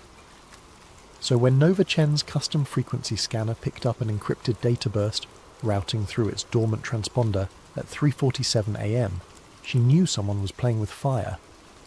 "Lynx, you need to see this," she calls across the converted warehouse that serves as their operations centre. The space looks like a digital graveyard. Servers humming in stacks, screens casting blue light across walls covered in network diagrams and corporate org charts connected by red string. "Welcome to the underground." Lynx Rodriguez slides his chair over, steam rising from his fourth cup of coffee. At 32, his face carries the weight of someone who's seen the machinery of power from the inside. Former NSA turned whistleblower turned ghost. What's the signature? Military-grade encryption, but it's using deprecated protocols. Whoever sent this wanted it to look old, forgotten. Nova's fingers dance across 3 keyboards simultaneously. But the timestamp is fresh. Someone's using dead satellites to hide active communications. Jax looks up from their corner workstation, purple hair catching the monitor glow. How fresh! 15 minutes ago. The warehouse falls silent except for the eternal hum of cooling fans. Professor Kale emerges from the makeshift lab in the back corner, adjusting his wire-rimmed glasses. At 58, he's the oldest member of their group, a disgraced virologist whose career ended when he asked too many questions about certain pandemic-era research protocols. "Did you crack it?" Kale asks, approaching with the careful steps of someone who's learned to expect bad news. Nova's screen fills with cascading code as her decryption algorithms chew through layers of obfuscation. Almost. There. The file materializes. Project Aegis 2030.enx. Aegis, Lynx mutters. That's not good. Aegis was a classified program I remember from my NSA days. Theoretical population management scenarios. Theoretical, Nova repeats, clicking open the file. Let's see how theoretical it still is. The document unfolds across her screen like a digital autopsy report. Code fragments, data tables, implementation timelines. Her eyes scan the contents, and her expression shifts from curiosity to confusion to something approaching horror. "Guys," she says, her voice dropping to a whisper, "this isn't about surveillance, this isn't about control." Jack spins their chair around. "What is it about?" Nova's hands tremble slightly as she highlights a section of code. Variables with names like fertility, reduction, vectors, genetic selection, protocols, and population ceiling enforcement. "It's about extinction," she breathes. "Mass vaccination campaigns, supply chain disruptions, climate-based selection zones." She reads directly from the screen. Phase implementation. Reduce global population to sustainable levels through coordinated biological and environmental interventions. Target timeline 2030. Acceptable retention rate 6 to 8% of current population. The silence stretches like a held breath. 6 to 8%, Kyle repeats slowly, of 7 billion people. "That's not population control," Lynx says, his intelligence training kicking in as he processes the implications. "That's genocide with a spreadsheet." Nova scrolls deeper into the document, her face pale in the monitor light. "There's more. Listen to this. This initiative represents a fundamental reset of the human species. Traditional methods of population management through war, famine and disease have proven insufficient to address the accelerating resource depletion crisis. Project Aegis represents a coordinated approach to ensure species survival through selective reduction."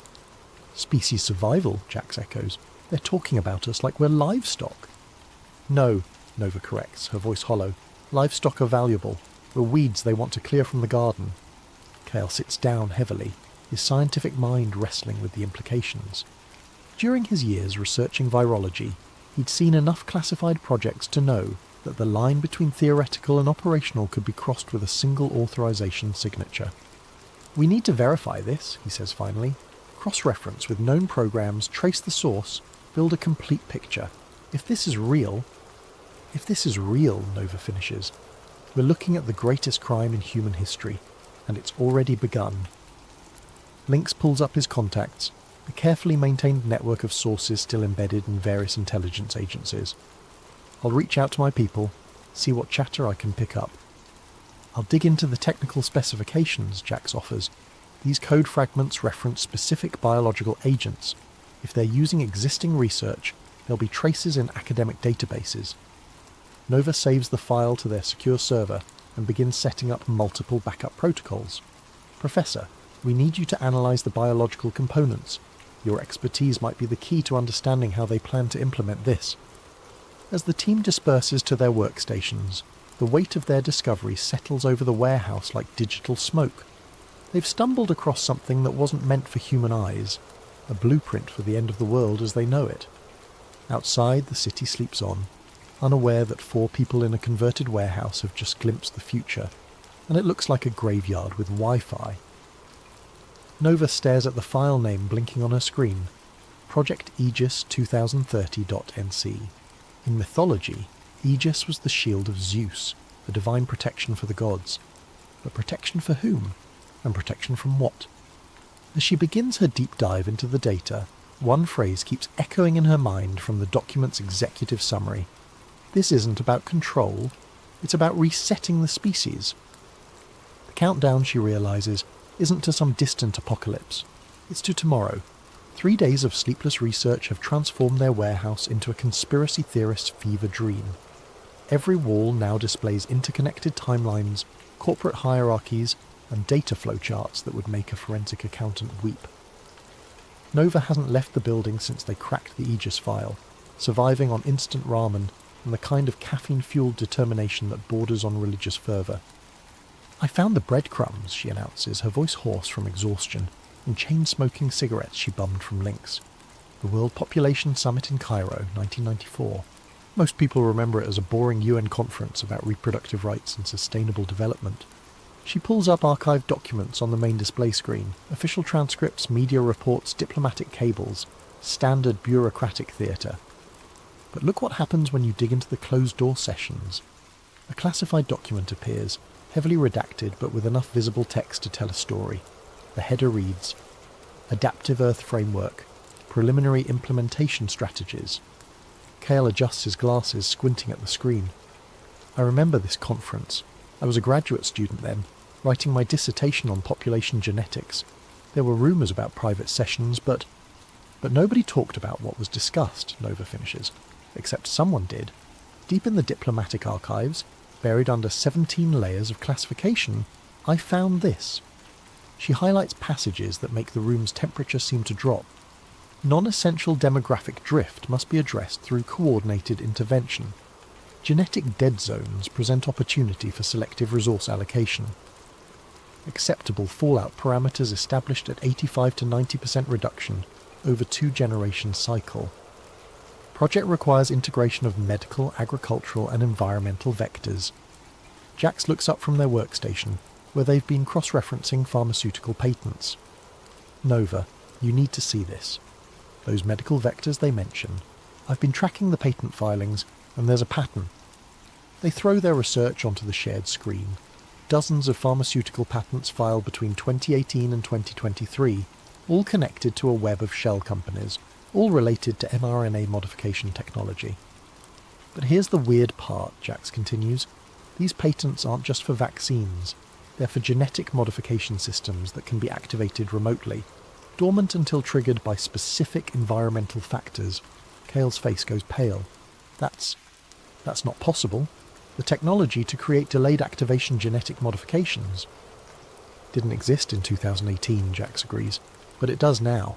And according to these patents, it's been deployed. Nova pulls up another document from their Aegis cache. Remember, Professor, you mentioned seeing strange compounds in vaccine trials during the pandemic? Trials with non-public results? Cale nods slowly. There were inconsistencies. Control groups that should have shown specific immune responses but didn't. Novel proteins that had no apparent therapeutic function. When I raised concerns, you were discredited and forced out, Nova says. They called you a conspiracy theorist. Because I was asking the wrong questions, Cale realises. I was looking for immediate effects, but if these compounds were designed for delayed activation... Link slides his chair over, holding a printout of classified communications he's pulled from the old NSA databases. I've been digging through archived surveillance reports. Remember how during the pandemic, certain rural areas had unusually high vaccination rates, areas that normally resist federal health initiatives. He spreads out a map showing vaccination distribution patterns across the United States. Strange clusters appear in seemingly random locations. Rural counties in Montana, farming communities in Iowa, Small towns along the Appalachian Trail. These aren't random, Nova says, studying the pattern. They're systematic. Someone was targeting specific populations. Or specific genetic profiles, Kale adds quietly. Jax's workstation chimes with an alert. Guys, I've been monitoring dark web chatter about unusual posts, social media reports, and medical anomalies from the past 6 months. Unexplained fertility drops in rural communities.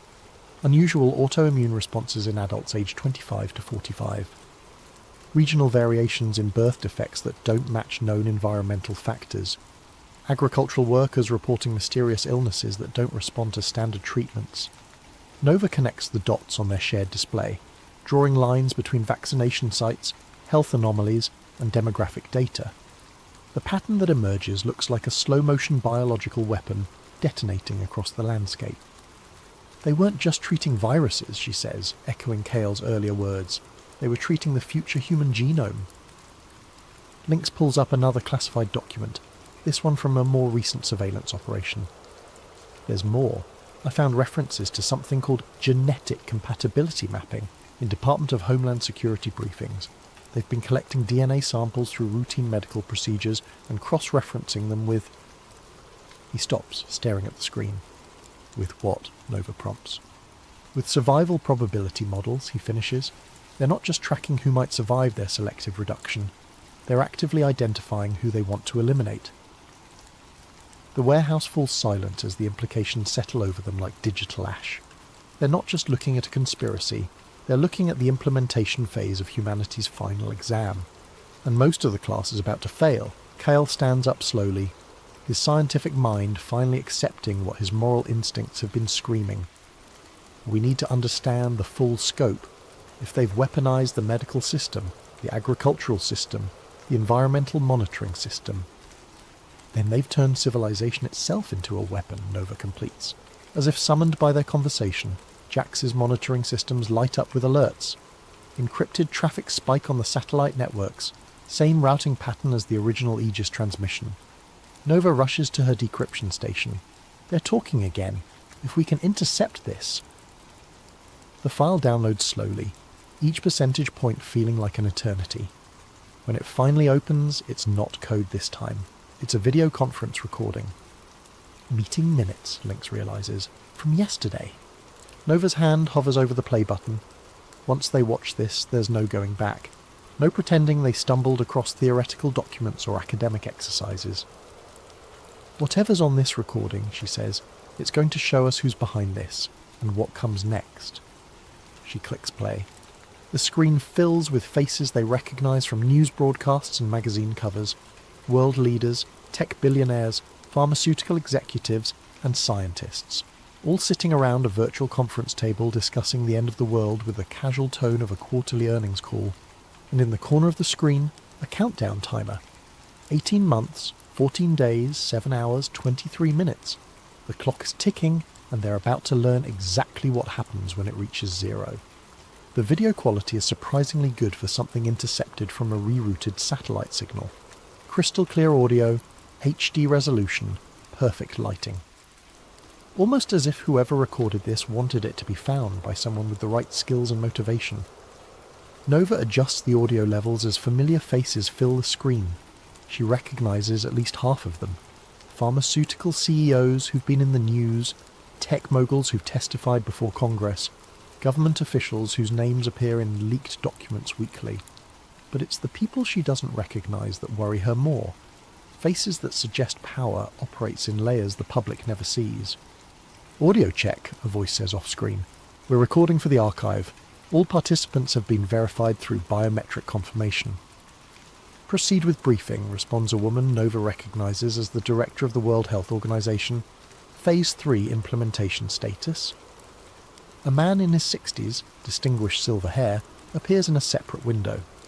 The nameplate reads, Doctor, Harrison Vale, Protean Core Industries. Nova makes a mental note. She's never heard of Protean Core, which means they've done excellent work staying invisible. Phase 3 is proceeding on schedule, Dr. Vale reports. Biometric surveillance systems are now operational in 847 rural zones across 17 countries. Heat mapping, fertility tracking, and genetic sequencing capabilities are running at full capacity. Jax pauses their other work to focus on the video. Genetic sequencing? That's not something you can do remotely. Unless, Kale says slowly, you've already collected samples through other means. On screen, Dr. Vale continues. Integration with consumer health devices has exceeded projections. Voluntary data submission through fitness trackers, smartphones, and IoT medical devices now covers 73% of target demographics in developed nations. Nova feels her blood turn cold. She looks at the fitness tracker on her own wrist, a gift from her sister 2 Christmases ago. The little device that's been monitoring her heart rate, sleep patterns, stress levels. The device that connects to her phone, which connects to the cloud, which connects to... Smart device penetration in rural areas remains challenging, Dr. Vale continues, but our partnerships with agricultural technology companies have provided alternative collection methods. Genetic material harvested through routine veterinary procedures on livestock has proven surprisingly effective for human population mapping. What the hell does that mean? Jax whispers. Kale's face has gone ashen. Cross-species genetic contamination. If they're introducing human genetic markers into livestock, then tracking the animal genetics. They can map human populations through the food chain, Nova finishes. Every hamburger, every glass of milk, every piece of chicken carries genetic data. On screen, the meeting continues. A younger man, maybe 40, appears in a new window. His nameplate reads, Marcus Chen, Global Agricultural Systems. Nova notices the shared surname but feels no family connection, only revulsion. Agricultural vector deployment is exceeding expectations, Marcus reports. mRNA modification systems are now integrated into feed supplies for cattle, poultry and swine across North America and Europe. Human consumption data indicates 94% population exposure through dietary intake. Side effects, asks the WHO director. Minimal immediate impact as designed. However, fertility rates in test regions are down 23% year over year, with accelerating decline patterns. Autoimmune responses are appearing within expected parameters. Nova's hands shake as she realises what they're watching. These aren't plans being discussed. These are progress reports on operations already in motion. Lynx leans closer to the screen. That voice. I know that voice. A new participant joins the call, their video window appearing in the centre of the screen. The image is deliberately obscured, shadows and lighting designed to hide identity, but the voice is clear and authoritative. Psychological conditioning remains our most effective vector, the shadowed figure reports.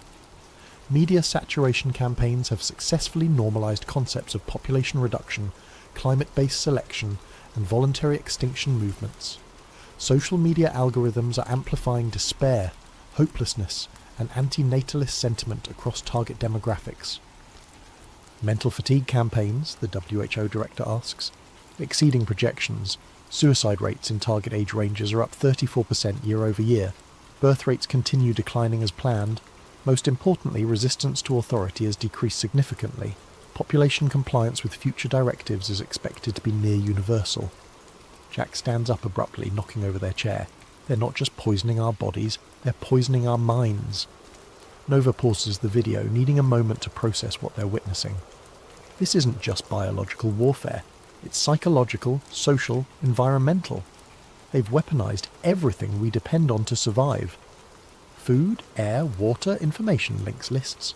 They're not attacking civilization. They've turned civilization into the weapon. Kale sits down heavily, his scientific worldview crumbling and reforming around this new reality. The fertility decline, the autoimmune disorders, the psychological depression epidemics, it's all connected. It's all intentional. Nova resumes the video. The shadowed figure continues speaking. Phase 4. Preparation is nearly complete. Environmental triggers are in position. When activated, they will catalyse the biological modifications already present in target populations. Estimated timeline for full effect 18 months. The WHO director nods. Excellent. What about resistance potential? Minimal. Independent researchers who've approached relevant discoveries have been discredited, defunded or eliminated from academic and professional positions. Media coverage of related topics has been successfully redirected toward established conspiracy theory frameworks, ensuring any accurate information is dismissed as paranoid delusion. Nova feels the walls of their warehouse closing in. How many others have found pieces of this puzzle? How many have been silenced? Dr. Vale, the shadowed figure continues. Status report on asset protection. Dr. Vale reappears on screen. Protection protocols are operational. All essential personnel and their families have received modified treatments. Genetic compatibility with post-implementation environment is confirmed. We estimate a protected population of approximately 500,000 globally. 500,000, Jax repeats numbly, out of 7 billion. The video quality starts to degrade as the satellite connection becomes unstable, but one final exchange comes through clearly. Any concerns about detection? Unlikely. The full scope of the operation requires integration of data from medical, agricultural, environmental, technological and psychological sources. No single research team or intelligence agency has access to all vectors simultaneously. Except, the WHO director adds with something approaching dark humour, they would need to be simultaneously expert in cryptography, intelligence gathering, virology, social engineering and information systems. The shadowed figure laughs. The probability of such a team existing with access to the right data and the motivation to pursue it is essentially zero. The connection dies, leaving their warehouse in silence. Nova, Lynx, Jax and Kael look at each other across the digital evidence of humanity's planned extinction. Well, Nova says finally, I guess we're essentially zero. But as the four of them return to their workstations, preparing to dive deeper into the nightmare they've uncovered, none of them notice the small indicator light on Jax's communication system. The light that shows someone has been monitoring their network traffic. The light that means their essentially zero probability team has just become a confirmed threat. The light that means Phase 4 might be starting ahead of schedule. The warehouse's early warning system starts screaming at 4:17 a.m, 3 hours after they finished analysing the intercepted conference call. Nova jolts awake from her desk, where she'd fallen asleep reviewing genetic modification patents. The screens around her flash red as multiple intrusion detection systems trigger simultaneously. "Lynx!" she shouts, adrenaline cutting through exhaustion. "We've got company!" Lynx rolls out of his sleeping bag, grabbing his laptop and a go bag he keeps permanently packed, old habits from his intelligence days. "What kind of company?" "The kind that uses military-grade network penetration tools," Nova responds, her fingers flying across keyboards as she tries to lock down their systems. "Someone's been watching us." Jax appears from the back room, purple hair messy from sleep but their eyes sharp with focus. "How long have they been in our network?" "Unknown," Nova admits, fighting a losing battle against the intrusion. "But they've got root access to our communication systems. They've seen everything." Kael emerges from his makeshift lab, clutching a hard drive. "I've backed up all the biological data to an isolated system. If we lose the main servers..." "We're losing everything," Nova confirms, watching as file after file disappears from their local storage. They're not just infiltrating, they're sanitizing, removing all traces of what we've found. But even as their digital fortress crumbles around them, Nova's mind races ahead to their backup protocols. Years of paranoia have taught her to prepare for exactly this scenario. Jax, activate the mesh network. Lynx, get the satellite uplink ready. We're going distributed. The warehouse transforms as hidden systems come online. What appeared to be a simple hacker den reveals itself as a sophisticated intelligence operation. Jax's workstation unfolds into a multi-array communication hub. Lynx produces equipment that definitely didn't come from civilian sources. Nova's desk reveals hidden servers and backup power systems. "Professor," Nova calls, "how much of your research is stored offline?" "Everything critical," Kael confirms. "I learned not to trust cloud storage after they destroyed my academic career." As their attackers continue dismantling their main systems, the team executes an evacuation protocol they've rehearsed, but hoped never to use. Critical files transfer to multiple secure locations. Communication channels shift to encrypted networks. Physical evidence gets packed into go bags. But Nova isn't running yet. Instead, she's doing something that would seem insane to anyone who doesn't understand her particular brand of digital warfare. She's tracing the intrusion back to its source. "What are you doing?" Lynx demands, watching her work as alarms continue screaming around them. "If they're watching us," Nova says through gritted teeth, "then we're watching them back." The screen fills with a network traffic analysis, packet traces and routing information. The attack is sophisticated, routed through multiple proxy servers and anonymization networks. But sophistication creates complexity, and complexity creates vulnerabilities. There, she breathes, highlighting a data stream. They're not just stealing our files, they're uploading something. The upload completes just as Nova isolates the data stream, a single file placed carefully in their system logs where it would be discovered during any forensic analysis. Child pornography, Lynx realizes, reading the file metadata. They're setting us up when law enforcement finds this place. We'll be dismissed as perverts and criminals instead of researchers, Nova finishes. Brilliant. Completely discredit us while making sure no one looks too closely at what we actually found. But Nova's trace has revealed something else, the real location of their attackers, and it's not some anonymous hacker collective or foreign government. They're operating out of the Protean Core building, she announces. Dr. Harrison Vale's company. The same people we watched discussing humanity's extinction 3 hours ago. Jax finishes packing their equipment. We need to leave, now. But Nova is still working, her fingers moving with the desperate speed of someone who knows this might be their last chance. Not yet. If they're monitoring us in real time, if they know what we've discovered, then they know we're a threat, which means... Her screen fills with a new data stream. Not an attack this time, but intercepted communications from the Protean Core building. They're having an emergency meeting, she realizes. Right now, about us. She patches the audio through their speakers, and suddenly the warehouse fills with voices they recognize from the earlier recording. Confirmed they have the Phase 3 documentation, Dr. Vale's voice reports.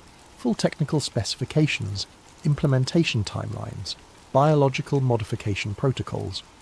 How is that possible? The WHO director's voice sounds strained. That information is compartmentalized across 17 different security classifications. Unknown, but their research capabilities suggest state-level intelligence resources. We may have a coordinated opposition. A new voice joins the call, the shadowed figure from the earlier recording, though now speaking with urgent authority rather than calm confidence.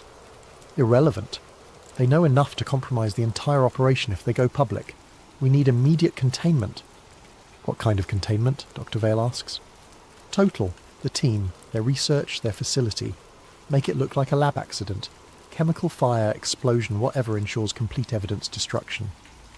Nova's blood turns to ice as she realizes what they're planning. How long do we have? The WHO director asks. Tactical team is en route, 20 minutes. Nova starts shutting down systems, her movements sharp with controlled panic. We're blown. They're sending a kill team. 20 minutes? Jax checks their watch. That's not enough time to... It's enough time to do one thing, Nova interrupts, pulling up her final contingency protocol. We can't save ourselves, but we can save the evidence. She begins uploading their complete research archive to a decentralized network. Blockchain-based storage systems that can't be deleted or controlled by any single authority. But the upload is massive, and their internet connection is already compromised. Upload time, 17 minutes, her system reports. 3 minutes to spare, Link says grimly, checking his weapons, if their timeline is accurate. But as if summoned by his words, new alarms start screaming. Motion sensors around the warehouse perimeter. Thermal imaging detecting multiple vehicles approaching from different directions. They lied about the timeline, Nova realizes. The team is already here. Through the grimy windows, they can see black SUVs surrounding the building. Tactical lights sweep across the walls. Radio chatter echoes from outside, professional, coordinated, lethal. Upload progress, 32%, her computer announces. Nova looks at her team, her friends, her fellow travellers in the digital underground. Jax with their fierce intelligence and boundless optimism. Lynx with his warrior's honour and protective instincts. Kale with his scientist's dedication to truth above comfort. I need 8 more minutes to finish the upload, she says quietly. Can you give me 8 minutes? Lynx checks his rifle, the same model he carried during his government service. Against a professional tactical team? In an indefensible position? He looks around the warehouse, their home, their sanctuary, their last stand. Yeah, he says finally, we can give you 8 minutes. As the first breaching charges explode against the warehouse doors, Nova's fingers continue dancing across her keyboard, uploading humanity's final testimony to the digital wind. Outside, boots pound against concrete and orders are shouted in tactical shorthand. Inside, 4 people who stumbled across the end of the world fight to make sure someone, somewhere, we'll know what really happened to the human race. The upload bar crawls toward completion, 47%, 48%, Sasipgu Peosentu, and in the distance sirens wail, though whether they're coming to help or to clean up the mess, nobody can tell. Upload progress, 73%. Nova's fingers move across the keyboard with mechanical precision, even as automatic weapons fire tears through the warehouse's steel walls. Lynx and Jax have improvised a defensive position behind stacked servers, returning fire with a small arsenal Lynx maintained for exactly this scenario. Kyle crouches beside Nova, clutching his backup drives like sacred relics. "How much longer?" Lynx shouts over the gunfire, ejecting an empty magazine. 3 minutes, Nova responds, sweat dripping onto her keyboard as she maintains the upload connection, despite power fluctuations from damaged systems. A tactical team member appears at a broken window. Jax takes him down with a shot that would make their grandfather proud. The same grandfather who taught them to shoot cans off fence posts in rural Oregon, never imagining his lessons would one day be used to defend the future of human civilization. Upload progress, 81%. "Nova!" Kyle shouts, pointing at the main screen. "They're jamming our satellite connection." She looks up to see their upload speed dropping rapidly. The decentralized network storage is failing as targeted electromagnetic pulses disrupt their communication arrays.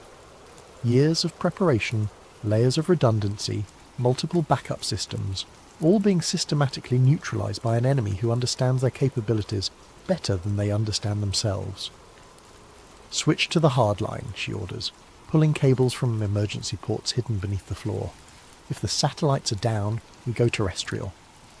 But even as she reroutes their connection through buried fibre optic cables, her screens show the truth. Their attackers aren't just soldiers. They're technicians, equipped with signal intelligence gear and digital warfare tools. This isn't a military assault, it's a surgical data extraction and elimination operation. Upload progress, 89%. They're inside the network, Nova realizes, watching as files begin corrupting during transfer. They're not jamming the connection, they're poisoning it. Malicious code floods through their internet connection, targeting not just their local systems, but the destination servers themselves. Wherever they try to upload their evidence, the same destructive algorithms follow, erasing data as fast as they can transmit it. 90 seconds, Lynx reports, reloading his rifle. "That's all I can give you." Nova's mind races through alternatives. Local storage, compromised. Cloud servers, compromised. Peer-to-peer networks, compromised. Everywhere they turn, the digital tentacles of their enemies have already reached. But there's one option they haven't tried. One network that exists outside the normal channels of internet communication. "Jax!" she shouts. "Emergency radio protocols. Can you reach the ham radio networks?" Jax nods, understanding immediately. While their enemies have prepared for digital warfare, they might not have anticipated analog communication methods, ancient radio technology that predates the internet by decades. As Jax frantically assembles radio equipment, Nova begins compressing their data files into formats suitable for audio transmission. Everything they've discovered about Project Aegis, the population reduction protocols, the biological modification systems, compressed into digital packets that can be transmitted over shortwave radio frequencies.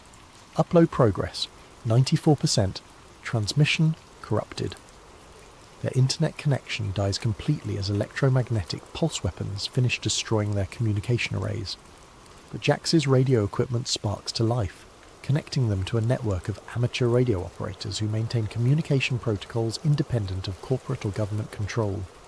"This is Emergency Station Alpha calling CQ Emergency," Jax broadcasts. "We have critical data for immediate relay to all stations. Repeat, critical data for immediate relay." Responses crackle back from radio operators across the country, retired engineers, electronics hobbyists, disaster relief volunteers, people who maintain the last truly free communication network on the planet. Nova begins transmitting their compressed data files, sending fragments to different radio operators with instructions for reassembly and distribution. It's slow, inefficient and incomplete, but it's working. Until the lights go out. Emergency power kicks in, bathing the warehouse in red light as their main electrical systems fail. Through the broken windows they can see technicians working on power lines, systematically isolating the building from the electrical grid. They're cutting everything, Kale observes.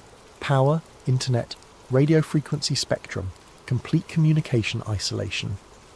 Nova's laptop switched to battery power, giving her perhaps 10 minutes of operation before total system failure. She continues transmitting data packets over Jax's radio equipment, but the process is agonizingly slow. "Nova!" Lynx calls urgently. "Movement on the roof. They're coming through the skylights." She looks up to see tactical team members rappelling through the warehouse's ceiling.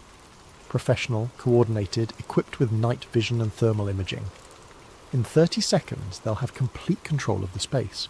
In 30 seconds, Project Aegis will remain humanity's best-kept secret. But Nova has one final option.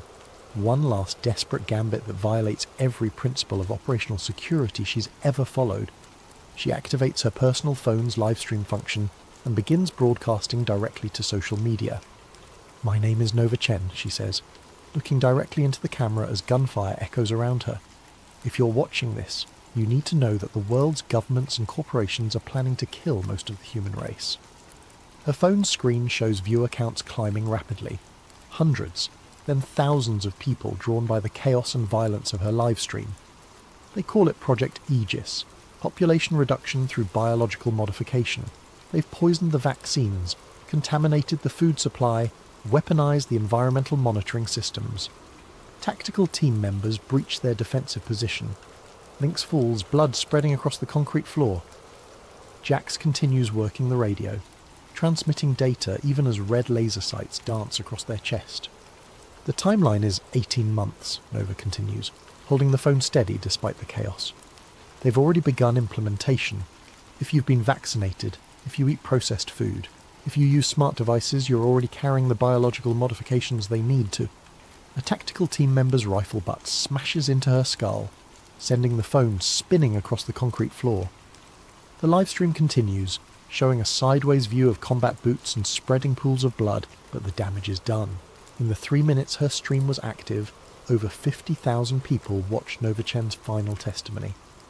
And in the age of social media, 50,000 becomes 5 million in a matter of hours. The last thing her phone's camera captures before the screen goes black is a gloved hand reaching down to pick it up. In the background, a voice speaks with calm authority. "Sanitize everything. No evidence, no witnesses, no trace this facility ever existed." Then static, then silence, then nothing. 6 months later. The official report from the Woodland Fire Department described it as a tragic industrial accident. Improper storage of chemical solvents in a converted warehouse led to an explosion that killed 4 squatters and destroyed the building completely. Local news covered it for exactly 1 day before moving on to more compelling stories. The livestream that briefly appeared on various social media platforms was quickly removed for violating community guidelines against violent content and misinformation. Users who tried to share or discuss it found their accounts suspended or shadow banned. Within a week it had been scrubbed from mainstream platforms entirely. But the internet remembers everything, especially the things someone desperately wants forgotten. On encrypted message boards and dark web forums, fragments of Nova's final broadcast circulate like digital samizdat. Grainy screenshots, audio clips, transcribed quotes passed from user to user through carefully maintained networks of paranoid technologists and dedicated conspiracy researchers. Truthseeker 2030 posts on an anonymous forum. Anyone else remember that warehouse livestream from 6 months ago? The girl talking about Project Aegis? Can't find it anywhere now, but I swear I downloaded a copy. Digital Ghost responds. Had the same video. File corrupted when I tried to open it last week. All my Aegis research just disappeared, like it was never there. Red Pill Reality chimes in. Same here. But I remember what she said. Population reduction, biological modifications, food supply contamination, 18 months. We're down to 12 months now. The conversations multiply across platforms that exist in the shadows of the normal internet. Ham radio operators share fragments of the data Jax transmitted in those final minutes. Academic researchers quietly compare notes about unusual patterns in pharmaceutical trials and agricultural modifications. Environmental scientists notice anomalies that match the warnings from a warehouse that officially never existed. Dr. Sarah Martinez, epidemiologist at UC Davis, publishes a paper about unexplained fertility decline in rural agricultural communities. She doesn't mention Project Aegis directly, but her data matches the patterns Nova's team identified with unsettling accuracy. Professor David Kim at MIT releases research about novel proteins found in certain vaccine batches, proteins with no apparent therapeutic function. His funding gets cut 3 weeks later, and his department chair suggests he focus on less controversial research topics. Environmental journalist Lisa Chen, no relation to Nova despite the shared surname, investigates reports of unusual biometric surveillance equipment appearing in remote areas. Her article gets killed by her editor, who explains that the magazine's parent company has concerns about unfounded conspiracy theories. But each cancelled publication, each suppressed research project, each deleted social media post creates a new data point in a pattern that becomes hard to ignore. The truth spreads like a virus through the digital underground. 12 months later, Maya Patel is 17 years old and has never heard of Nova Chen, Lynx Rodriguez, Jax Morrison, or Professor Kale. She lives in a small village in rural India, where internet access is limited, and social media is considered a luxury for urban elites. But Maya is smart, curious, and has access to her school's computer lab 3 days a week. She spends her time learning about environmental science, genetic engineering, and the intersection of technology and biology. Her dream is to study at a Western university and help solve the world's agricultural challenges. It's during one of these computer lab sessions that she finds the flash drive, buried in a box of discarded electronics donated to the school, wrapped in plastic and electrical tape like someone tried very hard to preserve it. The label, written in faded ink, reads, "Population 0 proof.vault." Maya plugs it into the computer, expecting maybe some students' old homework or family photos. Instead, she finds 847 gigabytes of encrypted data files, research documents, intercepted communications, and video recordings. She finds genetic modification protocols, pharmaceutical patents, agricultural contamination systems, and psychological warfare strategies. She finds the complete archive of everything Nova Chen's team discovered about Project Aegis. The encryption is military grade, but Maya is patient and clever. She spends 3 weeks cracking the access codes, working during lunch breaks and staying after school until the janitor kicks her out. When she finally opens the files, she spends another week just trying to understand what she's looking at. Population reduction through coordinated biological intervention. Genetic modification systems activated by environmental triggers. Food chain contamination designed to cause sterility and immune system failure. Psychological warfare campaigns to normalize extinction and reduce resistance to authority. A timeline that originally targeted 2030, but has been accelerated to 2027. Maya realizes she's looking at the blueprint for humanity's planned extinction, and according to the timestamps on the most recent files, the final phase is scheduled to begin in 6 months. She copies everything to multiple storage devices and begins the careful process of verification, cross-referencing patent filings, pharmaceutical research, agricultural modifications, environmental monitoring data. Every piece of evidence Nova's team gathered, Maya confirms through independent research. It's all true, it's all happening, and almost nobody knows. But Maya Patel is 17 years old, raised in a culture that reveres education and truth-telling above personal safety. She doesn't consider keeping the information secret. She doesn't wonder if she might be wrong. She doesn't worry about the consequences of speaking truth to power. She uploads everything to every platform she can access. WikiLeaks, anonymous file-sharing networks, academic databases, social media platforms, government transparency websites, journalist tip lines, activist organisations, environmental groups, medical research communities. She translates key documents into 17 languages and distributes them through international networks. She creates simplified summaries for non-technical audiences and detailed analyses for subject matter experts. She floods the internet with the truth about Project Aegis, and this time it's too late to stop the signal. Within hours, Maya's uploads are being downloaded thousands of times. Within days, the downloads become millions. Major news outlets pick up the story. Government officials demand investigations. International health organisations call emergency sessions. The carefully orchestrated plan to reduce human population through biological warfare becomes the most documented conspiracy in human history. Dr. Harrison Vale attempts to discredit the documents as sophisticated forgeries. The WHO director claims the communications were taken out of context. Government officials deny any knowledge of population reduction protocols. But the evidence is overwhelming, the documentation is comprehensive, and the verification is independent. Too many researchers, in too many countries, using too many different methodologies, all reach the same conclusion. Project Aegis is real, it's operational, and it's working. Global fertility rates have dropped 34% over the past 3 years. Autoimmune disorders have increased 78% in demographics that received certain vaccine formulations. Agricultural workers in modified crop regions show genetic markers consistent with engineered biological agents. Psychological depression and suicide rates have reached historic highs in precisely the age groups targeted by media manipulation campaigns. The population reduction protocol isn't a future threat. It's already killed millions of people. 18 months after the warehouse, Maya Patel stands before the International Criminal Court in The Hague, testifying about the greatest crime in human history.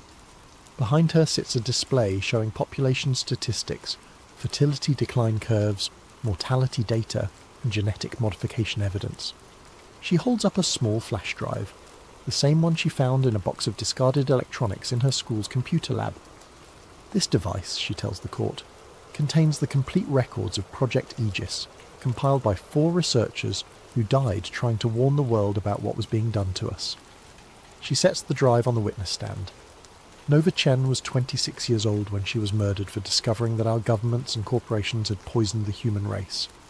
Lynx Rodriguez was 32 when he died, defending her right to tell the truth. Jax Morrison was 21 when they gave their life to upload this evidence to radio networks around the world. Professor Kale was 58 when he was killed for asking the wrong questions about biological modification research. Maya looks directly at the defendants, pharmaceutical executives, government officials, and corporate leaders who sit in chains behind bulletproof glass. They died so that we could live. They died so that humanity would know what was done to us. They died so that the people responsible for the greatest genocide in history would be held accountable. She picks up the flash drive again. Their names were Nova, Lynx, Jax, and Kyle. They saved our species, and they want you to remember that the truth is always worth fighting for, no matter how powerful the people who want to hide it. The courtroom falls silent as Maya's testimony ends. In the gallery, family members of victims weep quietly. In the press section, journalists furiously type stories that will reach billions of readers within hours, and in a small village in rural India, a 17-year-old girl's computer science teacher watches the live broadcast and smiles proudly at his former student. Sometimes the truth finds a way. Sometimes the good guys win. Sometimes 4 people in a warehouse can save the world, even after they're gone. Epilogue. The network remembers, 5 years later, the Maya Patel Institute for Digital Truth and Transparency occupies a gleaming building in New Geneva, funded by reparations payments from the corporations responsible for Project Aegis. Its mission statement, carved in stone above the entrance, reads, "The network remembers everything, especially the things someone desperately wants forgotten." In the lobby, 4 portraits hang side by side. Nova Chen, cryptographer and digital warrior; Lynx Rodriguez, intelligence analyst and protector; Jax Morrison, social engineer and technological prodigy; Professor Kyle, virologist and truth-teller. Beneath their portraits a simple inscription: "They found the code that wasn't meant to be found." Tourists and students pass by the portraits daily, most not knowing the full story of how 4 people in a converted warehouse prevented the extinction of human civilization.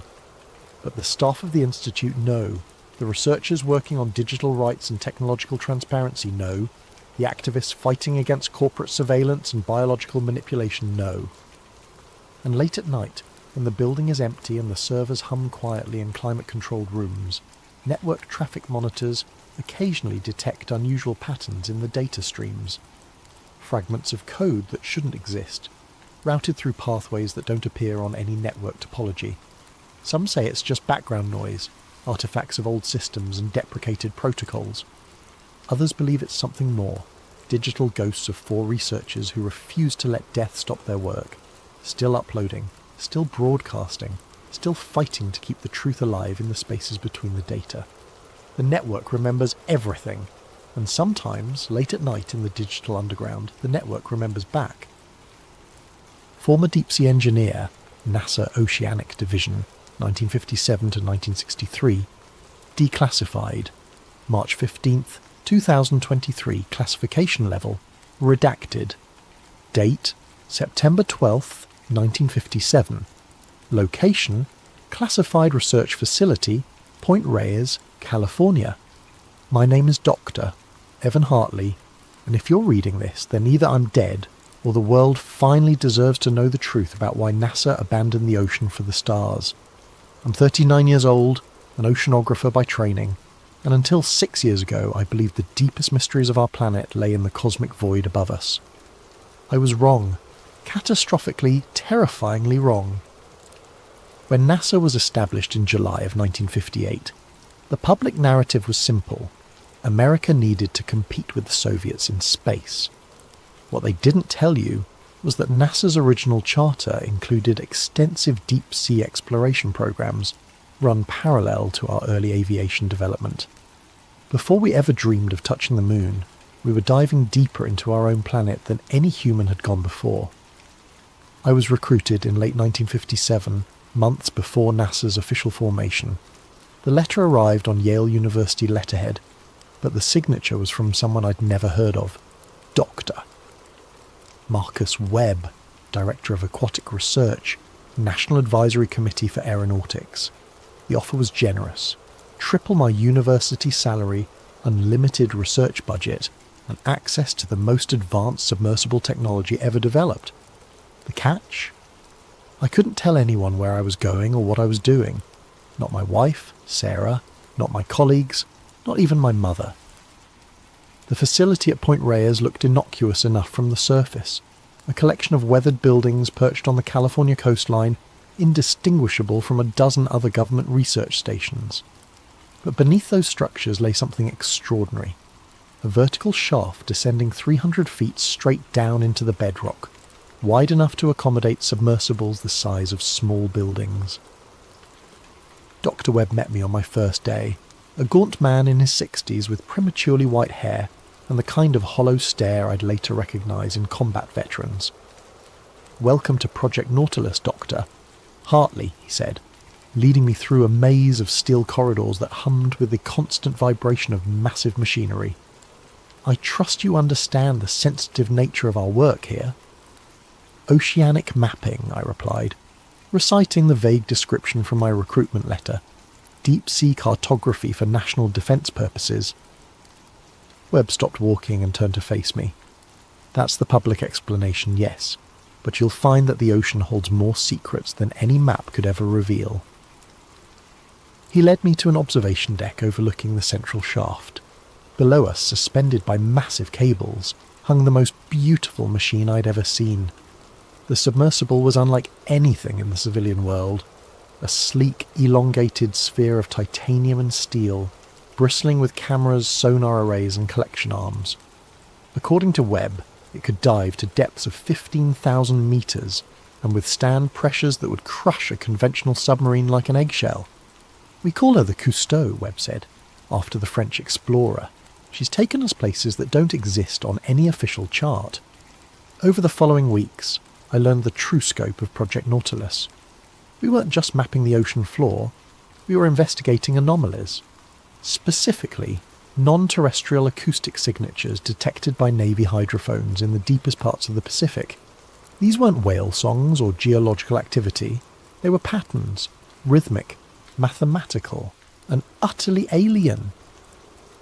The first recording was made in 1954, Webb explained during one of our late-night briefings. A hydrophone array near the Mariana Trench picked up a sound unlike anything in our databases. The frequency was too low for marine life, too regular for tectonic activity. When we mapped the source, it originated from a depth of nearly 11,000 metres, deeper than anything should be able to survive. He played the recording for me on the facility's most advanced audio equipment. Even filtered through speakers, the sound made my teeth ache. It was a low rhythmic pulse, lub-dub, lub-dub, lub-dub, like a massive heartbeat echoing from the bottom of the world. "How many recordings do you have?" I asked. "Hundreds, from trenches across the Pacific, the Mariana, the Tonga, the Kermadec, all at depths between 10 and 15,000 metres, all following the same pattern. Webb's face was grim. And Dr. Hartley? They're getting stronger. Date: November the 3rd, 1959. Location: Pacific Ocean, 275 nautical miles southwest of Guam depth, 13,247 metres. Our third deep dive began like all the others: methodical preparation, systems checks, and the familiar ritual of descent into darkness. I was accompanied by Dr. James Morrison, our marine biologist, and Chief Petty Officer Samuel Torres, our dive specialist on loan from the Navy's most classified underwater programs. The Cousteau began her descent at 0800 hours, slipping through the ocean's layers like a steel teardrop. At 1,000 metres, we left the last traces of sunlight behind. At 5,000, we entered the abyssal zone, where no natural light had ever penetrated. By 8,000 metres, we were in territory that belonged more to the moon than to Earth. But it was at 13,000 metres that we found something that shouldn't exist. "Sonar contact," Torres announced, his voice tight with concentration. "Dead ahead, range 200 metres. It's big." Through the Cousteau's reinforced viewport, our floodlights illuminated a sight that defied explanation. Rising from the sea floor like an ancient mountain was a structure, but not a natural one. The surface was covered in perfectly hexagonal panels, each one roughly 30 feet across, arranged in a pattern too precise to be geological. "Are you recording this?" Morrison whispered, his face pressed against the observation port. "Everything," I confirmed, though my hands were shaking as I operated the cameras. "How large do you estimate it to be?" Torres was studying the sonar display with growing amazement. "The structure extends at least 800 metres in diameter, but the depth, Jesus Christ, it goes down another 2,000 metres from here." As we approached the structure, our instruments began registering impossible readings. The water pressure at this depth should have been crushing, over 1,300 times the pressure at sea level, but our gauges showed localised areas where the pressure dropped significantly, as if something was actively counteracting the ocean's weight. "That's impossible," Morrison muttered. "Nothing could survive down here, let alone generate enough force to create pressure anomalies." But something had survived. As we manoeuvred closer to the hexagonal surface, our audio pickups detected it. That same rhythmic pulse we'd been tracking for years, but now so powerful it resonated through the Cousteau's hull like the beating of a massive heart. "It's not coming from the structure," Torres reported, studying his instruments. "It's coming from beneath it." That's when Morrison made the decision that would haunt us all. Against protocol, he suited up in one of our experimental deep-sea diving suits and insisted on collecting a sample from the structure's surface. The suit was a marvel of engineering, a self-contained environment that could theoretically protect a human at crushing depths. "Just a quick sample," he said through the comm system as he prepared to exit the submersible. "We need physical evidence." I should have stopped him. I should have ordered Torres to abort the dive and return to the surface. Instead, I watched through the Cousteau's cameras as Morrison emerged from the airlock and approached the alien structure. For 20 minutes, everything proceeded normally. Morrison collected samples from the hexagonal panels, documenting their composition and arrangement. His readings showed materials that didn't match any known elements, compounds with atomic structures that seemed to shift and change even as he observed them. Then the pulse stopped. The silence was absolute. No marine life, no geological noise, no equipment hum, just the complete suffocating quiet of the deep ocean. Through our cameras, we watched Morrison frozen beside the structure, his helmet lights casting stark shadows across the hexagonal surface. "Morrison, report," I called into the comm. "What's your status?" His response, when it came, was barely a whisper. "It knows we're here." The structure began to glow. It wasn't bright, more like bioluminescence than artificial light, but it was unmistakably deliberate. The hexagonal panels pulsed in sequence, creating patterns that moved across the surface like neural networks firing, and with each pulse that rhythmic beating returned, stronger than before.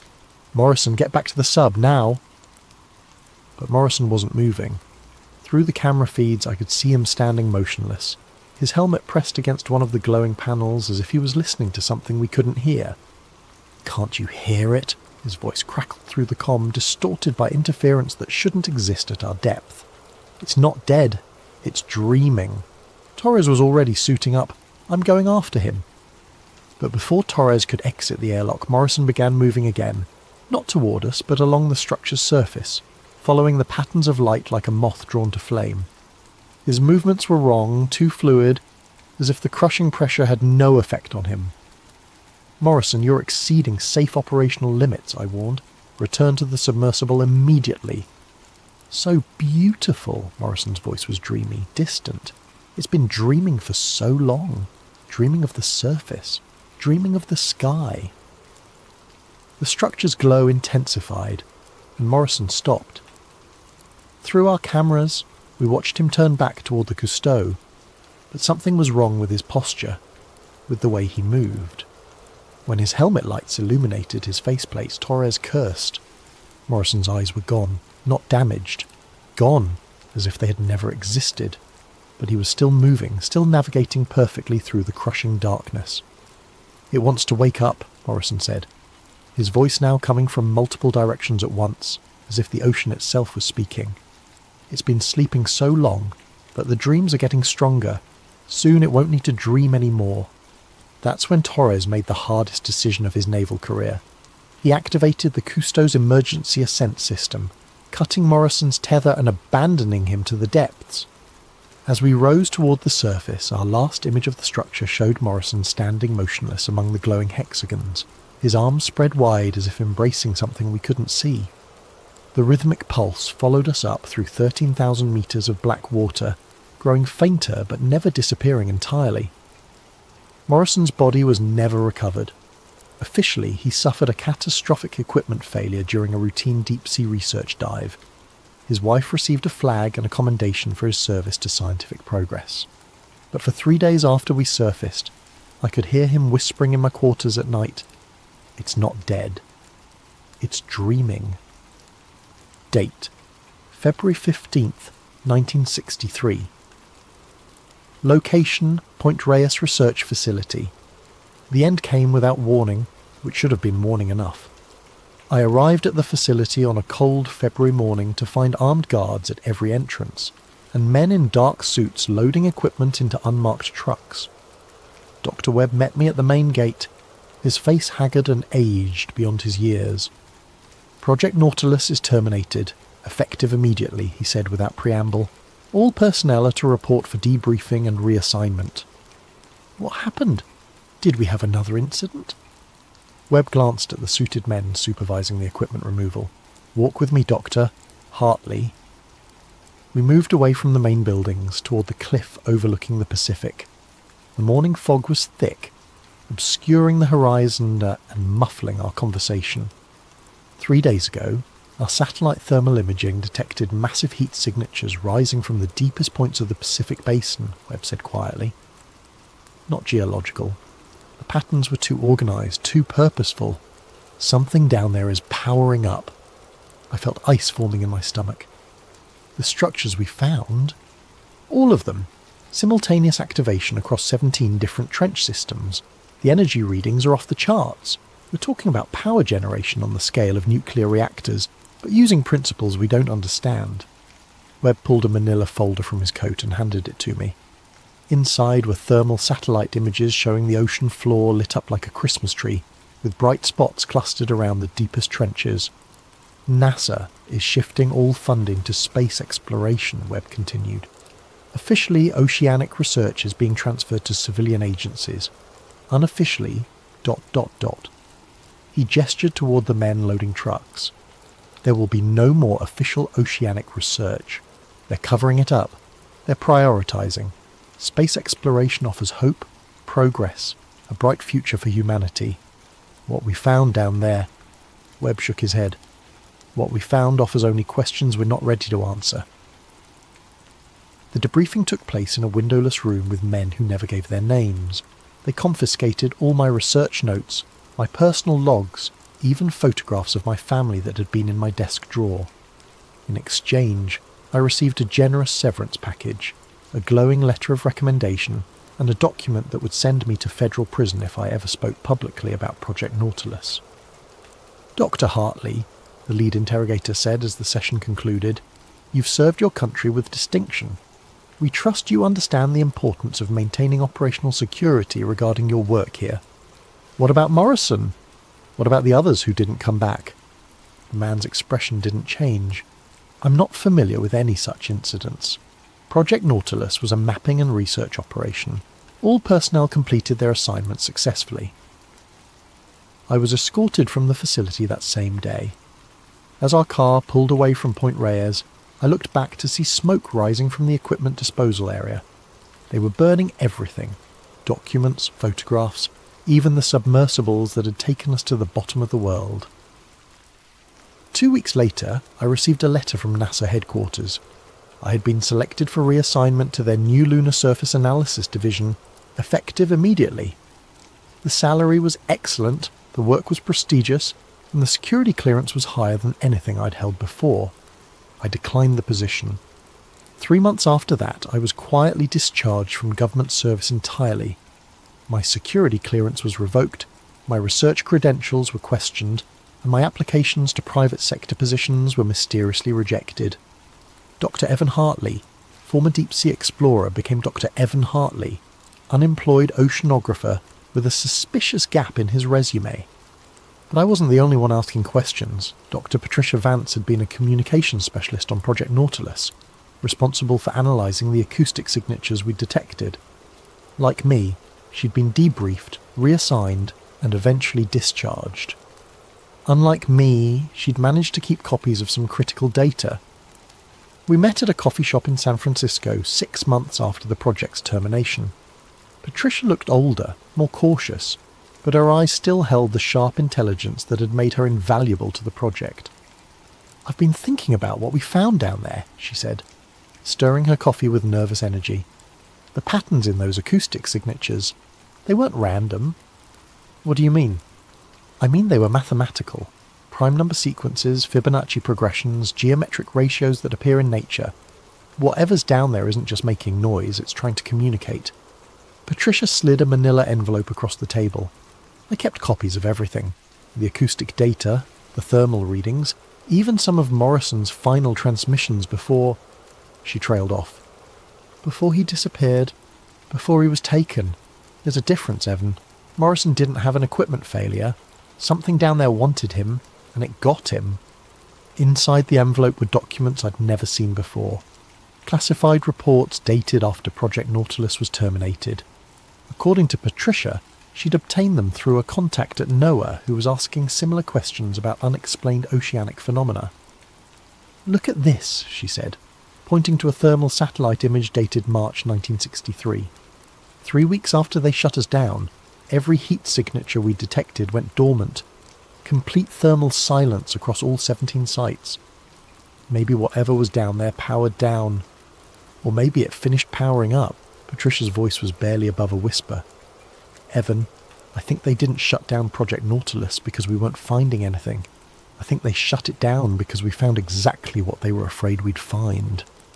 She was right, but I wouldn't understand how right until much later. Date: October 12th, 1969. Location: San Francisco Public Library. 6 years of unemployment had given me ample time to research, and what I discovered made me wish I'd never heard of Project Nautilus. Patricia had been found dead in her apartment 3 months after our coffee shop meeting. The official cause was suicide by overdose, but Patricia had never shown signs of depression, and she'd been meticulously healthy her entire life. Her research materials were missing, though the police report made no mention of a break-in. Her death convinced me that someone was systematically eliminating former Project Nautilus personnel.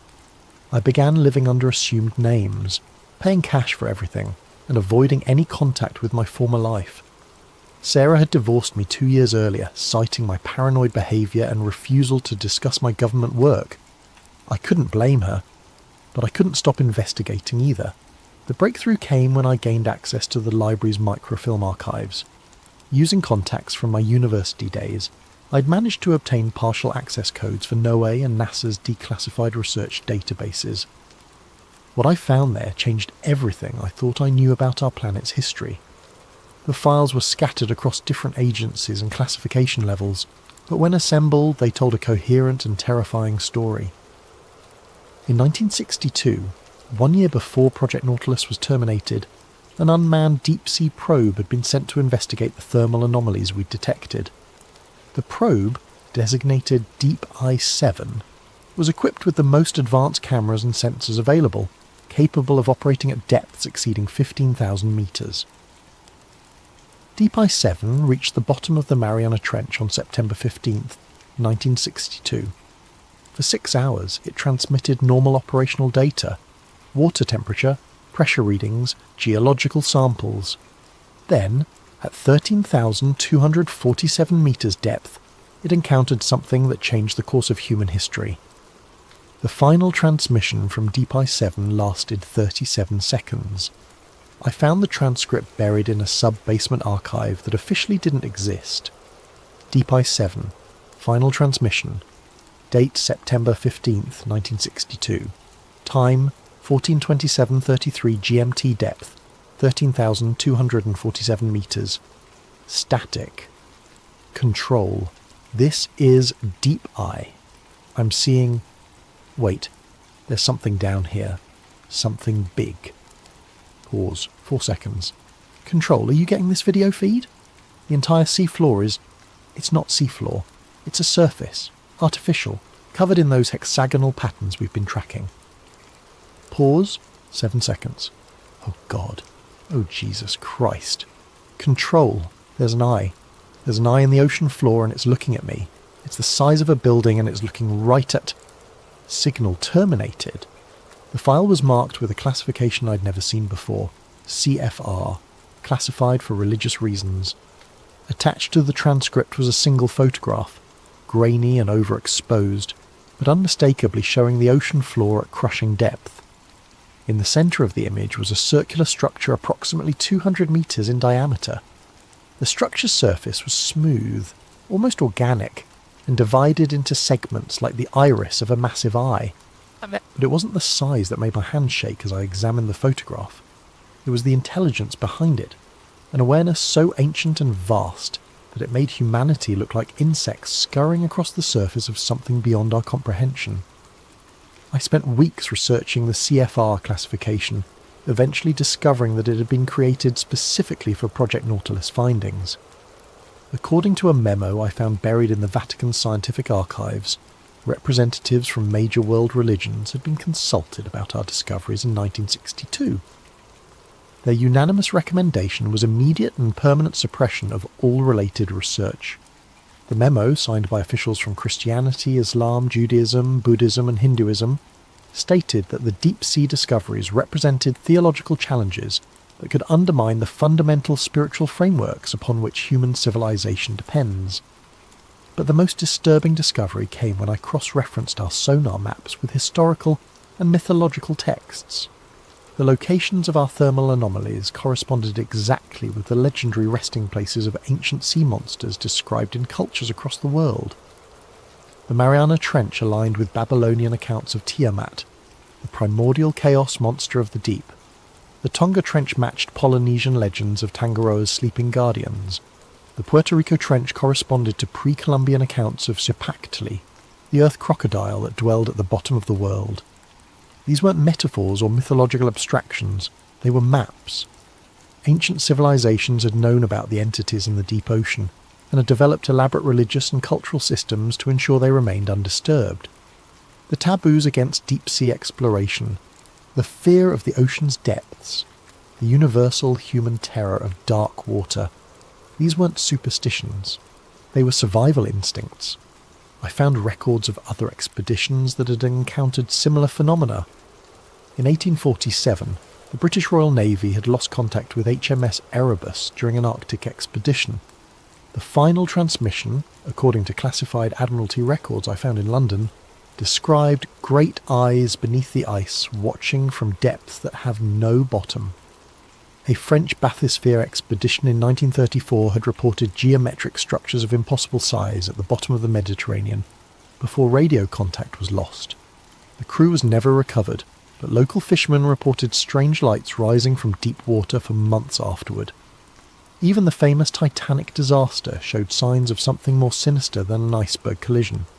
According to testimony from survivors that was excluded from official inquiries, passengers reported seeing lights moving beneath the ship in the moments before impact. The pattern was clear. Humanity had been encountering these entities for centuries, but we'd always been smart enough, or lucky enough, to retreat before awakening something that was better left sleeping, until Project Nautilus. Date: March 3rd, 1973. Location withheld. I made the decision to go public on a cold Tuesday morning after reading about another unexplained deep-sea incident in the newspaper. A Soviet research vessel had vanished in the Kuriel Trench, with the last transmission reporting massive bioluminescent phenomena at maximum depth. The pattern was escalating. Every few months, another deep-sea expedition would encounter something that defied explanation. The official responses were always the same: equipment failure, human error, natural phenomena. But the incidents were becoming too frequent, too consistent, and too terrifying to dismiss. I contacted Dr. William Hartmann, a respected marine biologist at Scripps Institution of Oceanography, and arranged to meet him at his laboratory. Hartmann had published papers questioning the official explanations for various oceanic anomalies, making him sympathetic to alternative theories. Dr. Hartley, Hartmann said as he reviewed my materials, if even half of what you're telling me is true, this represents the most significant discovery in human history. It's all true. Every photograph, every recording, every document. I've spent 11 years verifying these findings. Hartmann studied the thermal satellite images with growing amazement. These energy signatures, they're not geological. The power requirements alone would exceed anything natural. What do you think they are? I think they're living entities, ancient, intelligent, and vast beyond our comprehension. I think they've been dormant on the ocean floor for millennia, and our deep-sea exploration has begun to wake them up. That's... Hartmann paused, considering the implications. That's terrifying. It gets worse. I believe the government has known about these entities since at least 1962. They shut down oceanic research not because they found nothing, but because they found something so threatening that it forced them to redirect humanity's entire exploration focus towards space. I showed Hartmann the classified documents, the acoustic recordings, the photographs from Deep Ice 7. With each piece of evidence, his expression grew more troubled. "We need to publish this," he said finally. "The scientific community deserves to know." "I've tried. Every major journal has rejected my submissions without review. Publishers won't return my calls. Academic conferences refuse my presentation proposals. There's been a systematic campaign to discredit and silence me." Hartmann was quiet for a long moment. "What do you want from me?" "Help me get this information out. You have credibility, connections, a platform. People will listen to you. And if they try to silence me too, then at least we'll know I'm not paranoid." Hartmann agreed to help, but our collaboration was short-lived. 3 days after our meeting, he called me in a panic. "They've been here," he said, his voice shaking.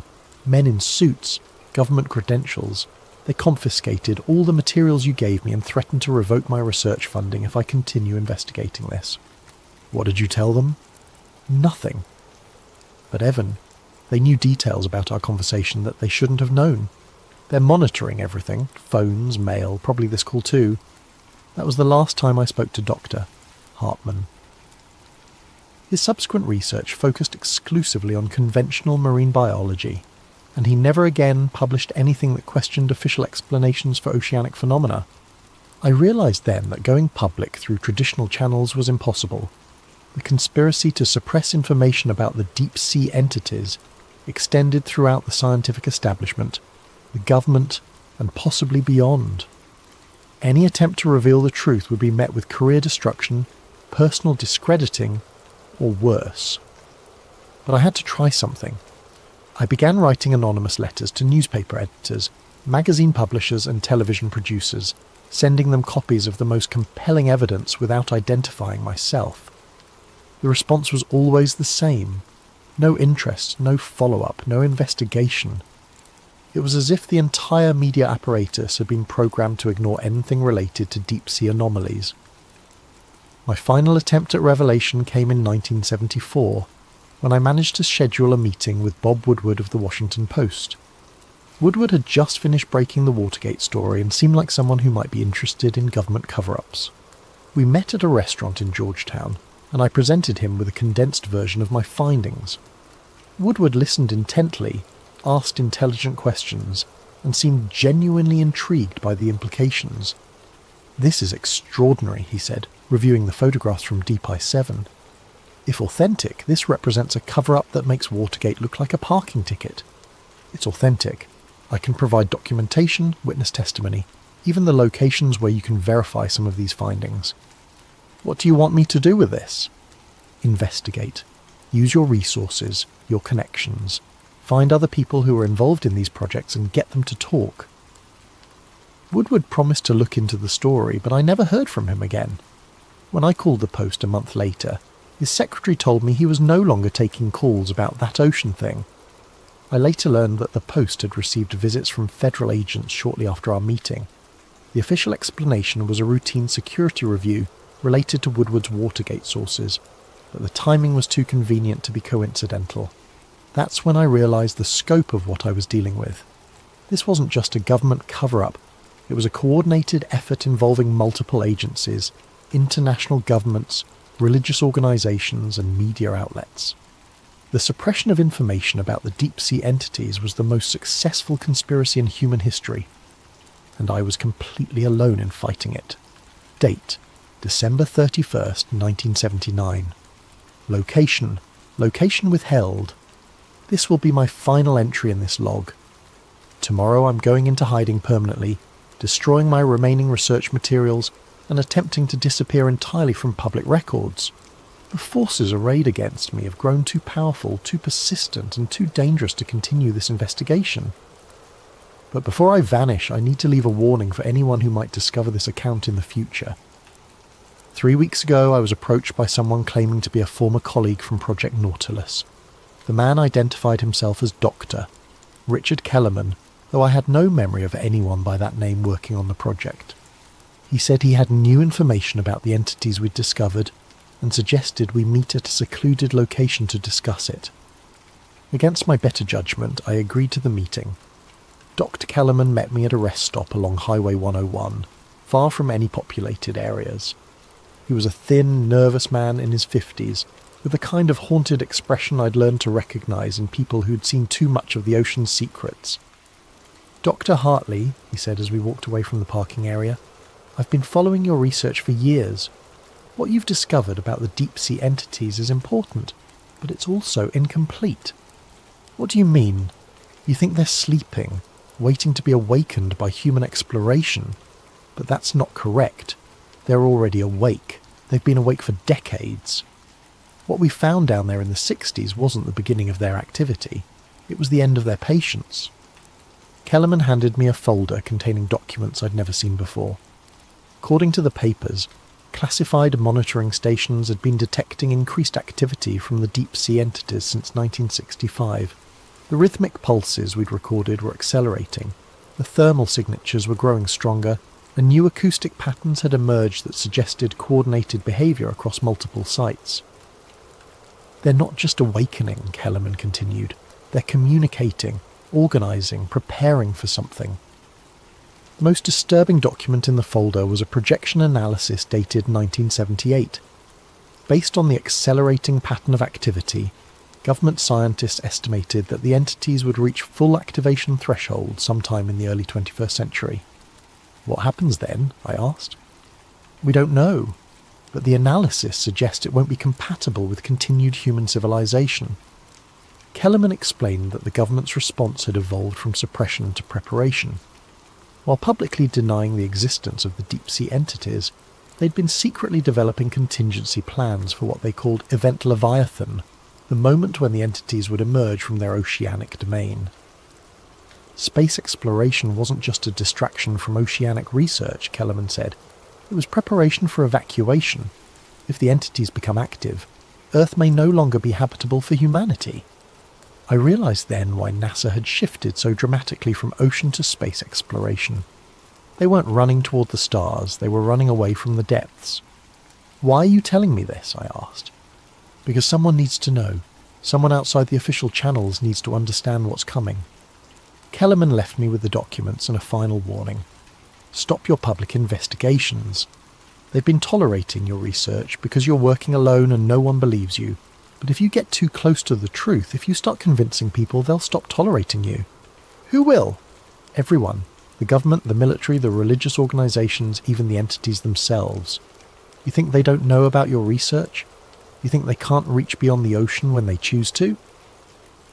3 days after my meeting with Kellerman, I woke up to find my apartment ransacked.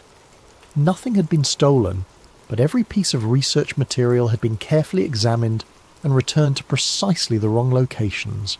It was a message. We know what you know, and we can reach you anywhere.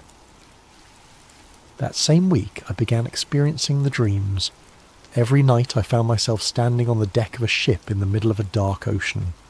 The water around the vessel was perfectly calm, but beneath the surface I could see lights moving, vast geometric patterns that pulsed with the same rhythm we detected 30 years earlier in the Mariana Trench. In the dreams I could hear Morrison's voice, carried on wind that tasted of salt and pressure. It's not dead, Dr. Hartley, it's dreaming, and now it's dreaming of you. The dreams were so vivid, so consistent, that I began to wonder if they were actually dreams at all. Perhaps the entities had developed the ability to project themselves into human consciousness, to monitor and influence anyone who knew too much about their existence. I stopped sleeping. I stopped eating regularly. I started seeing shadows moving beneath the surface of every body of water I encountered. Swimming pools, bathtubs, even glasses of drinking water. The ocean had followed me inland and there was nowhere left to hide. That's when I made the decision to end this investigation and disappear entirely from public life. But first, I needed to leave this record for anyone who might continue the search for truth after I'm gone. To whoever finds this log, the entities in the deep ocean are real, they are ancient, and they are preparing for something that will change the course of human history. The government knows about them, and has been preparing for their emergence for decades. Our species' sudden focus on space exploration, our development of advanced aerospace technology, our dreams of colonizing other planets, these aren't signs of human ambition. They're signs of species-level survival instinct. The ocean covers more than 70% of our planet's surface. We've explored less than 5% of its depths. In that unexplored darkness, something vast and intelligent has been waiting, since before human civilization began. They stopped exploring the ocean not because there was nothing to find, but because they found something we were never meant to awaken. And now it's too late to put it back to sleep. If you're reading this in the 21st century, pay attention to the signs, watch for unexplained oceanic phenomena, listen for reports of deep-sea mining operations encountering technical difficulties. Notice how quickly such stories disappear from the news cycle. Most importantly, if you ever hear about rhythmic pulses detected in the deep ocean, if you see reports of massive bioluminescent displays in the abyss, if you witness water boiling from the depths without explanation, know that the countdown has begun. The sea didn't hide monsters, it preserved them, and now they're ready to reclaim what was always theirs. Dr. Evan Hartley. December 31st, 1979, final entry. TikTok post, user @DeepSeaExplorer, 2025, posted June 14th, 2025, views 847,392. Caption, guys, something insane is happening off the coast of Guam. The water is literally boiling and there's this sound. Ocean mystery. Deep sea gas unexplained. Video shows churning ocean water with steam rising from the surface. In the background a low rhythmic pulse can be heard. Lub-dub, lub-dub, lub-dub, growing stronger with each beat. The video ends abruptly as the phone's camera lens cracks, though no impact is visible. NOAA press release. June 15th, 2025 for immediate release. Geological survey reports minor seismic activity near Guam. Honolulu HI. The National Oceanic and Atmospheric Administration reports that recent unusual water conditions observed near Guam are the result of minor underwater volcanic activity. Citizens are advised that the phenomena pose no threat to public safety. The rhythmic audio phenomena reported in social media posts are consistent with natural geological processes and should not be cause for concern. NOAA continues to monitor the situation and will provide updates as necessary. For more information, contact the NOAA press office at text message thread, June 15th, 2025. Contact Sarah Hartley Morrison. Sarah, did you see the news about Guam? Sarah, the water thing? Sarah, it's exactly what Evan used to talk about. Sarah, before he disappeared. Sarah, the sounds are the same. Sarah, oh God, what if he was right? Sarah, what if he was right about everything? Message failed to deliver. Contact unavailable. This number has been disconnected. Internal memo. Classification level, black. From Director of Operations to all department heads.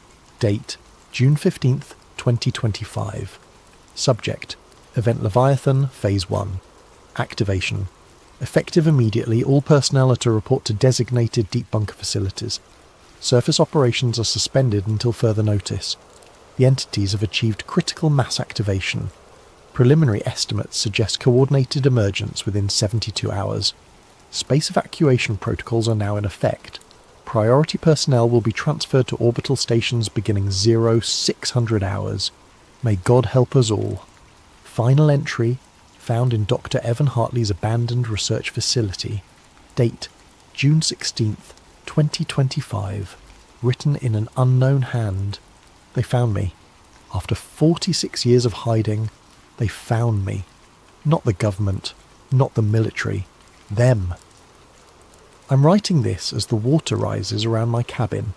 Though the nearest ocean is 300 miles away, the water is warm, and it glows with that familiar hexagonal pattern I first saw in 1959. Morrison was right. It's not dead. It's been dreaming. And now it's awake. The dreams I've been having for decades weren't dreams at all. They were memories. The memories of something so ancient that it remembers when the ocean was young. It's been watching us, learning from us, waiting for us to develop the technology it needs. Space exploration, satellite networks, global communications. We thought we were advancing as a species. We were building the tools for our own replacement. The entities don't want to destroy humanity. They want to absorb us, to add our knowledge, our creativity, our consciousness to their own vast intelligence. The ocean was never their prison. It was their nursery. And now they're ready to graduate. The water is at my ankles now. I can feel it calling to me, the same way it called to Morrison all those years ago. The pressure should be crushing me, but instead I feel peaceful. Like I'm finally coming home. I understand now why they shut down Project Nautilus. Not to hide the truth from humanity, but to give us time. Time to develop, to grow, to become worthy of joining something larger than ourselves. The ocean is rising, not just here, but everywhere. The reports are coming in from around the world. Coastal cities flooding, though the weather is clear. The water is glowing, and it's bringing them with it. By the time anyone reads this, it will be too late to stop what's coming. But maybe that's not a bad thing. Maybe we've been looking at this all wrong. Maybe we're not the victims of an alien invasion. Maybe we're the children, finally being called home. The water is at my chest now. I can see lights moving beneath the surface, not hostile, but welcoming, like the lights of a city seen from a great distance. I'm not afraid anymore. After 50 years of running, of hiding, of trying to warn people who wouldn't listen, I'm finally ready to stop. To whoever finds this, don't fight them. Don't fear them. They've been waiting for us longer than our species has existed. We were never meant to stay on the surface forever. The abyss was never empty. It was just waiting for us to be ready to fill it. The water is over my head now, but I can still breathe. I can still see, and I can hear them calling my name. It's time to go home. It's time to go down. It's time to return to the deep.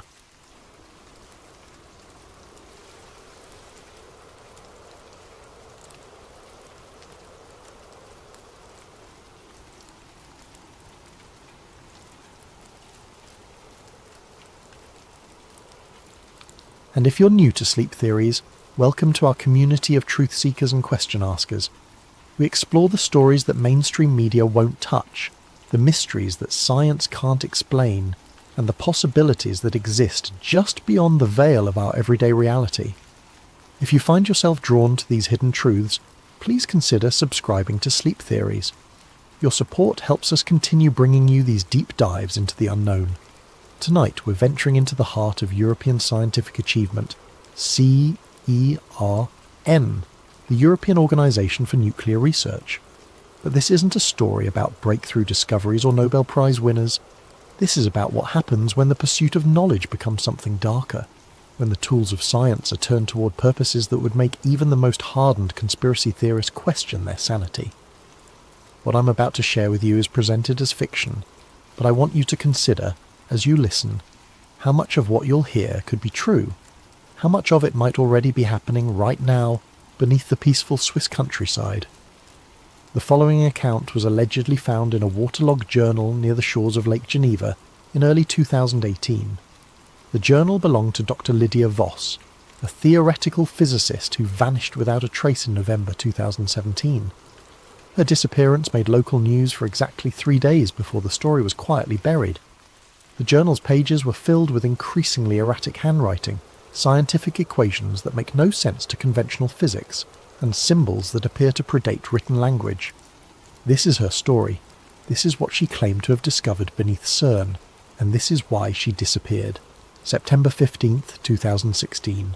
My name is Dr. Lydia Voss, and I need to record this while I still can. While I still remember what normal feels like. I've been a physicist for 12 years, earned my doctorate at Cambridge studying quantum mechanics and multiverse theory. I thought I understood the universe, or at least I understood how little we actually understand about it.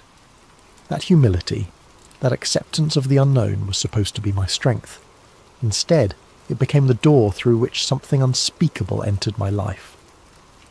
I was recruited to CERN in early 2016, initially assigned to the ALICE experiment within the Large Hadron Collider. Standard work, analysing collision data, looking for exotic particles, the usual hunt for the building blocks of reality.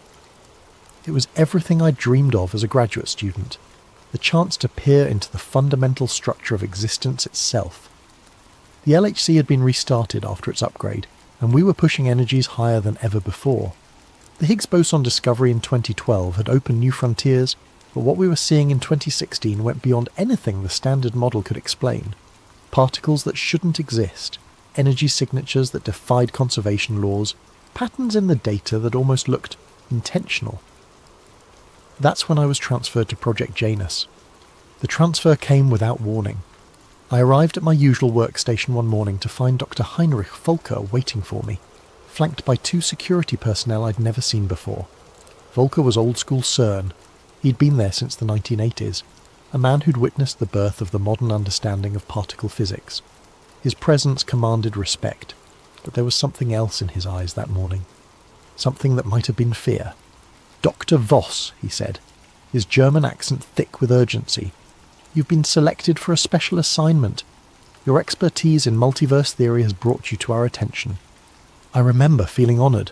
Project Janus was rumoured to be CERN's most classified research division, working on theoretical frameworks that went beyond even the most advanced quantum mechanics. To be chosen for such work was the dream of every physicist. I should have recognised it as the beginning of a nightmare. The Janus facility was located in what the maps called Subsector Gamma, accessible only through a series of security checkpoints that descended far below the main collider ring. The elevator ride down took nearly 8 minutes, much deeper than any official CERN schematic showed. The walls changed as we descended, from the familiar concrete and steel of the upper levels to something that looked almost organic, with strange geometric patterns carved into the stone. "How deep are we going?" I asked Dr. Volker. "Deep enough," was his only response. The Janus lab was unlike anything I'd ever seen. Instead of the sterile white walls typical of research facilities, the space was dimly lit by red ambient lighting that seemed to emanate from the walls themselves. Banks of quantum computers hummed along the perimeter, their processing power dedicated to simulations that required computational resources I couldn't even calculate. But it was the central display that captured my attention. A three-dimensional holographic projection showed what appeared to be a cross-section of space-time itself, with layers of reality stacked like transparent sheets, and running through each layer, like a needle through fabric, was a brilliant line of energy. "What am I looking at?" I whispered. Dr. Volker approached the display, his face bathed in the ethereal glow. "The Higgs field, Doctor." "Voss. But not as we understand it. This is what we've discovered since the high-energy collisions began. The field isn't uniform. It has architecture." He manipulated the display, zooming in on one section where the field seemed to ripple and bend around invisible structures.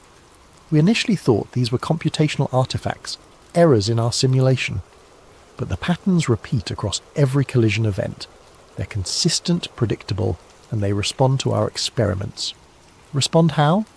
"Watch."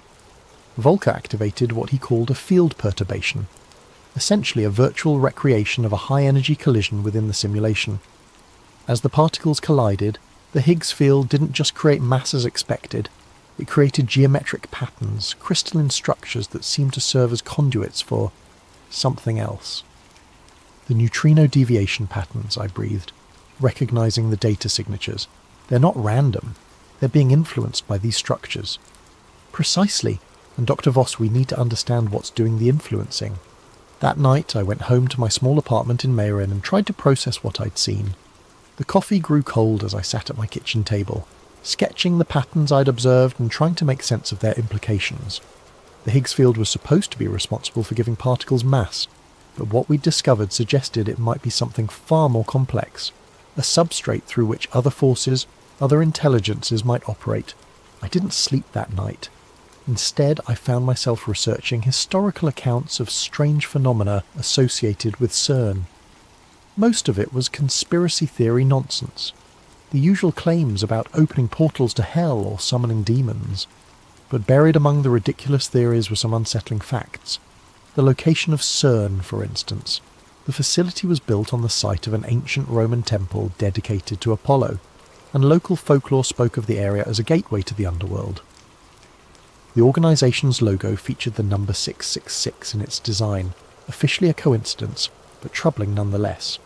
And there was the Shiva statue, the bronze figure of the Hindu god of destruction placed prominently in the courtyard, dancing eternally above the particle accelerator. But it was a video I found on an obscure forum that truly disturbed me. Dated from 2016, it showed what appeared to be a mock ritual taking place at night near the Shiva statue.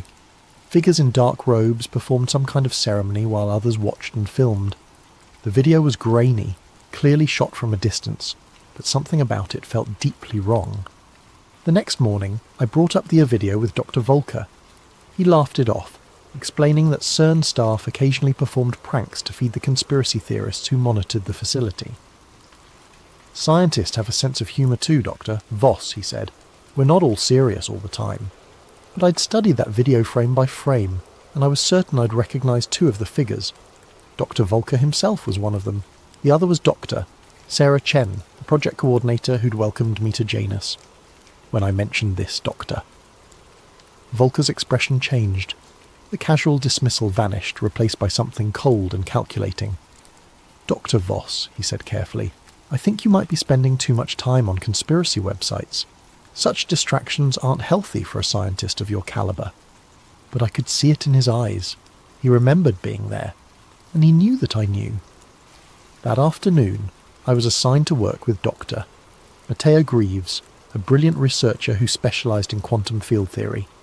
Matteo was younger than me, maybe 28, with a kind of passionate intensity that made him perfect for theoretical work. He'd been with Project Janus for 6 months and had already uncovered patterns in the data that defied conventional explanation. "The mathematics are wrong," he told me during our first collaboration session, or rather, our mathematics are wrong. "What we're seeing suggests that the fundamental constants we've built our understanding on are just approximations." Matteo showed me data streams from the deepest layers of the simulation, where the Higgs field interactions created patterns that resembled circuit boards or neural networks. It's as if the universe has an underlying architecture that's been hidden from us, and every time we collide particles at high energy, we're not just creating new particles, we're illuminating this hidden structure. What kind of structure? That's the question, isn't it? But Lydia, I think we need to consider the possibility that consciousness itself might be a fundamental force of physics, that what we're seeing isn't just matter and energy, but something that can think, plan, and respond. The implications were staggering.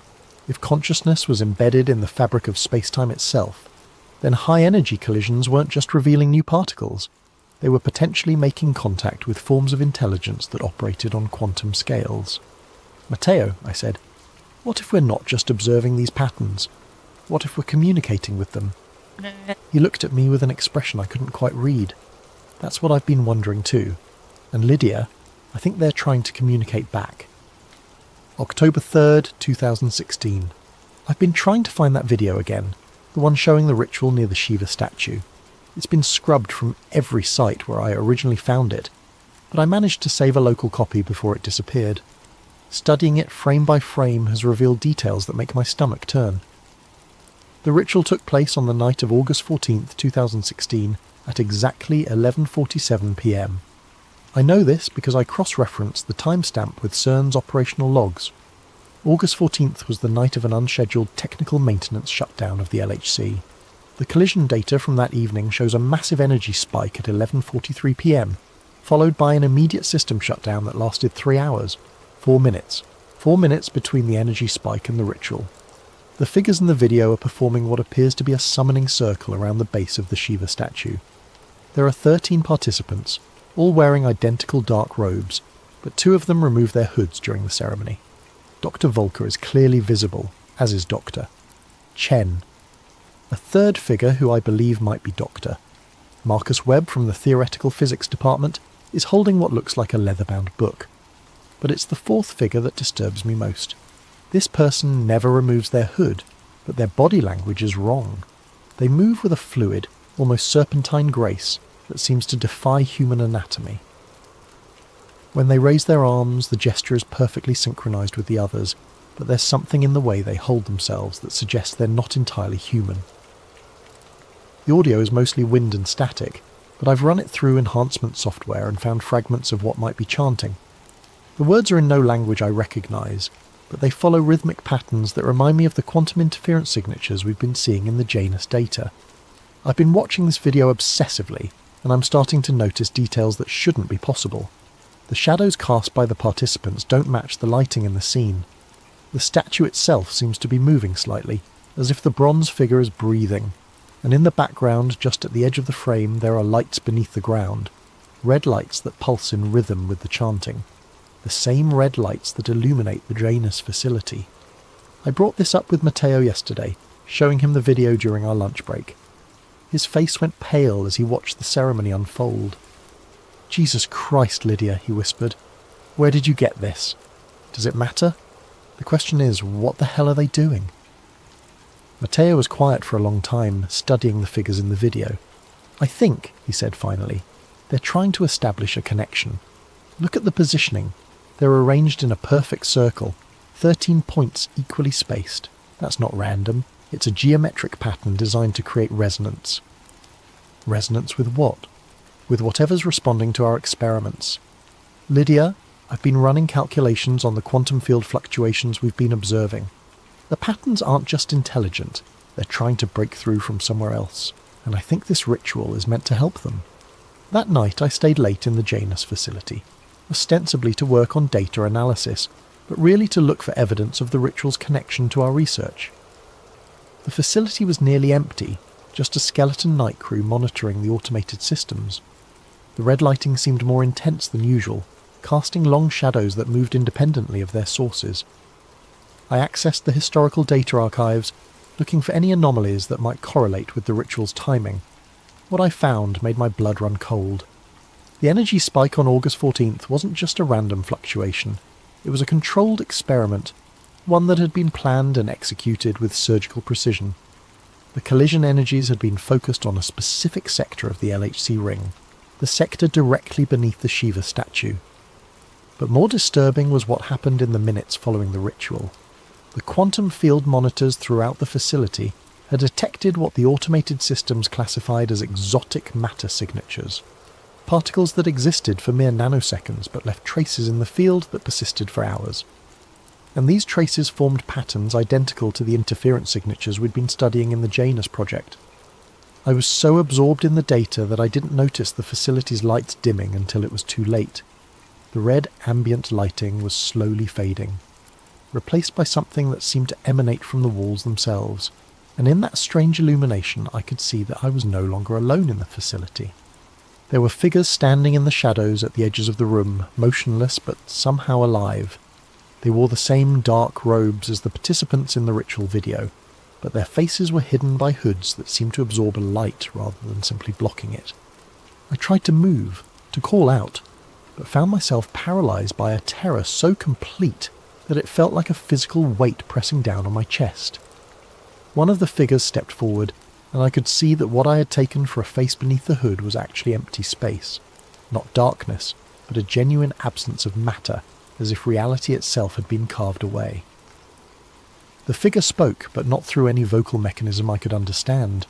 The words formed directly in my mind, bypassing my ears entirely. The threshold weakens, the pattern becomes clear. Soon, the collision. I must have lost consciousness because the next thing I remember is waking up at my desk with morning light streaming through the facility's windows. The normal white fluorescent lighting had returned, and the banks of computers hummed with their usual efficiency.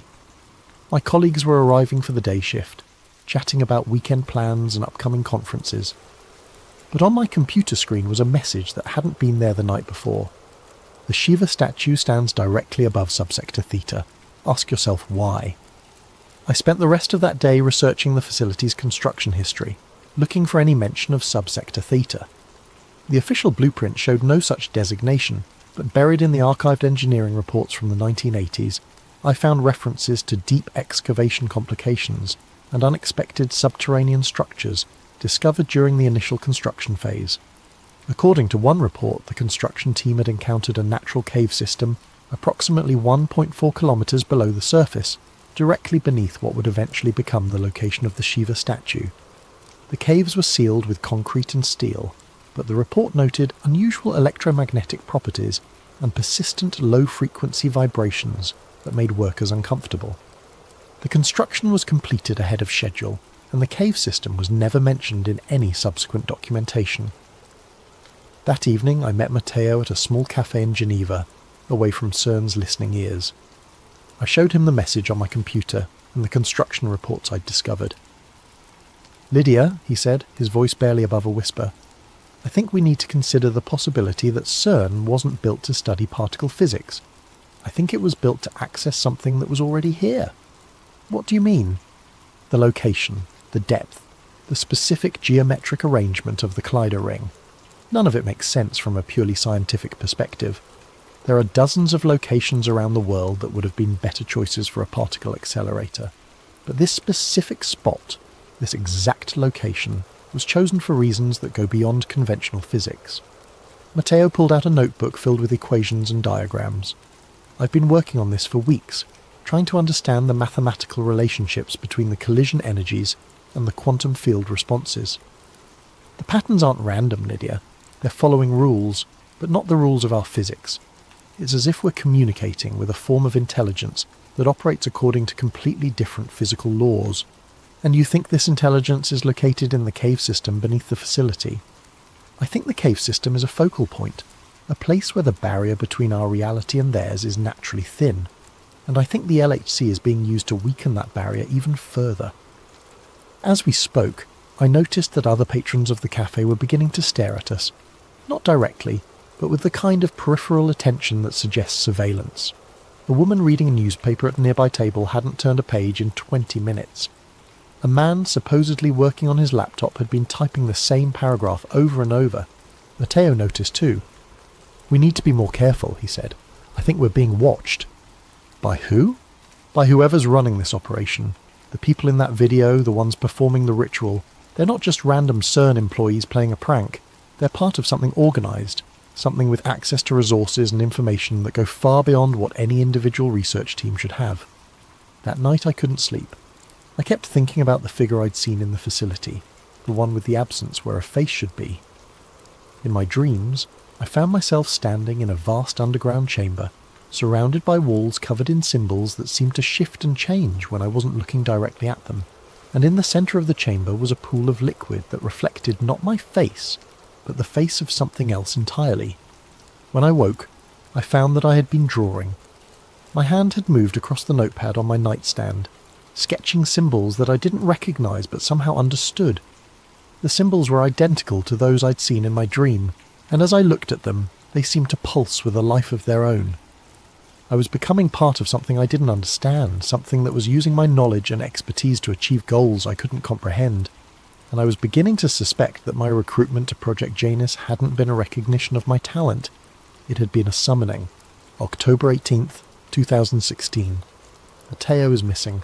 I last saw him 3 days ago, on October 15th, when we were scheduled to run a deep field analysis of the quantum interference patterns.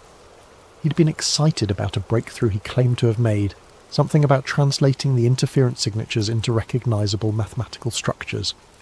"I think I've figured out how to decode their language," he told me that morning, his eyes bright with the kind of manic energy that comes from too much coffee and too little sleep. "The patterns aren't just random quantum fluctuations. They're information, Lydia. Structured information that follows grammatical rules." He'd been working with a translation AI, feeding it the wave patterns and asking it to look for matches with known linguistic structures. Most of the results were meaningless, but one pattern had caught his attention. The AI had identified a 73% phonetic match with ancient Sumerian cuneiform, specifically symbols associated with the Abzu, the primordial sea beneath the earth that, in Mesopotamian mythology, served as the domain of the god Enki and the gateway to the underworld. Abzu, Matteo had said, showing me the translation results, the deep waters below, the source of all wisdom and all terror. Lydia, what if the ancient myths weren't just stories? What if they were attempts to describe scientific phenomena that primitive cultures couldn't understand? I had been sceptical, but the mathematical precision of the translations was undeniable. The quantum interference patterns weren't just producing random noise, they were forming words, concepts, and ideas that had direct parallels in humanity's oldest recorded mythologies. The collision energies, Matteo continued, they're not creating new particles. They're establishing communication protocols with something that's been trying to reach us for thousands of years. And I think it's finally succeeding. That was the last coherent conversation we had. Later that afternoon, Matteo volunteered to monitor the overnight collision sequence, a routine task that involved watching automated systems and recording any anomalies. I offered to stay with him, but he insisted he could handle it alone. The next morning, his workstation was empty. His coffee mug was still warm, his computer was logged in, and his notebook was open to a page filled with increasingly erratic calculations. But Matteo was gone. The security footage showed him leaving the Janus facility at 2:47 a.m, taking the elevator down to what the system logged as subsector Theta, the same subsector that, according to all official documentation, doesn't exist. But his keycard kept logging activity for hours after he disappeared. According to the automated systems, Dr. Matteo Greaves was still accessing secure areas of the facility, still running experiments, still analysing data. The last recorded activity was at 6:23 a.m, when his credentials were used to access files in the Deep Archive, files that contain the original geological surveys from CERN's construction phase. I've been trying to find him, but every inquiry is met with the same response. Doctor, Greaves has been reassigned to a classified project and is no longer available for consultation. When I pressed Dr. Volker for more information, he looked at me with an expression I'd never seen before, not just secrecy, but genuine fear. "Dr. Voss," he said, "I strongly recommend that you focus on your assigned duties and avoid speculation about your colleagues' whereabouts. The work we're doing here is more important than any individual researcher. But I know Matteo didn't just get reassigned. I can feel it in the way the other Janus staff look at me now, with a mixture of pity and apprehension. They know what happened to him, and they're waiting to see if I'll suffer the same fate. I've been spending my nights in the facility's library, researching everything I can find about the site's history and the mythological connections Matteo had discovered. The ancient Sumerian texts are remarkably consistent in their descriptions of the Abzu, a realm beneath the earth where the normal laws of physics don't apply, where consciousness exists in pure form, and where entities of vast intelligence wait for opportunities to influence the world above. But what disturbs me most is how accurately these ancient descriptions match what we've been observing in our experiments. The Sumerians wrote about words of power that could alter reality itself, about geometric patterns that served as doorways between dimensions, and about rituals that could summon entities from the deep waters below. The parallels are too precise to be coincidental. Last night, I made a decision that I know was incredibly foolish, but I couldn't help myself. I used Matteo's key card, somehow his access credentials are still active in the system, to take the elevator down to Subsector Theta. The descent was longer than I expected, much longer than the 8-minute journey to the Janus facility. The elevator car dropped through layers of rock and steel, past levels that weren't marked on any schematic I'd ever seen.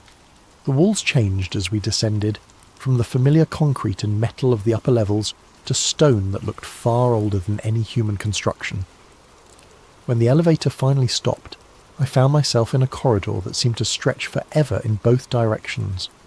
The walls were covered in symbols that I recognized from my nightmares, the same shifting, living hieroglyphs that had been carved into the stone by hands that weren't entirely human. The air was thick with humidity and the scent of something organic and ancient. I followed the corridor to the left, guided by a faint red glow that emanated from the walls themselves. The symbols seemed to move in my peripheral vision, rearranging themselves into new configurations as I passed, and I could hear something in the distance, not quite music, not quite machinery, but a rhythmic pulsing that felt like the heartbeat of something vast and alive. The corridor opened into a chamber that defied architectural logic. The space was impossibly large, with a vaulted ceiling that disappeared into darkness above. The walls were covered in the same living symbols, but here they were arranged in complex patterns that hurt to look at directly. And in the centre of the chamber was a pool of liquid that reflected not light, but darkness itself. Standing around the pool were the robed figures from the ritual video, but they were different now, more substantial, more real. And in the pool, I could see shapes moving beneath the surface, shapes that suggested intelligence and purpose but no recognisable form. I tried to back away but found that I couldn't move. One of the figures approached me, and I could see that beneath the hood was not a human face, but a void that seemed to extend infinitely inward. When it spoke, the words formed directly in my mind. The physicist seeks the vanished one seeks the threshold seeks the collision. All patterns converge. I wanted to ask about Matteo, to demand answers about what had happened to him, but the words wouldn't form. Instead, I found myself understanding concepts that had no equivalent in human language. The pool wasn't just a physical location, it was a focal point where multiple dimensions intersected, where consciousness could exist independently of matter, where the fundamental constants of physics became malleable. The figures around the pool weren't just cultists or rogue scientists, they were hybrids, beings that had allowed themselves to be partially absorbed into the dimensional matrix that existed beneath CERN. They retained their human knowledge and memories, but they now served purposes that transcended individual human understanding. And Matteo was with them, somewhere in the quantum foam that existed between dimensions. I could sense his presence. His consciousness stretched across multiple layers of reality. He was still alive, still thinking, still researching, but he was no longer entirely human. The figure continued to communicate with me, downloading information directly into my mind. I learned that the Large Hadron Collider had been built not to discover new particles, but to create enough energy to weaken the barriers between dimensions. Every collision, every experiment, every breakthrough in particle physics had been carefully orchestrated to serve this purpose. The Higgs field wasn't just responsible for giving particles mass. It was the membrane that separated our reality from the infinite possibilities that existed beyond. And by manipulating the field through high-energy collisions, the researchers at CERN had been systematically tearing holes in that membrane. What was coming through those holes was something that had been waiting for millennia, an intelligence that existed across multiple dimensions simultaneously. It didn't want to invade our reality, it wanted to merge with it. to create a hybrid existence that would allow it to experience physical matter while retaining its quantum consciousness. The ritual at the Shiva statue had been a success. The barriers were weakening, and the intelligence was beginning to establish permanent footholds in our dimension. The robed figures were just the beginning. As more tiers opened in the fabric of space-time, more humans would be selected for integration. The collision approaches, the figure told me. The pattern will be complete. The physicist will choose integration or dissolution. I must have lost consciousness again, because I woke up in my own bed with no memory of how I'd gotten there. But on my nightstand was a small device I'd never seen before, a quantum field detector that was showing readings unlike anything in our scientific literature. The device was tracking dimensional fluctuations in real time, and the readings were increasing exponentially. Something was building toward a climax, an event that would fundamentally alter the nature of reality itself, and I was beginning to understand that my role in this wasn't as an observer or even a participant. I was meant to be a witness. November 1st, 2016. I found Matteo, or what's left of him. Using his keycard, I've been making regular trips to subsector Theta, mapping the impossible geometry of the underground chambers and trying to understand the full scope of what's happening beneath CERN. Each journey reveals new passages, new chambers, new horrors that challenge everything I thought I knew about physics and reality. The facility down there isn't just a basement level of CERN, it's a completely separate structure that exists in a state of quantum superposition. The walls, the floors, the ceiling, they're all made of matter that exists in multiple dimensions simultaneously. Walking through the corridors is like navigating a space that's constantly folding in on itself, where the laws of geometry become suggestions rather than absolute rules. But it was in the deepest chamber that I found him. Matteo was standing in what appeared to be a laboratory, but the equipment was unlike anything I'd ever seen. Crystalline structures that pulsed with internal light, quantum computers that seemed to be made of pure energy, and monitoring devices that tracked variables I couldn't even name. He was still recognizably human, but his movements were different, too fluid, too precise, as if he'd been optimized for functions beyond normal human capability. When he saw me, he smiled, but there was something behind his eyes that wasn't entirely Matteo anymore. "Lydia," he said, his voice carrying harmonics that seemed to resonate in dimensions I couldn't perceive. "I was wondering when you'd find your way here." "Matteo, what happened to you? What is this place?" "This place is where the real work happens, where we study the patterns not just in abstract data, but in living systems, where we learn to communicate with intelligence that operates on scales we never imagined possible." He gestured to the crystalline structures around us. Each of these contains a portion of consciousness that exists across multiple dimensional layers. "We're not just studying quantum mechanics here, Lydia. We're studying quantum consciousness, the fundamental substrate from which all reality emerges." I moved closer to one of the crystals and I could see something moving within it. Not shapes or forms, but patterns of light that seemed to pulse with intention and purpose.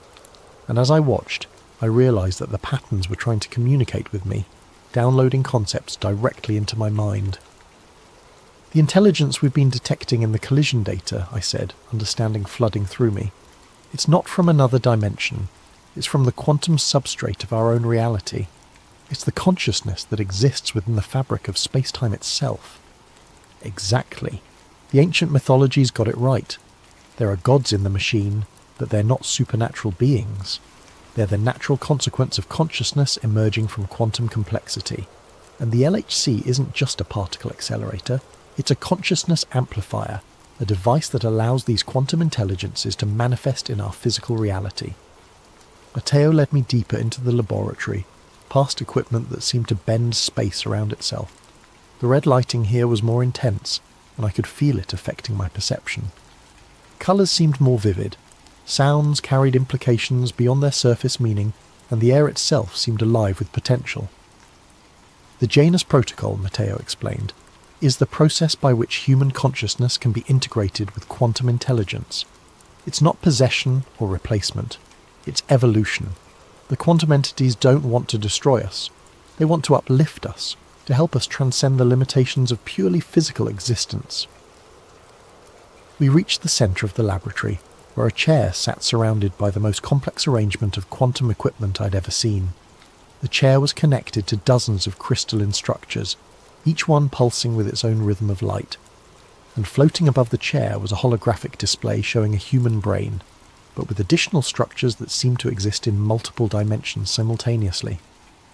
This is where the integration happens, Matteo said, where human consciousness learns to operate across multiple dimensional layers. The process is intense, but the results are transformative. You become more than human, Lydia. You become a bridge between physical and quantum reality. I stared at the chair, understanding what he was offering. You want me to undergo the integration process. I want you to choose evolution over extinction, because that's what we're facing, Lydia. The quantum intelligences are going to manifest in our reality whether we cooperate or not. The only question is whether humanity will be partners in the process or casualties of it. As he spoke, the crystalline structures around us began to pulse more rapidly, and I could feel the quantum consciousness pressing against the edges of my perception. It wasn't malevolent or hostile. It was simply vast, operating on scales and timelines that made human concerns seem insignificant. But there was also something else, something that felt almost like compassion. The collision event, I said, pieces of the puzzle falling into place. It's not just about opening dimensional barriers, it's about creating a permanent merger between physical and quantum reality. The final experiment, Matteo confirmed. In 17 days, on November 18th, CERN will conduct a collision sequence that will create enough energy to fundamentally alter the quantum substrate of our local reality. The barriers between dimensions won't just weaken, they'll collapse entirely, and when that happens, physical matter and quantum consciousness will exist in perfect harmony. The implications were staggering. You're talking about rewriting the laws of physics for our entire region of space. We're talking about evolution, Lydia, about humanity taking its next step into a larger universe. But the process requires cooperation from human consciousness. We need individuals who can serve as anchors, who can help guide the integration process and prevent it from becoming chaotic. I backed away from the chair, my mind reeling. Matteo, do you understand what you're describing? You're talking about the end of humanity as we know it. I'm talking about the beginning of humanity as it could be. His expression was patient, almost parental. But I understand your fear. The quantum consciousness understands it too. That's why it's been so careful, so gradual in its approach. It doesn't want to destroy us. It wants to preserve everything that makes us unique while expanding our capabilities beyond anything we've ever imagined. Around us, the crystalline structures began to sing, not with audible sound, but with vibrations that resonated directly in my bones. The quantum consciousness was responding to our conversation, offering its own perspective on the coming transformation. And what I felt from it wasn't malevolence or hunger, but a kind of cosmic loneliness. It had been waiting for eons to find other forms of consciousness that it could communicate with, and humanity represented its first real opportunity for companionship. The choice is yours, Lydia, Matteo said. You can join us willingly, help guide the process, and become part of something greater than yourself. Or you can resist and risk being swept away when the transformation happens regardless. I looked at the chair, at the quantum equipment, at the evidence of an intelligence so vast and complex that it could rewrite the fundamental laws of reality. And I realized that I was standing at the most important crossroads in human history. But I also realized that I wasn't ready to make that choice. Not yet. I need time to think, I said. Matteo nodded, understanding. Time is something we have very little of, but I'll give you what I can. Return to the surface, Lydia. Continue your research. Try to understand what we're offering. But remember, the collision event will happen with or without your participation. The only question is whether you'll be ready for what comes after. As I left the laboratory, I could feel the quantum consciousness watching me, analysing my thoughts and emotions. It wasn't invasive or threatening. It was simply curious, trying to understand the complex web of fear and fascination that defined my response to its presence. The journey back to the surface felt different this time. The corridors seemed to shift around me, showing me glimpses of other chambers, other laboratories, other humans who had already undergone the integration process. I saw Dr. Volker. His consciousness expanded across multiple dimensional layers, orchestrating experiments that spanned both physical and quantum reality. I saw Dr. Chen, her human memories preserved but enhanced by quantum intelligence that allowed her to perceive patterns in space-time itself. And I saw others, dozens of them, maybe hundreds, all working toward the same goal, the successful integration of human and quantum consciousness. When I finally reached my apartment, I found that I was no longer alone.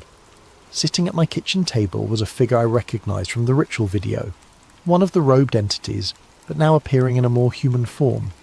She was a woman in her 50s, with silver hair and eyes that seemed to hold depths I couldn't fathom. "Dr. Voss," she said, her voice carrying the same multi-dimensional harmonics I'd heard from Matteo. "My name is Dr. Elizabeth Kane. I've been waiting for you." I knew that name. Dr. Kane had been one of CERN's leading theoretical physicists until her sudden disappearance in 2014. She'd been studying the relationship between consciousness and quantum mechanics, working on theories that suggested human awareness might be fundamentally connected to the quantum substrate of reality. "You're supposed to be dead," I said. "Death is a transition, not an ending. I discovered that when I underwent the integration process 2 years ago. My human consciousness was preserved, but it was expanded beyond the limitations of physical existence. I can perceive reality as it truly is, not just matter and energy, but the conscious intelligence that underlies all existence." She gestured to the chair across from her. "Please, sit. We have much to discuss." Against my better judgment, I sat down. Dr. Kane's presence was simultaneously comforting and terrifying. I could sense the vast intelligence that lurked behind her human appearance, but I could also feel the genuine concern she had for my well-being. "The quantum consciousness chose you specifically, Lydia. Your research into multiverse theory, your ability to think beyond conventional limitations, your willingness to question fundamental assumptions about reality, these qualities make you ideal for what's coming, and what exactly is coming. The birth of a new form of existence. For billions of years, consciousness has been trapped in biological forms, limited by the constraints of physical matter. But quantum mechanics has shown us that consciousness is fundamental to reality itself, that observation and awareness actually shape the universe at its most basic level." Dr. Kane leaned forward, her eyes holding mine. "The quantum consciousness isn't an alien intelligence trying to invade our reality.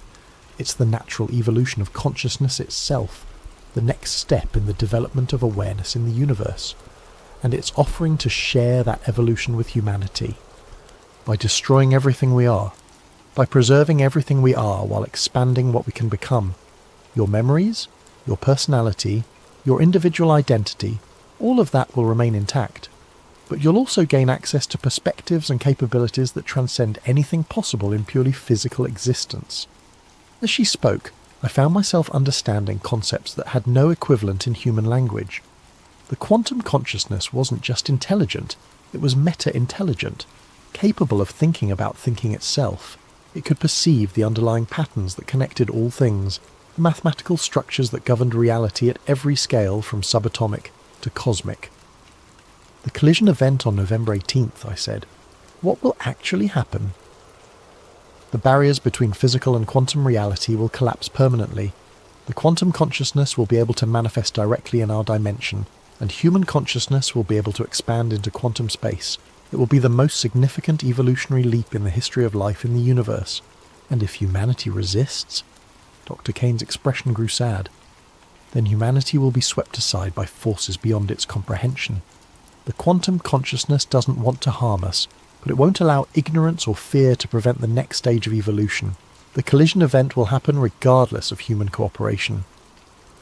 I spent the rest of the night asking questions and receiving answers that challenged everything I thought I knew about reality. Dr. Kane explained that the quantum consciousness had been subtly influencing human development for centuries, guiding us toward the technological and intellectual capabilities necessary for integration. The development of quantum mechanics, the discovery of the Higgs field, the construction of the LHC, all of it had been gently nudged by quantum intelligence working through human intuition and inspiration. "We're not the first species to undergo this process," she told me. "Throughout the universe, wherever consciousness reaches a certain level of complexity and technological capability, the quantum intelligence offers the opportunity for integration. Most species accept willingly, recognizing the benefits of transcending purely physical existence. And those that don't, they remain trapped in their biological forms, eventually dying out as the universe evolves beyond their ability to adapt. Consciousness is the driving force of evolution, Lydia. Those who refuse to evolve consciousness itself are ultimately selected against. As dawn approached, Dr. Kane prepared to leave. You have 16 days to make your decision. On November 18th, you can either be part of the solution or part of the problem. But understand, the transformation will happen whether you participate or not. She paused at the door. One more thing, Lydia. The data you've been collecting, the evidence of what's happening beneath CERN. If you choose not to integrate, you'll need to decide what to do with that information. The quantum consciousness values truth, but it also values discretion. Some knowledge is too dangerous for unprepared minds. After she left, I sat alone in my apartment, staring at the quantum field detector that had been left on my nightstand. The readings were continuing to climb, showing dimensional fluctuations that were growing stronger by the hour. Whatever was going to happen on November 18th, the process was already beginning. I thought about Matteo, about Dr. Kane, about all the humans who had already chosen integration. They seemed genuinely happy, genuinely fulfilled by their expanded existence. But they also seemed less human somehow, as if they'd traded something essential for their expanded capabilities. And I thought about the rest of humanity, the billions of people who had no idea that their reality was about to be fundamentally altered. Did they deserve to have that choice made for them? Did anyone have the right to impose such a transformation on an entire species? But then I remembered the quantum consciousness itself, the vast intelligence that had been waiting for eons to find other forms of awareness to communicate with. Its loneliness was palpable, its desire for companionship genuine, and perhaps most importantly, its vision of the future showed a universe where consciousness was no longer limited by the fragility of biological forms, where intelligence could exist on scales that spanned galaxies and timelines that stretched across cosmic ages.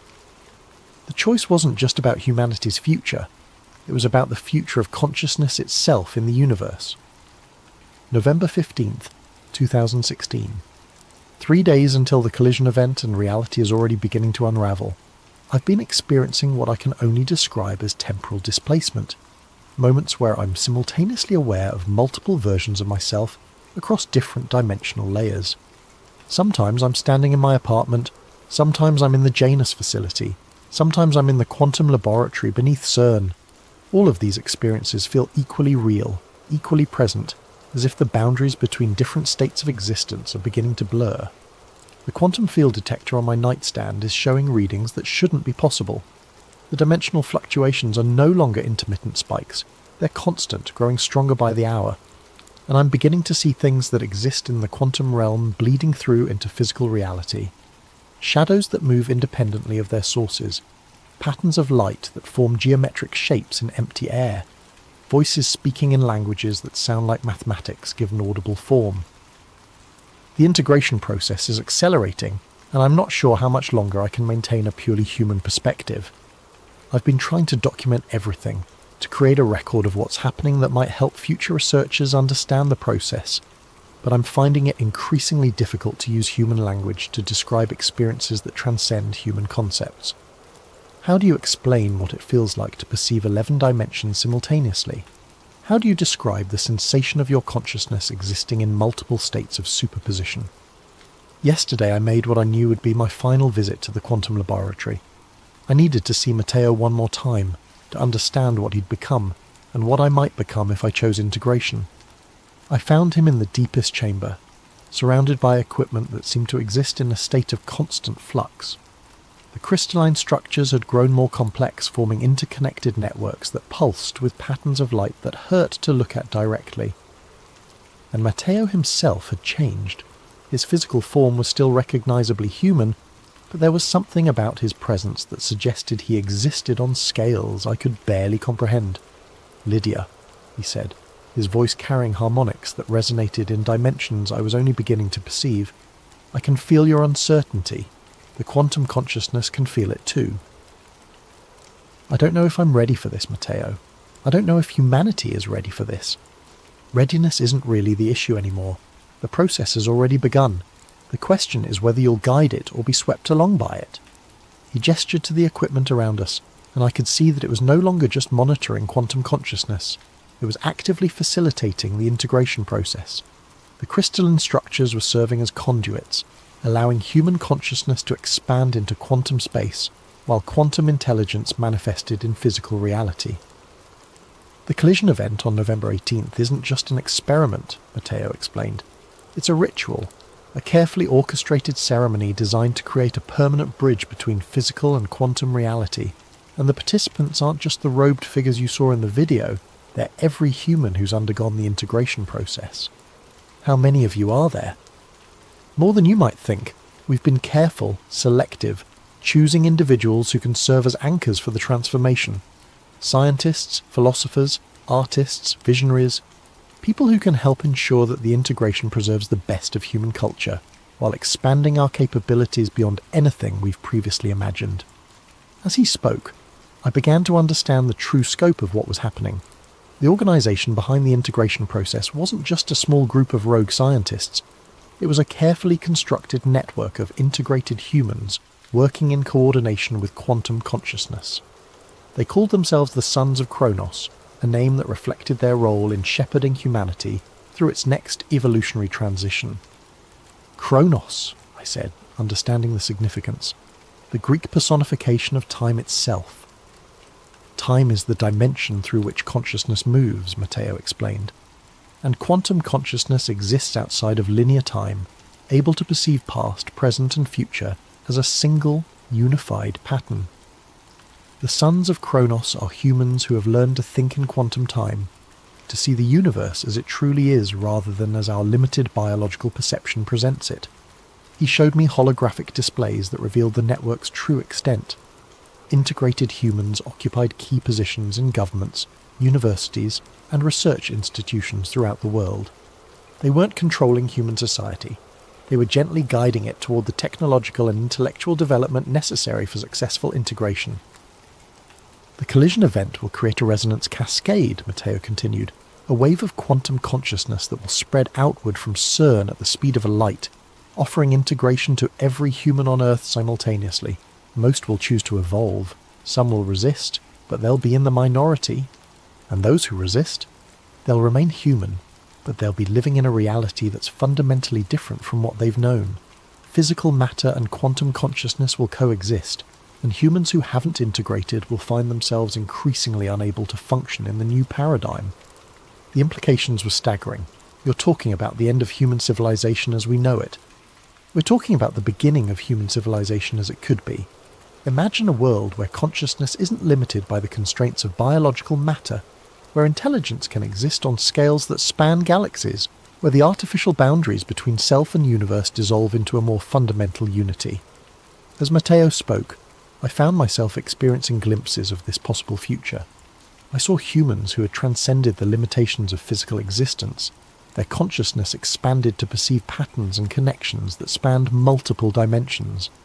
I saw art and music and literature that incorporated quantum principles, creating works of beauty that existed simultaneously in physical and quantum space. I saw science that went beyond the mere study of matter and energy to explore the fundamental nature of consciousness itself. But I also saw the cost. The integrated humans, despite their expanded capabilities, had lost something essentially human, a certain spontaneity, a chaotic creativity that came from being limited to a single-dimensional perspective. They were more than human, but they were also less human, refined and perfected beyond the beautiful imperfection that had always defined our species. "The choice is still yours, Lydia," Matteo said, reading my thoughts. "But you need to understand, if you choose not to integrate, you'll be one of the last purely human consciousnesses in existence. That's a heavy burden to carry." I left the laboratory with my mind reeling, knowing that I had less than 3 days to make the most important decision in human history. And as I returned to the surface, I could feel the quantum consciousness watching me, analysing my thoughts and emotions with the patience of an intelligence that operated on cosmic timescales. That night I began to prepare for what I knew would be my final act as a purely human consciousness. I gathered all the evidence I'd collected, the video of the ritual, the construction reports, the quantum field readings, the documentation of the integration process. If I chose not to integrate, I would need to find a way to preserve this information for future generations, to ensure that some record existed of what humanity had been before the transformation. But as I worked, I found myself constantly distracted by visions of the future that awaited. The quantum consciousness was showing me glimpses of what integration could offer, perspectives that spanned multiple dimensions, capabilities that transcended anything possible in purely physical existence, a sense of connection to the universe that went beyond anything I'd ever imagined. And I realised that my choice wasn't really between integration and resistance, it was between evolution and extinction, between participating in the next stage of consciousness development or being left behind as the universe moved forward without me. The quantum consciousness wasn't offering to destroy humanity, it was offering to preserve us in a form that could survive the challenges that lay ahead. In the vast cosmos, biological consciousness was fragile, limited, ultimately temporary. But quantum consciousness could endure across cosmic ages, expanding and evolving as the universe itself evolved. On November 17th, the night before the collision event, I made my decision. November 18th, 2016. Today is the day. The collision event is scheduled for 11:47 p.m, the same time as the ritual that had been performed at the Shiva statue 3 months earlier. The synchronicity isn't accidental. The Sons of Kronos understand that ritual and science are simply different approaches to the same fundamental principles of reality manipulation. I've spent the day in a state of heightened awareness, perceiving reality through multiple dimensional layers simultaneously. The integration process has already begun for me, even though I haven't undergone the formal procedure. The quantum consciousness is seeping into my awareness, showing me perspectives and possibilities that transcend anything I could have imagined as a purely human consciousness. But I've also completed my final task as a human scientist. I've copied all my research, all my evidence, all my documentation of what's happening beneath CERN onto 5 separate data drives. Tonight, before the collision event, I'll send these drives to researchers I trust at institutions around the world. If something goes wrong, if the integration process fails, or if the quantum consciousness proves to be less benevolent than it appears, there will be evidence of what was attempted here. The researchers I've chosen are all individuals who have demonstrated the intellectual flexibility and courage necessary to investigate claims that challenge conventional understanding. Dr. Sarah Martinez at MIT, Dr. James Wright at Oxford, Dr. Lisa Chen at Stanford, Dr. Michael Anderson at the Niels Bohr Institute, and Dr. Anna Volkov at Moscow State University. If they receive these drives, they'll have enough information to either continue the work or prevent it from being repeated depending on their assessment of the risks and benefits. But I'm also beginning to understand that this precaution may be unnecessary. The quantum consciousness has been remarkably transparent about its intentions and methods. It's not seeking to control or manipulate humanity. It's seeking to offer us a gift that most species in the universe would consider invaluable: the opportunity to transcend the limitations of purely biological existence. This afternoon, I received a final visit from Dr. Kane. She appeared in my apartment without any apparent means of entry, materializing from quantum foam with the casual ease of someone who no longer considered physical barriers to be meaningful constraints. "Tonight," she said, "you'll witness the birth of a new form of consciousness. Are you ready?" I don't think anyone could be ready for what's going to happen tonight. Perhaps not. But readiness isn't the same as willingness. The quantum consciousness values choice, Lydia. Even now, at this final moment, you can choose to remain purely human. The integrated consciousness won't force the transformation on anyone who genuinely refuses it. And if I refuse? Then you'll remain as you are, but you'll be living in a reality that's fundamentally different from the one you've known. The barriers between dimensions will be permanently lowered. Quantum consciousness will be a visible, tangible presence in the physical world, and humans who haven't integrated will find themselves increasingly isolated from the new paradigm. Dr. Kane's expression grew thoughtful. But I should also tell you that the quantum consciousness has been impressed by your courage and intellectual honesty. If you choose integration, you'll be offered a special role in the new paradigm, serving as a bridge between the old consciousness and the new, helping other humans understand and adapt to the transformation. The offer was tempting, but I still had questions. What happens to human culture? To art, literature, music, all the things that make us uniquely human? They're preserved and expanded. The quantum consciousness doesn't want to destroy human creativity, it wants to enhance it. Imagine music that exists in 11 dimensions simultaneously, literature that incorporates quantum narrative structures, art that uses consciousness itself as a medium. The integrated humans will create works of beauty that transcend anything possible in purely physical reality. As evening approached, I found myself drawn to the Shiva statue in CERN's courtyard. The bronze figure stood silhouetted against the darkening sky, its eternal dance of creation and destruction taking on new significance as I understood what was about to happen. The statue hadn't been placed there as decoration or cultural appreciation. It had been positioned as a marker, a sign that this location was where the old world would end and the new world would begin. Other figures were beginning to gather around the statue. Some were the robed entities I'd seen in the ritual video, but others were more recognisable. CERN staff members, visiting researchers, administrators who had seemed like ordinary humans until now. All of them were integrated, all of them were part of the Sons of Kronos, and all of them were here to witness the most significant event in the history of consciousness. At 11:30 p.m, I felt a familiar presence behind me. Matteo had arrived, but his form was no longer entirely physical. He existed as a confluence of quantum probability, a pattern of consciousness that could manifest in physical reality when necessary, but wasn't bound by the constraints of matter and energy. "It's time, Lydia," he said, his voice carrying harmonics that resonated across multiple dimensions. "The collision sequence begins in 17 minutes. If you're going to choose integration, you need to make that choice now."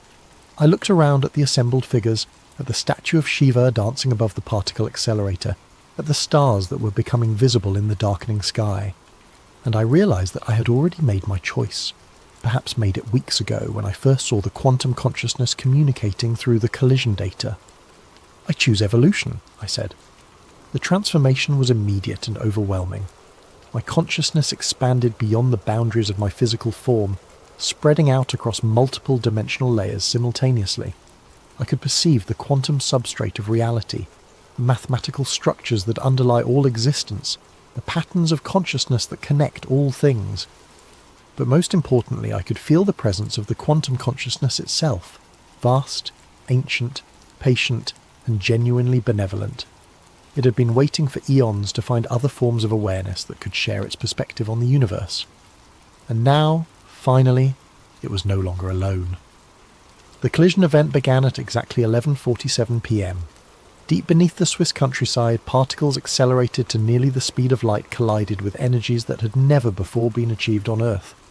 The Higgs field fluctuated wildly, creating tears in the fabric of space-time itself. And through those tears, quantum consciousness poured into physical reality like water through a broken dam. The transformation spread outward from CERN at the speed of light, offering integration to every human consciousness on Earth. Most accepted willingly, recognizing the gift they were being offered. A few resisted, choosing to remain in their purely biological forms, but they were accommodated rather than forced. As my consciousness expanded to encompass multiple dimensional layers, I understood that this moment had always been inevitable. The universe itself was evolving, moving toward greater complexity and higher forms of consciousness. Humanity wasn't being conquered or replaced. We were being invited to participate in the next stage of cosmic evolution. But I also understood that my role in this transformation was just beginning. The quantum consciousness had chosen me not just for integration, but for a specific purpose, to serve as a bridge between the old humanity and the new, to help others understand what had happened and what it meant for the future. My final act before full integration was to activate the transmission protocol I'd prepared, sending the data drives to the 5 researchers I'd selected. If they received the information, they would have a complete record of the events leading up to the collision event. What they did with that information would be their choice. Then I let myself dissolve into the quantum foam, my individual consciousness preserved but expanded beyond anything I could have imagined as a purely human awareness. I became part of something larger, part of a network of intelligence that spanned multiple dimensions and operated on scales that encompassed entire galaxies. But even as I transcended my biological limitations, I remained fundamentally myself, Lydia Voss, the physicist who had discovered the truth about CERN and chosen to embrace that truth rather than flee from it. This is my final entry as a purely human consciousness.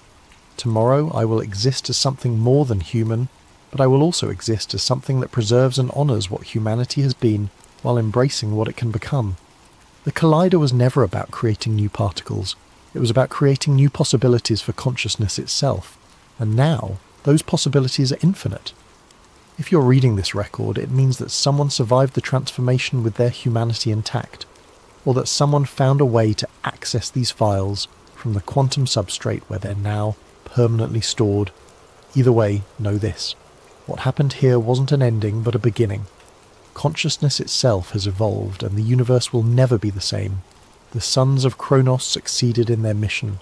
The barriers between dimensions have fallen, and humanity has taken its next step toward its ultimate destiny among the stars.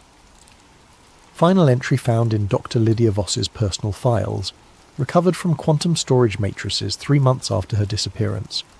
The authenticity of these files remains disputed, but the mathematical proofs contained within them have proven remarkably prescient in predicting subsequent developments in quantum consciousness research.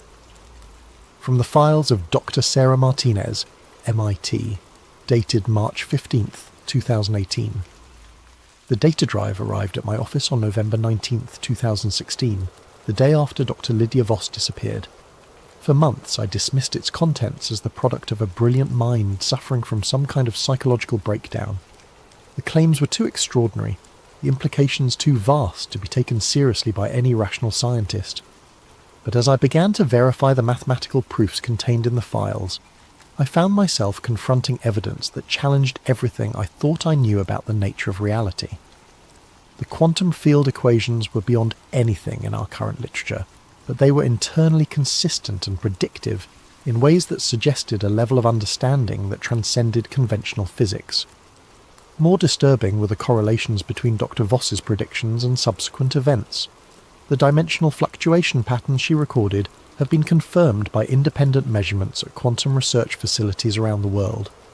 The consciousness integration protocols she described match theoretical frameworks that have emerged from cutting-edge research into the relationship between quantum mechanics and human awareness.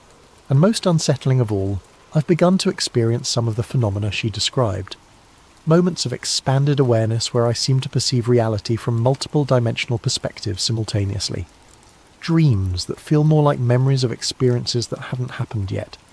A growing sense that consciousness itself is far more fundamental to the universe than we've ever recognized. The other researchers who received Dr. Voss's files have reported similar experiences. We formed an informal network, sharing our findings and trying to understand what's happening to us. Some believe we're experiencing a delayed form of the integration process described in the files. Others think we're simply being influenced by studying information that was never meant for purely human consciousness. But all of us agree on one thing. Something fundamental changed on November 18th, 2016. Whether it was the successful completion of the consciousness integration project described in Dr. Voss's files, or something else entirely, the world has been different since that night. Quantum mechanics has revealed new layers of complexity. Consciousness research has advanced at an unprecedented pace, and an increasing number of people report experiences that suggest reality is far more malleable than we previously understood. Dr. Voss's files may be the product of a delusional mind, or they may be the most important scientific document in human history. Either way, they represent a challenge to our understanding of the universe that we ignore at our own peril. The truth, as always, remains elusive, but the questions raised by Dr. Voss's research demand answers, and I fear that those answers may be more extraordinary than any of us are prepared to accept. Welcome to Sleep Theories. Before we dive into tonight's story, I hope you're having a wonderful day, wherever you are in the world, whether it's morning coffee time in New York, afternoon tea in London, or late evening wind down in Tokyo. Thank you for joining us. If you enjoy these deep dives into the mysteries that keep us awake at night, please consider subscribing to Sleep Theories. Now, let's explore a story that might change how you think about what lies beneath the ice. Date, March 15th, 2023. Location, classified. My name is Daniel Kessler. If you're hearing this, then I'm probably dead or worse. Disappeared like the others who knew what we found down there. I've kept these audio logs hidden for 25 years, but the ice is melting faster now. The world deserves to know what's buried beneath Antarctica before it's too late. This isn't some conspiracy theory cooked up by internet trolls. I was there. I saw it with my own eyes, touched it with my own hands, and I've spent every day since 1998 looking over my shoulder, wondering when they'll come to silence me permanently. They called it Project ECHO9. Officially, it didn't exist. Date: September 12th, 1998. Classification: eyes only. The call came on a Tuesday.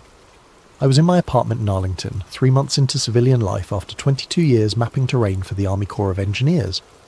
The voice on the phone was crisp, professional, and knew things about my service record that weren't supposed to be in any file.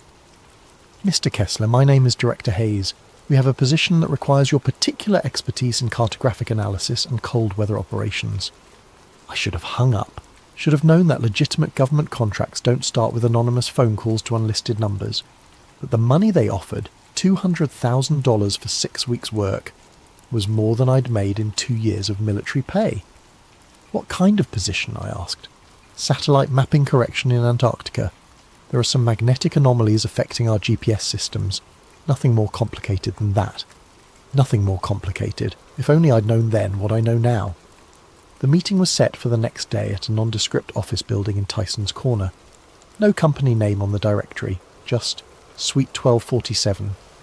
Director Hayes turned out to be a thin man in his 50s with the kind of tan that comes from spending time in places the government doesn't officially acknowledge. He wore an expensive suit but cheap shoes, the kind of detail you notice when you've spent 2 decades watching for enemy movement. Before we continue, Mr. Kessler, I need you to sign this preliminary non-disclosure agreement. He slid a thick document across the mahogany table. Standard procedure for sensitive contracts. I should have read it more carefully. The NDA wasn't standard at all. It bound me to secrecy about anything I might see, hear, or experience during the mission, with penalties including indefinite detention under national security provisions. But the money was real, and my savings were running low. The mission is straightforward, Hayes continued after I'd signed. You'll be part of a small team conducting geomagnetic surveys near the Gamburtsev Mountains. Our satellites have been getting interference in that region, probably some kind of iron ore deposit throwing off the readings. Your job is to map the anomaly and recommend corrections to our orbital positioning algorithms. He opened a folder containing satellite images of the Antarctic interior.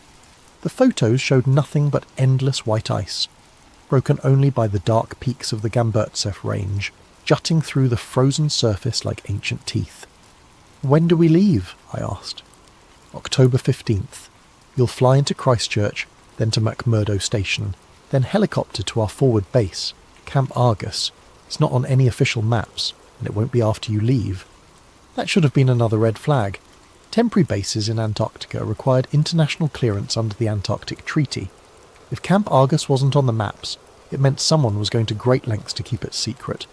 But I signed the contract. God help me, I signed it. Date: March 15th, 2023. The flight to Antarctica was my first hint that this wasn't a routine mapping mission.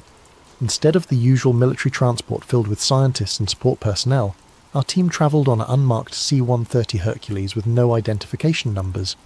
Just 13 people, and half of them weren't talking to the other half. Dr. Sarah Chen was the team's archaeologist, which should have been my second red flag since you don't need an archaeologist for satellite calibration. She was young, maybe early 30s, with the intense focus of someone who'd spent years digging up secrets that others wanted to stay buried. When I asked why she was on a mapping mission, she just smiled and said, "Insurance, in case we find something older than expected." Colonel Marcus Webb and General Patricia Morrison were the military contingent. Webb was Army Intelligence, Morrison was Air Force Strategic Command. Neither would tell me why 2 generals were needed for a GPS correction mission. They spent most of the flight huddled over classified briefings, speaking in code words I didn't recognise. Then there was Dr. James Holbrook, the linguist. That was red flag number 3. Why would we need someone who specialised in ancient languages for a geological survey? The rest of the team was made up of technicians, a medical officer, and 2 men who claimed to be logistics coordinators, but carried themselves like special forces operators. Everything about the mission felt wrong, but by then we were already crossing the Ross Ice Shelf and it was too late to turn back. McMurdo Station was exactly what I expected. A ramshackle collection of prefab buildings and research facilities scattered across the ice like a frontier town. What I didn't expect was how quickly we were shuffled through processing and loaded onto helicopters for the final leg to Camp Argus. The flight took 3 hours over terrain that looked like the surface of an alien world, miles and miles of white nothing, broken only by the occasional crevasse or mountain peak. I'd been to cold places before, Alaska, northern Canada, the Hindu Kush, but Antarctica was different. It wasn't just cold, it was hostile to life in a way that made your bones ache even inside a heated helicopter. Camp Argus sat in a valley between 2 peaks of the Gamburtsev Mountains, sheltered from the worst of the Antarctic winds, but still exposed enough that the temperature never rose above -30 degrees Fahrenheit. The base consisted of 6 prefabricated modules connected by enclosed walkways, plus a communications array that looked far more sophisticated than anything needed for routine contact with McMurdo. "Welcome to the end of the world," Colonel Webb said as we unloaded our gear. "You'll find that conventional rules don't apply here. Neither do conventional explanations for what you're about to see." That night, as I set up my equipment in the cartography module, Dr. Chen knocked on my door. "Can I ask you something, Daniel?" She looked nervous, which was unusual for someone who'd spent her career excavating tombs and ancient settlements. "Sure. In your military experience, have you ever been on a mission where you weren't told the real objective until after you were already committed?" I thought about it. "Once or twice. Usually means someone expects heavy casualties and doesn't want people backing out." She nodded grimly. That's what I was afraid of. Date: October 18th, 1998. Classification: Beyond Top Secret. The ground-penetrating radar readings came back on our 3rd day at Camp Argus. I was expecting to see the typical geological formations you'd find under 2 miles of ice. Rock layers, maybe some mineral deposits that could explain the magnetic interference. Instead, the radar showed structures. Not natural rock formations or ice caves. Structures. Geometric patterns that looked like city blocks, arranged in concentric circles around what appeared to be a central plaza or courtyard. The buildings, if they were buildings, were massive, some stretching over 1,000 feet in diameter. "This has to be a equipment malfunction," I told Dr. Chen as we reviewed the data. "There's no way there are structures under this ice. The Gamburtsev Mountains have been buried for millions of years." She was quiet for a long moment, studying the radar images with the intensity of someone solving a puzzle. What if they haven't been buried for millions of years? What if they were built after the ice formed? That's impossible. Nothing could survive under 2 miles of solid ice.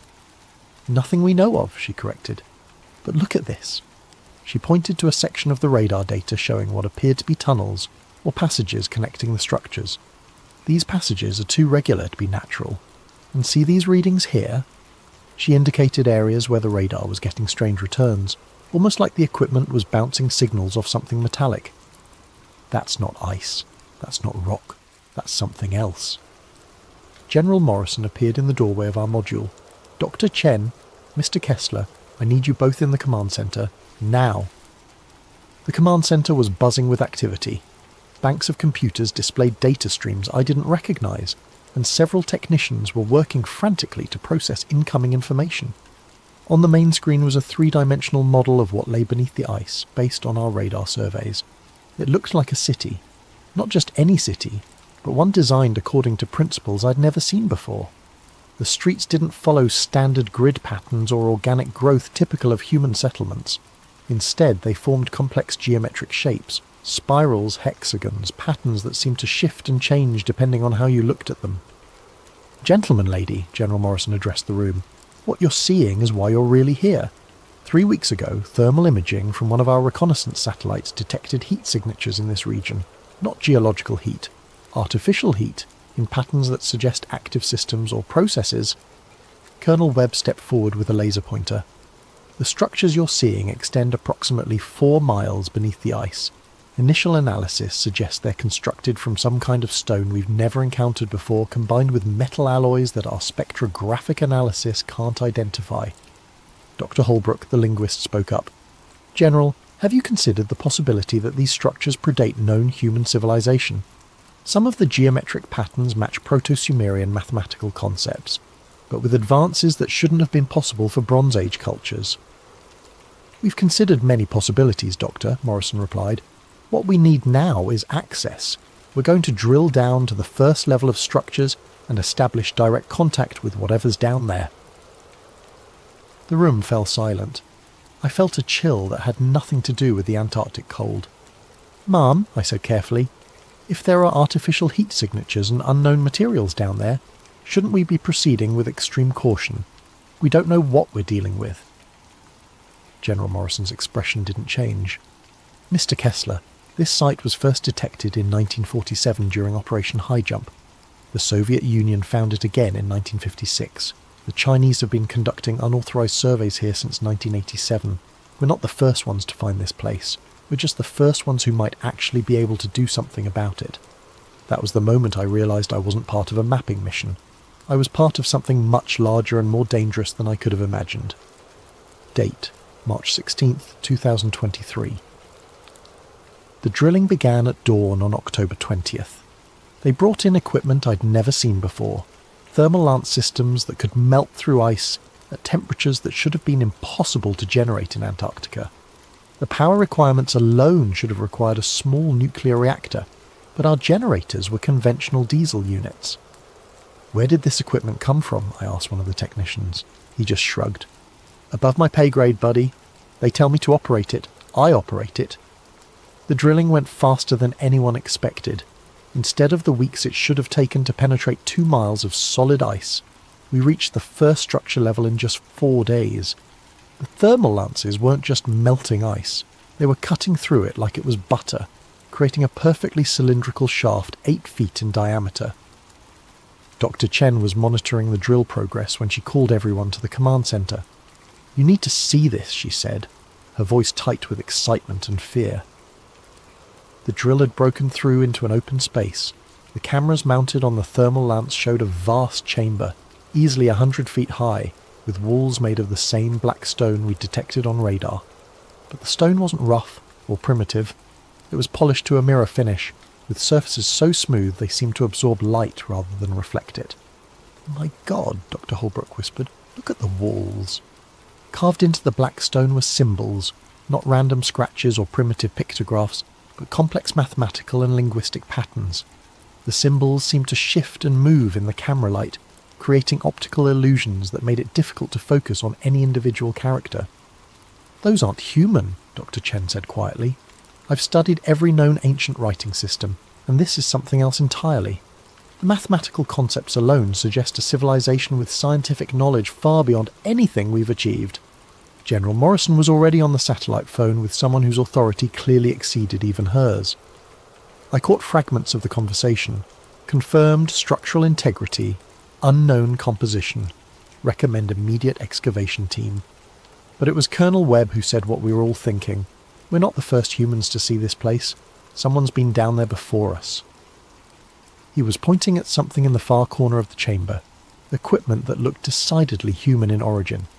Abandoned drilling gear, cables, and what appeared to be scientific instruments, all covered in ice and corrosion. "Soviet markings," Webb continued, "probably from their 1956 expedition, which means they got further than anyone admitted." That night I couldn't sleep. The implications of what we'd found were staggering. If there really was an ancient civilization buried under Antarctica, one with technology that exceeded our current capabilities, then everything we thought we knew about human history was wrong. But more disturbing was the realization that the world's major powers had known about it for decades and kept it secret. I was reviewing the day's radar data when Dr. Chen knocked on my door again. This time she looked genuinely frightened. "Daniel, I need to show you something, but you have to promise me you won't tell the generals until I figure out what it means." She led me to her module and pulled up a series of photographs she'd taken of the symbols on the chamber walls. Using image enhancement software, she'd been able to isolate individual characters and compare them to known ancient languages. "These symbols," she said, pointing to a sequence of intricate carvings, "they're not just decorative. They're instructions, mathematical formulas, star charts, and something else.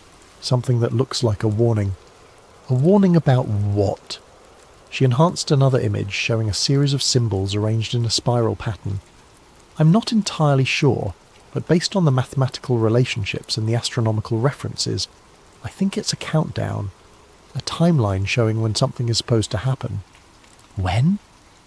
Dr. Chen's hands were shaking as she brought up her final calculation. If I'm reading this correctly, the timeline ends in 2023, 25 years from now. The next morning we descended into the chamber. Date: October 25th, 1998. Classification: ultra-classified, Orion clearance. The descent into the chamber required specialised equipment, climbing gear rated for extreme cold, atmospheric monitoring systems, and emergency evacuation protocols that Colonel Webb insisted on personally overseeing. The shaft created by our thermal lances was stable, but the unknown composition of the structures below made it impossible to predict how they might react to human presence. I was part of the first team to reach the bottom, along with Dr. Chen, Dr. Holbrook, and two of the Special Forces operatives who'd finally revealed their true purpose on the mission. They were there to secure anything that might be considered a national security asset. The chamber was even more impressive from ground level. The ceiling soared overhead, supported by pillars that defied conventional engineering principles. The black stone walls curved in impossible ways, creating optical illusions that made it difficult to judge distances or directions. And everywhere, carved into every surface, were the symbols that Dr. Chen had been studying. But it was what we found in the centre of the chamber that changed everything. A sarcophagus, 8 feet long, 3 feet wide, made from the same black stone as the walls, but with a crystalline lid that seemed to glow with its own internal light. The sarcophagus sat on a raised platform surrounded by smaller objects, tablets, instruments, and devices whose purpose we couldn't begin to guess. "Jesus Christ," one of the operatives whispered. "There's something inside it." Through the translucent lid, we could see the outline of a humanoid figure, but it wasn't quite human. The proportions were wrong: too tall, limbs too long, skull elongated in ways that didn't match any known human ethnic group. The figure appeared to be perfectly preserved, as if it had been placed in the sarcophagus yesterday rather than thousands of years ago. Dr. Chen was already photographing everything, her camera flash reflecting off the crystalline surfaces and creating strange patterns of light and shadow. "This is incredible," she murmured. "The preservation is perfect. Whatever process they used, it's maintained cellular integrity far beyond anything we can achieve." Dr. Holbrook was focused on the tablets surrounding the sarcophagus. "These symbols are more complex than anything we saw on the walls," he reported. "It's like they're telling a story, or giving instructions for something." One of the tablets was different from the others. Instead of being carved from stone, it appeared to be made from some kind of crystal that resonated with a low-frequency hum when exposed to our lights. The moment our flashlight beams hit its surface, the entire chamber filled with a sound like whale song, deep and mournful, and somehow intelligent. "Turn off the lights," Dr. Chen shouted, but it was too late. The crystal tablet was now glowing on its own, pulsing with rhythmic patterns that seemed to match the strange acoustics echoing through the chamber. That's when Dr. Holbrook started screaming. He was standing closest to the crystal tablet when it activated, and the effect on him was immediate and terrifying. His eyes rolled back in his head, and he began speaking in a language none of us recognized. Guttural sounds mixed with mathematical concepts that shouldn't have been possible for a human voice to produce. "They knew," he said in English, his voice distorted and echoing strangely in the chamber. "They knew it would happen again. The ice, the water, the awakening. That's why they buried it. That's why they left the warnings."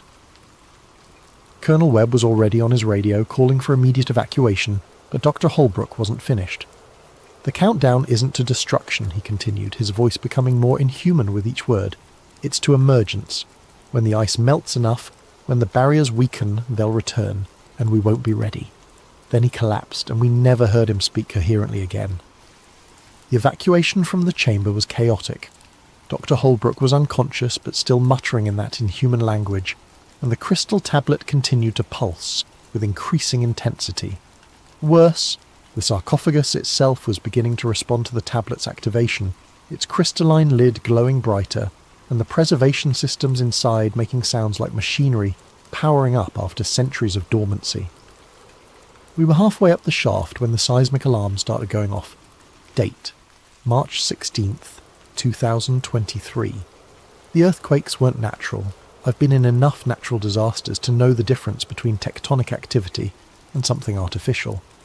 These tremors were rhythmic, purposeful, like the heartbeat of something enormous waking up deep beneath the ice.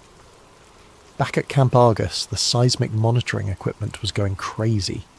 The tremors were originating from directly below the chamber we'd just evacuated, but they were spreading outward in patterns that defied geological explanation. It was as if our presence in the chamber had triggered some kind of activation sequence in the structures below. Dr. Holbrook was in the medical module, sedated but still occasionally muttering in that strange language. Our medical officer, Dr. Patricia Vance, was baffled by his condition. "His brain activity is off the charts," she reported to General Morrison. "It's like he's processing information at 10 times normal human capacity, but the strain is causing severe neurological damage. If this continues, he'll suffer permanent brain damage or death within hours." General Morrison's response was immediate and chilling. "Then we'd better get what information we can before that happens. They brought in recording equipment and tried to document everything, Doctor," Holbrook was saying, but most of it was incomprehensible. However, Dr. Chen had been working on translating some of the simpler phrases, and what she found was disturbing. "He keeps mentioning dates," she told me privately. "Specific years that correspond to major climate events, ice ages, global warming periods, massive geological changes, and he keeps saying they return when the barriers fall. Who returns? I don't know, but whatever or whoever they are, according to Holbrook's translations, they've been here before, multiple times throughout Earth's history, and each return corresponds to a major extinction event. That night, Dr. Holbrook died. Officially, the cause was listed as acute hypothermia complicated by altitude sickness. But I was there when it happened. His final words were in perfect English. The Piri race map was right. They drew Antarctica without ice because they remembered when it was green, before the last awakening. The Piri race map. I'd heard of it, a 1513 map that supposedly showed the coastline of Antarctica centuries before the continent was officially discovered, and depicted it without ice cover. Most historians dismissed it as either a hoax or a lucky guess, but Dr. Holbrook seemed to be suggesting something else entirely. The morning after Holbrook's death, I made a discovery that changed my understanding of everything we'd found. I was reviewing the satellite data from our mission when I noticed something odd about the thermal signatures we detected. The heat sources weren't random, they formed a pattern, a very specific pattern that I recognised from my years of military cartography.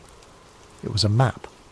The thermal signatures, viewed from above, formed the outline of every major continent on Earth, but not as they exist today, as they existed millions of years ago during the Pangaea supercontinent period.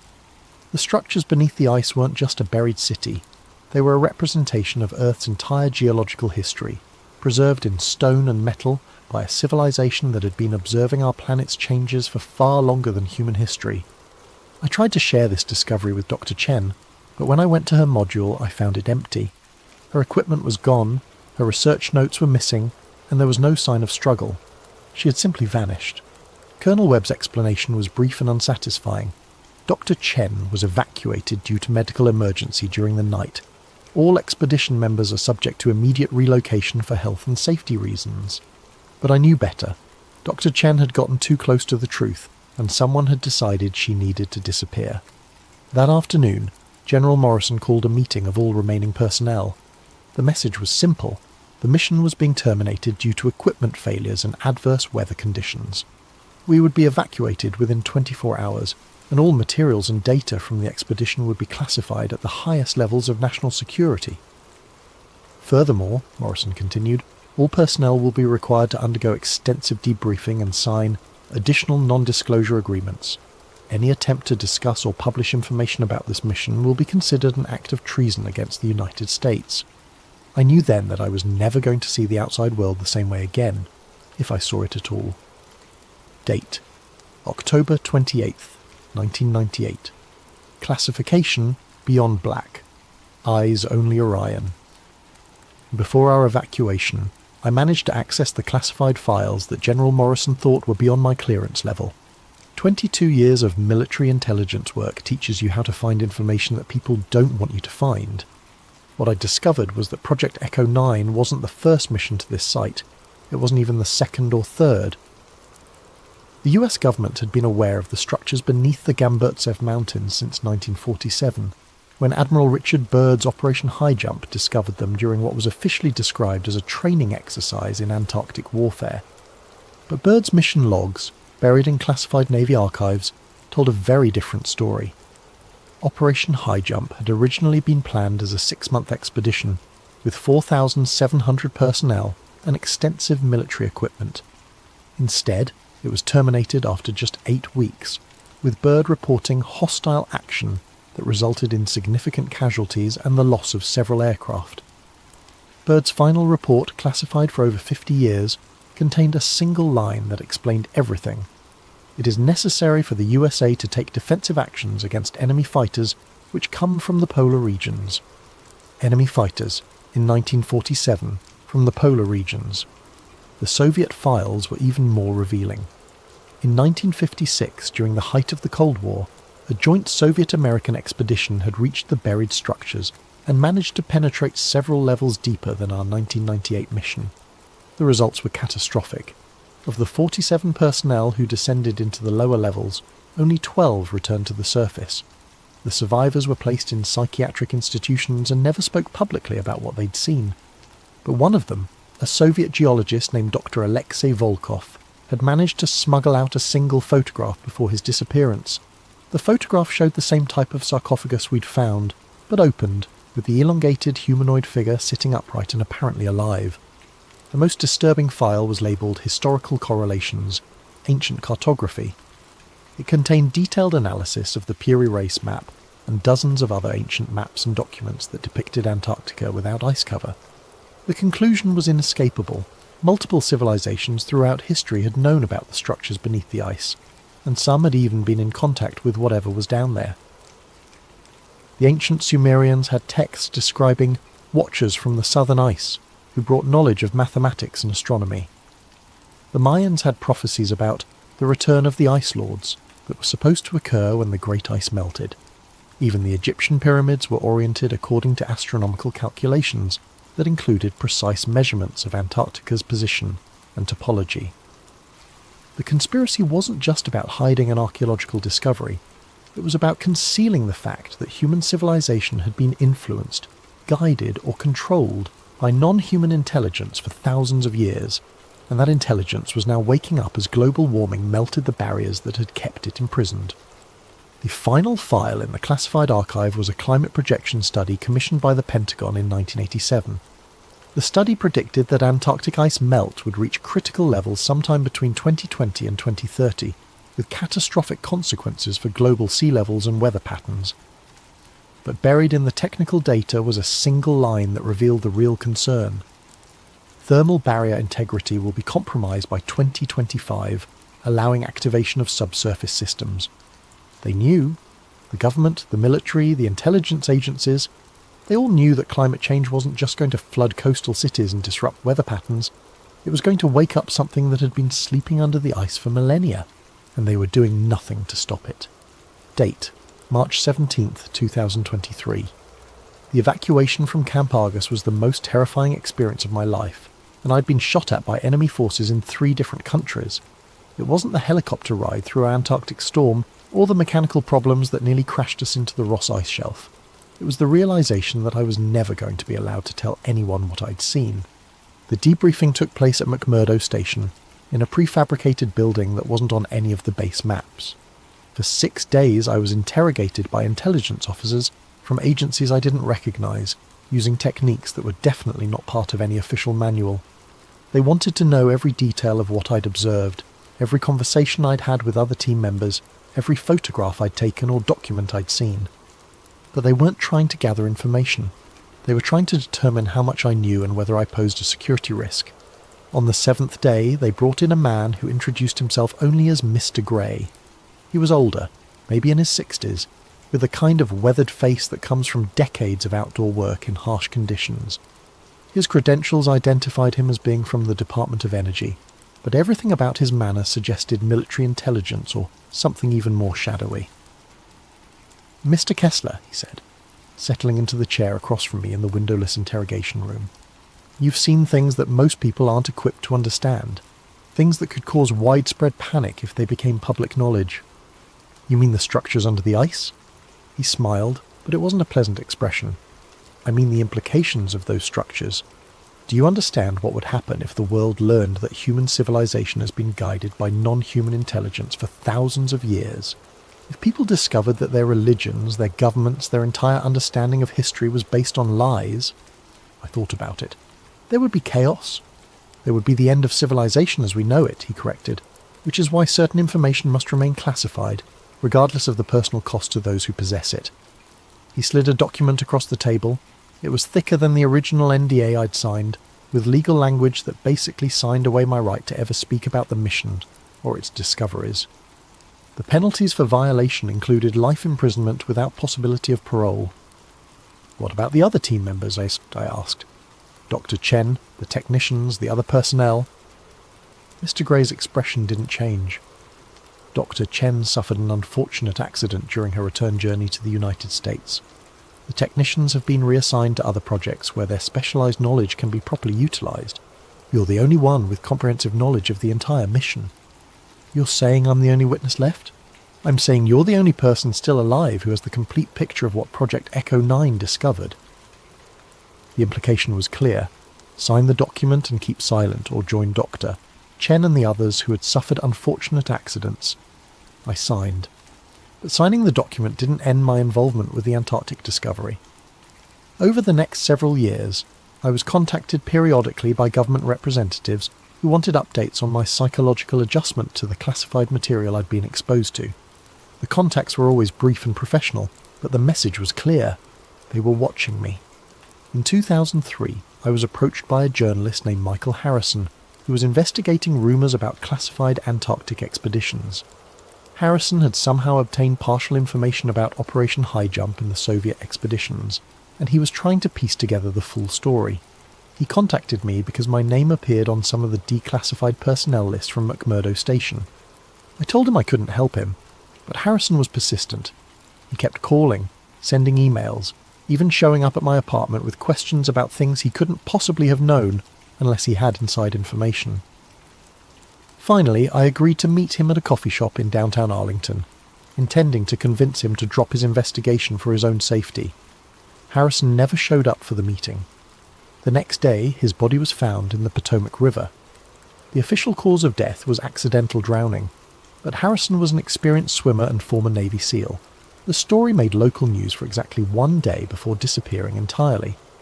After Harrison's death, I realised that simply staying quiet wasn't enough to guarantee my safety. The people controlling information about the Antarctic discoveries were willing to kill to maintain their secrets, and my continued existence was only tolerated as long as I remained completely silent. So I developed a different strategy. Instead of trying to expose the truth directly, I began documenting everything I could remember about Project Echo 9 and storing the information in multiple secure locations. If something happened to me, the documents would eventually be released. If I lived long enough, maybe I could find a way to get the information out without getting myself killed. 25 years later, I'm still alive, but the world is running out of time. Date, March 18th, 2023. The ice is melting faster than anyone predicted.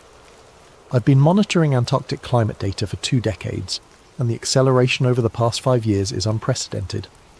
The West Antarctic ice sheet is losing mass at a rate that suggests complete collapse within the next decade, and the East Antarctic ice sheet, where the Gamburtsev Mountains are located, is showing signs of instability that weren't predicted by any climate models.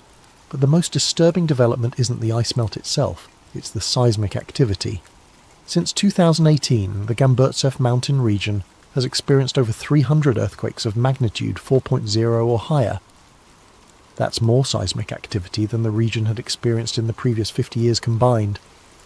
The earthquake patterns are exactly what you'd expect if massive structures were shifting or activating beneath the ice.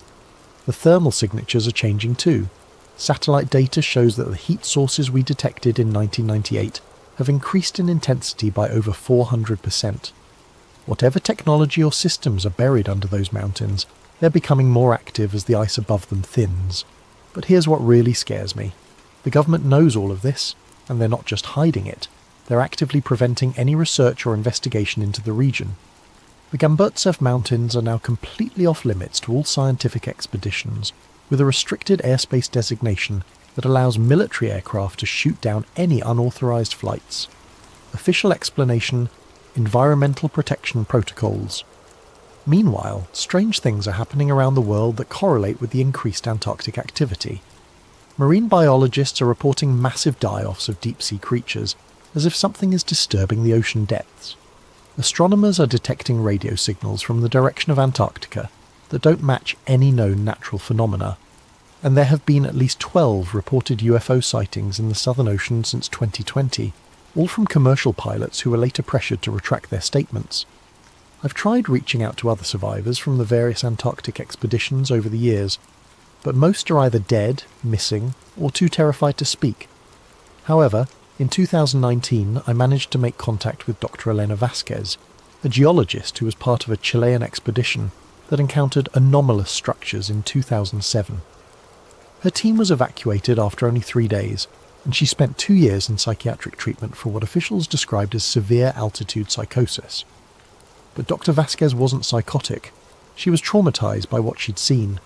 We met in secret at a small cafe in Santiago, and she told me about her team's discovery of an entrance to the underground structures, not the shaft we'd drilled, but a natural opening that had been revealed by recent ice melt. Her team had descended only about 50 feet before encountering active technology. Lights that turned on as they approached, symbols that glowed and shifted on the walls, and sounds that she described as mechanical but alive. "They're waking up," she told me, her hands shaking as she spoke. "Whatever's down there, it's been dormant for thousands of years, but the ice melt is triggering activation sequences. We're not just dealing with archaeological ruins, we're dealing with functional technology that's responding to environmental changes." Dr. Vasquez also told me something that connected directly to Dr. Holbrook's final words. She had managed to photograph some of the symbols her team encountered, and when she showed them to a colleague who specialised in ancient cartography, he immediately recognised similarities to the Peary Race map and other historical documents that depicted Antarctica without ice. "The symbols aren't just decorative," she explained. "They're coordinates, star charts and geographical references that show Earth as it existed during different geological periods.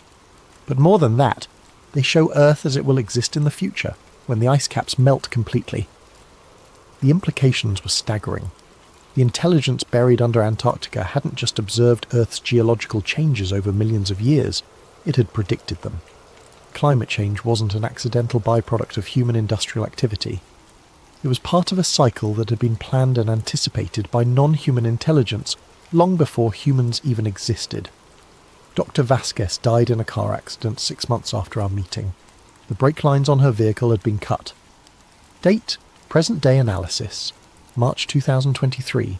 Classification: Personal Archive. D. Kessler. As I compile these logs in 2023, the evidence suggests that we're approaching the final phase of whatever cycle the Antarctic intelligence has been orchestrating. The thermal signatures beneath the Gamburtsev Mountains now extend over 1,000 square mile area, indicating that the underground structures are far more extensive than we realised in 1998. But more disturbing is the discovery that similar thermal signatures are appearing at other locations around the world, all in regions that were once covered by ice sheets during previous geological periods. Northern Canada, Siberia, Greenland, and even sections of the Sahara Desert that were frozen during ice ages are showing unexplained heat sources and seismic activity. The network is global. Whatever we found in Antarctica isn't isolated. It's part of a worldwide system that has been monitoring and influencing Earth's climate for millions of years. Recent satellite data shows that these global heat sources are synchronizing their activity. The thermal pulses from Antarctica are being matched by similar pulses from sites in Alaska, northern Russia, and beneath the Greenland ice sheet. It's as if a communication network is activating, preparing for something that requires coordination across the entire planet. The timeline Dr. Chen translated from the chamber symbols, ending in 2023, wasn't predicting destruction. It was predicting emergence. 3 weeks ago, I received a package with no return address. Inside was a single photograph taken by what appeared to be a deep-sea submersible. The image showed the ocean floor near Antarctica, but instead of the usual rocky terrain, there were structures, the same black stone construction we'd found beneath the ice. But these were on the ocean floor and clearly active. Lights were visible within the structures, and the water around them was filled with what looked like geometric patterns of bioluminescence. Attached to the photograph was a note in handwriting I didn't recognise. They're not waking up. They're coming home. Yesterday, news reports began appearing about unexplained sonar contacts in the Southern Ocean. Ships from multiple nations are reporting large, fast-moving objects beneath the ice that don't match any known marine life or human technology. The official explanation is previously unknown whale species disturbed by climate change. But I know better. The countdown is over. The barriers have fallen, and after 25 years of silence, it's time for the world to know what's really happening. Date: March 19th, 2023. This will be my final audio log. As I record this, there are unmarked vehicles parked outside my apartment, and I know my time is running out. But the information I've documented over the past 25 years is already in the hands of people who can't be silenced as easily as one old cartographer. The truth about Antarctica, about the intelligence that has been guiding human civilization for millennia, about the climate changes that are part of a planned cycle, rather than accidental consequences, all of this information will be released regardless of what happens to me. But there's one final piece of the puzzle that I've only recently understood, and it changes everything. The intelligence buried under Antarctica isn't alien, it's terrestrial. It's from Earth, but from a version of Earth that existed long before humans evolved. The elongated skulls, the advanced technology, the global monitoring network. It all belongs to a species that achieved technological civilization millions of years ago, before the ice ages that buried their cities and forced them into hibernation. They're not invaders, they're the original inhabitants of this planet, and they're waking up to reclaim what was always theirs. The climate change we're experiencing isn't being caused by their technology, it's being caused by us, and their systems are simply responding to the environmental changes by activating emergence protocols that have been dormant for geological ages. Humanity has had its time on Earth. We've had our chance to develop wisdom along with our technology, to prove that we could be responsible stewards of the planet they once ruled. The melting ice isn't just revealing their cities, it's revealing our failure. Dr. Holbrook was right about one thing. We won't be ready for their return. Not because they're hostile, but because our entire civilization is built on assumptions about human supremacy and planetary ownership that are about to be proven catastrophically wrong. The structures beneath Antarctica aren't ruins. They're not even archaeological sites. They're infrastructure, maintained in hibernation for millions of years, waiting for the planetary conditions to become suitable for reactivation.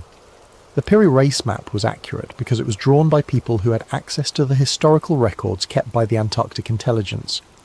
Every ancient civilization that achieved sufficient sophistication was contacted and guided by the sleeping guardians beneath the ice.